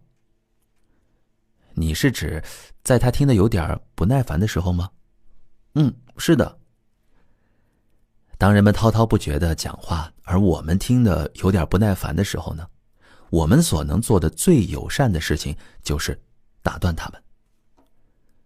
注意这其中的不同哦，这并不是说他们的话太多，而我之所以说是最友善的，是因为我曾询问过好几百个人这样的问题。如果你长篇大论，让别人感觉有点不耐烦，你是希望对方继续假装用心地听你说话，还是阻止你继续说下去呢？其中除了一个人之外，其他人都坚定地表示我希望被阻止，而唯一持反对意见的女士是这样表示的：当别人告诉她不要再说下去时，她会感到尴尬，不知道怎样应对。在以非暴力沟通的语言进行沟通时，我们都知道，通过微笑和睁大眼睛来掩饰你大脑已经死机的事实，对对方来说并不是一种友善的行为，因为这样对双方都没有益处。相反，这种行为会让对方不断地感受到压力和紧张，而这并不是他们真正想要的。他们希望的是自己的每一种行为和自己口中说出的每一句话都能够让你的生活美好。所以，当实际情况并非如此的时候，请一定要善意地对待他们，并请他们停下来吧。事实上呢，我也是花了很长一段时间才鼓起勇气去验证这一点的。因为在我成长所处社会的主流文化影响下，没有人真的去打断别人的讲话。我还记得自己第一次决定在社交场合冒险尝试去打断别人讲话时的经历。当时呢，我在北达科他州的法哥与一些老师共事。当晚我受邀参加了他们举办的社交聚会。聚会上呢，大家围坐在一起闲聊着，但不到10分钟，我就感到自己的能量明显不足了。我不知道这样的谈话意义在哪里，也体会不到大家当下对此有什么感受和需要。一会儿有人又说：你知道我们假期做了什么吗？然后呢，大家就开始谈论假期。再然后又有其他人开始了另外的话题，大家又就这个新话题讨论了一番。我听了一会儿之后，终于鼓起勇气说道：对不起，我对这样的谈话感到有点没耐心了，因为我并没有与你们建立那种我想要倾听的联系。我想知道你们是否真的享受这样的谈话，你们此时的答案对我会很有帮助的。实际上，如果他们说他们享受这样的谈话，我会努力让自己也融入这样的谈话之中。但其他人都不说话了，他们就那样愣愣地看着我，好像我刚刚把一只蟑螂扔进了汤里一样。在大约2分钟的时间里，我认为自己死定了。但我明白，我当时之所以感觉很糟糕，并不是因为他们的回应，而是因为当时我自己就感觉很不好。我知道自己已经戴上了评判的耳朵，我在想自己说错了什么。而当我戴上非暴力沟通的耳朵后，我体会到了他们通过沉默所表达的感受和需要。于是我说道：我猜你们都很生我的气，你们可能希望我老老实实的待在那里听就好，不要打扰你们，对吗？当我把注意力转移到别人的感受和需要上时，我感觉自己也轻松了许多。这样，我就完全不用再担心对方是否会挫伤我的士气，让我抓狂，或者让我产生一种自己弱爆了的感觉。就像在这个例子中一样，尽管我猜错了，但当我把注意力转移到别人的感受和需要上时，我真的觉得轻松了很多。我猜测他们生气了，但事实上他们并没有真的生气。第一个说话的人告诉我，不，我没有生气，我只是在思考你刚才所说的话。然后他说，我对这样的谈话也感到厌烦。而实际上他一直是聚会上那个话最多的人，这一点我一点也不惊讶。因为我发现，如果倾听者感到无聊，说话的人可能同样也感到无聊。这通常意味着我们的谈话已经毫无生气了。在这样的谈话中，我们并没有真正了解到彼此的感受和需要，而是陷入了一些既定的社会习惯中，让彼此感到厌烦。作为一个经常被惯性思维裹挟的人，你可能早已习惯了这样的谈话方式，却并不自知。我记得巴迪·哈克特曾说过，在去军中服役之前，他一直不知道饭后胃部也可以保持轻松。因为他妈妈每顿饭都做得非常的丰盛，他每次都吃到10分饱，胃胀俨然已经成为他的一种生活常态了。同样，大多数人都习惯了无聊，无聊已经成为了他们的一种生活方式。他们只是聚到一起，说着没头没脑的话。虽然这样的谈话可能毫无生机，但无奈的是，他们只知道这样的谈话方式。在询问整个小组之后，他们都表达了与我相同的感受，因为参加这样的聚会而感到沮丧，感到聚会死气沉沉，毫无生气。随后，其中的一位女士问我，马歇尔，既然这样，那我们为什么还要继续做呢？我就问她，你指的是做什么呢？就是围坐在一起，让彼此感到厌烦呀。你只是今晚才来参加一次这样的聚会，而我们每周都要像这样聚在一起呢。我说道，因为我们可能还没有学会像我刚刚那样冒险去打断别人，关注我们自己的感受。我们要问自己，我们真的从生活中得到了我们想要的东西吗？如果没有，那就让我们来做点什么吧。因为生命的每一刻都弥足珍贵，太珍贵了。所以当我们的活力和能量减退时，就让我们来做点什么吧，也让自己赶快清醒过来呀。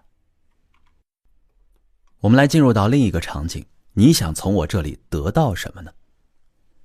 参与者 C 说，马歇尔，我在想，有时候我们女人在与自己的男人一起开车出去兜风时，会说，哎呀，这个房子真漂亮，不是吗？或者说，哎，你看那个湖，我就想去那样的地方。这时他们会觉得，他们必须得给我们弄一套这样的房子，或者立刻带我们去湖边才能满足我们。而实际上，尽管我们看起来热情十足，但我们真的并没有要求任何东西啊。我们只是兴奋地发表评论而已，怎么会发生这样的误会呢？马歇尔回答，说到这里呢，我想替男人们说几句。当然也不只是男人啊，女人其实也一样。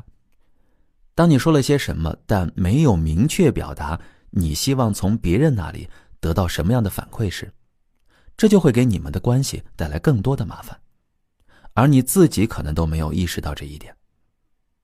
因为此时呢，别人只能依靠猜测来判断你需要什么。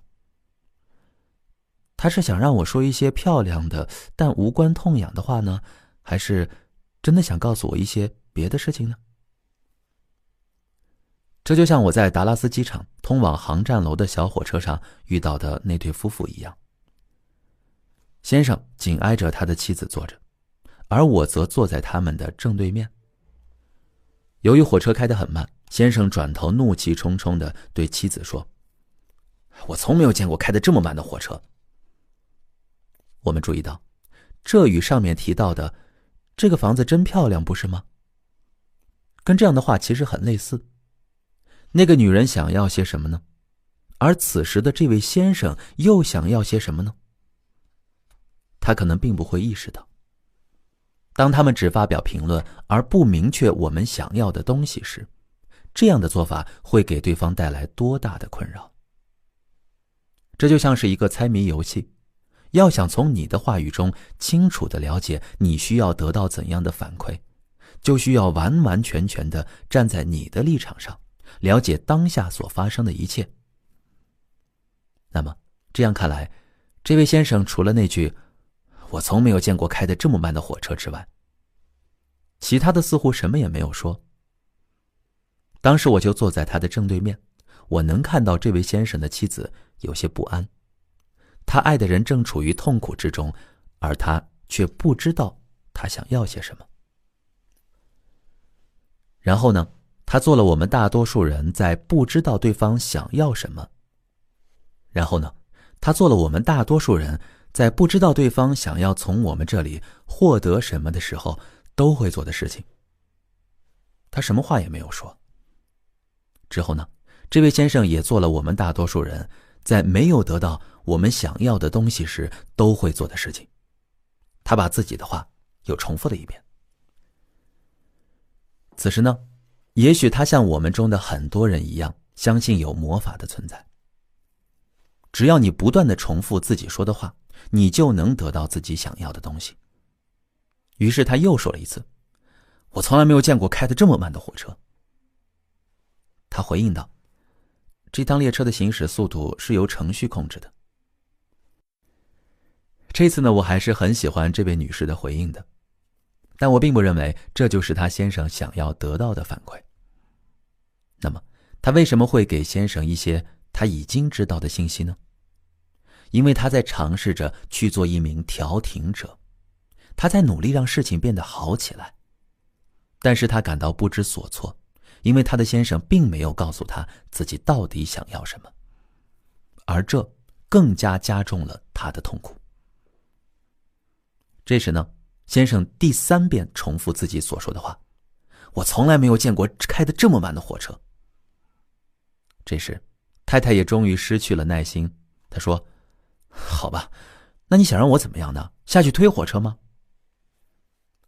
所以你看，这位先生想要获得的东西，可能也是我们所有人每天都想要得到的。当我们得不到它时，我们的士气会明显受挫。我们每天都想要得到它，而且常常一天不止一次。所以当我们得不到它时，我们会感到很沮丧。而大多数时候，当我们想要得到它时，我们可能并不知道它是什么。即便我们知道了它是什么，我们也仍然不知道到底该如何去获得它。多么可悲呀！我相信这位先生想要获得的是同理心，他希望太太能告诉他，他确实体会到了他的感受和需要。但如果他学习过非暴力沟通语言，他可能会说，好家伙，我从没有见过开得这么慢的火车，你能明白我此时此刻的心情吗？然后太太可能会回应，我猜你真的很恼火，你希望他们以不同的方式更好地管理这些火车，是吗？是的，但更重要的是，如果我们不能及时赶到那里，我们就会迟到呀。到时我们可能需要为我们的机票支付额外的费用呢。所以你很担心，你希望我们能够准时到达那里，这样我们就不用再额外花钱了。是的。当我们感到痛苦时，能够单纯地让另一个人了解我们的痛苦，是一件非常有价值的事情。我们可能不会想到的是，这种关注和理解竟然会产生如此大的作用。它虽然不能完全解决我们面临的难题，却为我们彼此提供了一种情感联系，让我们在等待问题得到解决的过程中变得更有耐心。而当我们不这样做时，就像这位先生一样，双方最终可能都会变得比开始时更加痛苦。我们再来看下一个场景，真的只是因为食物吗？参与者 D 说，马歇尔，我能分享一下昨天晚上我发生的事情吗？本来我感到很难过，因为我丈夫已经连续2天缺席伴侣研讨班了。我晚上11点到的家，他差不多11点05分从贝克尔斯菲市附近的巴顿威洛的汽车旅馆打来电话，我就向他讲述了课堂上发生的事情以及他错过的课堂内容。我们小组讨论的是关于饮食的话题，这一点对我非常重要，因为我是一名强迫性暴饮暴食者。我丈夫甚至一度到了不想和我讨论食物的地步，因为他认为我是在用食物自杀，这对于他来说真的太痛苦了。他现在甚至都不愿意再讨论这件事情了。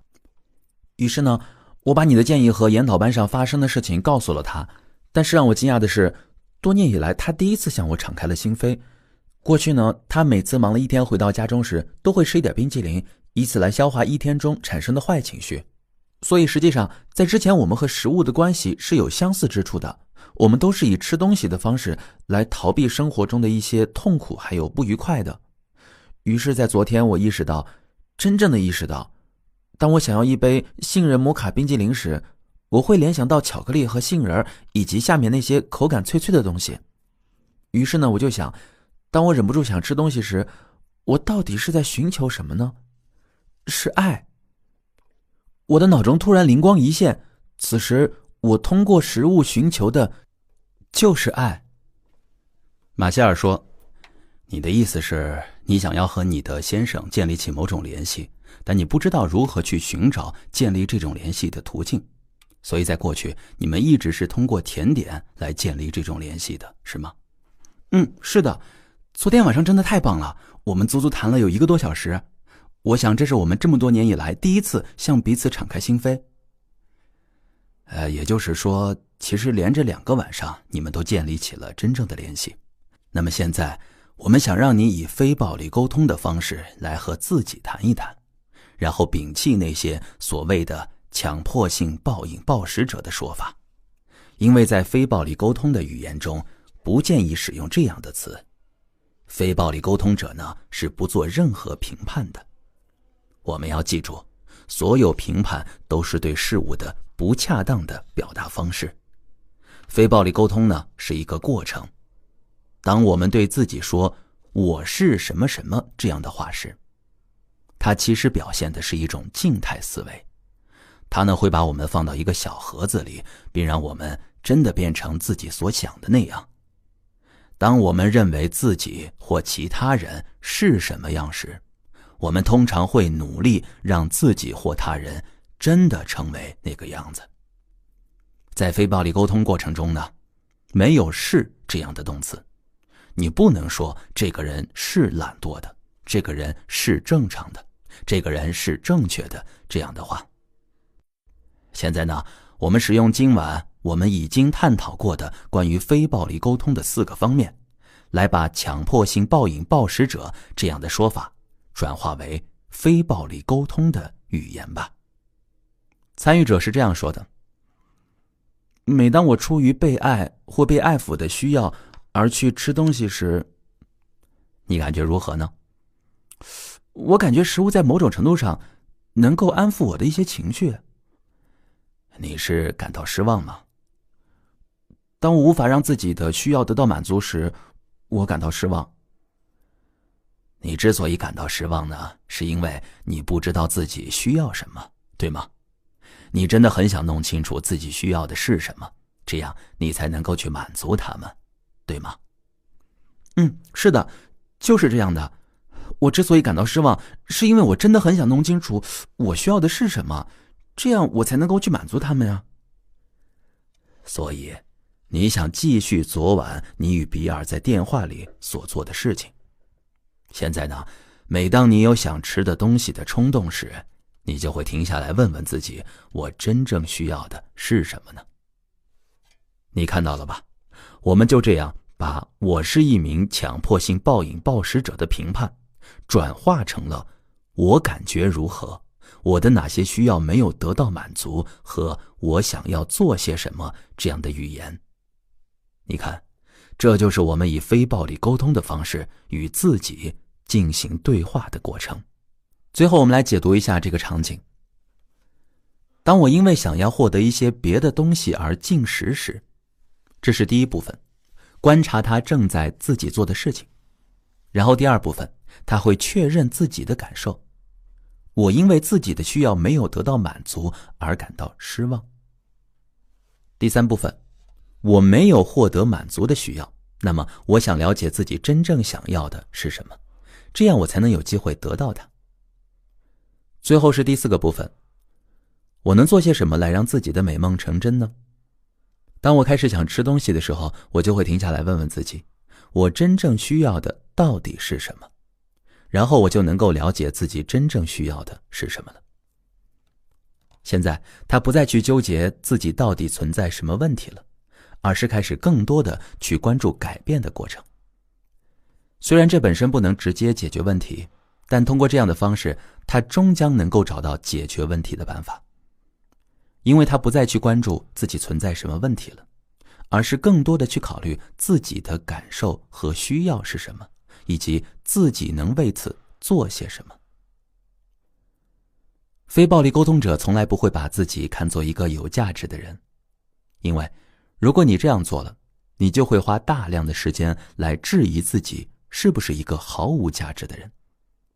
非暴力沟通者不会把时间浪费在思考他们是怎样的人这样的问题上，他们每时每刻所思考的不是我是谁的问题，而是我此刻的生活怎样的问题。我们来到下一个场景，弄清楚我们想要什么。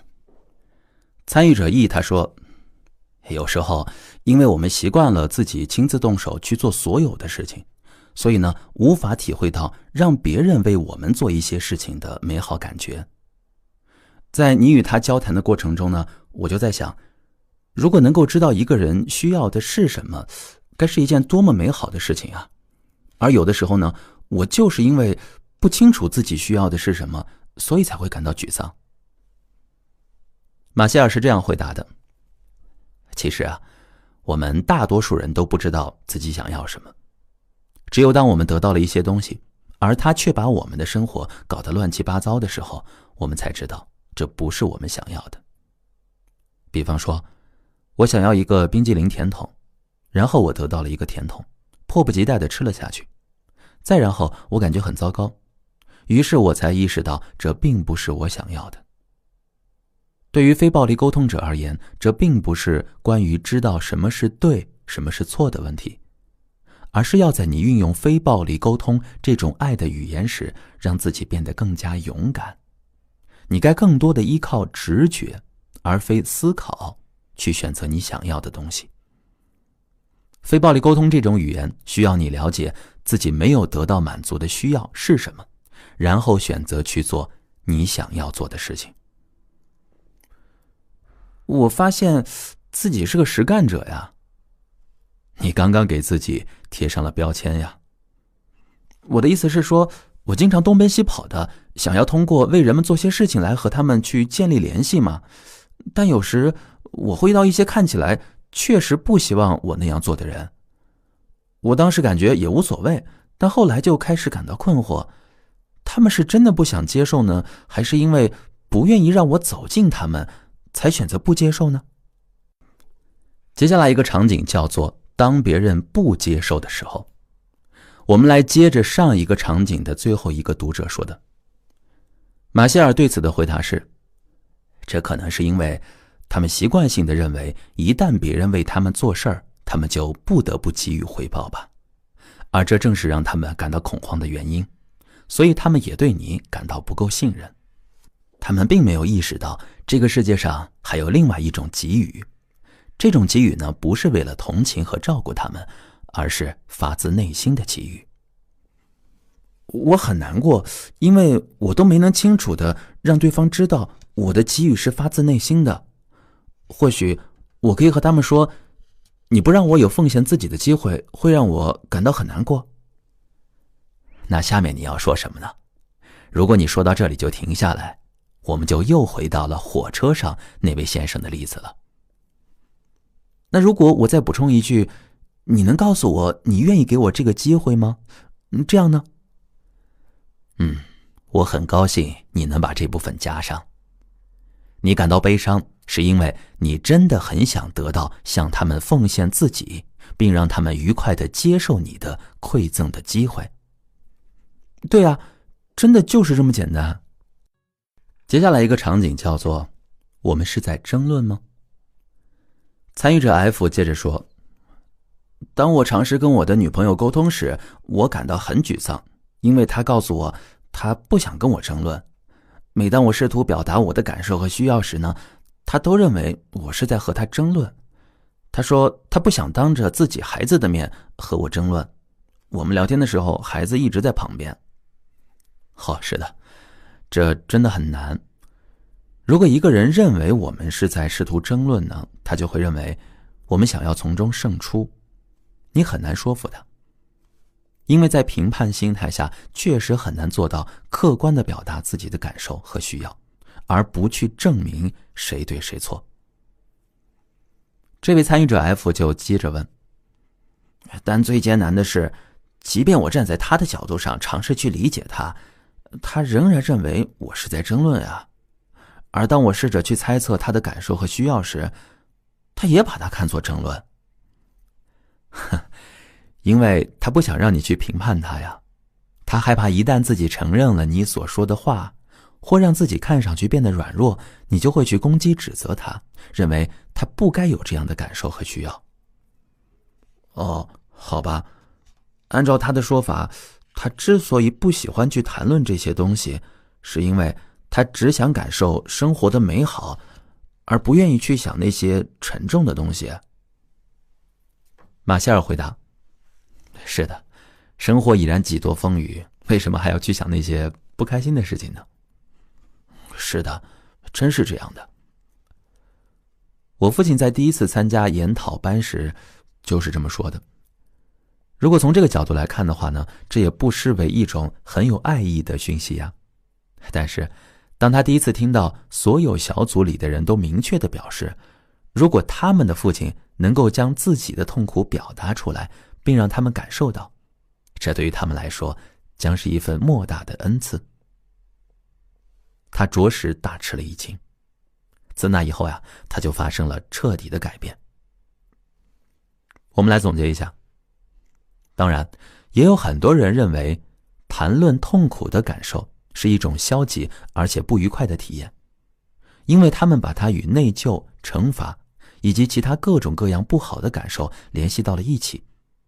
他们并没有把它看作非暴力沟通互动之舞的一部分，也并没有体会到谈论痛苦的感受能够起到多么美妙的作用。在最初写这本书的时候呢，我就正面感受和负面感受分别列了一份清单。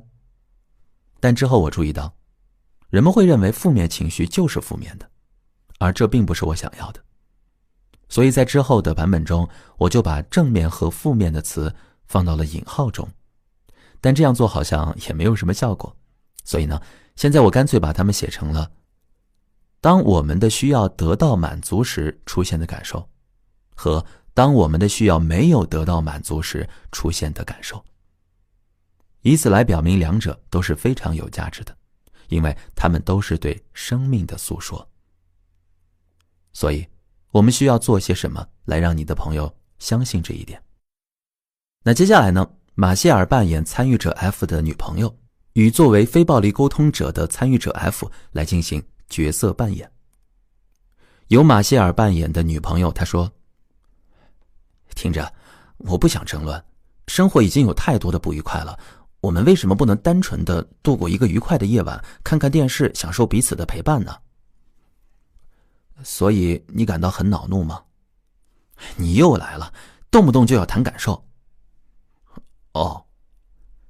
我真的受不了你老是跟我谈感受啊。然后他走进另一个房间，砰的一声关上了门。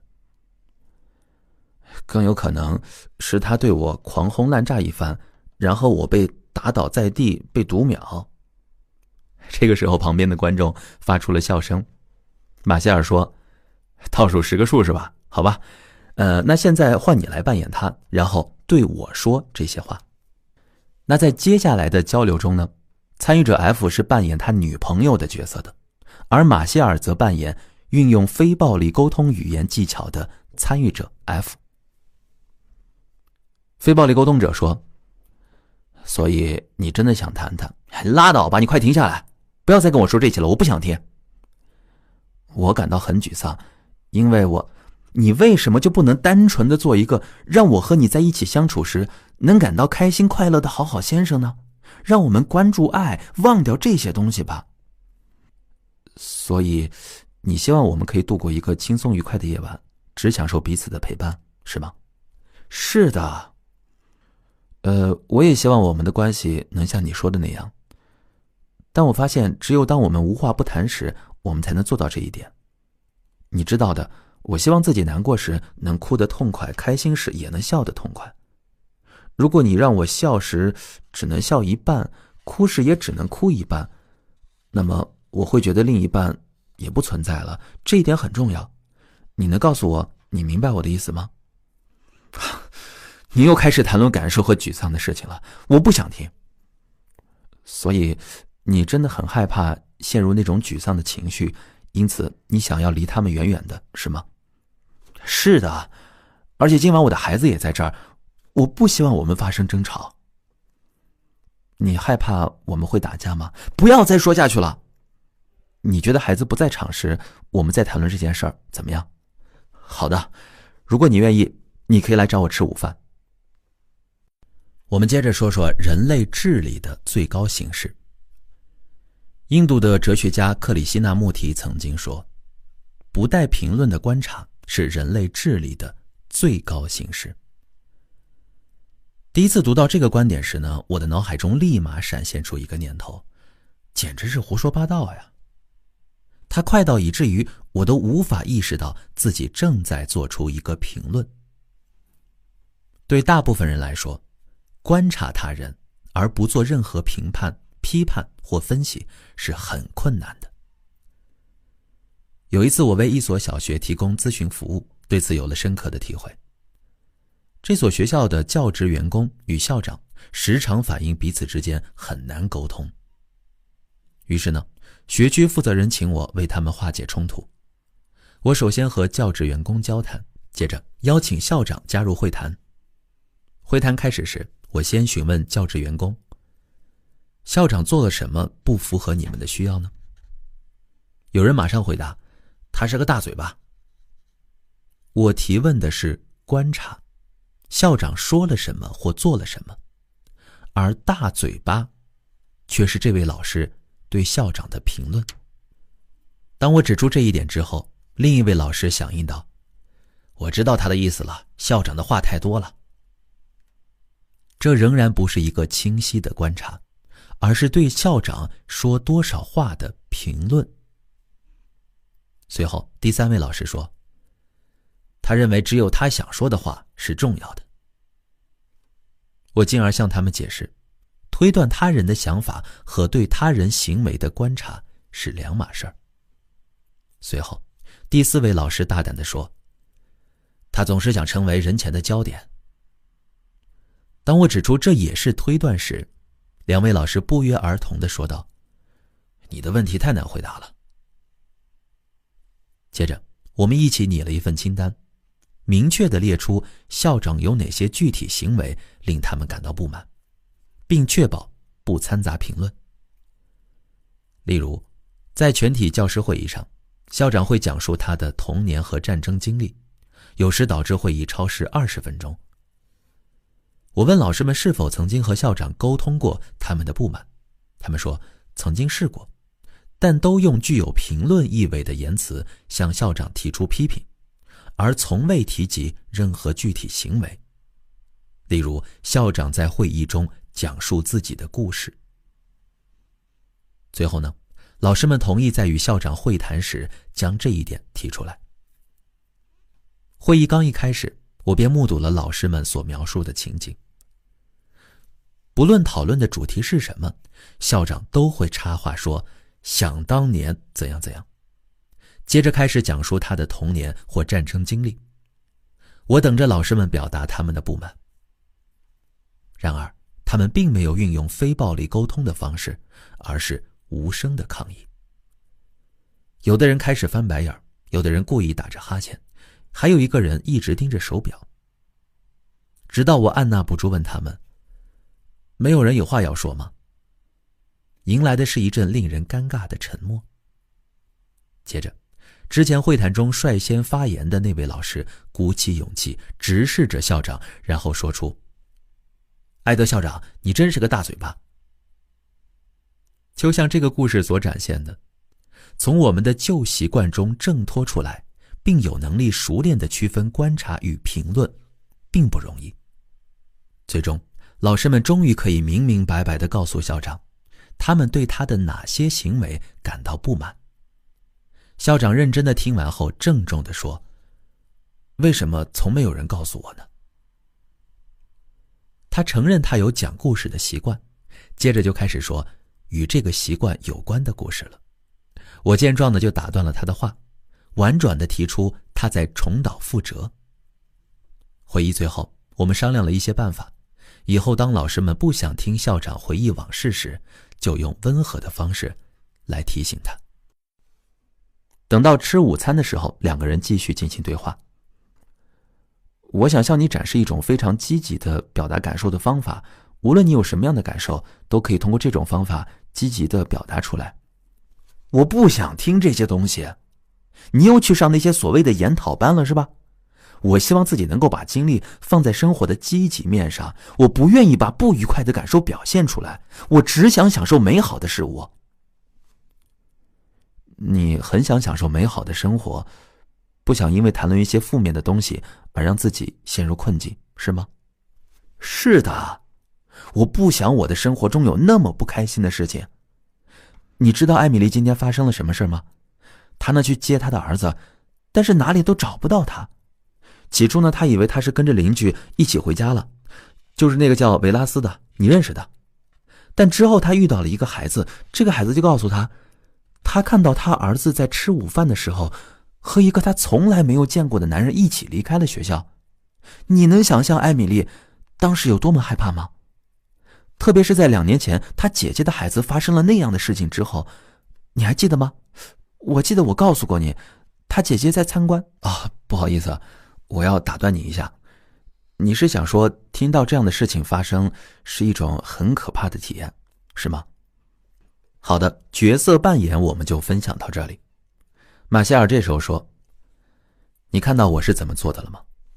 看上去这位女性朋友有点根本停不下来的意思，但我不想继续听下去了，我的能量值开始下降了，所以我用非暴力沟通的方式打断了她，并借此来了解她在那一刻透过自己的话语所想表达的感受。我并非要剥夺他人说话的权利，而是要为谈话重新注入新的活力。正如前面我所提到的那样，我的猜测是，如果我感到无聊，那么对方也会觉得无聊。所以呢，打断他们，无论是对他们还是对我自己，都是有利的。我们接着来看马歇尔扮演的非暴力沟通者与他女朋友的对话。非暴力沟通者说：你是在告诉我，这对你来说真的是一段很可怕的经历，对吗？是啊，他可能会跑到满是车辆的街上去。看到我们的生命每时每刻都有可能被夺走，真的让你感到害怕，是吗？别再对我说那些东西了，他就在街上。之后呢，他的妈妈就找到了他。不好意思，我要打断你一下。我感到很不耐烦，因为在我们的谈话中，我没有得到我想要的链接。好吧，但我还是得走了，我现在得去接孩子了，学校就要放学了。我想让你告诉我，你是否还希望继续保持我们之间的关系呢？当然呀，你知道的，我真的很喜欢，也很愿意和你在一起啊。但我真的不知道该怎样将我们的关系继续下去了。因为有一些东西是我非常看重，但是在我们的这段关系中却无法得到的。比方说，我希望可以对一些感受发表自己的看法，但如果这与你想要得到的东西不同，我希望我们能够搞清楚。如果事实真的如此，我们可以用非暴力沟通的方式和平分手。这个时候，女朋友突然以非暴力沟通的方式说道：所以你真的感到很沮丧，因为你想要表达自己的感受和需要，是吗？这就是我想要的，但我不知道你在一段人际关系中需要的是什么呀。好，我们来总结一下这个场景。有些人总想蒙混过关，而不去撕破脸皮，然后他们就有权利去找想和他们待在一起的人了。但我发现，从来不会有人真正愿意和他们这样的人待在一起。他们常常有着错误的想法，他们总认为我们想把他们与过去那些痛苦的经历联系到一起。通常我能够让他们明白，他们认为我在谈论什么和我真正在谈论什么之间是有区别的。但对于这位女性朋友，我可能不得不非常聪明的表现才能够做到这一点了，因为她并没有给我多少说话的空间。我们接着上一个场景继续说，听到拒绝时，有一位参与者 G， 他是这么说的：我知道非暴力沟通是要帮助我们弄清楚自己的需要，然后呢，根据自己想要的东西去发出请求，但这对我男朋友根本不起作用啊。每当我开始向他请求我想要的东西时，他都会变得非常的愤怒和生气，然后呢，我会告诉他我希望他友善一点，甚至我觉得最初我就不应该提出这个请求。马歇尔说，有一点让人觉得不可思议啊，那就是人们每次在听到某个词时，就会立刻变得像野兽一样暴跳如雷。他们不仅自己变得狂躁呢，也会让提到这个词的人变得很狂躁。而其实它只是一个很短的词，只有2个字母。有人能猜出这个词是什么吗？很多参与者说是 no。 马歇尔回答，是的，但令人感到惊讶的是，人们竟然如此害怕这个词，以至于他们都不敢请求自己想要的东西了。原因是他们不知道一旦对方说 no， 他们自己该怎么去应对。我告诉他们，困扰他们的并不是 no 这个词，而他们说，不是的，就是这个词，我很害怕这个词。其实害怕这个问题并不是出在 no 这个词上，而是出在别人说 no 时所传达给我们的信息上。如果我们告诉自己这是一种拒绝，那自然就会导致问题的发生，因为我们感觉自己受到了伤害。所以实际上问题是出在被拒绝上的。当然，如果我们带着非暴力沟通的耳朵，我们就不会听到拒绝。我们知道 no 只是一个人在不想要什么东西时做出的一种草率的表达。我们不会听到傲慢无礼，我们只是听到了对方的需要。当然，这肯定是需要练习的。马歇尔对参与者G说，那么你男朋友是怎么对你说 no 的呢？我向他发出了请求，然后他说 no， 于是我说，通过你的表达，我们就已经知道了问题出在哪儿了。大家说说，她男朋友听到的是什么呢？参与者们回答说，要求。是的，你的请求在他听来是要求。每当人们像那样说 no 时，其实他们自己都害怕得要命。他们害怕自己的自主权会被剥夺，他们害怕如果他们真的听到对方想要什么，他们会深陷其中，并且无论自己是否愿意，都必须按照对方想要的那样去做。所以当一个人那样毫不犹豫地说 no 时，我们就知道他们并没有听到我们的请求，他们也不是针对我们。很明显，这不是拒绝，因为他们甚至都没有听到这是我们的请求，他们听到的只是要求。参与者G说，这时候呢，我试着去猜测他的感受，但他却说，我只是想让你理解，让你明白，我不想也不需要玩这样的游戏，我只想让你知道我的答案是 no。 此时呢，马歇尔代替季的男朋友发声说，想想我是多么害怕失去我的自主权吧。如果我们能够出于自己的意愿去做事情，而不是因为我们所爱的人要求，或者担心如果我们不那样做，他们就会抓狂或者不停地唠叨。因为不是发自内心的给予，人们会很担心浪费过多的时间在不得不给予的东西上，所以他们会变得很抗拒。所以他才会说，你要明白，你要理解，我今天不想这么做，我需要保护我的自主权。当你的男朋友说我只想让你明白这句话时，透过他的语气我们可以发现他非常厌烦别人的依赖，而且常常会不由自主地感到沮丧。那么之后你对他说了些什么呢？参与者季说，我就翻了个身，然后就睡着了。好吧，我是大喊大叫了几句 No No No， 我很生气，非常生气。我说道，我非常难过。结果他却说，哦，那很好，你终于有了生命力。然后他就不说话了。马歇尔说，你知道的，他真的很害怕。他认为他不能保护自己不受你的伤害。你当时呢非常焦虑，他知道要抽身离开才能保护自己。那在这种情况下我能做些什么呢？难道就只能顾影自怜吗？这时最重要的一点当然是不要认为自己有什么地方做错了。这一点我能做到。当别人对我们的需要说 no 时，我认为最好的做法是确保我们明白自己的需要没有任何问题。我们需要快速地行动起来，因为带着这种紧张和痛苦，我们可能会犯错误，并且可能会觉得如果我们的需要能把一个人吓成那样，那一定是他们哪个地方有问题。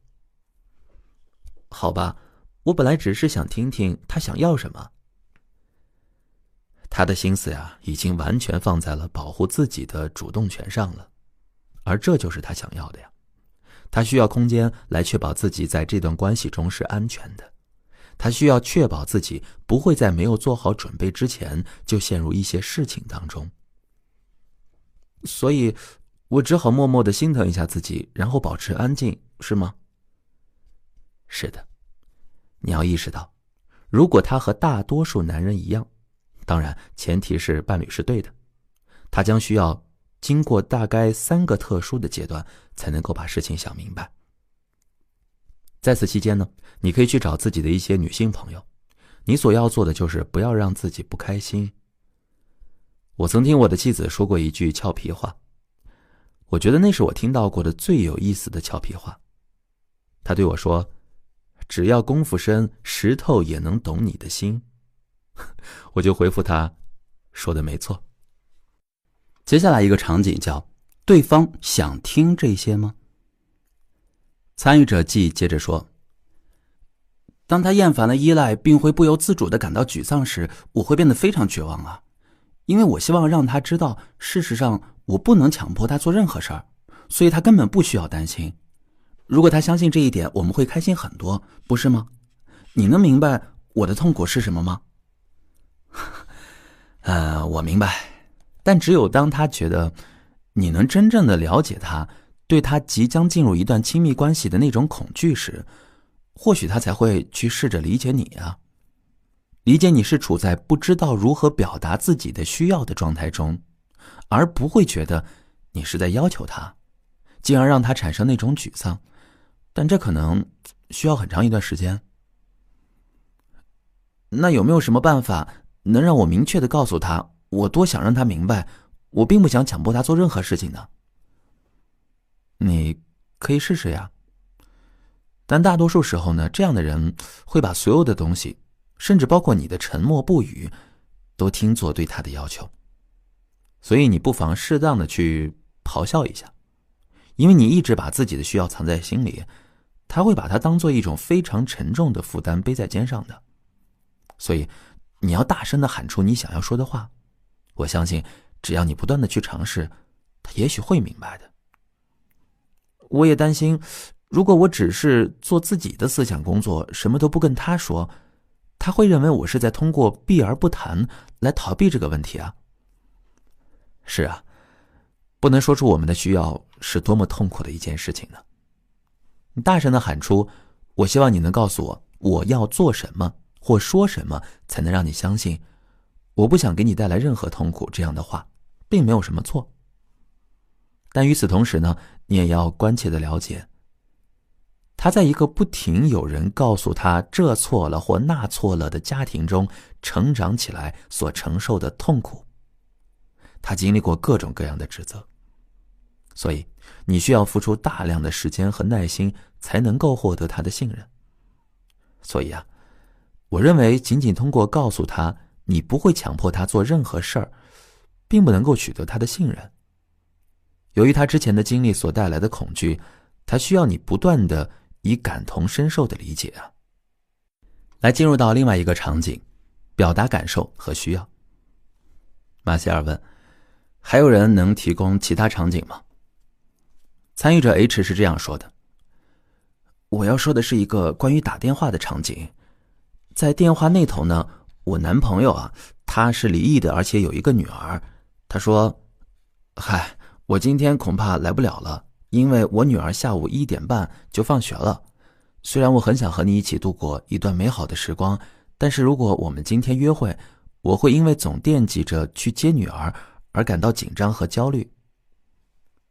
马歇尔问，然后你说了什么呢？我能确定当时我自己的感受，我很心痛，然后我就是这么和他说的。你说的是我很心痛吗？是的，我当时根本无法分辨自己的需要了。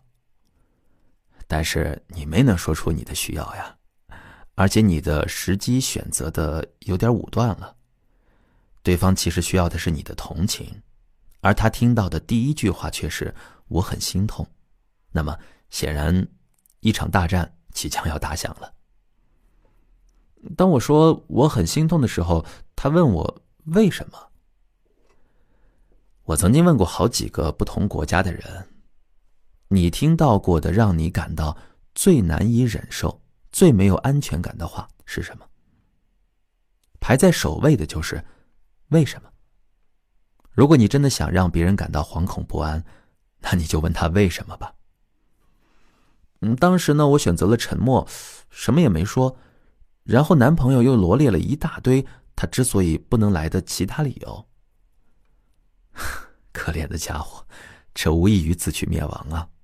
他没有意识到，当他试图解释和为自己辩护时，这听起来其实就像是对女朋友的又一次打击。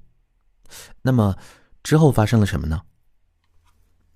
我说我很心痛，我必须思考一下这个问题。然后我觉得我应该给懂得非暴力沟通语言的技巧的朋友们去打个电话了。这也是很聪明的一种做法呀。所以如果我没理解错的话，你很想跟这个人约会，是吗？是的。但这个人的需要呢，与你的需要是有着冲突的。所以这个人说，我现在有其他需要，没办法去满足你的需要了，是吗？对，虽然从道理上讲我也能理解，但是我心里觉得，虽然你理智上能理解，但你仍然感到很心痛，因为你听到的是什么呢？我听到的是，我不想和你在一起。是的，你听到了拒绝。这就是生命痛苦的根源。当他人的需要与我们的需要存在冲突呢，并且他们说，我现在想去做点别的事情，而不想去满足你的需要时，你所听到的是，他们不想跟我在一起。而你自己则用了更委婉的语言来表达你的不快。你说的是，我很心痛。我必须得承认，曾经当我听到 no 的时候，我同样会带上评判的耳朵。因为当你听到不的时候，想要让自己戴上非暴力沟通的耳朵是很困难的。确实是这样的，但无论如何，我们都要学会怎样在这种情况下戴上非暴力沟通的耳朵，因为这样确实可以免去我们很多的痛苦。如果我们总是把他人的需要与我们的需要的不同之处听成一种拒绝，那么我们很快就会真的遭到拒绝。谁会愿意和这样的人在一起呢？这样很快就会让人感觉与你相处很沉重。所以，除非我们能够学会戴上非暴力沟通的耳朵，否则我们真的会把对方赶走的。当然，我知道要做到这一点并不容易，但是当我们学会戴上非暴力沟通的耳朵时，此时呢，马歇尔假装戴上了一对毛茸茸的耳朵，并且做出比较夸张的表情。他的样子惹得人群发出咯咯的笑声。他对着发出笑声的人说：“我感觉很受伤。”观众们听到这句话就笑得更大声了。参与者 H 继续说：“如果你那样回答的话，那你的耳朵就没起作用啊。”这个时候观众听完笑得就更大声了。马歇尔说：“是的，显然我拿错了耳朵，我需要换一对真正的非暴力沟通的耳朵。”好，现在呢，我戴上了非暴力沟通的耳朵了，奇迹就这样发生了。这个世界上再也没有拒绝了，我所听到的都是事实。对于以非暴力沟通方式说话的人来说，就是人们正在表达的都是他们的感受和需要。不管他们怎么说，他们所表达的唯一的意思都是他们是怎样的，他们想要什么来让自己的生活变得更加美好。当一个人说 no 时，他只是用了一种比较糟糕的方式来让我们知道他真正想要的是什么。所以我们不应该因为自己把它听成一种拒绝而让事情变得更糟糕。我们应该听到的是他想要的是什么。你们当中呢，应该有人听我讲过这样一个段子啊。一个女人对她丈夫说：“我不想让你在工作上花费那么多时间。”结果呢，当她丈夫真的去报名参加高尔夫锦标赛时，她却对丈夫大发雷霆。她已经告诉了丈夫她不想要的东西，可惜丈夫并没有戴上非暴力沟通的耳朵。他不懂怎样才能听到妻子真正想要的是陪伴。当然，如果他当时说的是他想要多些陪伴，事情可能会更简单一些。但是如果在他说我不想让你在工作上花费那么多时间时，丈夫戴上了非暴力沟通的耳朵，他会说：“所以你是在关心我的健康，希望我能够有更多的娱乐时间，是吗？”那妻子就会回答：“想得美，在过去6个月里，你和我还有孩子们待在一起的时间总共也只有2个晚上呀。”所以你对我们在一起的时间很少感到非常失望，你希望我每周至少能拿出1个晚上的时间来陪伴你和孩子们，是吗？完全正确。你看，当我们戴上非暴力沟通的耳朵时，我们听到的从来都不是一个人不想要什么，我们会试着去帮助他们弄清楚他们想要什么。当我们只知道自己不想要什么时，这其实是很危险的，它会让我们陷入各种各样的困惑之中。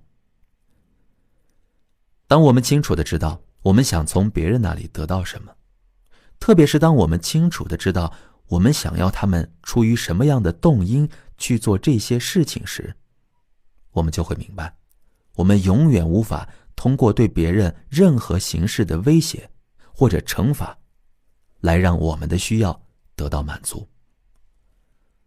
无论我们是为人父母、老师还是其他角色，我们都永远无法通过惩罚别人来让我们的需要得到真正的满足。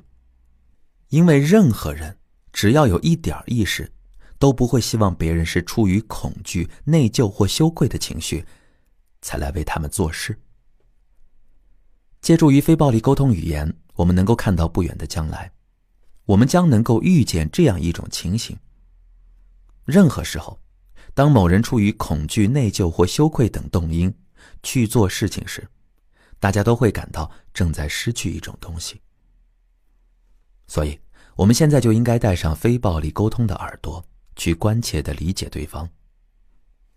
现在让我们再来试一次吧。那接下来呢，在继续打电话的场景中，参与者 H 本色出演，那马歇尔则扮演她的男朋友。扮演男朋友的马歇尔就说了：我真的很矛盾呀，我能感觉到我很想和你在一起，并且想把我的全部注意力都放在你身上，但今天我的女儿分散了我的注意力。你是希望我做一名非暴力沟通者吗？是的，请带上非暴力沟通的耳朵吧。我真的感到很失望啊。不，此时你男朋友这个可怜的人需要的是你的同理心呀。参与者 H 调整了一下，他说：所以你是真的很想和我一起度过一段美好时光的，你希望你在我的面前时可以做到心无旁骛，可是今天你需要照顾你的女儿，因为她会提前放学，是吧？是的，谢谢你能理解我，因为我很害怕当我不能总是满足我所关心的人的需要时，他们会认为这是我对他们的一种拒绝。长此以往呢，我也会被他们拒绝和抛弃的。所以我才很害怕让你知道我的需要与你的需要存在冲突，因为我曾经有过那种可怕的经历。当我没能去做对方希望我做的事情时，我也没能从他那里得到我想要的爱。对我来说，告诉你我的需要与你的需要存在着冲突，是一件很可怕的事情，因为我之前还担心你会把我的话听成我不想和你在一起呢。所以其实你是想得到更多的理解，是吗？是的，我希望得到更多的理解。我猜你当时应该很害怕今天不能好好的和我在一起了，因为你感觉自己需要照顾你女儿。你害怕在你告诉我这些之后，我会以为你说的这些是你不想和我在一起的托词。你过去肯定曾有过这样的经历，你本来想要去满足你所关心的人的需要，但由于你们之间的需要存在着冲突，或者是最终你没能真的满足他们的需要，从而导致他们认为你是不想和他们在一起。当他们感到被拒绝时呢，他们就会惩罚你，然后你会感到内疚和羞愧，他们还会对你做出评判，而这些会让你觉得更加内疚和害怕，是吗？是的，没错，就是这样的。能够得到你的理解，这实在感觉太好了。我的女儿，我要来了。现在，当你开始告诉我你内心的痛苦时，我也能够做到耐心倾听了，因为我已经先得到我所需要的理解了。现在，我想知道你是否愿意听听我的感受呢？当然，我很想听听你的感受。我觉得很失望。对不起，我不是故意让你失望的。注意了，男朋友现在已经有了要为别人的感受而负责的念头了，这有点自取灭亡的意思。当她告诉男朋友自己感觉到很失望时，她立马变得警觉起来。在不运用非暴力沟通的情况下呢，当人们听到有人说他感到痛苦时，人们会立刻觉得是自己做错了什么事情才导致这种问题的，所以他们会觉得他们不得不需要做一些什么事情来进行弥补。所以 H 伴侣所做的，也是所有不熟悉非暴力沟通语言技巧的人通常首先都会做的一件事儿，就是道歉。欢迎收听由喜马拉雅出品的《非暴力沟通》，作者马歇尔·卢森堡，由志远和您一同分享。我们都知道，当你听到我很抱歉这样的话时，随之而来的就是对道歉人的评判了。然后呢，他会重复地告诉你一大堆你根本不想听的理由，因为在你看来，他说这些只是为了证明为什么他今天要选择和自己的女儿待在一起，却把所有的痛苦都留给你，而不是在对你表示任何的理解和感同身受。男朋友说，对不起，我不是故意让你失望的，但这是唯一一天。马歇尔打断了他们，他说，接着就是一大堆的借口、托词和理由。参与者 H 说，那接下来我还是要表示理解吗？马歇尔说，不，你要运用非暴力沟通的方式大声喊出来。你给了伴侣你的理解，现在你也同样需要伴侣对你的理解。参与者说，好吧，那我现在需要和你分享我的感受了。男朋友说，是的，这很重要。我现在想做的事就是告诉你我此刻的感受，仅此而已。你能否告诉我，你是否真的明白我的意思呢？是的，我有一个很不好的习惯，就是不善于倾听，我从来都不善于倾听。我妈妈也不是一个很好的倾听者，你知道。那下一次我能和你妈妈谈谈吗？马歇尔这个时候又打断了，他说，不要这么说，用非暴力沟通的方式大声地喊出来就好。参与者 H 说，我听到你说因此而感到很痛苦啊。马歇尔说，不要给他那么多同情心，就用非暴力沟通的方式大声地喊出来。参与者又试了一下，他说，我需要和你分享我对于此事的感受和需要，我很希望你能倾听我所说的，然后告诉我说了什么，可以吗？这个时候参与者问了马歇尔一句话，他说，对了，您提前已经跟他谈过了吗？现场的很多人听到这句话笑出了声。马歇尔说，是的，现在我连他做的表情都能想象得到呢。当我听到你说今天不能和我待在一起的时候，我真的觉得很失望。男朋友说，是的，但是……好，我们暂停一下啊。在接下来的场景中呢，马歇尔一个人会分饰两个角色，在男朋友及其非暴力沟通导师的之间去切换角色。马歇尔向小组成员说，有时你需要向应急非暴力沟通导师来寻求帮助。非暴力沟通导师就说，嘘，听他说。参与者说，我当时真的很期待能和你一起度过这美好的一天，因为我非常喜欢有你的陪伴，我很想见到你。导师这个时候说，你能告诉他说了什么吗？男朋友说，是的，我理解他的感受。导师问，那你能说说他的感受是什么吗？男朋友说，他是对的，他确实该有那种感觉，这对我来说真的太可怕了。如果我早知道我可能无法做到这一点，我就不应该做出这样的承诺，这对我来说太可怕了，我真的觉得非常的愧疚。导师这时提醒，你是否能意识到，当你把他所有说的话听成他对你的批评时，这本身对他来说就又是一次伤害呢？男朋友很疑惑。导师说，当你把别人的话理解成因为你做错了什么而对你的指责时，你实际上是又一次在冒犯别人，因为他们不仅没有从你这里得到他们所需要的理解，相反还会有种自己的真诚给你带来了麻烦的感觉。如果当他尝试告诉你他发生了什么事儿时，你认为这是因为你做错了什么，那么从这之后要想再让他对你坦诚，将会难上加难。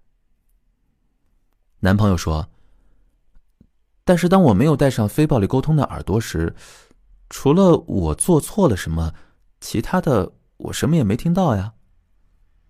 导师说，你真的想要一对非暴力沟通的耳朵吗？男朋友说，是的。这个时候马歇尔呢就做出了为男朋友带上非暴力沟通的耳朵这个动作。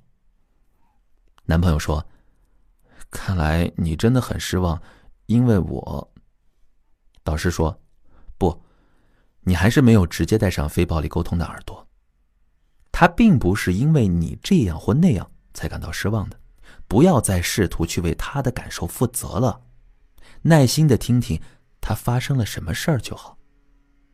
那在后面的交流中呢，马歇尔扮演戴上了非暴力沟通耳朵的男朋友。我们来看看男朋友和他女友的对话。所以你感到失望是因为你很期待这一天，你真的很想和我一起度过这段时间，是吗？是的。这是你非常期待的一件事吧？是的，听到你这么说，我真的很高兴。当你得到这种感同身受的理解时，你真的感觉很好吗？是的，感觉很好呀。你不想让我觉得自己是一个卑鄙的家伙，是吗？是的，我不想让你觉得自己是一个卑鄙的家伙。你需要的只是这种同理心吗？是的。这就是我需要做的吗？是的，如果你能这么说，我会非常感激的。这太神奇了，我一直以为为了让自己被爱，我必须去做别人想要我做的所有事情。原来人们只是需要我的同理心和我的坦诚，这太让人惊讶了。谢谢你陪在我身边，我会努力一直带着非暴力沟通的耳朵的。我很喜欢你能这样。最后呢，马歇尔做了总结。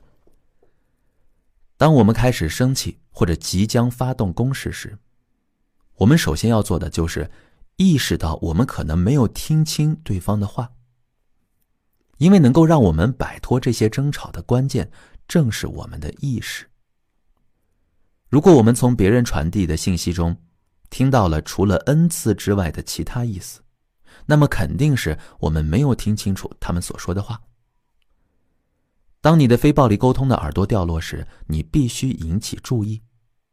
愤怒就是一个很好的线索，对于非暴力沟通者来说，这就像是一个警钟。当我们变得愤怒或有攻击性时，或听到的是攻击要求时，我们就应该很快地意识到，我们并没有听清楚对方的话，我们并没有真的去了解他们到底发生了什么事儿，而只是在自己的脑海里主观地评判他们哪些地方做错了。如果我正在运用非暴力沟通的理论进行沟通，那么我就知道我要赶紧闭上嘴巴，戴上非暴力沟通的耳朵，并倾听我自己。但如果我戴着的是评判的耳朵，结果就是我会弄伤自己。结果是这样，我到底该怎么做呢？我会选择倾听我自己，给自己以同理心。同时呢，我会看看如果自己带着评判的耳朵会给自己带来多少痛苦。我会去倾听他们，我会注意到这些事情已经发生了，我会闭上嘴巴去感受我脑海里正在发生的事情，就像是看一场电影一样。接下来说安慰与同理的区别。参与者问道：我想知道，通过告诉对方听起来你好像很害怕，你需要一些安慰来给对方以同理心，与真正去安慰他们之间有什么区别呢？如果他们说是的，我确实需要一些安慰，那么我们又该怎么做呢？马歇尔说，如果对方说他们确实需要安慰啊，而与此同时呢，我们也心甘情愿地想去安慰他们，那就没有什么问题。但如果他们想要的是同理心，而我们给他们的却是安慰，这时问题就来了。比如有一次，我的大女儿一边照镜子一边说，我丑得像头猪。我立马说道，不，你是世界上最美丽的女孩。她喊了声爸呀，然后就摔上门出去了。事实上，我当时就是在那里做着评判，而她其实是希望我留意她的感受，但是我却尝试着去安慰她。我这么做实则是为了满足自己的需要。然后你们猜猜我做了什么呢？我对自己做了一番检讨之后，走进了另外一个房间，边走边说，你一天到头每天都在宣扬这个，但当它发生在你自己身上时，你却忘记了。你忘了那句箴言，不要急着做什么，站在那里就好。之后呢，我走到他面前对他说，我猜你需要的是我能体会到你对自己形象的失望之情，而不是我的安慰。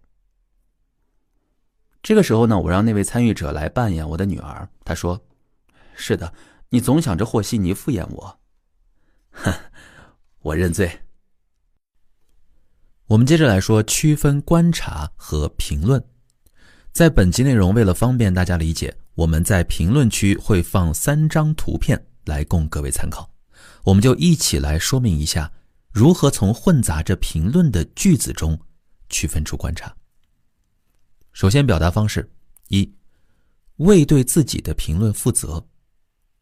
比如说，有些混淆观察和评论会说你太大方了。那如果区分一下，你可以说，当我看到你将午餐的钱都给了别人，我认为你这样做太大方了。这个二者就做到了区分。第二，使用的动词暗含评论。比如说，道格爱拖延。区分观察和评论呢？道格只在考试的前一晚学习。第三个例子，推断他人的想法、感受、意向或愿望时，暗示这是唯一可能。比如，他无法完成工作。那区分来就是，我不认为他能完成工作，或他说我无法完成工作。第四，把预测当作确定的事实。比如，如果你的饮食不均衡，健康就会出问题。那区分来可以说，如果你的饮食不均衡，我担心你的健康会出问题。第五，指代不具体。比如说，这户移民家庭照顾不好自家的院落。那如果区分开，可以说，我没有看到过住在罗斯路1679号的那户移民家庭铲路边的雪。第六，在描述他人能力时，并未表明那只是自己所做的评论。汉克·史密斯是一个糟糕的足球运动员。那如果区分开来，可以说，汉克·史密斯在20场球赛中未能进1个球。第七，使用含有评论意味的形容词和副词。如果混淆观察和评论，会说吉姆长得很难看。如果区分来，就是吉姆的长相对我没有吸引力。请注意，总是、永远、从来、每次之类的词语，在以下用法中表达的是观察。每次我看到杰克打电话，他都至少打半小时。我记得你从来没有写信给我。然而有时呢，这些词是言过其实的表达，混淆了观察和评论。比如，你总是在忙，或者在需要他的时候，他永远都不在。这样的表达呢，经常会引发他人的逆反心理，而非慈悲之情。经常、很少，这样的词也可能混淆观察和评论。比如说评论，你很少配合我。观察就是，上一次当我提议一项活动时，你说你不想做。比如说评论，他时常来访。那观察就是，他上个月每周至少有3次来访。不知道各位能否区分出评论和观察呢？不放弃表达自己需要的权利。有位参与者说，有时候我感觉自己总是必须照顾我丈夫的感受。过去我有时会对其他的情侣或小组中的其他人说一些在我丈夫看来是隐秘或者是隐私的事情，我丈夫对此呢颇有微词。从那以后，我明白了他的事情和我的事情之间是有区别的。但有时候你需要很好的把握到底什么能说，什么不能说。所以我很想知道，当我们和一群人在一起时，什么时候我问他，我这个能说吗？这样的问题是合适的，同时也不会让我显得不自主。因为有时候当我问他这个问题时，他会说不行，或者指责我不应该说这些，然后我就会感觉到自己受到了限制，很生气。你能明白我的问题吗？马歇尔说，我想我听明白了，让我想一想，你的意思是说，有时候你不清楚你与其他人谈论什么事情会让你丈夫感到舒服，以及谈论什么事情会让他感到不舒服，是吗？是的。我想说，你提出问题的方式并不符合非暴力沟通的原则。事实上呢，你正朝着一个危险的方向前进。我对你的问题进行了一个整理，并把它翻译成了非暴力沟通的语言。人类学家欧内斯特·贝克在他的《精神病学的革命》中提出，沮丧是因为一个人处于激烈的内心冲突之中，无所适从。他的意思是说，如果我们像你刚开始时那样对自己发问，我们的脑子里就会充满问号，无法解答。这样可以吗？这样合适吗？像这样的问题通常是无法找到答案的，所以最终他们只能在我们的脑子里打转转。你注意到我对这些问题进行回应了吗？你刚刚说，你的伴侣有时候会对你所说的事情感到不舒服，但这并不意味着你不可以去做这件事儿，也不意味着他不合适。这只是说他不喜欢你这样做，而你呢，也只是在问自己的伴侣，我不清楚说哪些东西会让你觉得不舒服，你能给我一个你喜欢或不喜欢我说某些事情的例子吗？那在后面的交流中呢，马歇尔开始扮演这位参与者的丈夫。丈夫这样说，显然我不希望你对别人说不合适的事情。我们根本无法从这位丈夫的语言中理解到具体内容是什么。马歇尔说，我们需要弄清情感奴隶、讨厌和自由之间的区别。事实上呢，情感奴隶与非暴力沟通之间还是有很长一段距离的。当人们变成情感奴隶时，他们会认为自己必须去做别人认为合适、正确或正常的事情。他们终其一生都在想自己必须做些什么来取悦别人。别人认为什么是合适的，这样他们活得很累。比方说，某人回到家时看上去有些不安，但其实呢，他因为什么而感到不安，本身并不重要了。这时候丈夫说，我对一切都感到不安。马歇尔说，你瞧，其实他为什么感到不安并不重要。当有人感到痛苦时呢，其他人往往会认为必须忙忙碌碌地去做些什么来给他们以照顾。之后他们来到非暴力沟通研讨班，告诉我，你对我们不应该对别人的感受负责的解释不够清楚，你没能说清楚我们要负责的到底是什么。再然后他们从研讨班回到家中，当他们的伴侣说，我仍然对 A 感到不安时，他们回答是，那是你的问题，我不需要对你的感受负责。这时候丈夫又问到了，你从哪里学的这些呀？参与者说，一个非暴力沟通研讨班。丈夫回答，我要杀了这些人。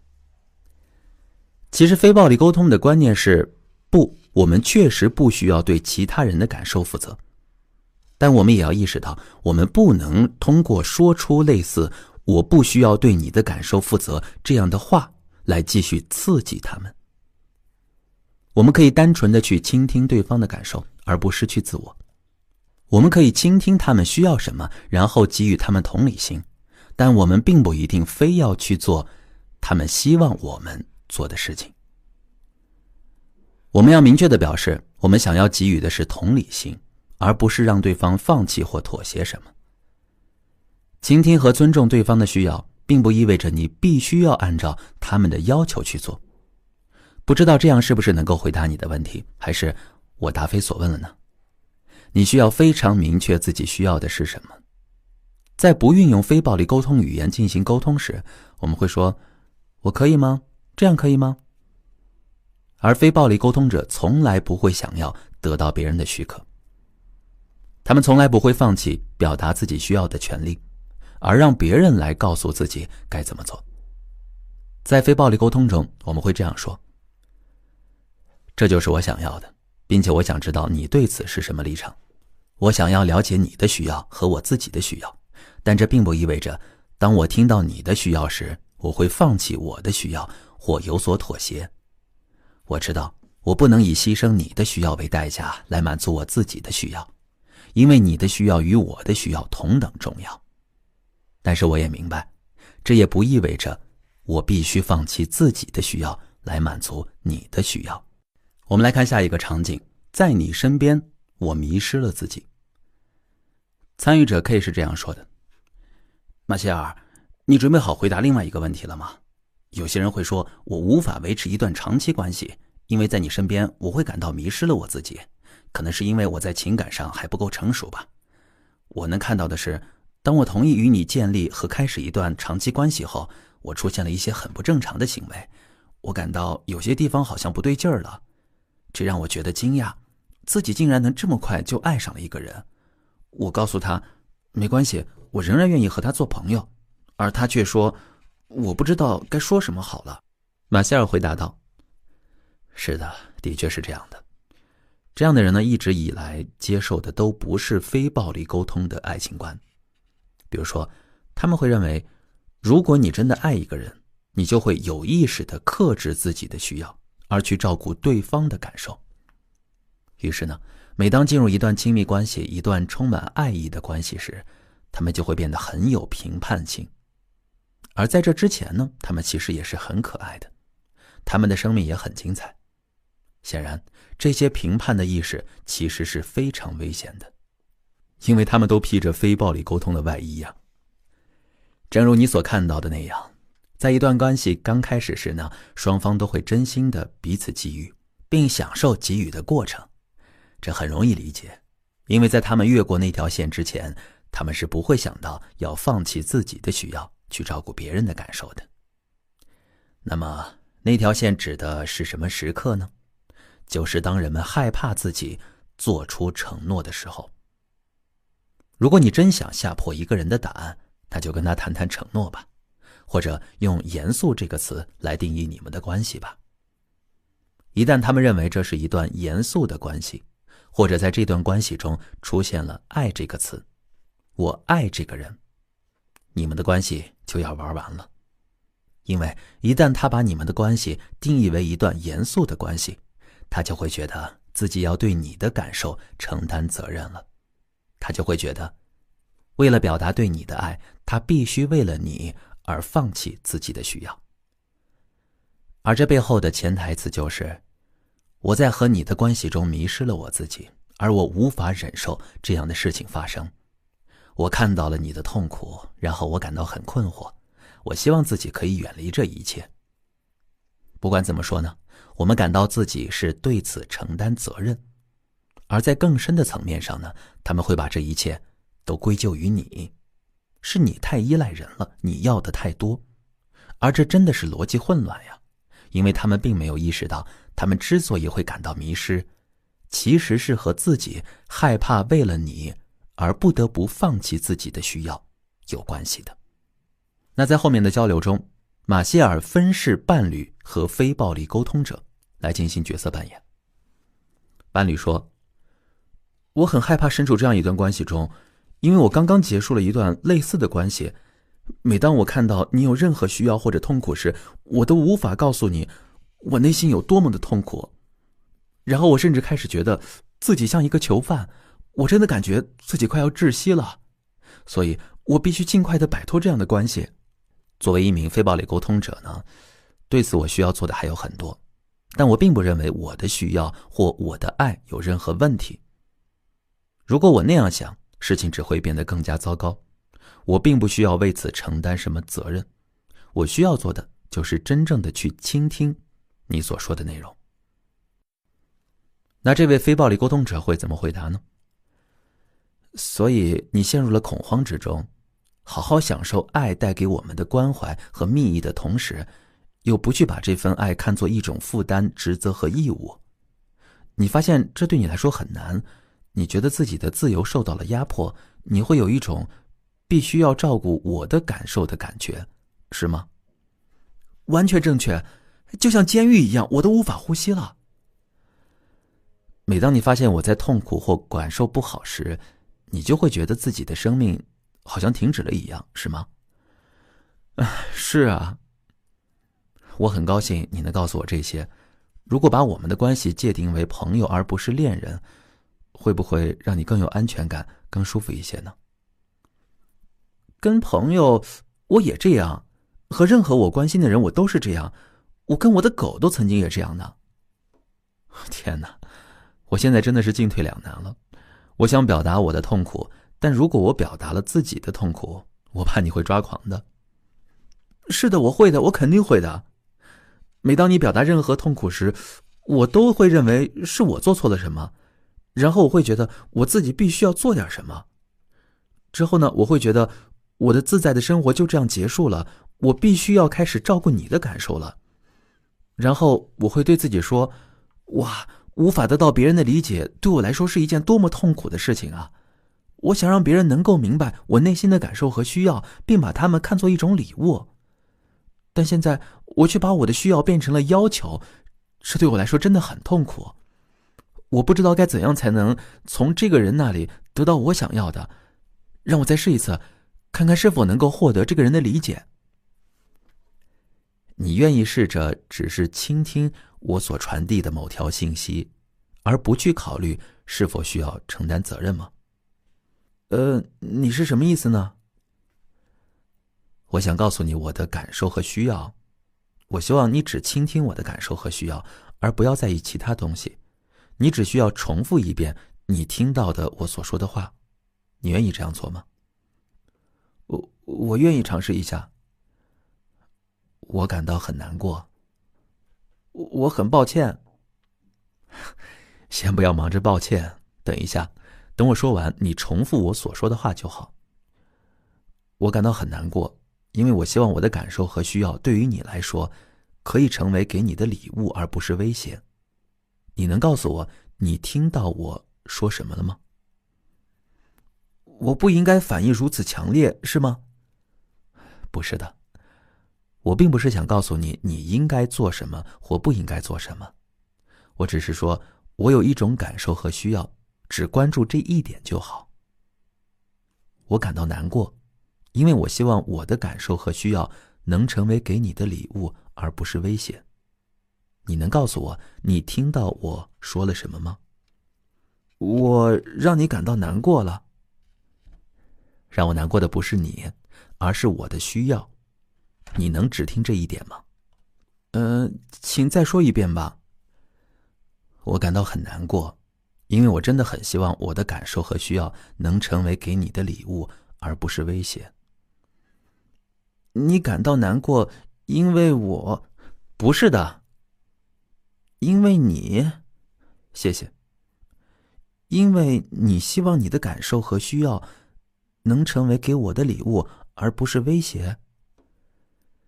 我很感激你能听到这一点，你可以平静地离开了，但我希望有一天你能喜欢我，并回到我的身边。我们接着上一个场景来说，提出请求。参与者继续问，但是我的话还没说完呢。马歇尔说，还有什么呀？那在后面的交流中呢，参与者 K 本色出演，马歇尔则扮演他的伴侣。参与者说，我感到害怕，我需要感受到我们仍然是有联系的，因为我们曾经就是联系在一起的。至于到底怎样联系在一起，其实并不重要。我不需要你成为我关系亲密的伴侣，但我仍然需要感受到我们还是有联系的，至少我们还是朋友。马歇尔回答，你能想到这一点，这很好呀。但如果你就此打住，这是不符合非暴力沟通的原则的。你所表达的是，你仍然想与他保持联系的感受和没有得到满足的需要，但你并没有明确地告诉对方你希望他怎么做。对于以评判的方式倾听的人，这无异于火上浇油啊。当你对一个没有带非暴力沟通耳朵的人说做个朋友吧，而没有明确表明你希望从他们那里得到什么时，他们会再次把它解读为你想把我闷死，你想要我成为你的奴隶。所以对于不了解非暴力沟通的人来说，你的请求必须非常具体才行。你不能说我要你爱我，我想要得到你的理解，我需要你倾听。你要具体的说明，作为你的朋友，你希望对方做些什么。参与者回答：我想每个月至少可以给你打一个电话，问问你的近况，然后也让你知道我的情况。你现在需要说的是，我想让你告诉我，你是否愿意我每个月给你打一次电话，问问你的情况呢？伴侣说：那一次多少分钟呢？哦，某个星期天大约30分钟吧。好的。所以在运用非暴力沟通时，我们需要做到非常具体。我们来看另外一个场景，应对歧视。参与者非常轻柔地说道：我所认识的某个人曾说过，女人一旦结了婚就会变成泼妇。马歇尔回答：如果我不秉承非暴力沟通的话，我会认为你这是性别歧视言论。然而一旦我们脑子里有了这样的想法呢，我们就失去了让说话者更敏锐地感受到我们的需要的能力。一旦我们把某人评判为性别歧视者或者种族主义者，即便我们没有大声地说出来，而只是在脑子里想想，我们几乎就已经失去了获得我们所需要的东西的能力。那么这时你说了什么呢？我停顿了一下，因为我感到很不安，不知道该说些什么了。我并没有告诉他这是性别歧视言论，但在停顿的过程中，我能感觉到作为女人，我听到一个男人对女人说这样的话带给我的痛苦。我根本没有心情再去运用非暴力沟通的语言技巧了。那几秒钟的停顿耗尽了你运用非暴力沟通去反应的能量，然后你告诉自己不要去管什么狗屁非暴力沟通了。我摇了摇头说，我们应该允许女人脾气变坏。你这是在肯定他的说法呀。对非暴力沟通者而言呢，从来没有同意或不同意这回事儿。我要提醒你注意的是，永远不要猜测别人脑子里的想法，那里是很丑陋的。离他们的脑子远点儿，让我们试着走进他们的内心。那在后面的交流中呢，马歇尔分别扮演该情境中的男人和非暴力沟通者，以此来说明非暴力沟通者在面对性别歧视时的回应方式。这个男人说，结婚后你们女人就都变成了泼妇，这是真的吗？非暴力沟通者呢，先是一阵沉默。马歇尔说，这就是我们所说的停顿。此时呢，非暴力沟通者非常生气，就像我之前所说的那样，当非暴力沟通者生气时，他知道自己并没有听到他需要听到的东西，所以他坐了下来，并感受着他脑海中所闪过的那些带有评判性的想法。那此时非暴力沟通者的内心独白是这样的：我想抓住这个性别歧视者的脖子，然后把他的头拧下来。我对这样的言论感到恶心和厌烦。为什么就因为我是个女人，在工作中就必须一直承受着这样的言论呢？哎，真是的。但事实上，非暴力沟通者大声地说，你是否对你婚姻中所发生的事情感到紧张，所以想找个人聊聊呢？看到这个场景，参与者在一边说，实际上我当时真的有想过，但我并没有选择把它说出来，因为我们当时正在为一位同事举行告别午餐，我并不想扫大家的兴。这时候这个男人是这么说的，你在说什么呀？我们只是在开玩笑，你对一切总是那么敏感。所以你只是在和我玩闹，并希望我能够乐在其中，是吗？是啊。好吧，我想告诉你为什么这对我来说是不容易做到的。我还想告诉你，当我听到这样的言论时有多么的痛苦。好吧，你不应该这么敏感的。我想让你等我把话说完再插话，再告诉我不该做什么。你愿意这样做吗？小心眼儿，太小心眼儿了。当你受到伤害时，你希望我能跟你一起玩闹开玩笑，是吗？是啊，你们这些自由主义者呀，真是有些令人讨厌。所以你希望我们能够一起开玩笑玩耍，而不要去在意每一个词，是吗？是的，我也希望我能做到这一点，但同时我也希望你能理解我为什么会这么痛苦。我想让你告诉我，你是否愿意听我说说我内心的想法呢？我们来看另外一个场景，面对辱骂。另外一位参与者说，非暴力沟通者该怎样面对辱骂呢？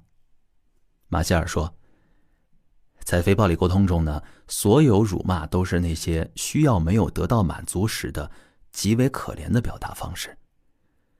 当辱骂发生时呢，非暴力沟通者会问自己，辱骂者是有什么需要没有得到满足吗？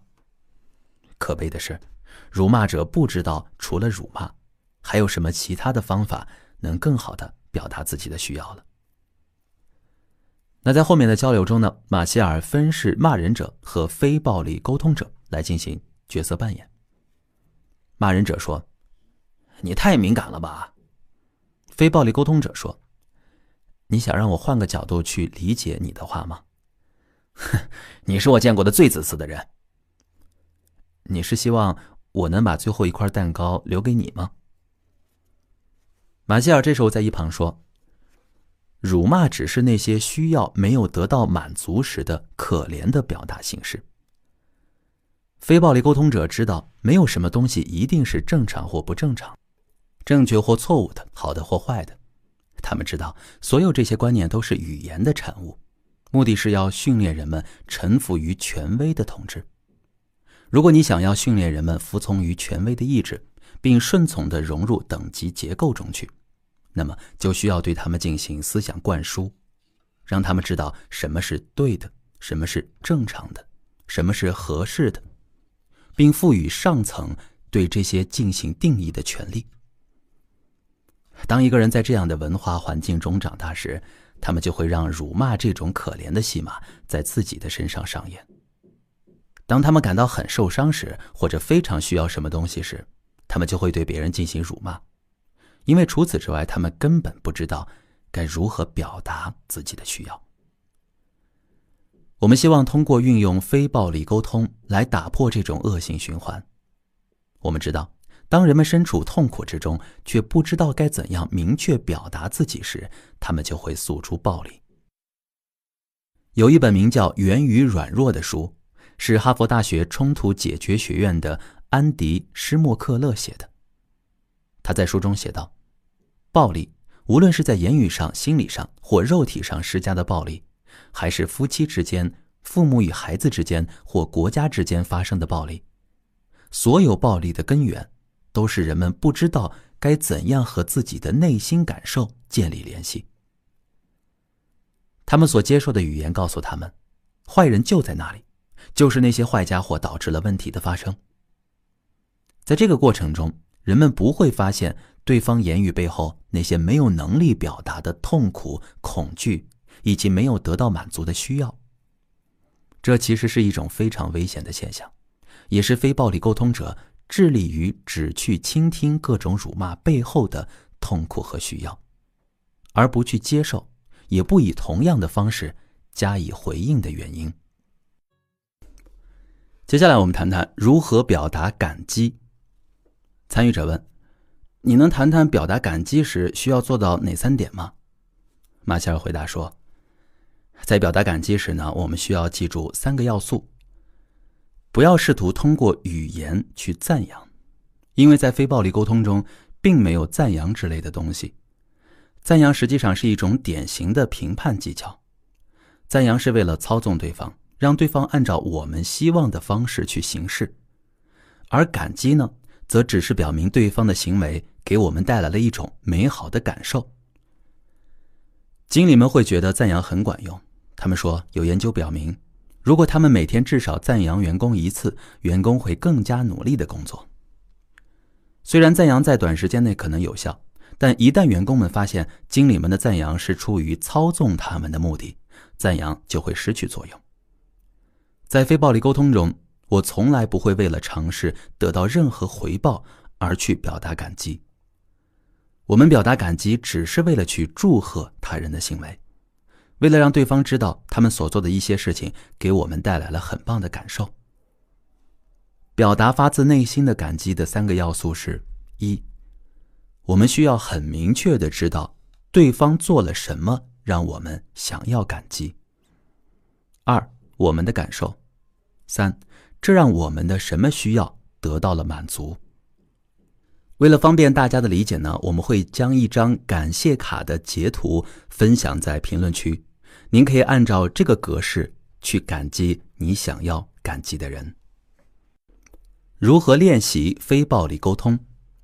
参与者说，马歇尔，我还想让你说一说熟练运用非暴力沟通需要做到哪3点呢？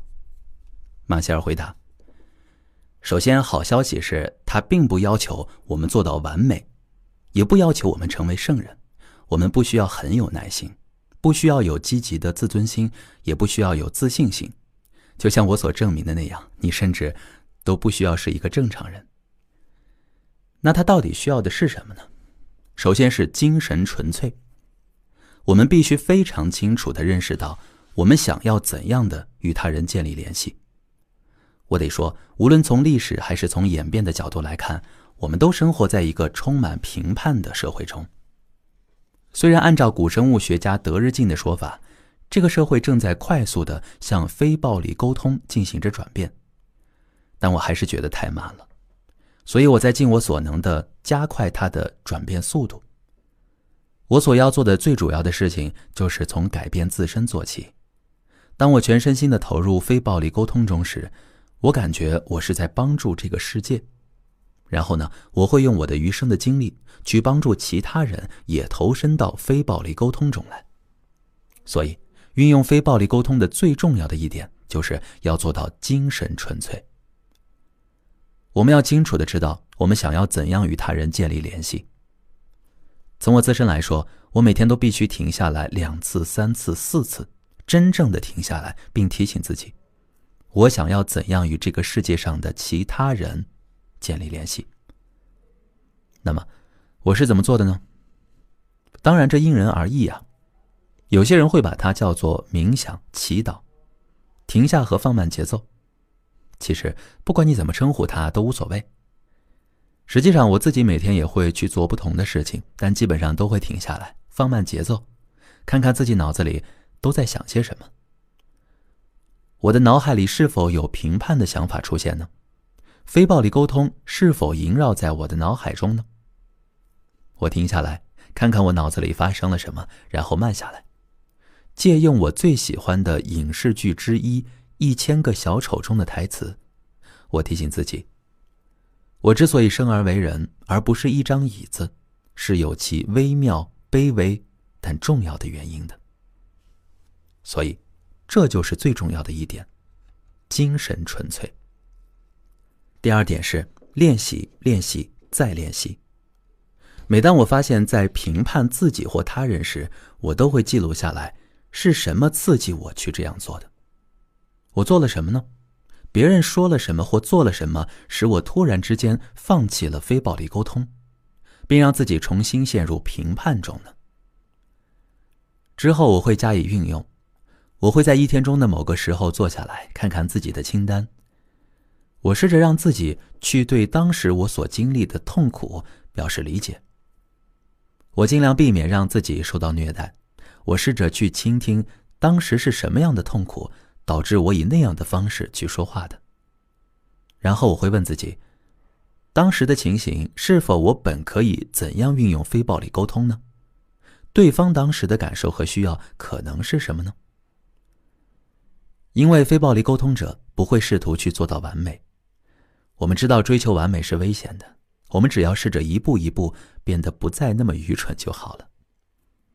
如果你的目标是一步一步变得不那么愚蠢，每当你把事情搞砸时呢，它就会成为你庆祝的理由了，因为它给了你一个学习如何变得不那么愚蠢的机会。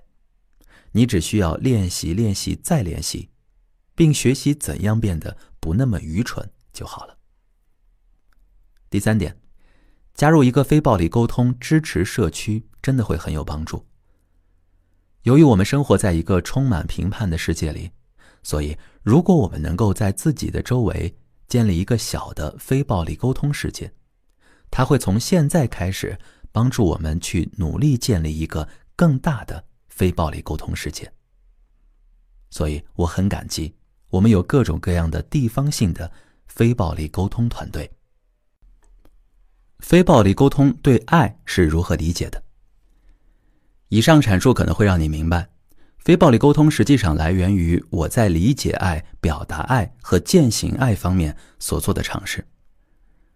我所得出的结论是，爱不只是我们所感受到的，还是我们所表达的、所做的和所拥有的。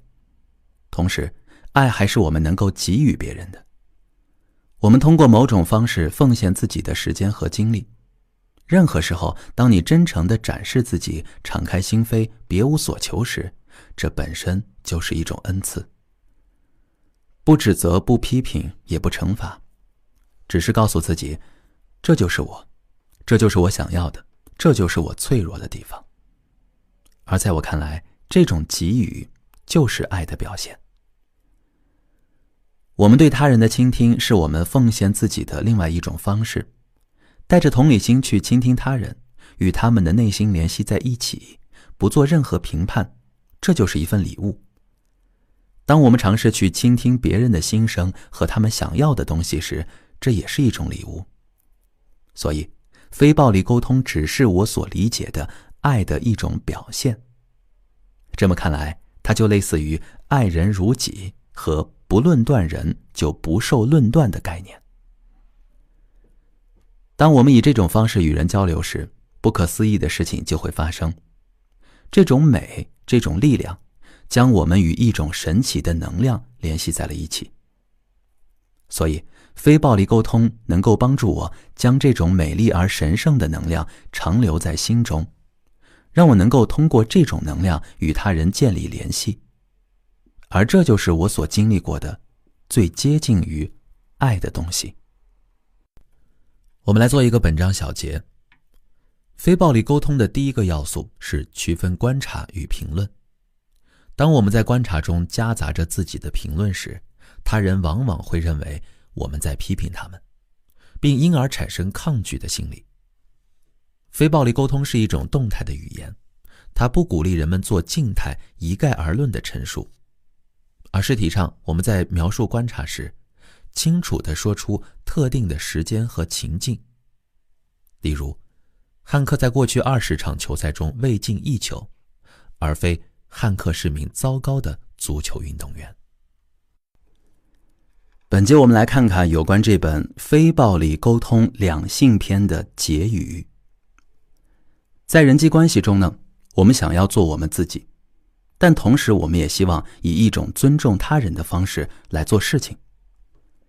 尽管他们可能并没有以一种特别尊重我们的方式来对待我们。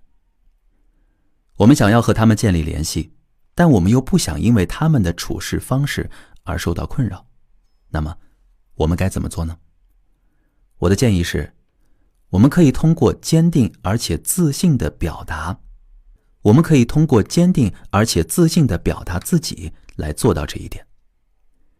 非暴力沟通就是一种坚定而且自信的语言。我们可以非常大声地表达自己，并且清楚地知道自己的感受是什么，自己的需要是什么，自己想从对方那里得到什么。而与此同时，虽然我们非常坚定而且自信，但并不会把这种果断变成暴力。所以，有2件事我们是不会做的。即在非暴力沟通中，我们会坚持自己，但不会批评他人。所以，我们用非暴力沟通语言说出的任何话语，无论如何都没有指责对方错误的意思。这里我所说的错误可能涵盖了上千种不同的东西，如不恰当的、自私的和不敏感的等等类似的词。事实上，这可能包含了对对方进行分类或分等级等所有的词。在非暴力沟通中呢，我们要学会如何坚定而且自信地说出我们心中的想法。但也要懂得很好的说话技巧。我们会以非暴力沟通的方式坚定地告诉别人我们希望他们怎么做，但同时我们会把它作为对他们的一种请求，而不是命令。因为当人们从我们的话语中听到批评或者要求时，某种程度上他们会觉得我们只重视自己的需要，而不重视他们的需要。当对方对我们有这样的印象，认为我们只顾自己不顾他们时，我们就会迷失自己。因为此时对方并没有足够的精力去真诚地考虑我们的需要，他们会把大部分精力用在自我防卫或抵抗上。当我们以非暴力沟通的方式交谈时，我们希望自己自信而且坚定，我们希望借此向对方传达我们的坚定，作为一份礼物向他们敞开心扉，清楚地告诉他们我们想要从他们那里得到什么。我想说的是，人类最基本的需要，也是对每个人来说最美妙的感觉，是当我们看到自己有能力丰富他人的生活时所感受到的那种快乐。我看到每一个自愿给予的人都是由衷感到快乐的。我相信只要人们相信我并不是在试图强迫他们做任何事情，这一切就会实现。只要我们都继续分享我们的感受和需要，我们就能将非暴力沟通之舞不断地跳下去，而我由衷的希望这一切都会实现。实际上，在我自己的人际关系中，我也对这一美好的理论进行了大量的检验。那有关这本非暴力沟通的两性篇，我们就和大家先分享到这儿了。从下一集开始，我们继续这个系列，进入到非暴力沟通的情绪篇，如何用非暴力沟通来管理情绪。当然，志远在录制这本书的时候也会有非常大的感慨和收获。如果您觉得本书对您有所帮助的话，欢迎点赞、评论或者5星好评，也可以转发给你认为需要本书的朋友。我们一起读书，共同成长。从本集开始，我们将进入到非暴力沟通系列的第3本书，叫《非暴力沟通的情绪篇》。马歇尔·卢森堡用非暴力沟通教你如何管理情绪。我们先来看看马歇尔对愤怒的独特看法。对于愤怒这类情绪在我们生活中扮演的角色，我有一些独特的看法。人们通常认为应该压制愤怒，但我对这种想法是质疑的。人们会认为负面情绪就是负面的，其实正面和负面分别是当我们的需要得到满足时出现的感受，和当我们的需要没有得到满足时出现的感受。两者都非常有价值，它们都是对生命的诉说。所以我认为愤怒可以是一个礼物，它帮助我们连接到未曾满足的需要，因为正是这些未曾满足的需要引发了我们产生愤怒这样的反应。非暴力沟通情绪篇呢，揭示了人们对于愤怒普遍存在的错误观念，同时有关愤怒的讨论反而会更容易支持我们更好地理解非暴力沟通，因为它会涉及很多关键的非暴力沟通特性。其实当愤怒这类情绪扑面而来时，你依然可以从你的内心出发，进行非评判性的观察，清楚地了解你的感受和需要，发出明确的请求，尝试和生活有更多丰富多彩的连接。先来看第1章，什么决定了我们能否使用非暴力沟通？我对2个问题具有强烈的兴趣，非暴力沟通就是从这种兴趣中发展起来的。第一，我想要更好地理解为什么我们中的一些人倾向于使用暴力，或者想要压制他人。第二，我想要更好地理解什么样的教育能帮助我们保持同理心。我相信，尽管有些人倾向于使用暴力或者想要压制他人，但同理他人是我们的天性。我对这2个问题进行了探讨，发现有3个因素对于理解下面这个问题至关重要。为什么在类似的情况下，我们中一些人容易做出暴力反应，而另一些人则富有同理心？有3个因素对于理解这一点很重要。这3个因素是：第一，我们在接受教育的过程中学习和使用过的言辞；第二，我们在这一过程中学习到的思维与沟通方式；第三，我们学会的用于影响我们自己和他人的特定策略。我发现在特定场合下，决定我们是以同理心的方式还是以暴力方式做出反应时，这3个因素起了很大作用。有些语言的类型、思考的方式和沟通的形式能够增强我们的能力，为自己和其他人的福祉贡献力量。我将这3者加以整合，变成我称之为非暴力沟通的过程。非暴力沟通关注人们的需要是否得到了满足，以及如果没有满足时应该如何应对。它告诉我们应该以什么样的方式表达自己，才能让他人更有可能心甘情愿地为我们的福祉做出贡献。它同样告诉我们应该以什么样的方式接受他人的信息，从而使我们更有可能心甘情愿地为他人的福祉做出贡献。再来说说愤怒与非暴力沟通。关于愤怒管理呢，非暴力沟通告诉我们如何把愤怒作为一种提醒。它在告诉我们自己正在用一种妨碍需要满足的方式进行思考，它会使我们采取一种对大家都无益的方式进行互动。我们以往的经验总会强调说，应该压制愤怒，愤怒是不好的。这种想法呢是危险的。当我们认为愤怒代表着我们有什么问题，我们便往往会约束愤怒，而不去处理愤怒。压制愤怒或者不承认自己的愤怒，最终会导致愤怒以一种对我们自己和他人都非常危险的方式爆发出来。想一想，你曾多少次在报纸上读到认识连环杀手的人对他们的描述？一种相当典型的描述方式就是，他一直是一个非常和善的人，我从来没听他大声说过话，他似乎从来没对任何人发过火。因此呢，我们在非暴力沟通中致力于借助愤怒，让它帮助我们来确定自己有哪些需要未能得到满足，而这正是愤怒的根源。认为人们应该压制愤怒，这种说教流毒甚广。我们曾在世界范围内与许多组织一起工作，其中有许多人亲眼目睹了这一说教带来的恶果。这些组织的人发现，当他们告诉人们应该避免愤怒时，他们的这一说教就会被用来压迫别人，让他们容忍发生在他们身上的一切。有鉴于此，也有些人主张鼓励和发泄愤怒，而不去探究其根源，进而转化它。我对此也有保留看法。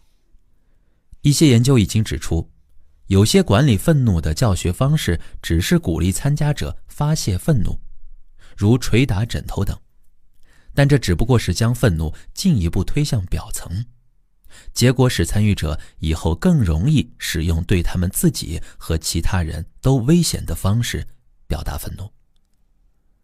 因此，当我们利用非暴力沟通管理愤怒的时候，我们想要做的是更为深刻地理解愤怒。我们的愤怒的根源是那些未能获得满足的需要。我们应该看一看，我们愤怒时到底发生了什么，有何需要未得到满足，如何才能让我们的需要得到满足。出于教学的目的，在说到愤怒时呢，我有时候称它为汽车仪表盘上的指示灯。它会为你提供有关发动机需要什么的有用信息。你不会把指示灯藏起来，或者遮盖，或者置之不理，而会让汽车减速，弄清楚指示灯想要告诉你什么。我的经验是，无论另外的那个人采取什么样的沟通方式，如果我能够认真关注愤怒，把它当作一种指示，我们之间就可以保持连接。换言之，即使互动双方只有一个人应用非暴力沟通，它也照样有效。所以呢，关注这个方向并不很难，但最大的障碍在于它会让人惧怕，因为它总是会直指我们的脆弱之处，让它赤裸裸地说出我们的情况和我们想要什么。当然，它可以在双方对此都很了解时顺利地进行。但几乎与我一起工作的每个人都在试图与那些可能从来没有接触过此类知识的人建立这种沟通。所以呢，很重要的一点是，这一过程对每个人都有效，无论他们是否接触过非暴力沟通。我们在强化训练中总在强调的一件事是，如何做到无论其他人以何种方式沟通，我们都可以坚持这一过程。也就是说，即使你是第一次开始这一过程，在某种意义上，愤怒也是更深入地进入非暴力沟通的有趣方式。当我们愤怒时，它会使得非暴力沟通这种模式的许多方面变得很清晰，帮助我们看到了非暴力沟通和其他沟通方式的不同。非暴力沟通包括几个步骤。通过介绍瑞典监狱中的一位青年男囚犯的例子，我将在某种程度上过一遍这些步骤。我曾和他在一次囚犯训练课中合作，向参与课程的人展示了应用非暴力沟通管理愤怒的方法。我们来看第2章，处理愤怒的步骤。先看第1步和第2步。用非暴力沟通处理愤怒的第1步是要意识到，刺激或者触发我们愤怒的事儿本身并不是让我们愤怒的原因。也就是说，并不单纯是因为有人做了些什么让我们愤怒，而是在我们内在有些什么刺激源对此人的行为做出了反应，这才是愤怒的真正原因。这就需要我们区别刺激源与原因。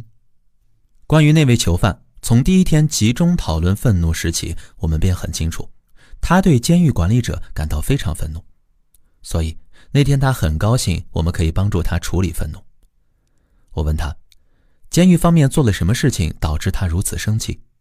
他回答，我3个星期前向他们提了一项要求，而他们至今没有回话。很好，他以我想要的方式回答了问题。他很简单地告诉了我监狱方面干了些什么，他并没有夹杂任何其他评判，而这正是以非暴力沟通方式管理愤怒的第1步。那就是直截了当地弄清楚发生了什么，而不要参入判断或者评判。这本身就是一项重要的成果。当提出这样的问题时，我经常得到的回答是，他们不体谅人。这是对于他们是什么样的人的一种道德判定，而没有说出他们实际上做了些什么。第2步是，我们应该意识到，刺激源从来不是让我们愤怒的起因。也就是说，并不单纯是他们做的事情让我们愤怒，引起我们愤怒的是我们对他们所做的事情的评判，而且这是一种特定类型的评判。非暴力沟通有一个前提假设，愤怒是我们对发生在自己身上的事情做出了离间生命的评判所产生的结果。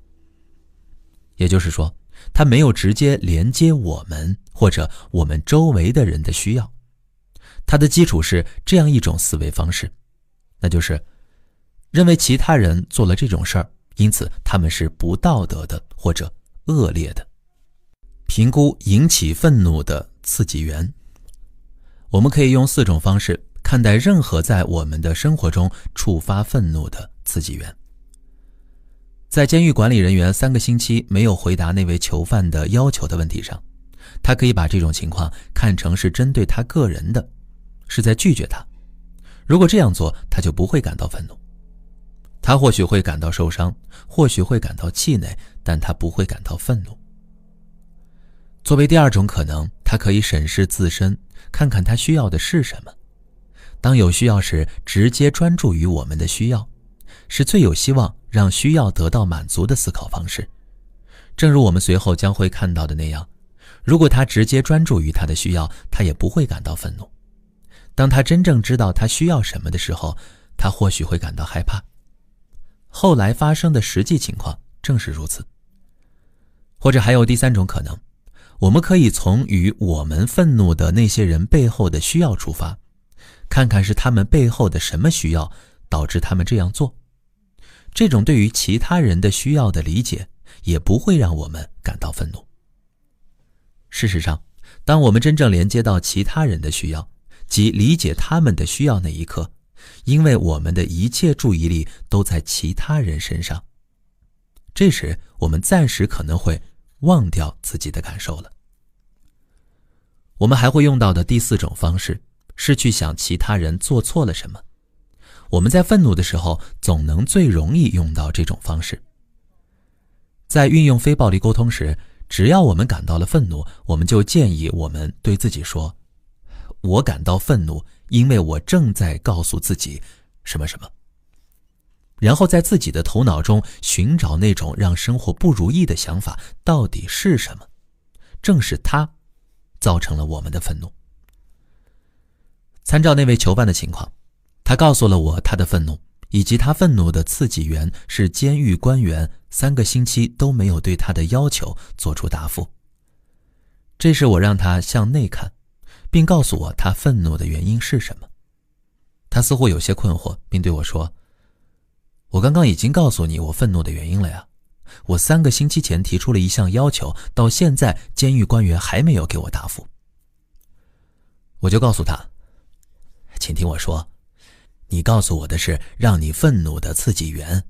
在我们之前的对话中呢，我已经试图向你澄清，你的愤怒并不是单纯来自这个刺激源。我们现在正在寻找这个原因，所以我想听听你是怎样解释他们的行为的，你是怎样看待没有答复你这个问题的，那才是让你愤怒的真正原因啊。他呢就对此非常不理解，和我们许多人一样，他没有受过这种训练，无法在自己愤怒时意识到自己内心深处到底在发生什么。于是我只好帮他一把，让他弄清楚我的意思，即停下来倾听自己内心深处可能有的那些想法，寻找愤怒的核心原因。在考虑了一阵之后，他对我说，好吧，我知道你的意思了。我愤怒的原因是，我告诉自己这样做不公平，这不是对待一个人的正当方式。他们的行事方式表明，他们认为自己很重要，而我则是无关紧要的。然后另外一些类似的评判很快就在他的脑海中闪现。请注意，在一开始时他认为他之所以愤怒只是由于监狱管理者的行为，但实际上呢，是头脑中的这些评判让他愤怒的，其中的任何一个都可能导致他发火。他的潜意识中已经做了一系列这样的预先的评判了。比如说，他们不公平，他们对待我的方式是错误的。正是这些评判引发了愤怒。一旦我们确定了这一点之后，他就对我说，这么说，我不该用这种方式考虑问题吗？我就回答他，我没有说用这种方式思考有什么不对，我只是想让你意识到，是这样的思考让你发怒的。我们不想把这些原因跟这些人做的事情混淆在一起，那只不过是刺激源而已。区分愤怒的刺激源与原因。因此，对我们大部分人来说呢，做到这一点是很不容易的，那就是不要把让我们发火的刺激源，或者说触发点，和导致我们愤怒的原因混为一谈。之所以不容易，是因为我们或许受过这样的教育，即教育者主要依靠愧疚心理来激励我们。如果你想利用愧疚心理作为操纵人们的方法，就需要让他们思维混乱，认为刺激源就是你感到愤怒的原因。换言之，如果你想利用某个人的愧疚心理，就需要用某种沟通方式暗示你的痛苦就是他们的行为造成的。换言之，他们的行为不仅仅是你的感受的刺激源，而且是造成你的感觉的原因。如果你是一个诱导孩子产生愧疚心理的家长，你或许会对这个孩子说，如果你不清理你的房间，这种行为确实让我很难过。或者，如果在两性相处中，你想诱导对方产生愧疚心理，你可能会对你的男友或者女友说，这个星期你每天晚上都出去，这让我很生气。注意，在这两个例子中呢，说话的人都在暗示，让他生气的刺激源就是他生气的原因。你让我感到生气，这件事儿让我生气，我感到怎么了，原因是你干啥了。如果我们想要用与非暴力沟通一致的原理来管理愤怒，很重要的一点就是我们必须意识到如下关键差别。我会愤怒是因为我产生了一些有关他人行为的想法，暗示出其他人的做法是错误的。这些想法类似于我认为那家伙很自私，我认为那家伙很无理，或者很懒惰，或者在操纵别人，而那家伙不该这么干。这些想法或直接或间接地对其他人做出了评判。例如，我认为这家伙以为只有他的想法才有价值。这个表达暗含着我们的间接评价，认为他们做得不对。这一点很重要，因为如果我认为其他人让我感到愤怒，我就很难不想要惩罚他们。我们想让大家知道，其实从来都不是其他人做了些什么让我们愤怒，而是我们对他们的看法让我们愤怒，是我们如何看待他们所做的事情让我们愤怒。而如果人们能够读一下我在这本书中采取的方法，他们就可以在这一领域中学到一些非常重要的东西。我曾长期在卢旺达工作，我经常和那些曾有家庭成员被害的人一起工作，其中有些人如此愤怒，结果他们唯一想做的事情就是等待复仇的机会。他们怒不可遏，但跟我在同一个小组工作的另一些人却和他们不一样。虽然也有亲人被害，甚至数目更多，但他们并不愤怒。他们也有着强烈的感情，但这种感情不是愤怒，这种感情让他们想要阻止类似的事情再次发生在其他人身上，而不是去惩罚别人。我们想让人们看到，造成愤怒的是我们如何看待发生了的情况，而不是刺激源本身。我们试图让人们看到，他们之所以愤怒，是因为他们的意识被我们曾学习过的这类观念所控制，即对方是好的或者不好的。这种想法才是让我们愤怒的根源。如果我们还有这种想法，我们不是教大家去压制我们的愤怒，或者否认这种想法，而是要把它转变为一种恰当的语言。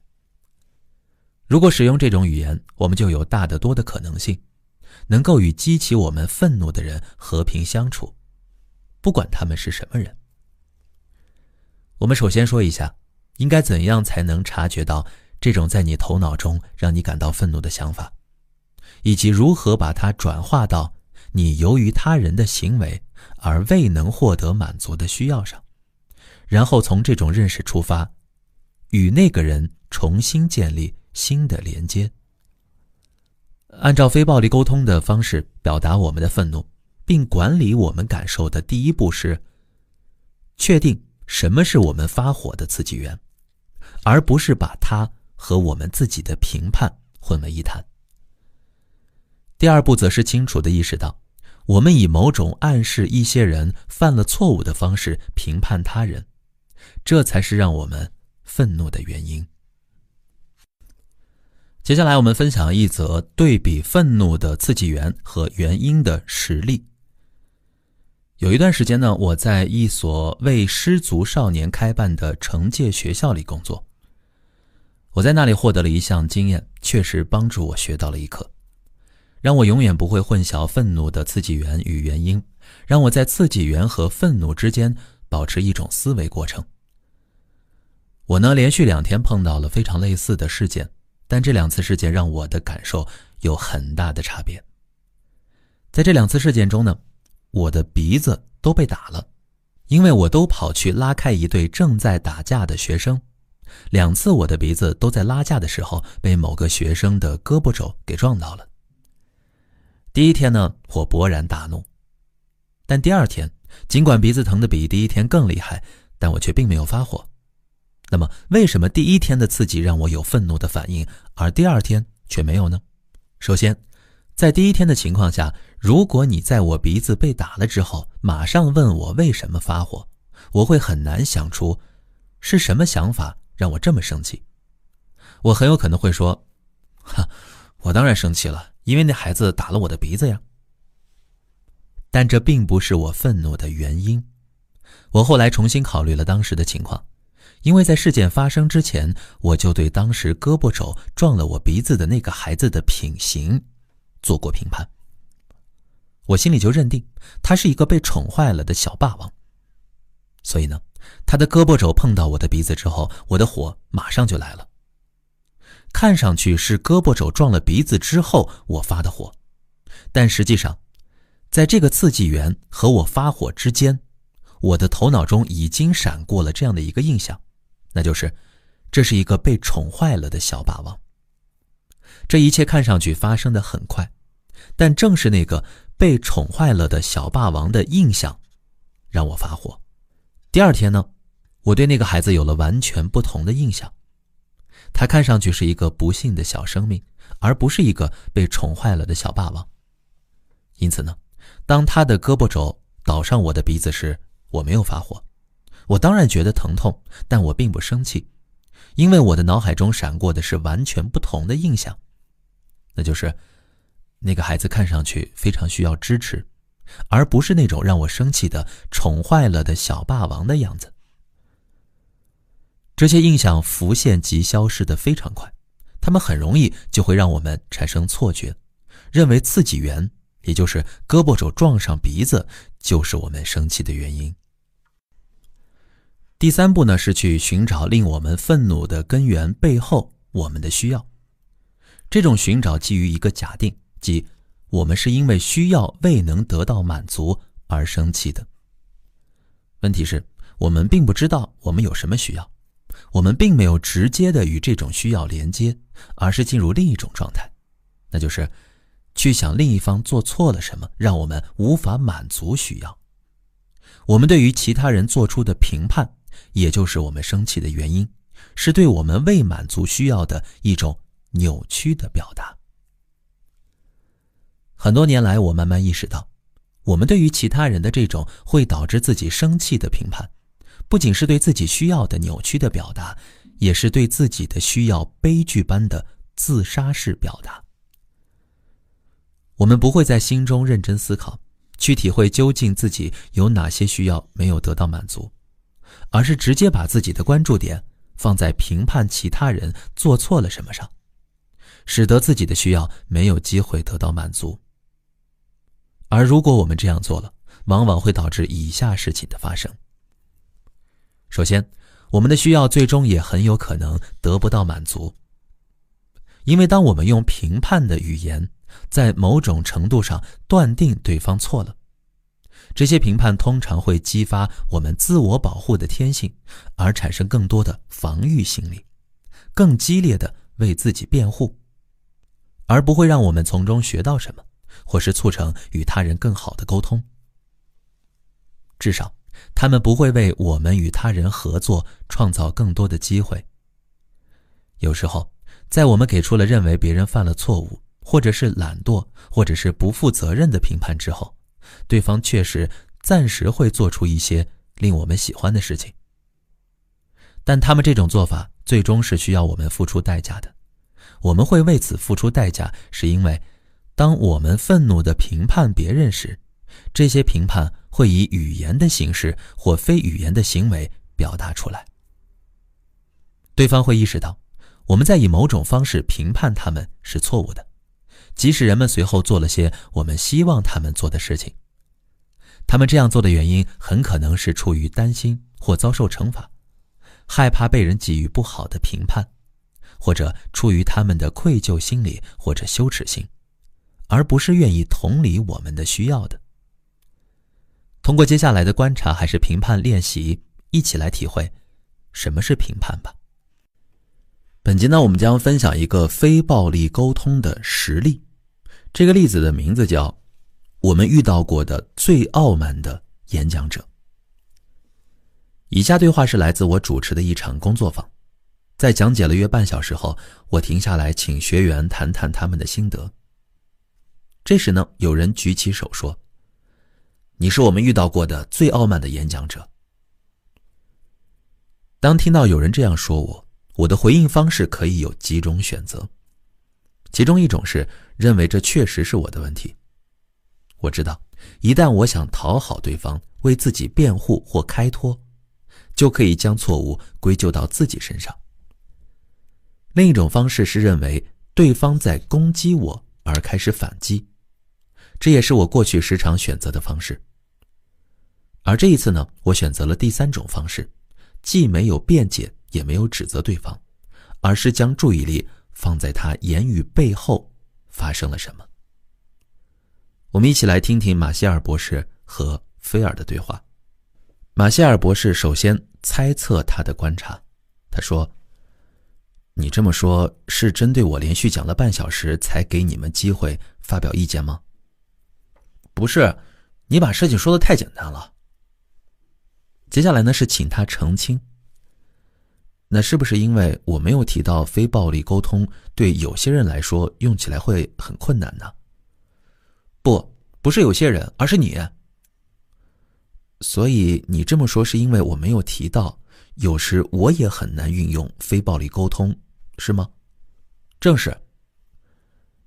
你感到不高兴，因为你希望我能告诉你们，我自己在使用这个方法时也会遇到的困难。没错。你看，当我能体会到他的感受和需要时，我感到放松了许多。我呢就开始关注他的请求。你是不是希望此时我能够承认我自己在运用这个方法的时候也会遇到一些困难呢？是的。当我清楚地了解了他的观察、感受、需要以及请求之后，我问自己是否愿意满足他的请求。是的，这个方法对我来说呢也是不容易的。在接下来的时间里，你也许会听到我讲述那些抓狂的时刻，有时甚至完全做不到。而当我真的能够运用非暴力沟通时，就可以和他人建立紧密的连结。因此，尽管有许多困难，我依然愿意坚持这个方法。好，这个故事就讲到这儿。如果你是对话中的菲尔，在听到马歇尔博士这一段谈话的时候，会有什么感想呢？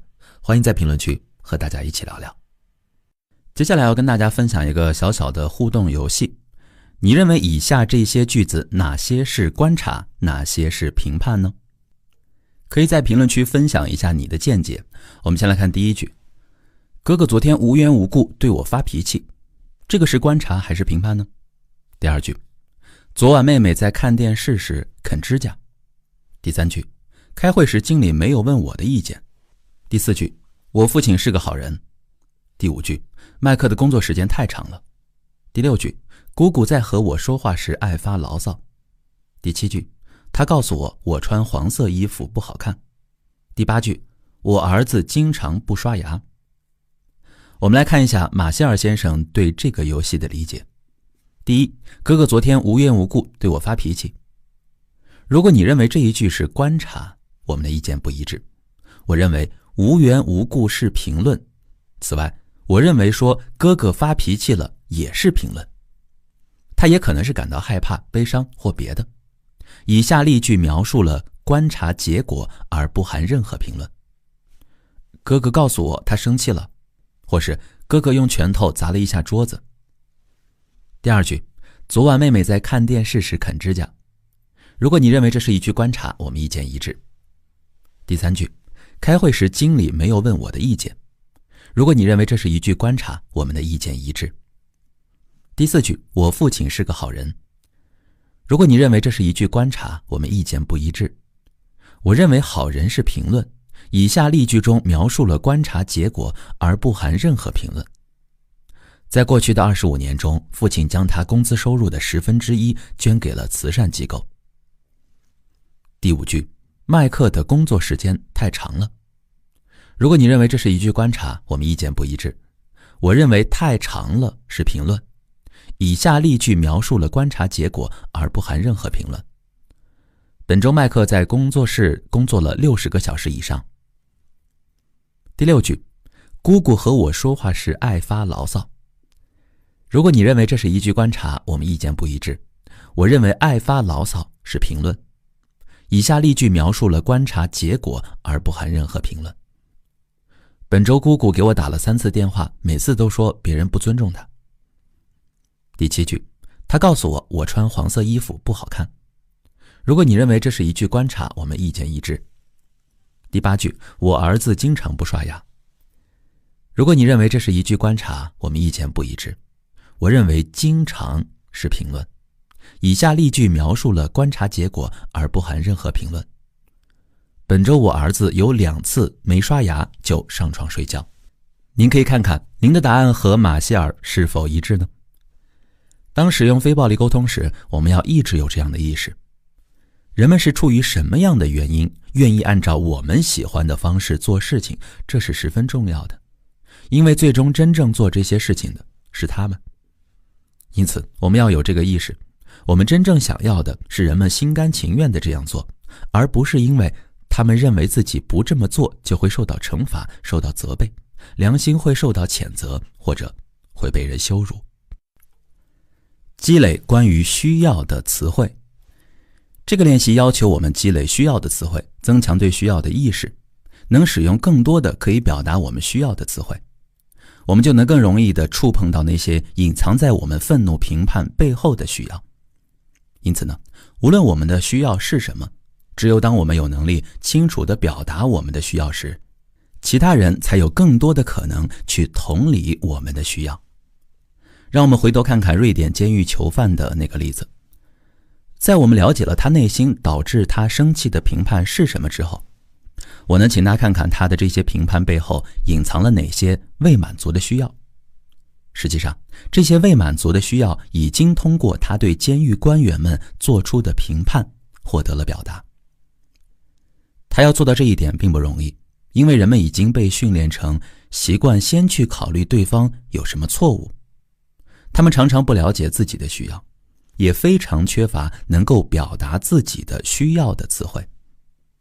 此时呢，他们需要转移自己的注意力，不再对外做评判，而是观察自己的内心，看看自己到底需要些什么。但在获得一些帮助后，他最终可以和自己的需要产生连接了。他说，我的需要是希望能在出狱后能找个工作，让自己自力更生。因此，我对监狱的官员们提出了那个要求，就是通过训练来满足找工作照顾自己这个需要。如果我无法获得这种训练，我出狱后就没法在经济上自立，最后还是会再次入狱的。然后呢，我就问那个囚犯，既然你现在知道了自己的需要，你现在是什么感受啊？他说，我只感觉挺害怕的。此时他的感受是害怕，他的需要是自立。所以当我们直接和我们的需要连接后，我们就再也不会愤怒了。整个过程中我们没有去压制愤怒，愤怒反而转化成可以用来为需要服务的一种感受。感受的基本功能是为我们的需要服务的。情绪这个词意味着让我们的心走出来，驱动我们满足自己的需要。这是情绪的天然功能，驱使着我们满足自己的需要。所以当我们需要营养时，我们就会产生一种我们称之为饥饿的感受。这种感受刺激着我们采取行动，去获得食物以满足我们的需要。如果我们需要营养时感受是很舒服的，那我们就会挨饿，因为我们不会再驱使自己行动起来，去满足我们的需要。但是愤怒是因为我们把注意力从需要上移开而造成的，所以我们并没有真正和自己的需要建立连接。那么一旦连接上了，它会自然而然地驱动我们去满足自己的需要。就像我说的那样，愤怒是来源于我们忙于考虑别人有什么过失，这就使得我们把那些本该用来满足自己需要的精力浪费在了责备和惩罚他人上了。我们可以通过发言者是否对自己感受负责的练习来体会感受和需要的关系。因为对自己的感受负责是发现自己真正需要的前提。我们接下来继续分享一个小互动，看一看在以下的句子中，发言者是否对自己的感受负责呢？也可以把您的判断分享在评论区，我们稍后来看看解读。第一句，你将公司机密文件放在了会议室，太令我失望了。请问这是对自己的感受负责吗？第二句，你这么说我很紧张，我需要尊重。第三，你来得这么晚让我很郁闷。第四，你无法来吃晚饭，我很难过，我本来想和你好好聊一聊。五，我很伤心，因为你没有做你答应我的事情。六，我很沮丧，我希望我的工作已经取得更大的进展。七，朋友叫我外号让我很难过。八，你得奖了，我很高兴。九，你嗓门那么大，吓死人了。10，你让我搭你的车回家，我很感激，因为我想比孩子们先到家。以下呢是马歇尔先生对游戏的理解。第一句，你将公司机密文件放在了会议室，太令我失望了。如果你选择这一句，我们意见不一致。对我来说呢，这句话意味着他人的行为导致了发言者的感受。那以下这个句子是体现了发言者对自己感受负责的。你将公司机密文件放在了会议室，我很失望，因为我希望重要文件能够得到妥善保管。第二句，你这么说我很紧张，我需要尊重。如果你选择这一句，我们意见一致。第三，你来的这么晚让我很郁闷。如果你选择这一句，我们意见不一致。那我们应该怎么说呢？你来晚了，我很郁闷，因为我希望我们能坐到前排去。第四句，你无法来吃饭，我很难过，我本来想和你好好聊一聊。如果你选择这一句，我们意见一致。第五，我很伤心，因为你没有做你答应我的事情。如果选择这一句，我们意见不一致。那该怎么说呢？你没有做你答应我的事情，我很失望，因为我希望我可以信任你。第六句，我很沮丧，我希望我的工作已经取得更大的进展。如果你选择这一句，我们意见一致。第七，朋友叫我外号让我很难过。如果你选择这一句，我们意见不一致。那应该怎么表达呢？朋友叫我外号，我会感到难过，因为我想得到欣赏。第八，你得奖了，我很高兴。如果你选择这一句，我们的意见不一致。那该怎么表达呢？你得奖了，我很高兴，因为我希望你能得到公司的赏识。第九，你嗓门那么大，吓死人了。如果你选择这一句，我们的意见不一致。你可以这么表达：你大声说话时，我有些烦，我需要安静的环境来学习。第10，你让我搭你的车回家，我很感激，因为我想比孩子们先到家。如果你选择这一句，我们意见一致。在我和这位囚犯指出了和自己的需要建立连接后，他便意识到了自己的恐惧。他能够明白，他之所以生气，是因为他想着的是别人的过失。然后我问他，你觉得怎么样才更有可能让你的需要得到满足呢？是当你和监狱官谈话的时候，想着你的需要和恐惧的感受呢？还是一直在脑子里评判他们，并变得愤怒呢？这时他很容易就能明白，他如果想要让自己的需要得到满足，那么在和监狱官们谈话的时候，时刻记得自己的需要要远远好过在心里一直想着别人的过失。在此刻，他开始意识到了，当和自己的需要建立连接的时候，比起之前评判他人的时候，这个世界出现了多么大的不同。他向下看着地板，然后脸上浮现出了一种我从没看过的悲伤神情。我问他，现在感觉怎么样？他说，我现在还没法说。当天稍后，他让我明白了他当时的想法。他走到我跟前说，马歇尔，我真的希望你在2年前就教会我你今天上午教给我的那些有关愤怒的事儿，要是那样，我就不会杀死我最好的朋友了。这是一个悲剧，我尽量用非暴力沟通的语态进行描述。2年前，他和他最好的朋友之间发生了一些事儿，然后他对他朋友的所作所为进行了评判，并对此感到极为愤怒。但是他并没有觉察到隐藏在这一切背后的他的真实需要是什么，取而代之的是他认为是他的朋友做的事儿让他愤怒的。结果一次令人痛心的冲突以他杀死他的那位朋友而结束。我的意思并不是说我们每次发怒都会伤人甚至杀人，但我确实认为每当我们发怒时，我们都是在和自己的需要切断连接，我们的头脑以一种使得我们很难去满足自己的需要的方式来看待当时的情况。我刚刚描述的是一个非常重要的步骤，去意识到那些让我们发怒的想法。就像我说的那样，开始时那位囚犯根本没搞清楚他内心深处让他愤怒的想法到底是什么。之所以这样，是因为我们的一些念头转瞬即逝，我们的许多想法非常快地在我们的头脑中一掠而过，甚至我们根本就意识不到自己曾经有过这样的想法。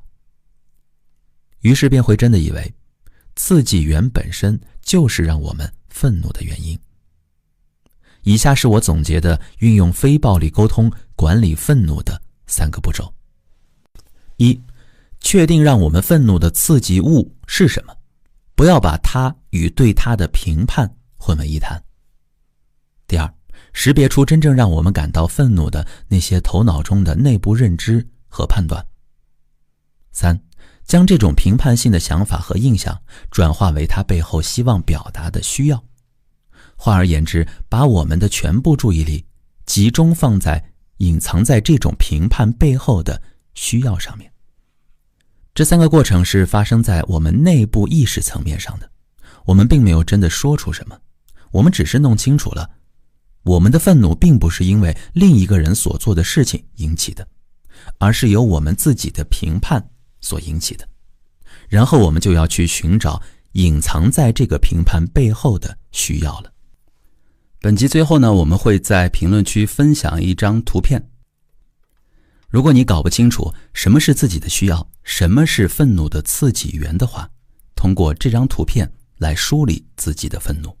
第4步，通过找出隐藏在这些评判背后的需要，我们把自己的愤怒转化成了其他的感受。于是呢，我们的第4步涉及我们实际上会对别人说些什么。这第4步包括了要对别人说的4部分信息。第一，我们要对他说出那个刺激源，就是他所做的那件和我们的需要背道而驰的事情。第二，我们要向他表达我们的感受。注意，我们不是在压制愤怒，因为愤怒已经被转化为悲伤、伤痛、害怕、泄气这类感受了。第三，我们就接着可以表达这些感受背后我们哪些需要没有得到满足。现在在了解到这3部分信息之后，我们要提出一个明晰明确的请求了。我们究竟要从那个与我们的感受和未能被满足的需要有关的人那里得到些什么？所以呢，针对那个囚犯的情形来说，他应该采取的第4步就是去找那个监狱官，说一番类似下面这样的话：3周前我提出了一个要求，但目前我仍然没有得到你们的答复，我感觉有些害怕了，因为我觉得当我离开这里的时候，我应该有挣钱养活自己的能力，但如果没有这项训练，我恐怕很难做到这一点。因此我希望你们能够告诉我，为什么我还不能知道我是否可以得到这次训练的机会。他自身要先完成很多功课。请注意，这位犯人要完成这样的沟通，他需要意识到他自己目前的状况，他需要一些帮助才能意识到自己的真实需要。而在这一次的情形中呢，他是通过我的帮助来完成的。但在我们的实际训练中，我们会告诉人们如何靠他们自己来完成这一切。当我们被别人刺激到，并发现自己已经开始愤怒的时候，我们需要以如下的方式去管理我们的愤怒情绪。如果我们受到足够的训练，能够和隐藏在评判背后的需要建立连接，那么我们就可以深吸一口气，迅速地完成一次我引导那位囚犯经历的过程。换句话说，一旦我们发现我们自己就要发火了，我们便要做一次深呼吸，停下来自我觉察，并迅速地问自己，我正在告诉自己什么，让我如此生气呢？这样我们就有机会和隐藏在评判背后的需要相连接。一旦我们和这个需要连接上，我们就能够从我们身体内部感受到，愤怒变成了其他的感受。而到了这时呢，我们就可以开口向对方说出我们所观察到的、所感受到的和所需要的，并可以提出请求了。这个过程呢，需要实践，有了足够多的实践之后，它可以在几秒钟之内完成。也许我们足够走运，周围就有能够帮助我们发现我们脑海中真实想法的朋友。如果没有，或者我们没有得到足够多的训练，那我们就可以停下来一段时间。我们可以对对方说，先停一下，现在我需要自己做一些工作，因为恐怕无论我说什么，都可能妨碍我们两个人的需要得到满足。在这个时候呢，我们可以单独走到一边，和那些隐藏在让我们感到愤怒的评判背后的需要建立连接。之后，我们就可以重新回去处理这件事了。我们用这种方式处理愤怒，当这种练习做得足够多的之后，我们也可以共情地去理解，是什么导致了对方会以某种行为方式去做某件事的。这通常对我们是很有好处的。如果我们能够在表达我们自己的想法之前做到这一点，那么对我们的好处更会大得多。如果我们想要按照我上面总结的方式去管理我们的怒火，其中的一个关键部分是要能够明确地知道，到底是什么样的评判让自己感到了愤怒，以及能够迅速地把愤怒转变为那些隐藏在评判背后的需要。如果我们能够多做一些识别评判和转化评判，为我们自己的需要练习，我们就能让自己拥有这样的能力，在现实情境中迅速完成类似过程。我推荐一种练习，就是列出当你发火后你脑海中所出现的那些评判。你或许可以考虑你最近一次发火的状况，并询问自己，当时你在内心究竟对自己说了些什么，才导致你发了这么大的火，并把这些评判记下来。当你写下了你在不同场合下对自己说过的那些导致你发火的话后，那时你或许就可以回过头来看一遍这份清单，并且问你自己，通过对他人的这些评判，我所表达的我的需要是什么呢？我们将评判转化为需要所做的练习越多，它就越能帮助我们在现实生活中更熟练地用非暴力沟通方式表达我们的情绪。愤怒与惩罚的关系。我打算在有关愤怒的讨论中引入惩罚这个概念。那种导致我们愤怒的思维方式里暗含着这种观念，人们应该为他们的所作所为付出代价。换言之，我的意思是，当我们对其他人进行道德评判，那么这其中就带有了认为他们的行为是错误的、不负责任的，或者是不合适的这样的意识。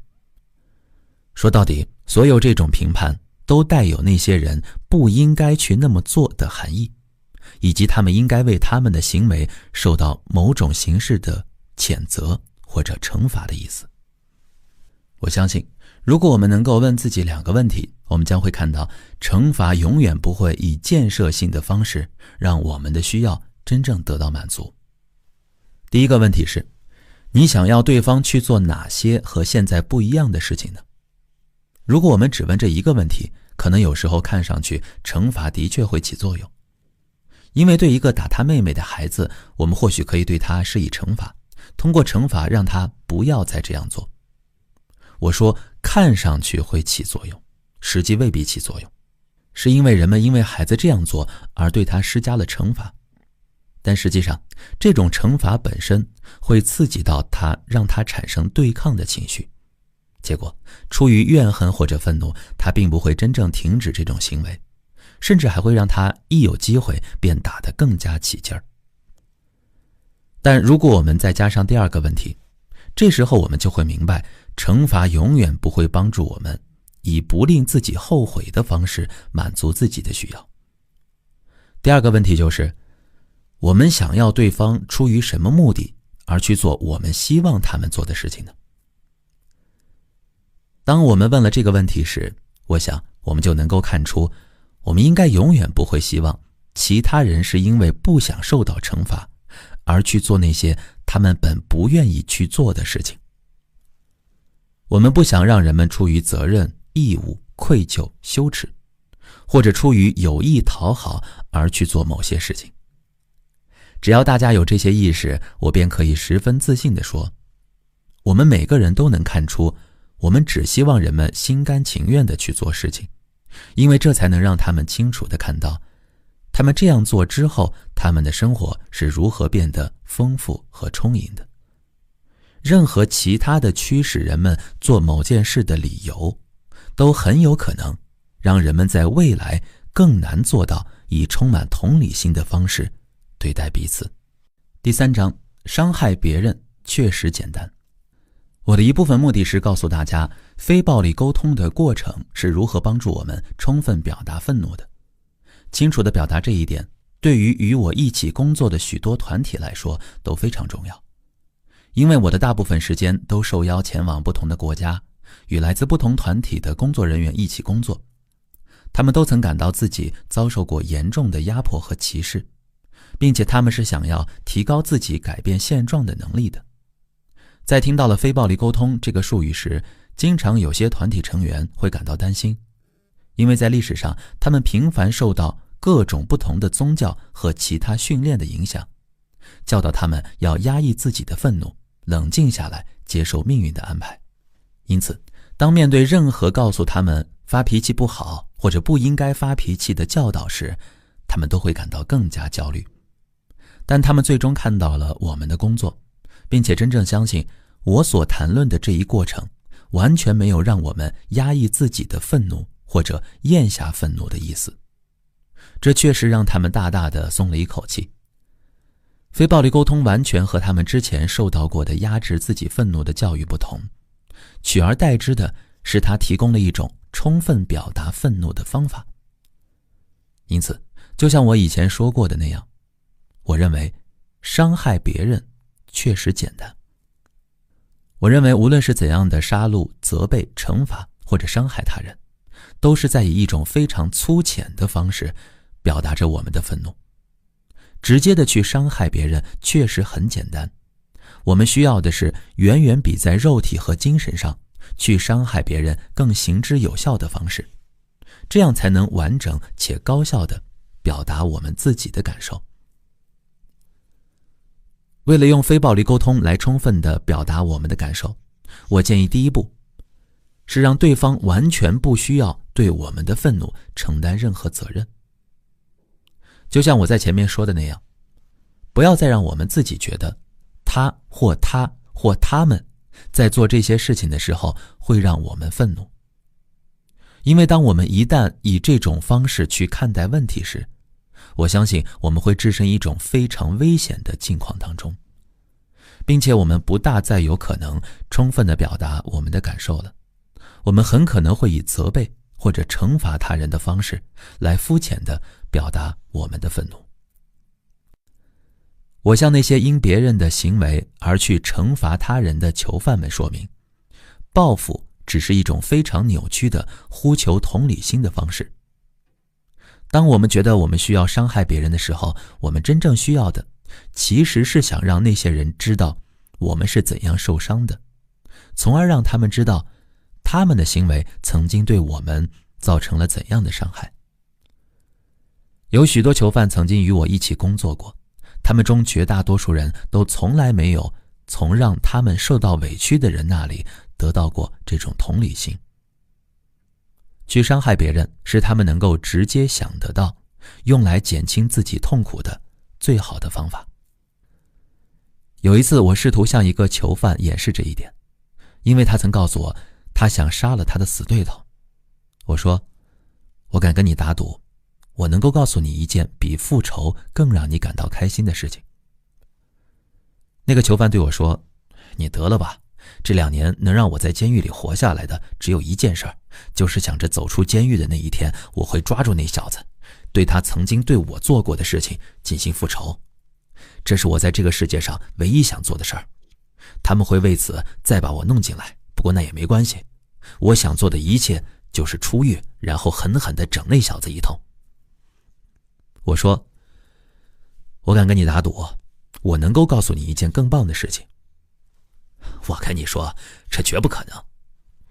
你能给我点时间吗？随便多长都行，时间我有的是。我很喜欢这家伙的幽默感，因为他的刑期不短。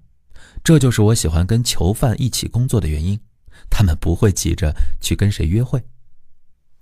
我说，现在我想告诉你的是，除了伤害人之外，我们还有另外一个选择。我想让你扮演你的死对头。行啊，那由我来扮演这个囚犯，好吗？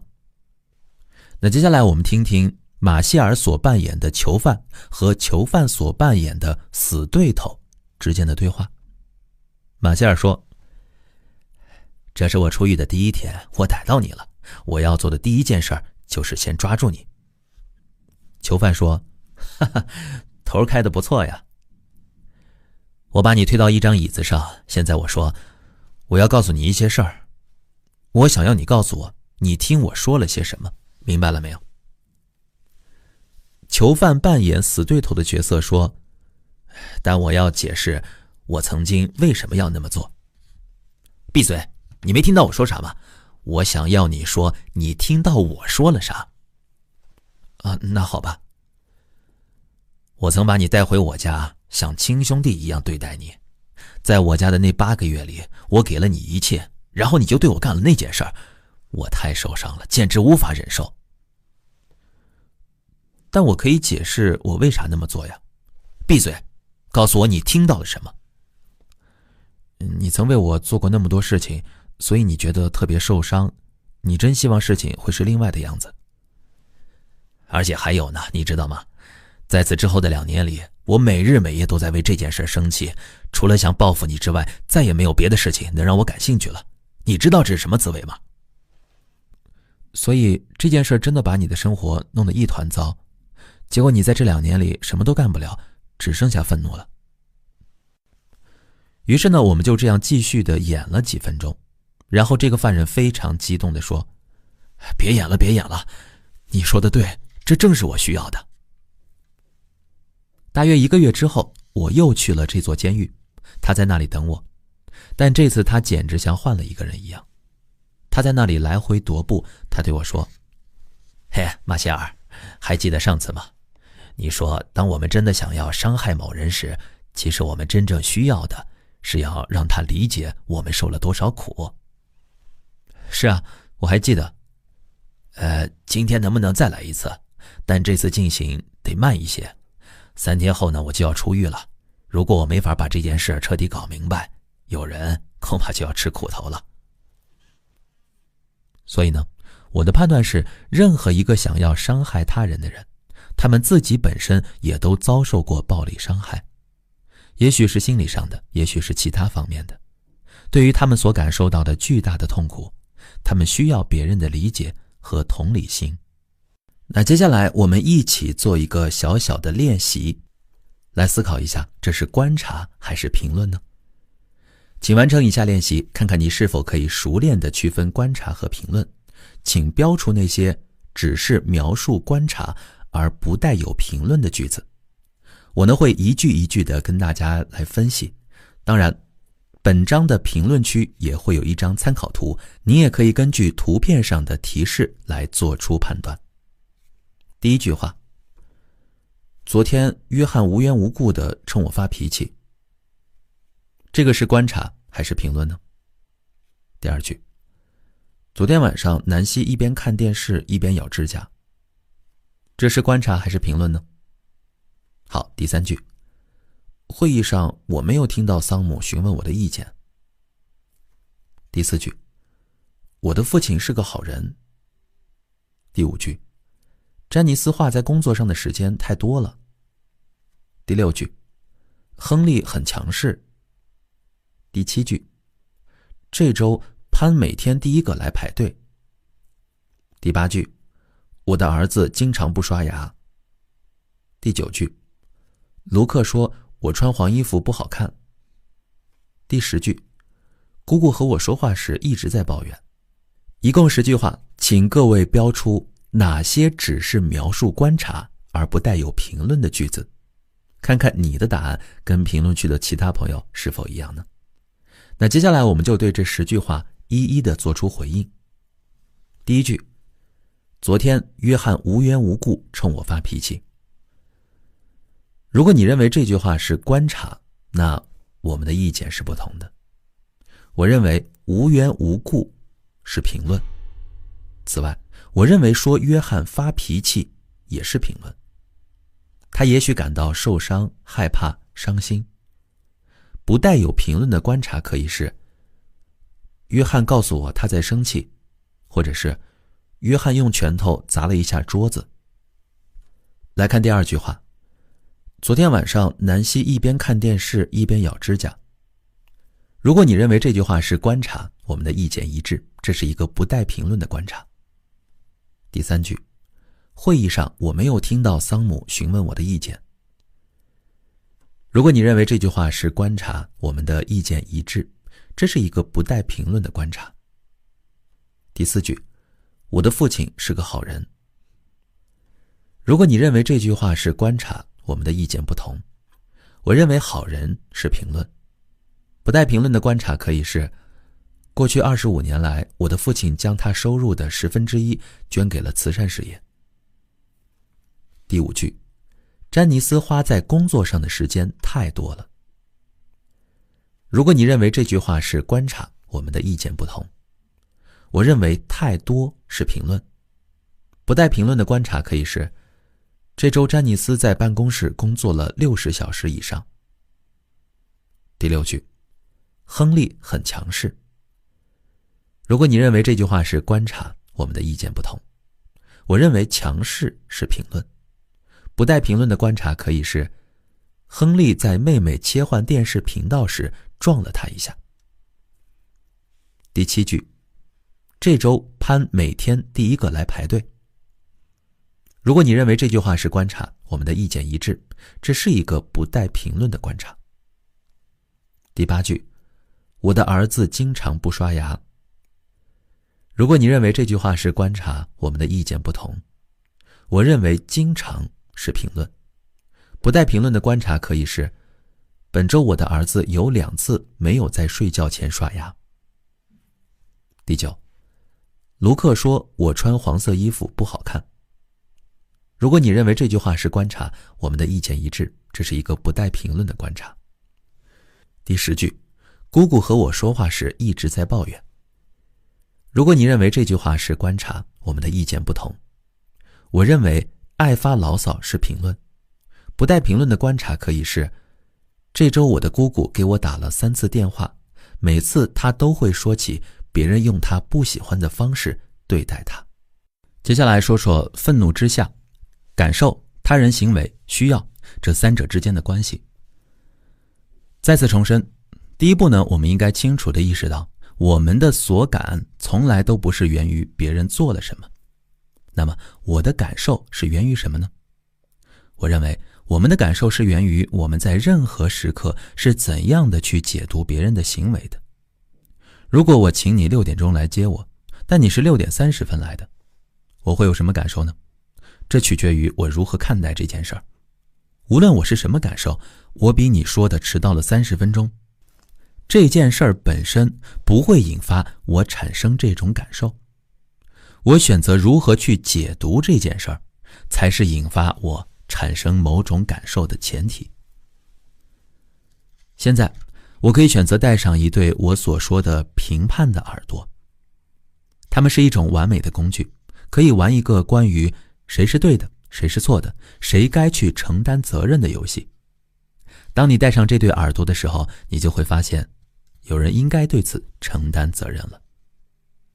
那下面呢，有一位男性提问者对马歇尔是这样提问的：所以你是说，我们的感受是源于我们怎样去解读他人的行为，我们如何描述别人的行为，导致了我们会产生什么样的感受吗？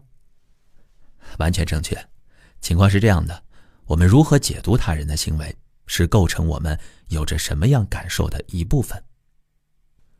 对于怎样去和我们的感受建立联系，这里还有另外一个选择，就是我们可以带上另外一双耳朵，叫做非暴力沟通的耳朵。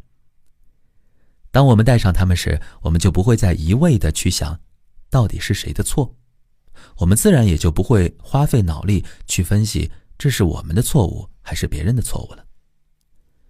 这双耳朵有助于我们更好地和我们自己的生活建立联系，而对于我来说，通过观察我们需要的是什么，我们自己的生活就可以被更清楚地揭示和理解。在这种情况下，我的需要是什么呢？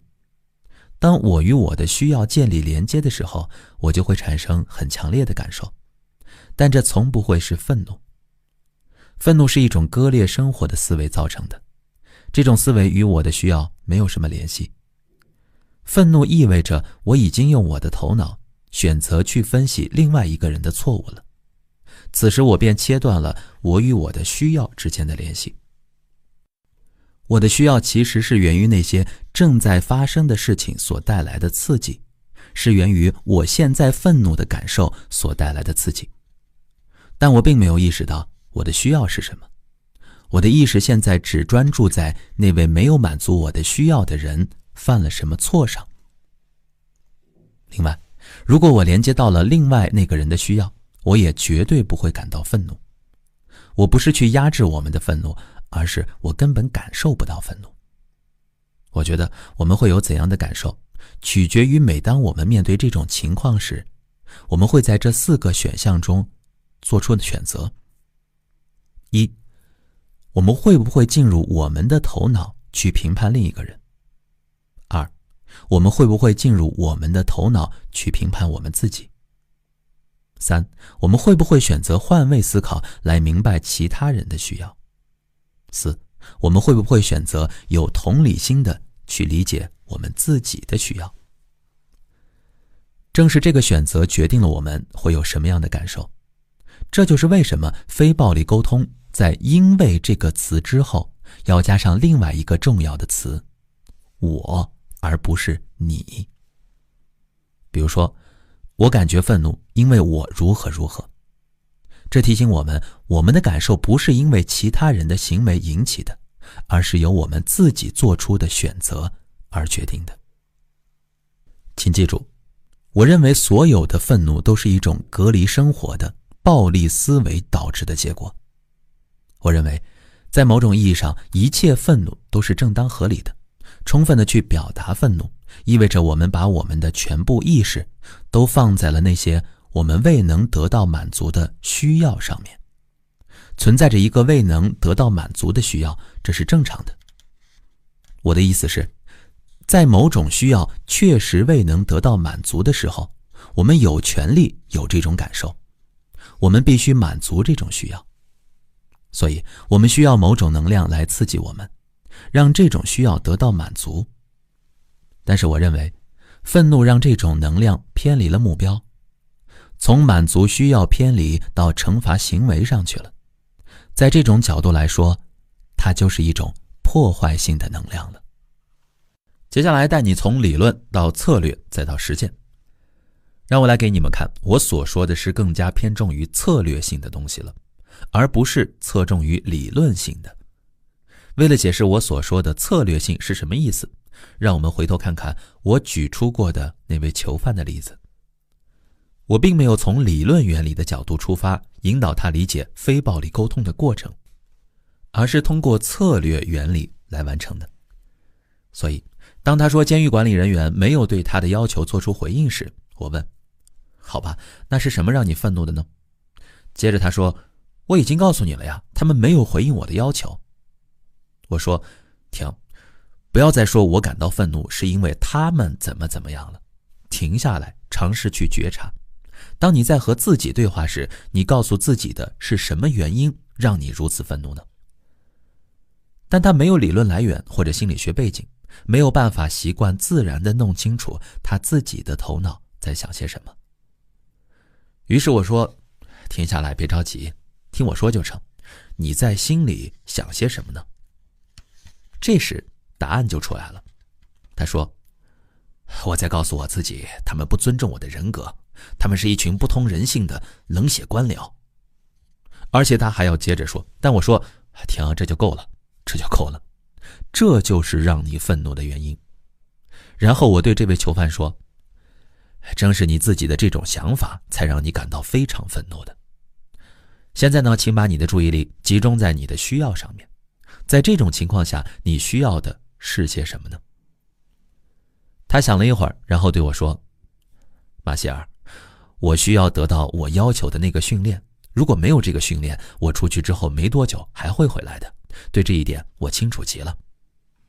这时候呢，有一位女性提问者，她就问了，我觉得你的话有道理，但我觉得要我做到这一点，我得需要像个超人了。我发火的时候似乎就是一眨眼的事儿，这时候要我去想不同的步骤，我觉得自己达不到这种要求。马歇尔回答，你需要做的仅仅是不要说话而已。你瞧，我不觉得只有超人才能做到这一点呢。你需要做的仅仅是不说话，同时也不要在那个时候说任何想要责备对方的话，不要采取任何惩罚对方的行动。于是你停下来，除了呼吸和采取这些步骤之外，什么都不需要去做。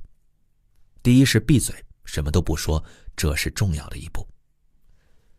但是在你的例子中，你等了半个小时来让那个人完成这一步，我的意思是，他们并不一定非要完成那一步，而且我已经非常着急了。你瞧，我的想法是，我无法相信他怎么到现在还不来接我，他是不是从来都不记得我要他做的任何事儿，诸如此类的想法。我说的是，在那段时间你可以做点什么给自己减压，这也会增加你满足自己需要的可能性呀。如果你做了这些我们讨论的步骤，当他来了的时候，你就可以说一些话，这些话会让他下次更有可能遵守时间吗？我希望我能说得更加清楚一些，让他不像一种超人的行为，因为你说的超人是要压制愤怒的，要努力把愤怒压下去的。在这里，我们真正想要做到的是每时每刻让我们的注意力与我们的生活建立连接。我们要与我们当前的生命状态连接，与我们当前的需要建立连接，并且把我们的注意力集中在对方当下的生命状态上。接下来我们以一位女子的愤怒为例。这个女子是这么说的，我当时面对的情况是，我在跟一个人谈话，结果另一个人呢，他加入了谈话，他开始跟我的谈话伙伴说话，把我给撇开了，而且他发表了一个评论，意思是他们更希望他们的社区是白色的。在这里我们解释一下，社区是白色的就是指社区里只有白色人种。马歇尔回答，哦，是这样啊。于是我就感到很生气，因为我没办法继续我的谈话了，也就无法满足我的需要。请等一下，我怀疑这一点，我不觉得你是因为这个而生气的。也就是说，我不觉得我们会因为需要没能得到满足而生气。我敢说，你之所以生气啊，是因为你当时对另外那个人有想法。所以我希望你现在可以觉察一下，你当时对自己说了些什么，才弄得你对那个人那么生气。你瞧，那里有这么个人，他说他更愿意这里只有白人，然后他跟另一个人谈话而不理你，那么你又是因为什么而生气呢？因为你告诉了自己什么，这才让你生气了呢？我当时对自己说，这家伙在干什么呀？我在这里跟人谈话，他干什么一来就把话题给抢走了？想一想，在这家伙在干什么呀？这个问题背后的事情，对一个这么做的人，你有什么想法呢？我对他有什么想法？是的，这可不是啥好话。但我认为问题就在这里啊。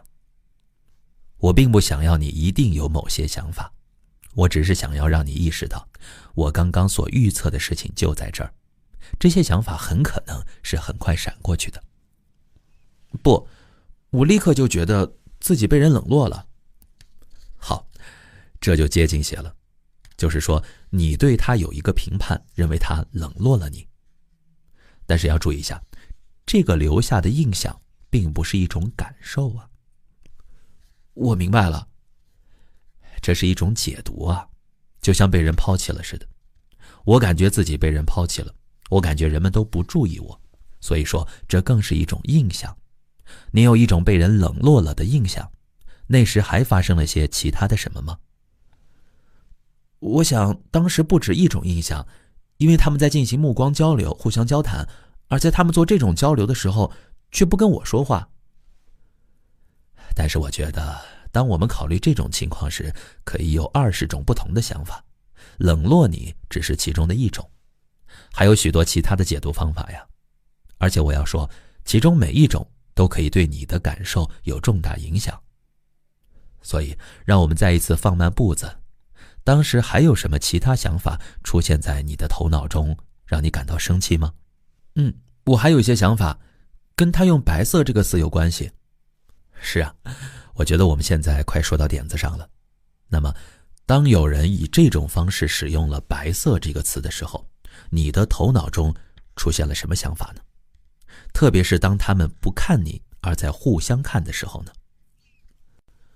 我当时告诉自己的是，当他们说到白色的时候，他们指的白色不包括我。于是他们或多或少把你排斥在外了。而且事实上，他们的行为和身体语言以及所有一切也都向我传递了那种信息。所以你相信他们是因为种族原因把你排斥在外的吗？对于这样做的人，你有什么想法呀？是啊，很多。我的意思是，你瞧，这就是我试图找的东西啊。我想这些就是你当时受到那种行为的刺激而产生的想法，正是这些想法导致你感到愤怒呀。我想是这样的，我同意你说的。我觉得一方面是我的这种想法，另一方面是我被排斥在外的事实。不，其实啊，你并没有被排斥，你被排斥了只是一种解读。我把观察定义为一个事实，这个事实是，这个人与其他人有目光交流，和你没有。看，事实就是这样。无论你把它解读为排斥你也好，还是你把它解读为种族主义也好，亦或你把它解读为那个人被你吓到了也好，这些都是解读。事实就是他没有看你，事实是他说了有关白色的什么事情，这些才是事实。但如果你把它解读为排斥你，你就已经在你的头脑中产生了某些感受，他们与你用其他方式的解读产生的感受是不同的。那么他怎么才能应付这种情况呢？他们的身体语言是排斥他，他们的谈话排斥了他。我是说，他要怎样才能满足他的需要呢？如果他的目的是充分表达他的愤怒，我会建议他意识到我们现在正在努力要搞清楚的一件事，就是他要意识到他告诉了自己什么，让自己感到如此愤怒。所以在这种情况下呢，他立即就把事情解读为他因为种族主义而被排斥，所以他才如此愤怒。这让他有了各种想法，诸如因为种族关系而被排斥是不正确的。你是不是在内心深处有这种感觉呢？我觉得这种感觉是过了一会儿之后才有的。是的，我最直接的感觉是我变成了透明人，因此我觉得困惑，有些摸不着头脑，我不明白为什么会这样。是的，所以你在这种情况下立刻就有的反应并不是去评判别人，最直接的反应是他不知所措，他困惑了。他的一个需要是想明白这是怎么回事，为什么会发生这样的事儿。愤怒也就是这时开始的。然后愤怒便开始了呀，因为他开始对为什么会出现这种情况有了一些假定。现在接着就出现了我们想要完整表达的那个部分。愤怒是通过类似如下的解读来的。嘿，等等，我想这是因为种族问题而把我排斥在外，我不喜欢这样，我认为这是种族歧视，我认为这是不公平的，我认为不应该有任何人因为这种事情而被排斥。就是这类想法。是的。是啊，这是第二步。第一步呢是静下来，找出让我们愤怒的想法，然后连接隐藏在这些想法后面的需要。于是你对自己说，我认为任何人都不应该因为种族原因被人排斥，我认为这样不公平，我认为这是种族歧视。这时候呢，所有的评判都是未能满足需要的悲剧性表达。其中种族歧视是一个很好的例子。现在隐藏在种族歧视这一评判后面的需要是什么呢？如果我认定某人是种族主义者，我的需要又是什么呢？我也想进入他们的圈子，我想要平等，我希望人们给我和所有人一样的尊重和关心。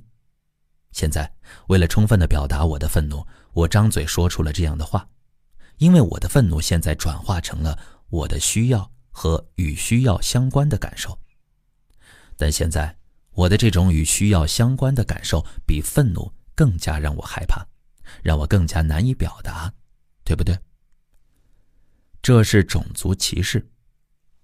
得出这个结论并不难，而且我也愿意这么做。但去深入触及这个评判背后的东西，让我感到害怕。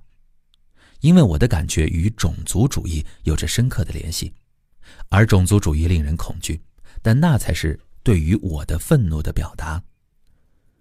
所以我随后或许会开口对那个人说，你刚刚来到我们这里，你对其他人说话，但就是不跟我说话，然后你做了一些有关白色的评论，这让我感到非常恶心，非常恐惧。这触发了我想要被平等对待的各种需要。我很想知道，当我告诉你这些的时候，你有什么样的感想呢？实际上我确实跟他说了类似的话，我的沮丧和愤怒并没有全部消失，到现在还依然存在。但我有一种感觉，就是我在这个过程中所经历的一系列体验并没有得到理解。如果我理解正确的话，你在担心，认为另外的那个人不会真正理解这件事儿对你的影响，以及你对此的所有经历吗？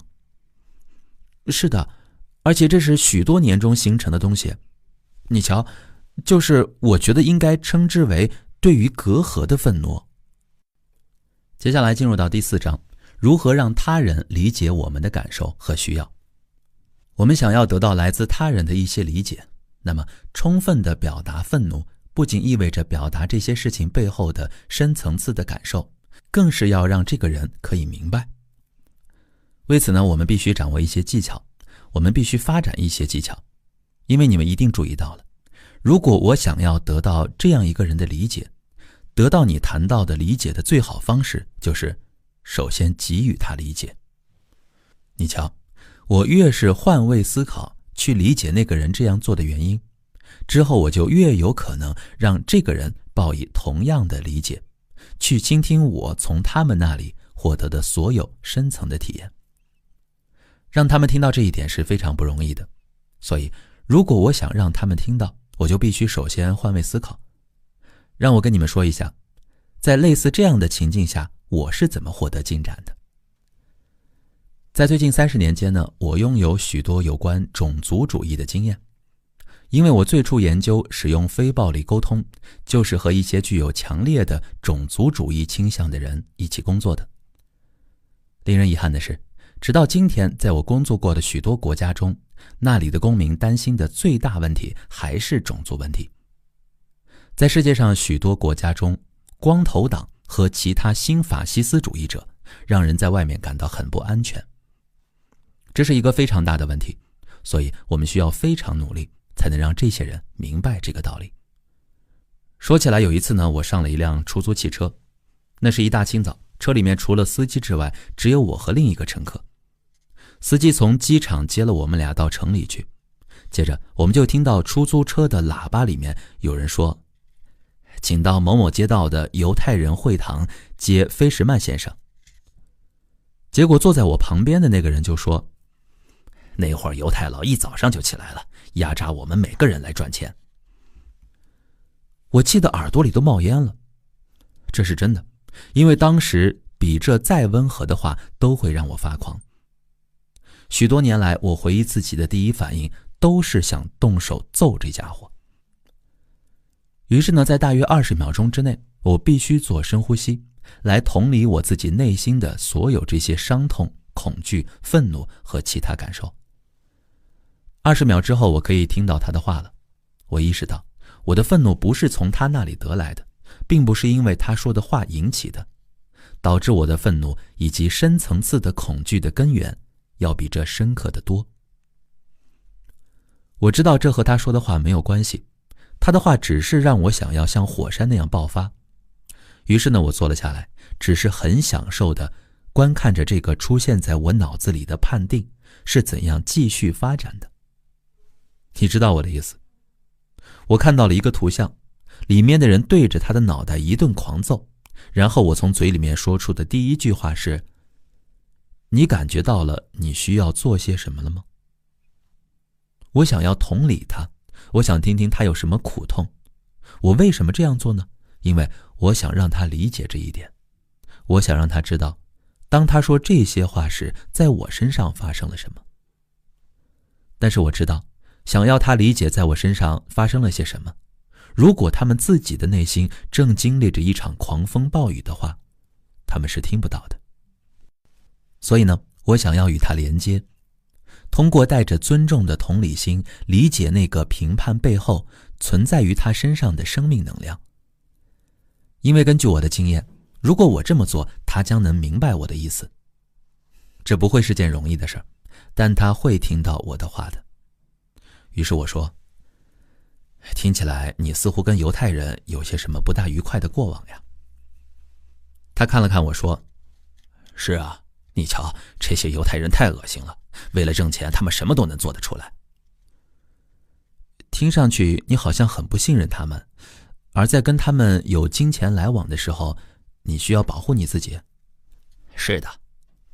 于是呢，他就接着讲了下去，而我也在那里听着他的感受和需要。现在你瞧，当你注意听其他人的感受和需要时，你就不会跟他有冲突。他的感受和需要是什么呢？当我听到他感到害怕，想要保护他自己的时候，我也有那些需要。我需要保护我自己，我知道害怕是什么滋味。当我把意识放在另一个人的感受和需要上的时候，我看到了我们所有体验的共同之处。虽然我和他头脑中的想法，他的思维方式之间有很多冲突，但我已经知道，如果我不去管他们的想法，那我和他之间的交往就会愉快得多。我也知道，特别是对于有这种思维的人，如果我倾听他心中的感觉，而不管他脑子里出现的想法，那我的生活会好过得多。于是真的，过了一会儿，这个人便滔滔不绝地向我诉说起他的悲伤和挫败了。还不等我们注意到这一点，他就不再大谈犹太人，而是说起了黑人和其他的族群。这家伙无论对什么人都有各种怨气。而在我奉行只听不说政策之后，大约10分钟，他觉得我已经充分理解他了。然后我就开始让他明白我心里在想些什么。我就说，你知道，当你开始说话的时候呢，我感觉糟糕透了，气馁透了。因为我跟犹太人之间的交往跟你的非常不一样。我非常希望你能有更多像我这样的体验。你能告诉我，你听到我在说些什么吗？听着，我并没有说他们全都……对不起，请你停一下。你能告诉我，你听到我在说些什么吗？你在说些什么呀？请让我再说一遍我想要说的事情。我想让你听到，真正的听到，当我听到你的话时，心里有多难受。我希望你能听到，这一点对我确实很重要。我跟你说，我真的非常悲伤，因为我与犹太人来往时得到的经验非常不同。我希望能和你分享一段不同的经历。你能告诉我，你听到了我说了些什么吗？你说我没有权利说那些话。没有，我真的没有责备你的意思，真的，我一点也没有责备你的意思。你看，只要他听出了一点点责备的意思，那他就没听明白。他没听明白，这点太容易看出来了。如果他说，我这样说太不应该了，我说的是些种族主义的言论，我不应该这么说的，那他就没听明白。如果他听到了我说他什么地方说错了，他就没听明白我的意思。我想让他听一听，当他说那些话时，我在心中感到的痛楚。我想让他看到，当他说那些话时，我有哪些需要没有得到满足。我并不想责备他，责备他太容易了。所以呢，我们需要为此做些工作。我必须拽着这个胡乱评判他人的耳朵提醒他，原因就在于，那些胡乱评判别人的人，并不习惯于倾听别人的感受和需要。他们习惯于听到别人的责备，然后他可能会同意这种责备，并痛恨他们自己。但这并不会让他们停止那样做，或者他们会仇恨称他们种族主义者的人，那就更不会让他们停止那样做了。所以，这就是我说的，他们需要别人的帮助才能听进去话的原因了。或许在开始的时候，你得听他说一阵子有关痛楚的话。好吧，老实说，在我能够听这种人诉说自己的伤痛之前，我不得不在过去的许多年里做大量的工作呀。这时有第二位女子向我提问，我还是感觉我想要能够保护自己。换句话说，如果我有选择，我不会跟那个人有来往，但因为他们占了我的位置，我就有点不得不牵涉其中的意思，所以我不是很确定你想要说什么。马歇尔回答，我想说的是，如果我们想要对那个人完全表达我们的愤怒，我们就必须经历这个过程。但是我并不是说我不会总是想要对这样一个人充分地表达愤怒，我的需要经常是想要去对别的什么人谈论这些事儿，想不再去想他。但如果我真的想要充分地对他们表达我的愤怒，我就需要对他们进行同理，他们需要首先得到这个，才能够听到当那个行为出现时，我内心深处的感受和需要。这样他们就会在我这样做的时候理解我了。这是我发现的充分表达愤怒的最佳方式，去真正让这个人知道我的内心深处在想些什么。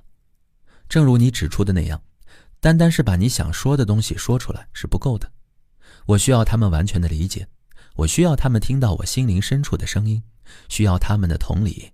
这并不意味着他们必须同意我的看法，他们甚至不必改变他们的做法。我只是需要他们倾听在我身上发生了些什么。所以在20秒钟之内，我的整个一生的经历都涌现在其中，而我就坐在那里享受着这个过程。这时候第三位女子问，那你是怎样才做到这一点的呢？接下来我们进入到第4章，体会与表达感受。非暴力沟通的第一个要素是不带评论的观察，第二个要素则是如何表达内心的感受。心理治疗师罗洛梅认为，成熟的人能捕捉到感受的细微差别，不论是强烈热忱的还是微妙细腻的，就好像聆听交响乐的不同乐章。然而对许多人来说，我们所能体会的感受就如他所描述的，像军号上的音符一样单调。相比形容感受的词汇数量，我们用来评论他人的词汇通常要多得多。我在美国上了21年学，却想不起有什么人问过我的感受。人们认为感受是无关紧要的，重要的是各种权威所界定的正确思考方式。我们被训练成以他人为导向，而非聆听自己。我们逐渐习惯于考虑人们期待我怎样说话和做事。我们是如何开始与感受渐行渐远的呢？回想起我9岁那年，有一天放学后，我躲在教室里，想要避开在校外等着打我的几个男生。一位老师呢就发现了我，让我离开学校。当我告诉他我很害怕时，他斩钉截铁地对我说：“男孩子不要胆小怕事。”几年后，作为运动员，我的感受更显得微不足道。教练们评估运动员的方式是他们是否拼尽了全力，即使身体疼痛也在继续迎战。有一次我的手腕骨折，我没有接受任何治疗，依然忍痛坚持了1个月的棒球训练。在一次工作坊上，一位大学生提到他的室友在夜晚将音响开得很大声，一整夜他都无法入睡。我询问他对此事的感受，他说：“我觉得晚上把音乐放得这么大声是不对的。”我提醒他，虽然他用了"觉得"这个词，但他所表达的是他的想法，而非感受。我请他再次试着表达感受。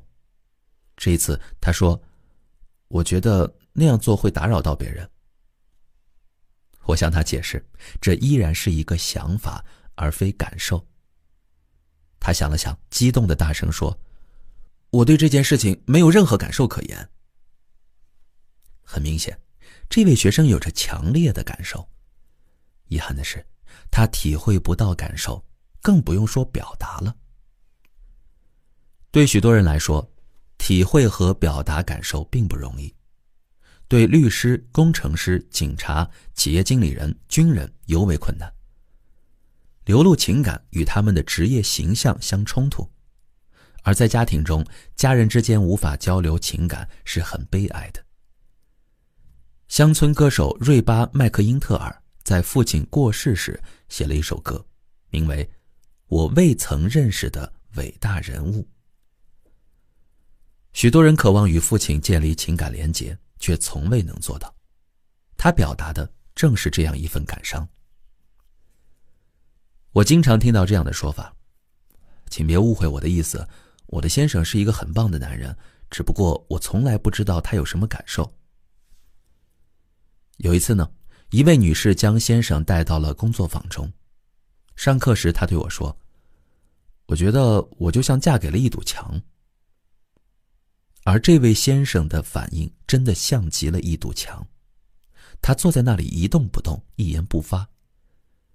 恼羞成怒的太太转向我大声说：“你看，他永远都是这样，坐在那里一句话也不说。我真的像在和一堵墙过日子。”我呢就回应他：“你是不是感到孤单，想要和先生有更多情感上的交流呢？”在他表示认同之后，我尝试让他理解类似“我觉得我就像嫁给了一堵墙”这样的话，不太可能让他的先生明白他的感受与渴望，反而更容易认为他在批评他，并且这类话语最后往往会真的应验。也就是说，当先生听到太太批评他像一堵墙时，会感到委屈和气馁，因而不愿意做出回应。这样一来呢，先生像是一堵墙的印象便会在太太心中进一步得到强化。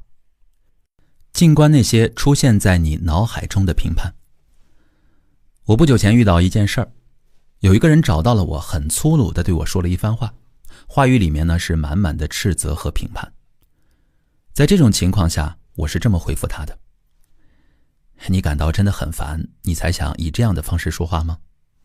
那个人说：“是的。”然后他又说了很多。我接着说：“听起来在说这些话的背后，你好像感受到一些痛楚，所以你才想这样啊？”“是啊，就这样，怎么样呢？”后来反复又进行几个回合之后，对方开始沉默了。此时有一位女子对我说：“马歇尔，我从来没见过哪个人像你这么富有同理心。如果有人像刚才这个人这样跟我说话，我肯定会动手揍他的。你是怎么做到这一点的呢？”我说：“让我告诉你我心里想些什么吧。你记得他回复我的第一句话吗？是的。我当时内心的第一反应是，如果你不闭嘴，我就要用你的一堆废话塞满你的脑袋。我呢就对这位女子说，而且后面情况还越来越糟。我的意思是，那时我开始产生一些真正的画面影像，而且我开始意识到，这个家伙说的那些话好像带有嘲讽和讽刺的意味。那是当我还是孩子的时候曾听到过的。我意识到，在那些嘲笑背后隐藏有很多类似恐惧这样的感受。我当时呢非常生气，想要好好的摇他几下，来让他注意到那些隐藏在嘲笑背后所带给我的羞辱。结果我就在这时停住了脚步，开始去倾听。果然，我找到了那种被羞辱的感觉，还有因为被羞辱而产生的恐惧。这时我感到自己的身体轻松些了，然后我就能做到你听到我说的那些事情了，因为他们转移了我的注意力，让我开始要关注对方的感受和需要了。你还记得他激怒我之后我的反应吗？是的。这就是我的第一反应。当我告诉了他我的第一反应是什么状态时，这个女子瞪大了眼睛，她说，我第一次知道你居然也会这么暴力呀。就这样，在我仔细地给她演示了我的心理反应后，在她的眼中，我便从非常有同理心变成也会有暴力了。好吧，这两种情况确定会同时存在。由于文化因素和其他原因，在我身上带有不少暴力的成分，但我依然享受这一点。当我感到愤怒时呢，我就舒舒服服地仰头向后坐好，自顾自地想象出的暴力画面在我头脑中掠过。我听着这些发泄在我身上的暴力的声音，想象着那些我想要对这个人施加的暴力行为，然后我去聆听这些愤怒背后的痛苦。而每当我感受到我愤怒背后的痛苦时，我就能感到放松下来。然后我就可以把注意力开始关注到对方身上了。我没有压制任何事情，而是恰恰相反，我很享受我所看到的这一切。这种放松一直在进行，连同某些暴力行为也在我的头脑中放松着。这个时候有人就问，你不觉得这样你是在演戏吗？马歇尔说，我完全不是在表演呀，因为表演太肤浅了。如果我跳出指责这个人，我们永远不会感觉到隐藏在这所有一切背后的苦痛。我没法真正对这个人充分地表达我的需要，并且让他理解到这些需要。我们只会开始一场战斗，而我知道战斗的结局。即使在我赢了的时候，我也不会感觉良好。所以这不是我想要的。我想要的是充分表达我到底是什么样的感受。接下来说说慢慢来，别着急。第五位女子就问了，你之前说过这是一个缓慢的过程，你说你需要时间对自己进行同理，但是如果你试图进行一次谈话，在谈话过程中呢，好像你就有可能要告诉对方说，我说请等一下，我需要想一想再回答。我的意思是，因为你可能想得比较慢，所以会需要较长一些时间才能回应。马歇尔说，是的，我会随身带一张我的一个朋友儿子的照片，这是他死于黎巴嫩战争之前的最后一张照片。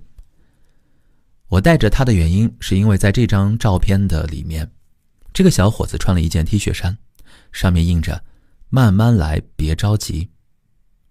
而对于我来说呢，这是一个非常强有力的信号。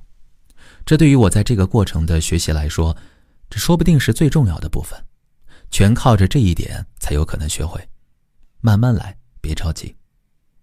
是的，有时候呢，不能按照我们之前习惯的方式自如行动，有时候会让我感到不自在，但我还是想要慢慢的来，这样我就可以和谐从容的按照我自己的价值观去生活，而不是以一种机器人的方式，自动地按照我从小到大受到熏陶的那种文化，程序式地过完一生。因此没错，慢慢来，别着急，这可能会让你感到尴尬，但对于我来说呢，这是我的生活，我将以慢慢来的方式以我想要的方式度过。或许这会让我看上去有点傻呵呵的，但这并不要紧。我的一个朋友叫萨姆·威廉斯，他把这个过程呢写在一张3×5英寸的卡片上。他在工作的时候把它当作备忘单子来使用。尽管老板会带着满脸挑剔的神色向他走去，但他还是可以提醒自己不要慌张，慢慢来。他会停下来，低头看看他手里的卡片，去体会该如何应答。我有一次就问他，萨姆，有没有人觉得你花那么多时间看手里的东西很古怪啊？他说，其实这也没让我花费那么多时间，但哪怕要花很长时间，我也不在乎，因为我想要确定，我确实是在按照我想要的方式做出回答。但在家里呢，他是公开的这么做的。他跟他的妻子和孩子解释了为什么要用这些卡片。他说，我可能看起来很奇怪，也可能需要花很长时间，但这是我这么做的原因。于是当他们在家里有了争执时，他就会来摆弄这些卡片。过了大约1个月后，他觉得有信心了，就把卡片丢开了。后来一天晚上，他和他4岁的儿子斯科蒂因为电视有了争论，结果谁也没有说服谁。这时斯科蒂说，老爸，就把那些卡片拿来吧。接下来我们来到第5章，关于愤怒你需要了解的关键点。那以下这些段落呢，是一些语录的形式，为了方便大家收听或者收藏，我会以图片的形式把它分享在评论区，大家可以选择自己喜欢的语录来进行收藏。第一句，选择以哪种角度去看待某种情境，会极大地影响我的应变能力。有些选择会改善情况，有些选择会让情况变得更糟。2. 别人做的任何事情都不是让你愤怒的真正原因。3. 你头脑中的任何想法，只要与应该这个词有关，都有可能引发暴力。4.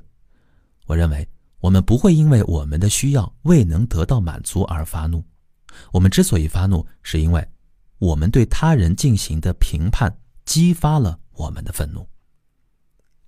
5. 愤怒是由不自然的思维产生的自然感受。6. 我并没有说评判他人是错误的，重要的是要意识到，正是这种评判让我们动怒。7. 即使你没有把自己的评判说出口，你的眼睛和表情也会不自觉地透露出你的想法。8.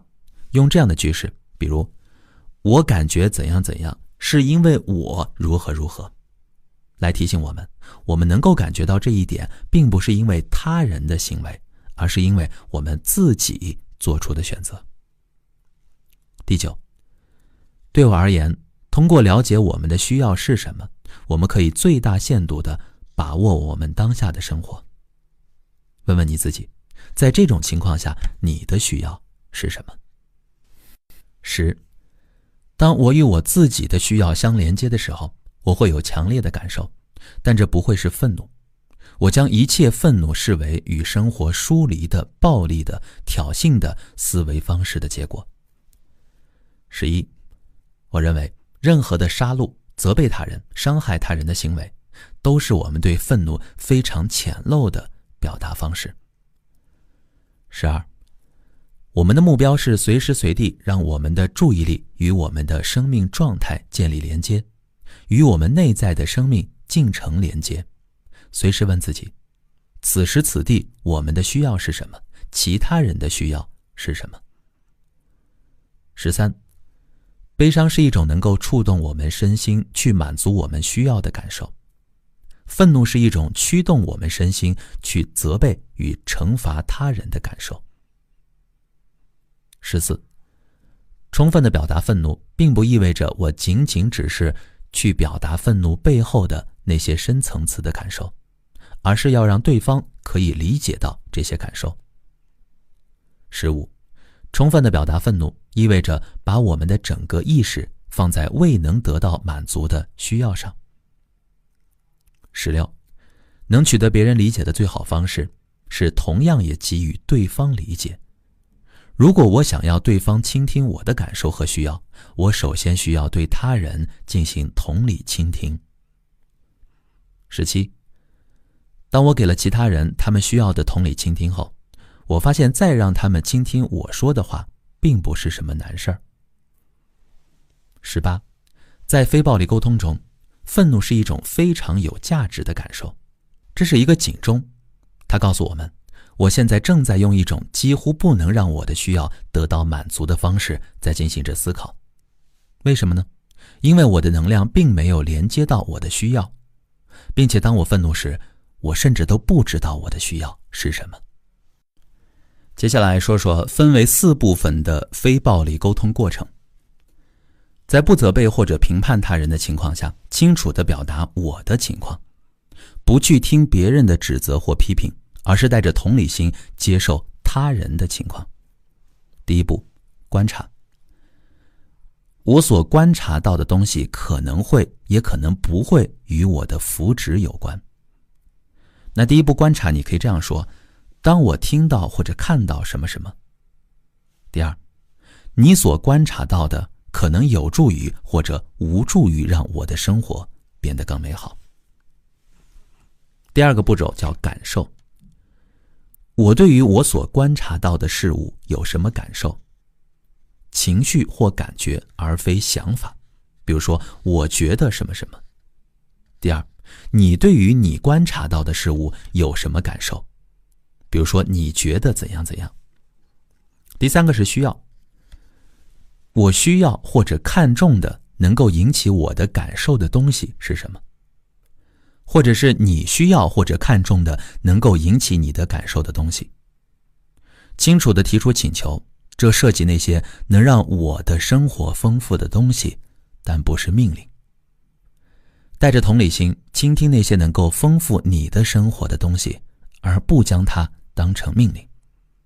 最后是请求，也就是我希望对方采取的具体行动。你可以这么说：你是否愿意怎样怎样？第二，你愿意采取的具体行动，比如你是否会如何如何。好，那关于非暴力沟通的第3册书情绪篇，我们就跟大家分享到这儿了。这本书当中呢，会有大量的练习，就像我们之前在内容当中提到的，您可以把它做成一个小卡片，在生活当中随时取用，这不失为一个好的办法。